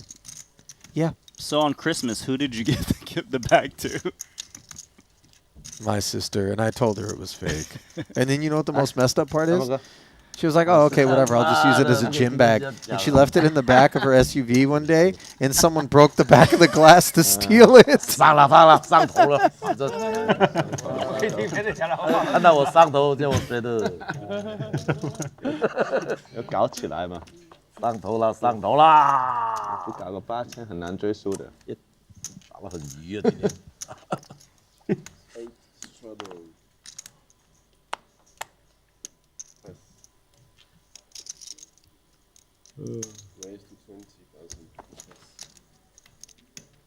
King Jack for ST, taking us up in a double straddle pot. Hand steps away from King 10 off, which was in trouble.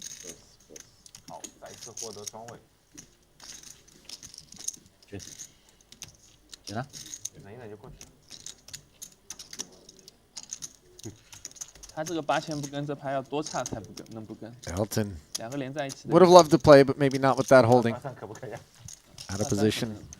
那我觉得23也跟了吧。 For extra. Feels like it pains him when he has to fold the straddle. 是那种2938这种。 Was your sister happy with you, by the way? After her SUV got broken into over a fake duffel bag that I told her was fake and gave it to her for Christmas. Oh, she was not.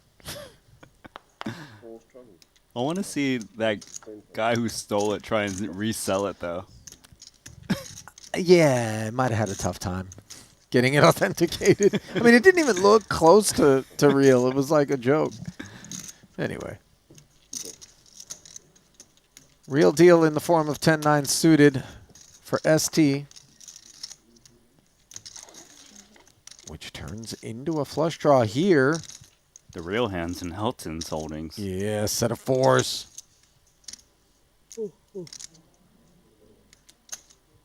Things could get interesting here. I'm not sure whether or not Elizabeth will want to peel for 13,000. I feel like she might, right? She's got backdoor diamonds, 2 overcards to the 8, the ace of diamonds working. Like, I'm not surprised, and Elton's going to love to see this.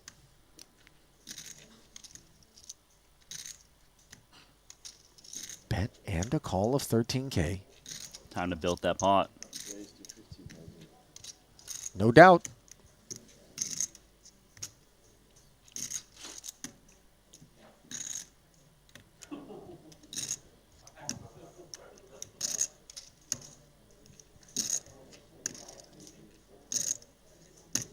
It's an interesting spot for Esti. He's got medium diamonds. Obviously problematic if he's up against a bigger diamond draw that's check raising.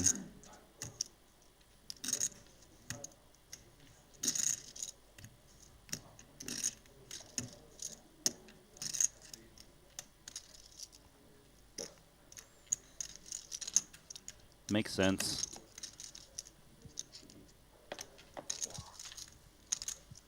Game over. Winner. For the opposition. Elton again.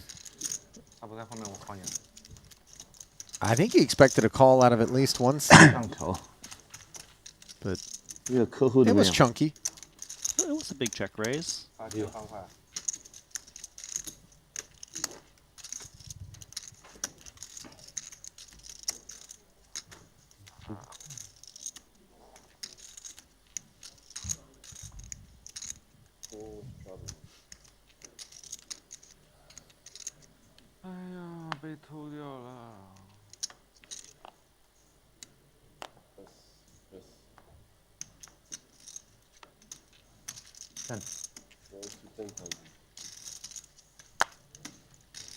Single straddle.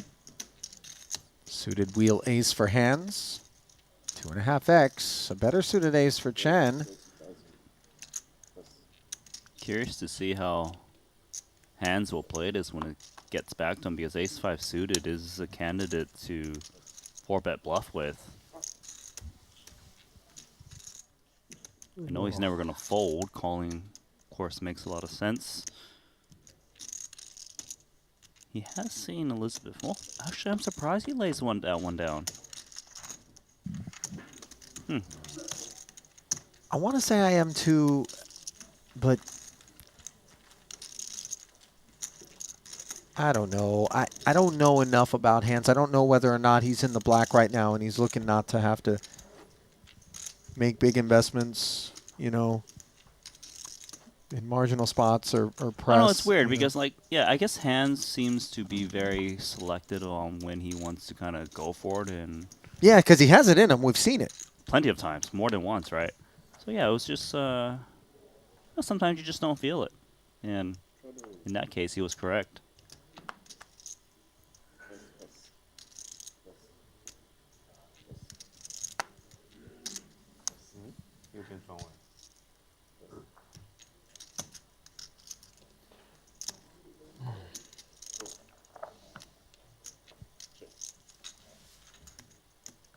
So a rare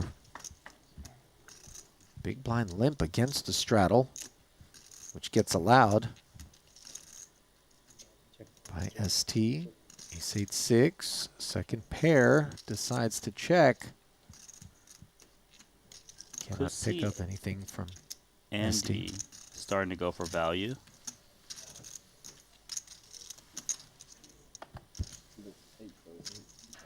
$8,000.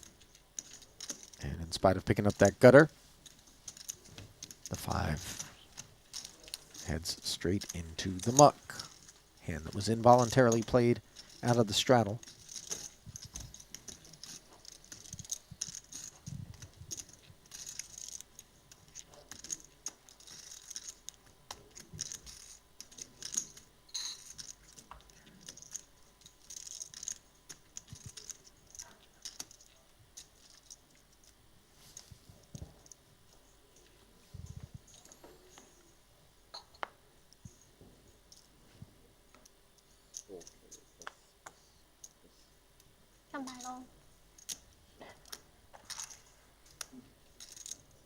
So Ajax for Paul. What's that? 10. Standard raise to open the pot. Red 5s for ST.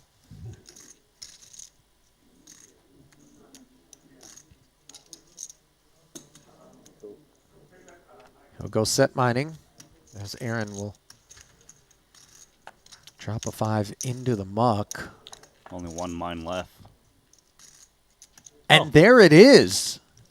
King 7-5, unfortunately, for ST. Boss with just ace-jack, but obviously some perceived range advantage. Hence the 10K into 27. And a casual call flicked in there. ST trapping a board pairing king. That's a really good card for ST because if his opponent was holding a king, he can get so much value. Looks like he's crossing his mind to actually lead. If so, the logic here is, well, I'm going to get paid off by a king anyways, and I'm not going to let some weaker pairs just check it back and I can go for 3 streets. And plus, if I lead small and my opponent Paul has ace king or king queen, they likely will put in a raise whether to turn or river. Don't see these lines every day. Check, call, lead. And when we do, sometimes we question the credibility.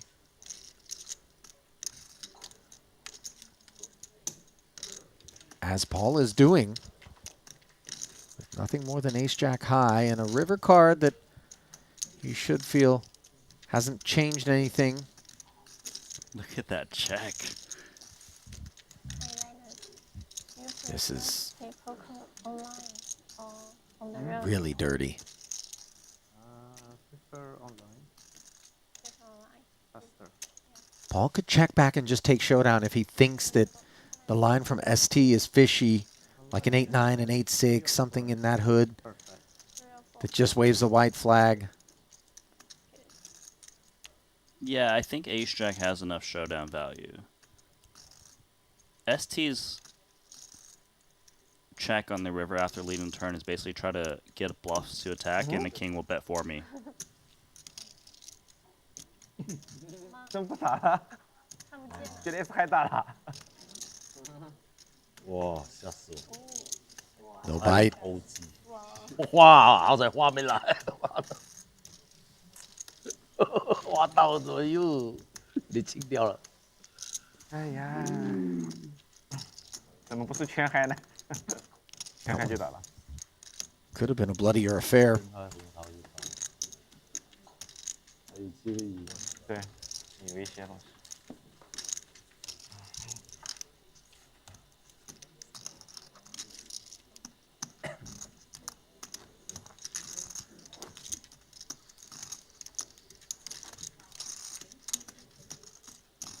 I take it then, Randy, that you did not make it to the same market that I went to when I was in Shanghai?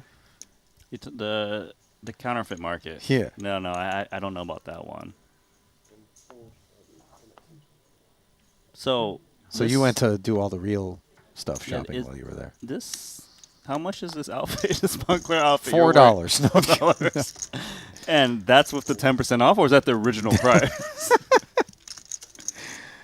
40 cents. Pocket nines.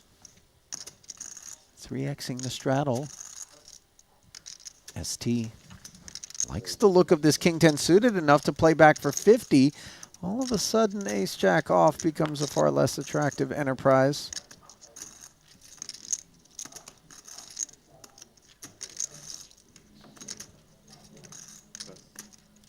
Two nines, though, is certainly going to be playing this one.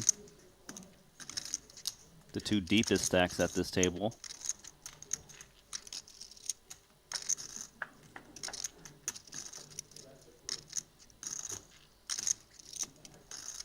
Eight, 4, 4 with a couple of hearts here. Nice board texture for the nines. It's also a board where ST c-bets at a very high frequency. Just trying to take it down here and now. Well, I think part of this is just range assessment by ST, that Elton's hand doesn't have to be as good as a couple of nines here, and that he also will be willing to call the 3-bet to 50K pre-flop with an assortment of hands. There's a lot of hands that will fold to this flop c-bet, and once the call comes in, it narrows it a bit, but Elton still has a lot of floats, whether it's backdoor spades, decent high cards. The 7 isn't exactly the card ST is looking to multi-barrel too much, just because if Elton was calling with like a straight draw, that is now coupled with a pair. 7, 6, 6, 5 makes a straight. 6s and 5s, they pick up a straight draw. They probably wouldn't fold to a multi-barrel. I would like to see Elton bet this turn, just because his hand is vulnerable to 2 overcards that's often going to check fold. And he can still get called by like ace, king, ace, queen.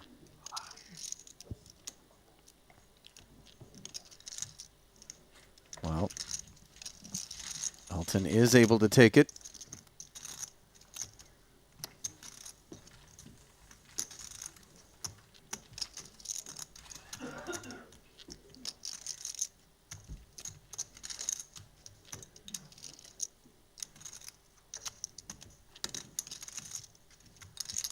Time ticking as we work our way toward the end of Straddling or not? day 1 One round, shadow. of 7 days of 最开始的 Cash Game Invitational action. I start. 老板开始的。老板开始的。Oh, he asked me to start. 你是 restart 的。啊？你刚才 restart 的。对吗？啊，我 restart 了8圈的，我都忘记了。 6s for Elton. I'm straight off.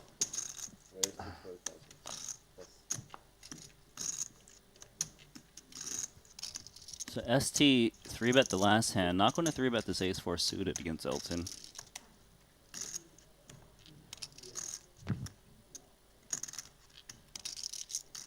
Aaron mulling over the Jack-8 of hearts in the face of the raise and the flat. And it looks like he's going to take an aggressive stance. He likes to use the very top of his range and the things that have a lot of gaps in between, you know? Yeah. Two In gaps. particular, suited Jack X, Jack 9, That one Jack calls 8. them to him. Yeah. The heart variety as well. if Yeah, possible. exactly. You know, do not adjust your screen. We've seen him make this move on more than one occasion. 9-6-3, no heart in sight up against the set of 6s. Aaron would do well to let go. But we didn't 3-bet pre to step aside just yet. And 80,000 is the number. Into 138. Chunky. This is as good as it gets. You got middle set, pretty clean board. I like the slow play. If your opponent has an overpair, they're going to put in more chips later, but maybe your opponent has high cards, they can catch up.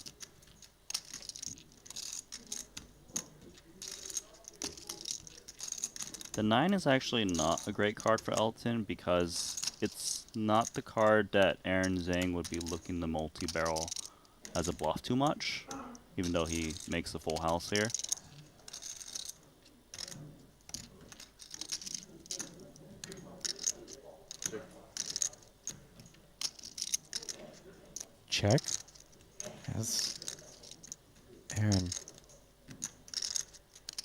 has lost his taste for this pot, which has grown to 298,000, and he is drawing dead, mind you.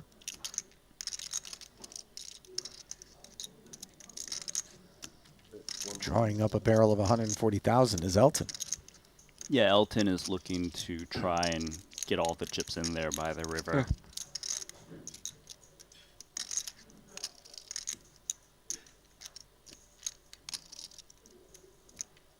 140K barrel out of Elton. This is a bit of posturing, I would imagine, from Aaron, unless all of a sudden something violent would have crossed his lips. It would be pretty insane to do something violent now. I got a little bit nervous. You know, you never know. He had that determined look on his face for a second. I mean, he was like, "Okay, can I find a way to win this pot? Can I check raise? No, yeah, that right. was just too much. Right. Can I check call somehow and then lead? No. Sometimes you gotta just give it up. You can't win them all. But you can try. And some try a lot harder than others. And some of those players, they don't have many chips left. I'm willing to hazard a guess that over the next 6 days, we don't see anybody get stacked and then stand up, rat the table, and say, "Good game, boys and girls," and just walk out. Like, all right, that's enough for me. Yeah, I would bet that there's no player that would do that. What? I'm getting queue here. I'm the VIP here.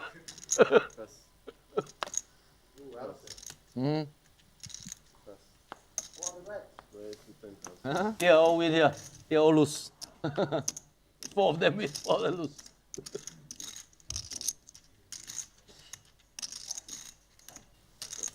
Ace Jack took us upstairs by Esti.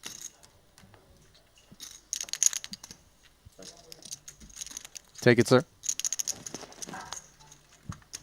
Okay, no more shredder.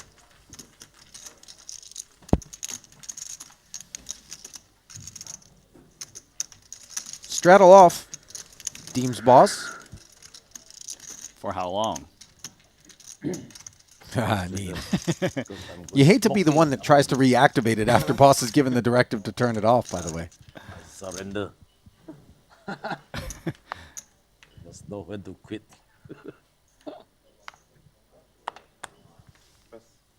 Meow. Looks like Paul might be done for today. Did sort of sound that way, although we'll await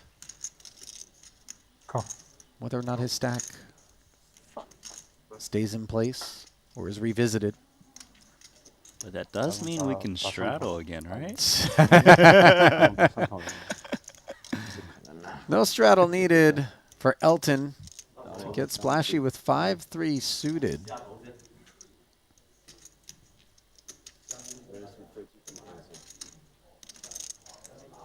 Linus squeezing sevens. He knows that Elton has been raising super loose, and he's calling the 3-bet with 5-3 of diamonds.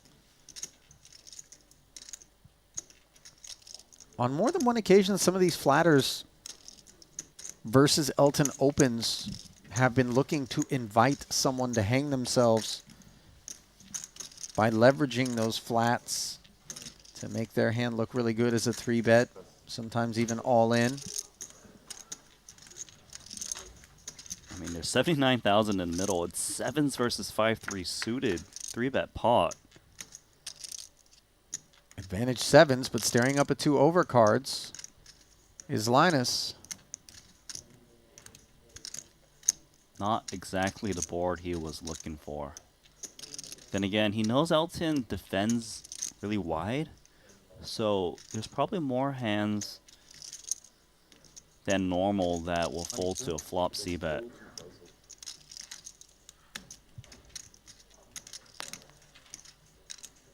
So Linus bets 22K. Doesn't want to play a guessing game and let Elton try and steal this pot from him.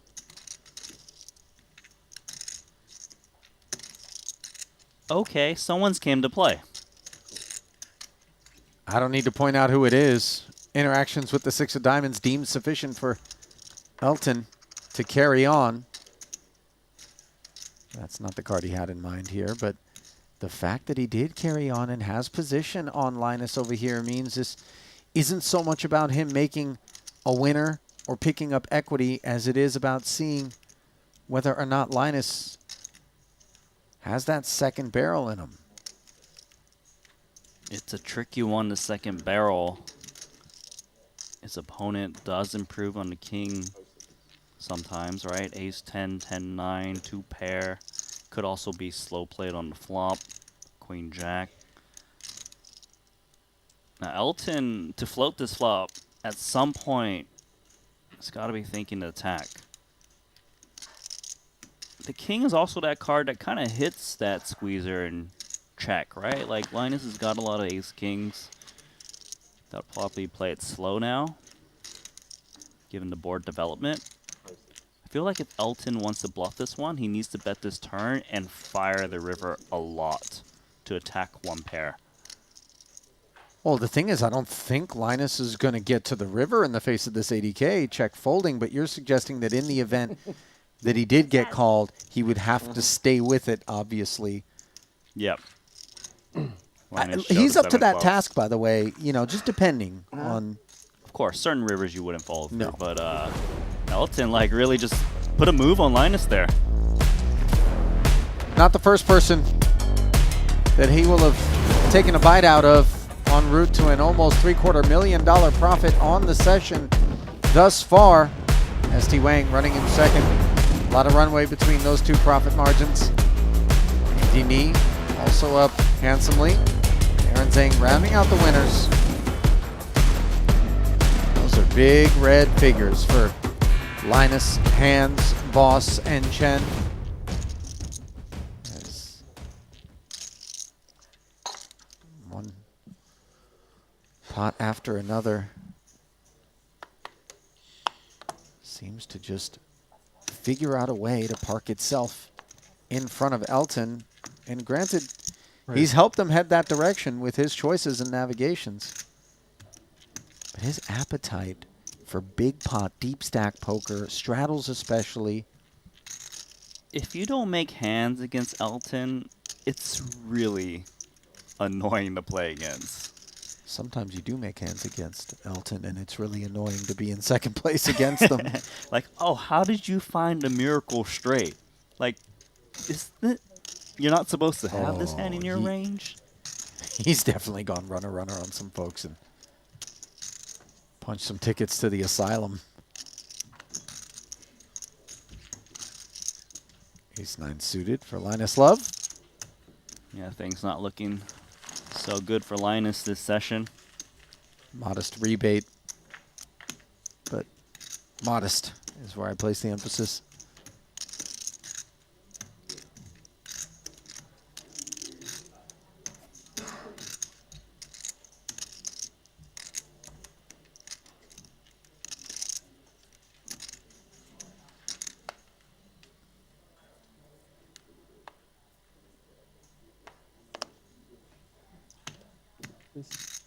Suited Jack for Aaron, his favorite hand.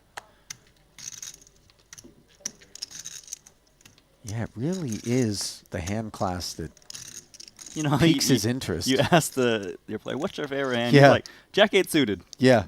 Jack and my 8, second Jack favorite 9. hand, Jack 9 suited. Yeah. He's like, Jack 10, that's too cliche. Yeah, Jack 10 probably goes in the muck. Right.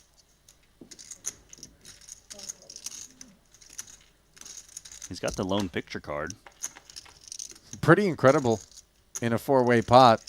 7-5 deuce, though, and Andy has flopped an open-ender.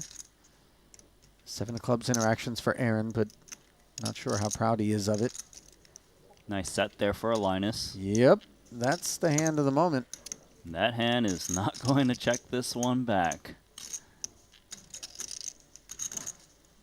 Seen Andy get aggressive out of the big. Wonder if he'll do it here with his open-ended straight draw. Not this time. A couple outs are blocked, interfered by Elizabeth Chen, but Jack 8. This is his hand, man. Cut it out. This is bananas. We're in the wilderness now. You look at an Aaron Zang chart, it's got, you know, all the premiums in Jack 8.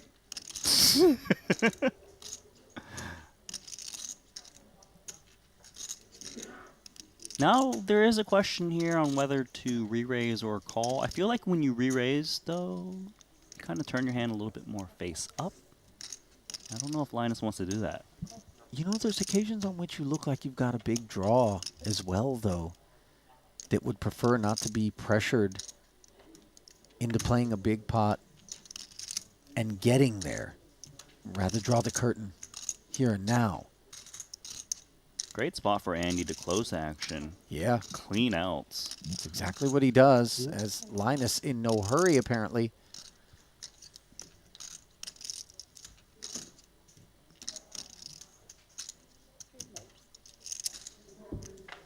So we find the turn 3 ways, and it does not change anything.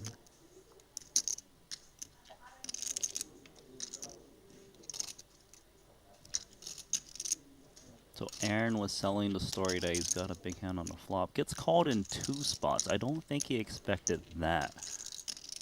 Likely when you get called in 2 spots, one player, of course, has at least some kind of strongest draw to continue. Some of those draws actually contain a queen, like a queen X of spades. A set? I don't think he thinks Andy ever has a set. If it's someone, it's Linus. He might also be asking the question, would a set 3-bet the flop once he checked raise? Looks like he's going to give up.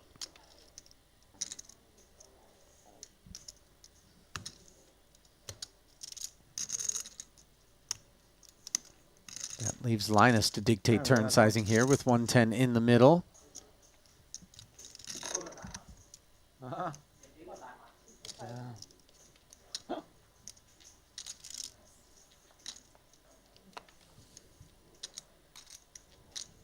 55K bet, can't find any patronage.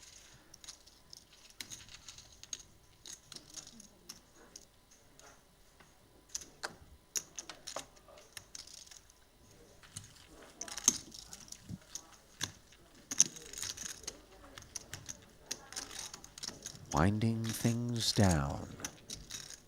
Last frame of the day here at our Triton Poker Series Cash Game Invitational. Well, we might as well tell them to subscribe and like so they can be notified when we start again tomorrow, and then the day after that, and so on.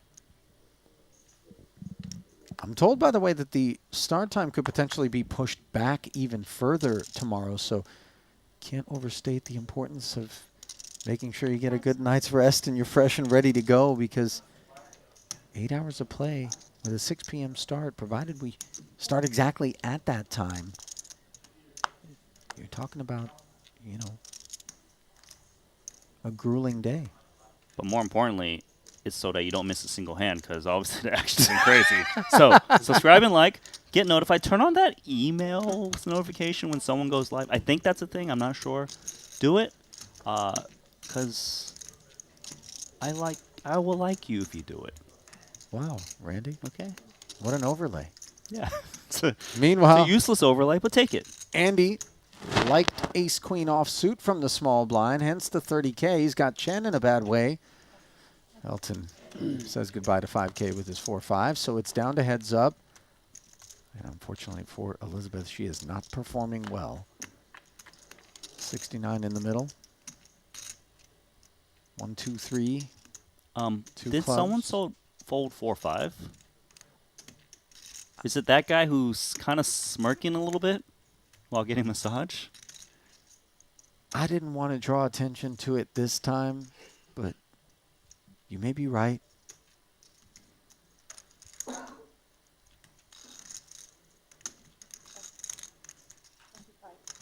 $25K the C-bet here. King, queen really with nowhere to go. Elizabeth.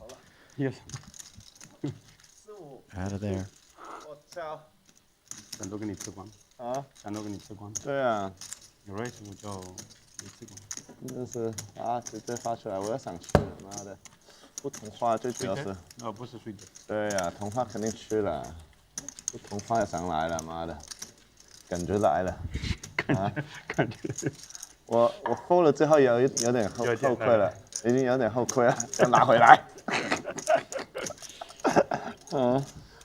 AP，我 AP 啊，哦，大了。Elton immediately telling Andy they folded 5-4.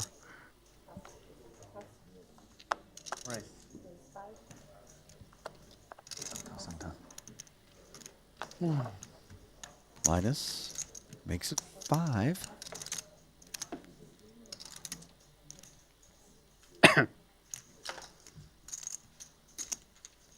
Gets no love, but does get blind and Annie chips. I like that. Gets no love for Linus Love.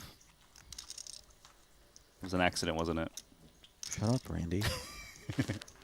It's allowed. Sometimes I get it right. Sometimes I stumble into it.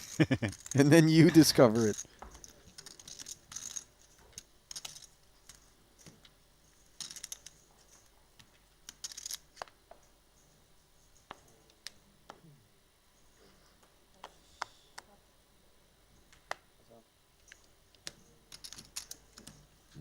King Jack. 3x for Elton. Just moments ago, I thought it was 5. I'm not sure why all of a sudden that extra 1,000 being random factor tacked on. RBF 654 under pair and the gut shot for Handz. Board pairing 4 on the turn. Still no bet from Elton. Handz has got a full house. Really just try to get value from Ace High.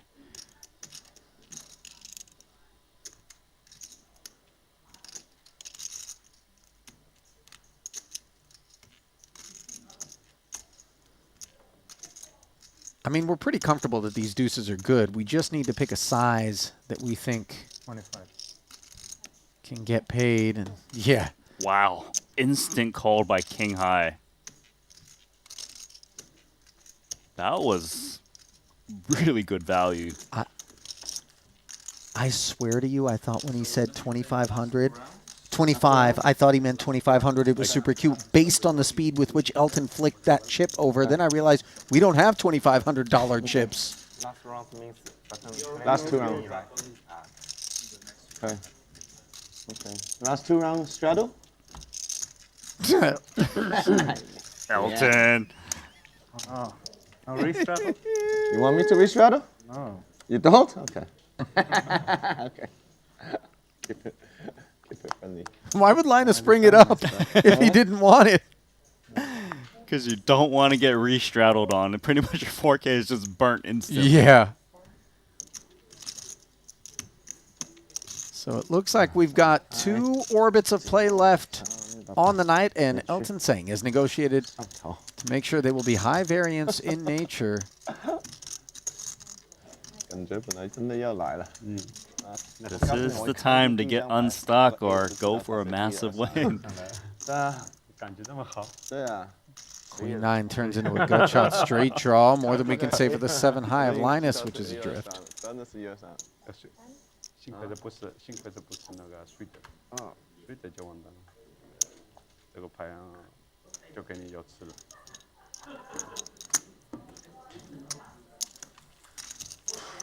Bet and take it.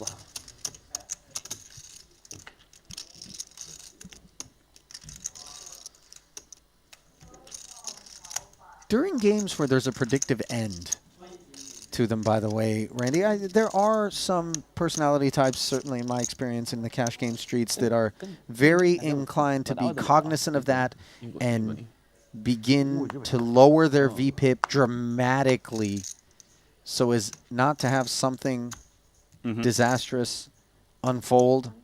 But appropriate mindset is, of course, it's one big long game. It doesn't really matter where you're at. Yeah, it's the mindset ends. you're supposed to have in cash games, right? Whether you actually apply that is a person-to-person basis, and we can all be biased, right? Like, maybe you're that guy that doesn't want to, that doesn't mind playing big pots, but then all of a sudden, what if you're like the million chip stack versus the million chip stack? Like maybe I, put in a passive line a little bit more often than not. Sure. In the effort to get it all. Meanwhile, Esti books a date with the deuces of Andy Nee. Neither player with a set on a King Jack 4 board. Faced with overcards. Are both camps. Not good for ST to see the overcard, but the thing is that he often gets 4-bet by ace king, and with 2 queens in hand, you actually block king queen, so he can actually safely value bet this one. Probably 2 straights. Of course, deuce is not going to give action. I was just going to say, no need. Hey, Paul's back.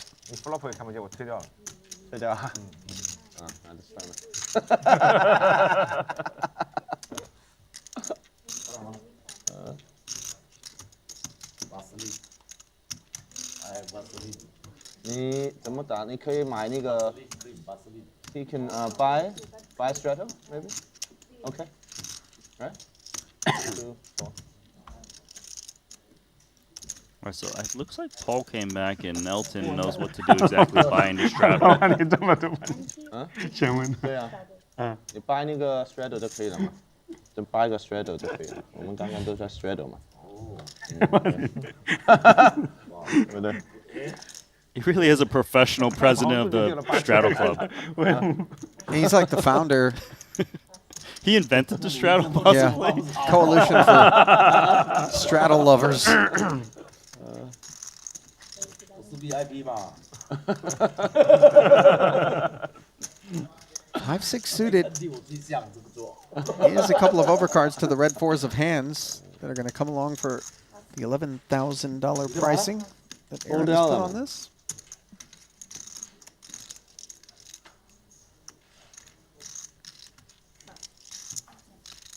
And those are the only 2 hands that find their way to the flop. 31,000 in the middle, and the 6 pairs. It's enough to hop out in front.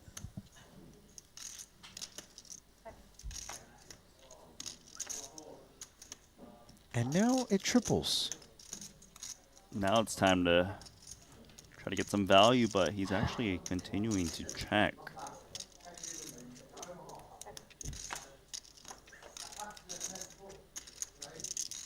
To the river we go. Feels like a time to bet. Trying desperately to get Handz to get after it. And look at this bet.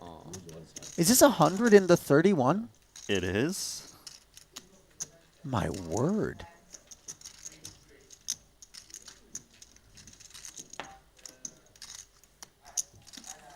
I'm not sure what I would make of somebody 3x potting. Misclick?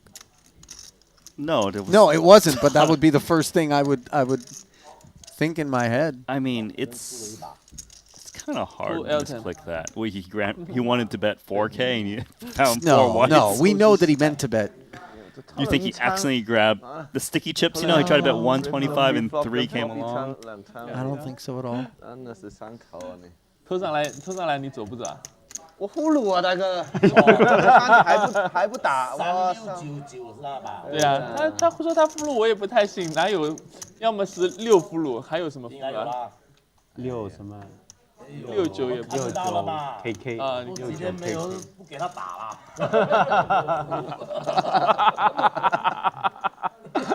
骗我们骗了几天，把都有的，对，扔掉都有。对啊，都有，全都有。 Somehow Elizabeth not up against Elton here, but rather Andy, who protects his straddle with 2 overcards, quite unpredictably for him, to Elizabeth's hand, which fails to improve to anything more than a gut shot and backdoor clubs. But granted, maybe that's enough more than ammo, enough. Yeah, to just fire the flop at least. 来9来的不好，对。对，跟了一下，什么乱七八糟的9我都没了。Well, at long last, Elizabeth Chen able to take a pot 对，这 in 个发个 an A 我肯 easy 定是 fashion. 给你了，百分百吹。我應該試到超他媽的等你中。敲锅很小嘛，因為波他有對子打对，到不过他有个大一點。大队扔不掉，被你2枪打掉了。我是什么都没有。对，敲一个，让你中2中4，还有机會再偷我1槍。对。 Ace 6 suited for Esti. A couple of queens now for boss. 都 straddle 了，現在只有 straddle 了，沒有不 straddle 了。Flicks into 2 blues to make the call for ST. 2 sevens, 2 diamonds, and a 4. No spade out there. Not sure ST's going to have further interest. I could see him check calling a small bet though, because he's got the backdoor straight draw. Ace high might be good. It's a button open, which has a lot more unpaired hands that lose to ace high.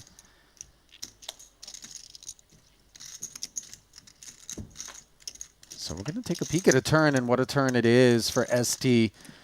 This will keep him interested. Open-ended with ace high. Imagine if there had been a spade on the flop, by the way, then the nut flush draw would be a part of this as well. But here in reality, it's 41,000 in the middle. And the reality is that Paul's going to bet again.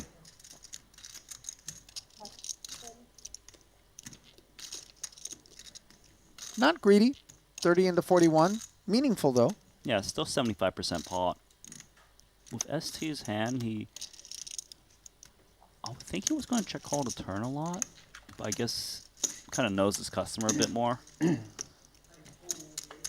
unfortunately for him, that customer wants nothing more to do with the pot at that price.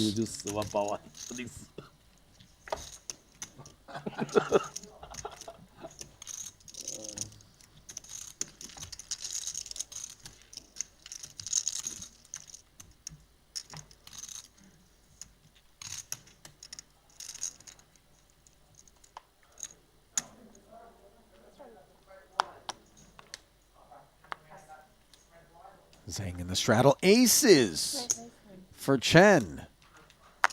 Will someone find trouble? I think Elton's getting involved. I mean, has he ever shied away from a pot with Elizabeth? We know our answer, at least on this session, and it is a resounding no. And by the way, she is salivating at the prospects of being able to play a big one with ace-ace against Elton, who doesn't have anything on a Jack-Jack 5 board.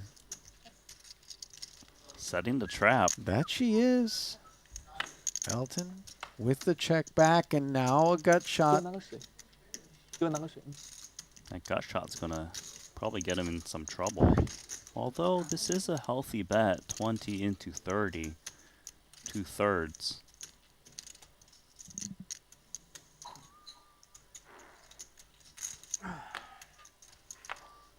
So we managed to work our way to a river. Now we ask the question, is it better to value bet against the 9 or check to induce against busted clubs and straight draws?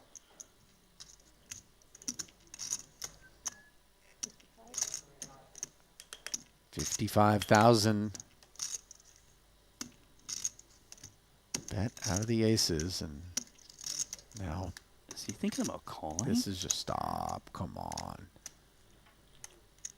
This is the man that flicked that king high call in with blistering pace, by the way. Earlier, I'm just not sure whether or not he thinks it's performing in the same manner here. And of course, he does fall. 他没牌嘛，你没牌，他 call 不了嘛，有个9他就 call 了。 I'll teach you a new word in Chinese if you All want. right, I'm listening. Pai, that's cards. Did you know that already, though? I did not. Okay, okay. Eventually, we're going to get a sentence out there. I think we could maybe have like a word of the day kind of thing, like Sesame Street. Today's word of the day would be run bad.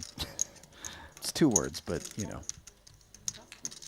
we're not an accredited language school. A very accredited piece of kit, though, for boss. Ace king suited. Picks up hands. He's got the 8-9 in clubs. Hands.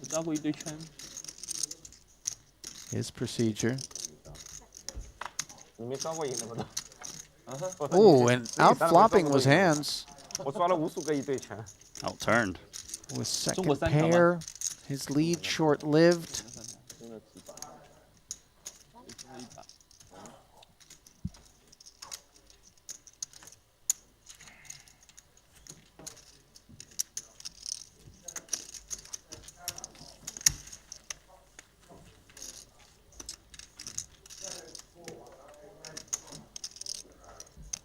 That one ended uneventfully. You won the 赢的10把。好了。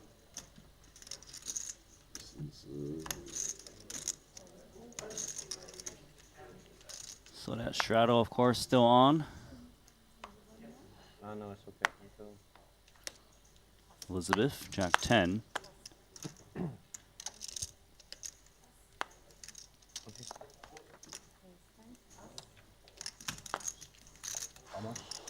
Raise from Andy's Ace-5. We know Elizabeth's going to want to play this one. Might she want to seize betting initiative out of position? No. Not suggesting this holding is a candidate for anything more than the defense. Yeah, normally not. Normally is not the way everybody approaches things out here in these cash That's why I game didn't streets say of Triton. absolutely not, because I know it's always in their arsenal.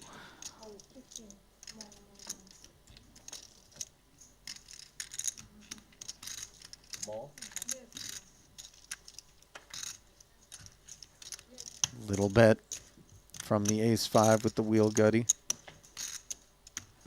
Jack 10. No further interest. Okay.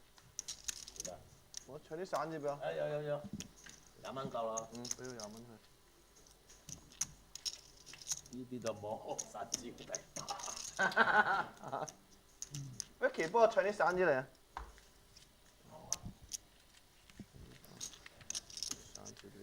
Well, let us know if you've been with us since the onset of today, which began so many hours ago, 4 o'clock local time here in the seaside nation of Montenegro. And I have many Absolutely gorgeous this time of year. The resort bustling with holidaymakers from all over Europe. I want to know who's taking the next week of work off just to be here with us. That's a true DJ, and I'm on your side. As opposed to they just happen to tune in kind of thing? Yeah. I guess they could watch it later, but it's not the same. You want to watch it. Just watch it from work. Randy, I mean, you know, grab your phone, stick it under the cash register if you're working. Okay. That's a good solution. I'm just saying. Not my first rodeo. Ace-5, Jack, all diamonds. No flush draws out there. Boss is 8s. Best of what's around. Nevertheless, he is not looking to bet that board. King on the turn, and remarkably, his hand is still best.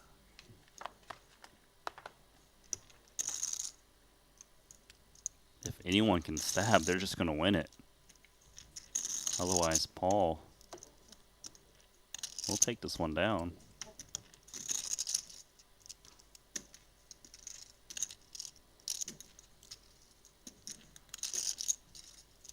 Looks like he thinks the 8s need to be turned into a bluff to rep that 10. 60啦。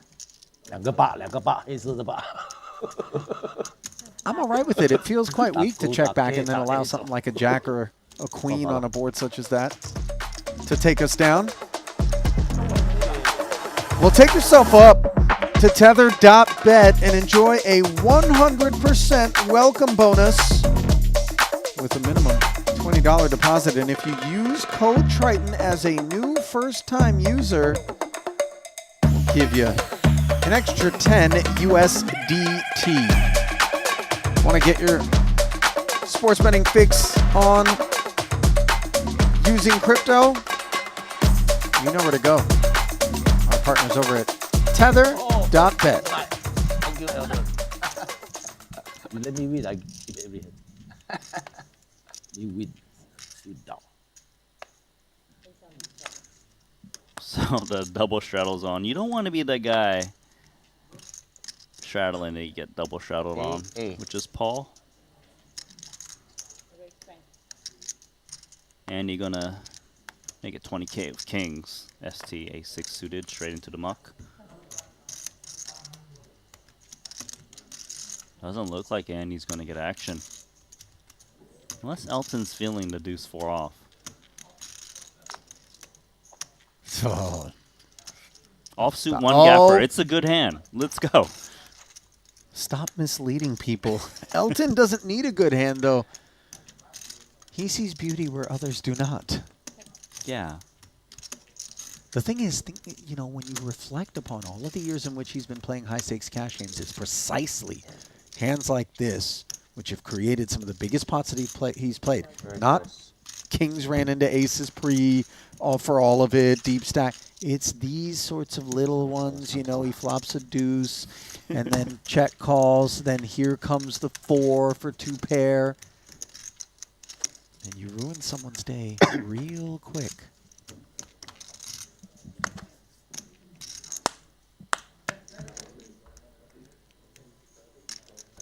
Not on that occasion, of course.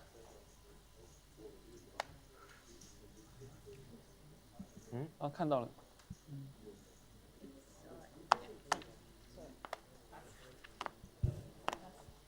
看到一张有点的牌，几点？18、9、18、9，点很多。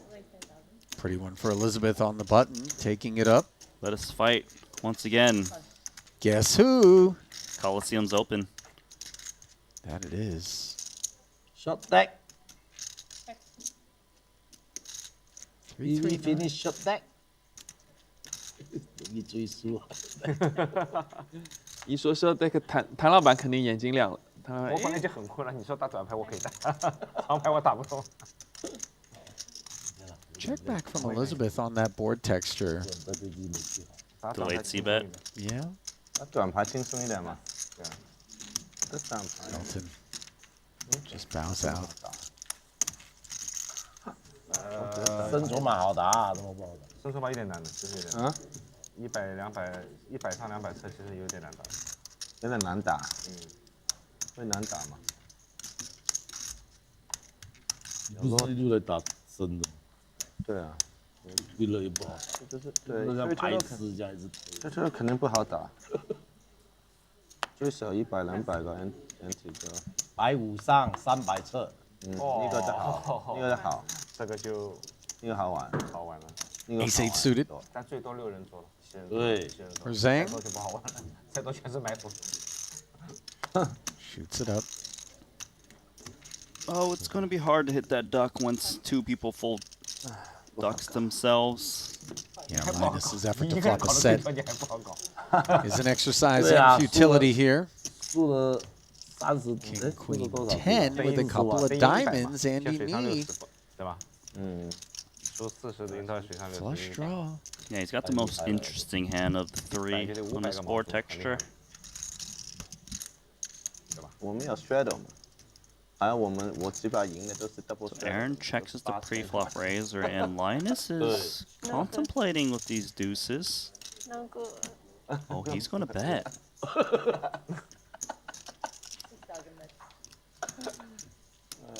Doesn't need a set to try to win this pot. 他隔壁很危险的，不要你 straddle。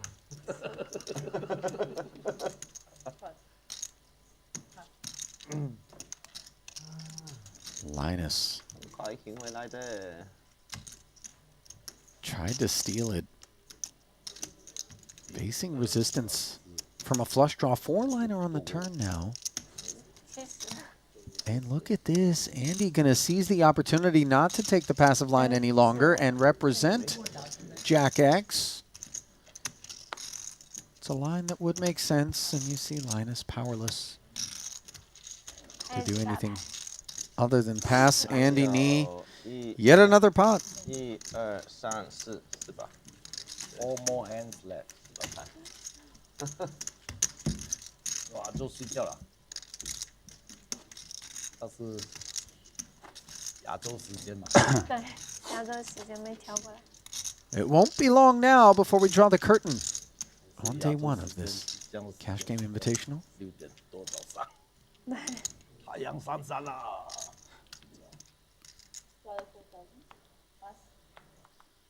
Pre-negotiated 2 orbits to go earlier by Boss on the floor staff.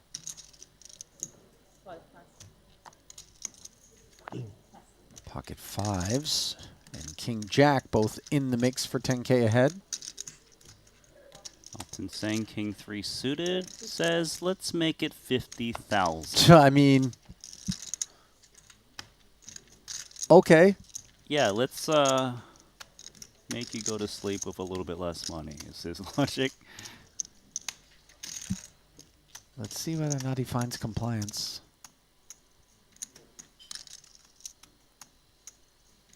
Handz is thinking, well, if I make this set, can I get a lot of value?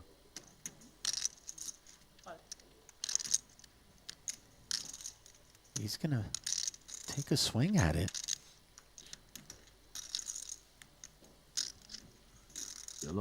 King Jack offsuit deemed to not be performing adequately well, and note that she had Elton dominated, and yet again he plays back at her and gets the best of it. So Elton flops bottom pair, backdoor spades. It's interesting because he's got some showdown value now. This is actually an okay board for 2 5s. Still have 1.6 million Hong Kong there. And what makes you say that in spite of the presence of 2 overcards? Just because range-wise, Elton's not supposed to be in this neighborhood? Well, Elton, well, he's going to lay down the best hand. I was going to say that Elton often has, you know, 2 overs that brick off. He's got backdoor straight draws, which he can navigate. All right in position. Monaco is next up? Actually, he's not in position. Yes. No, he was in position. Elton was in November small. 1st? Oh. A little bit Oh, my surprised. birthday again. Monte Carlo. And then after that, December go Bahamas. Oh, is it confirmed? Confirm 500K Invitational on the 6th, 7th, 8th. Oh, okay. And then they have the 25K 50 million guarantee. Whoa. 25K 50 million guarantee. Wow. On what day? After our After the Invitational. Okay. I think like around 10. 2,000 players. How are they going to get it? 2,000 entries.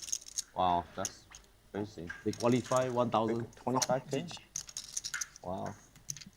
Well, Boss letting some long-awaited details out of the 25K, bag 50 million guarantee. with regards to what the remainder of this year's calendar has in store for us at the Triton Poker Series. First up is a Monte Carlo Festival happening in November. First ever collaboration with our friends at GG. And the World Series of Poker down in the Bahamas, where we'll have both an invitational and, as Boss alluded to, a staggering 25K with a 50 million guarantee. Yeah, it sounds impossible, but it is there. I don't know how impossible it'll be. You run enough satellites, one never knows. Meanwhile, we know 7 high does not beat king high, let alone a pair of 4s, but Tsang has some stuff working in the form of the gut shot and the spade draw, so here he comes. Elton is just an animal, blasting away, gets the best hand down. That chip stack, despite how loose as he's been playing, has only gone one direction. That's north. 巴哈马我很久没去了，哇，好玩吗？我很久没去了，我之前去，我可能我第一个比赛就是去那个打巴哈马，那个 PCA 很久之前，20多年前，20年前。像那酒店应该很老了，他现在开了 Wilson 嘛，这里，现在新开了 Wilson 嘛。瑰丽啊。瑰丽嘛，对啊，瑰丽应该好吧？不过他主办肯定要在罗素那边的，还是新开的肯定会什么 Pocket Kings. 也可以住罗素。Elton looking to put a cherry on top of what's already been a beautiful Sunday of a session. Going to get at least this 50K from ST.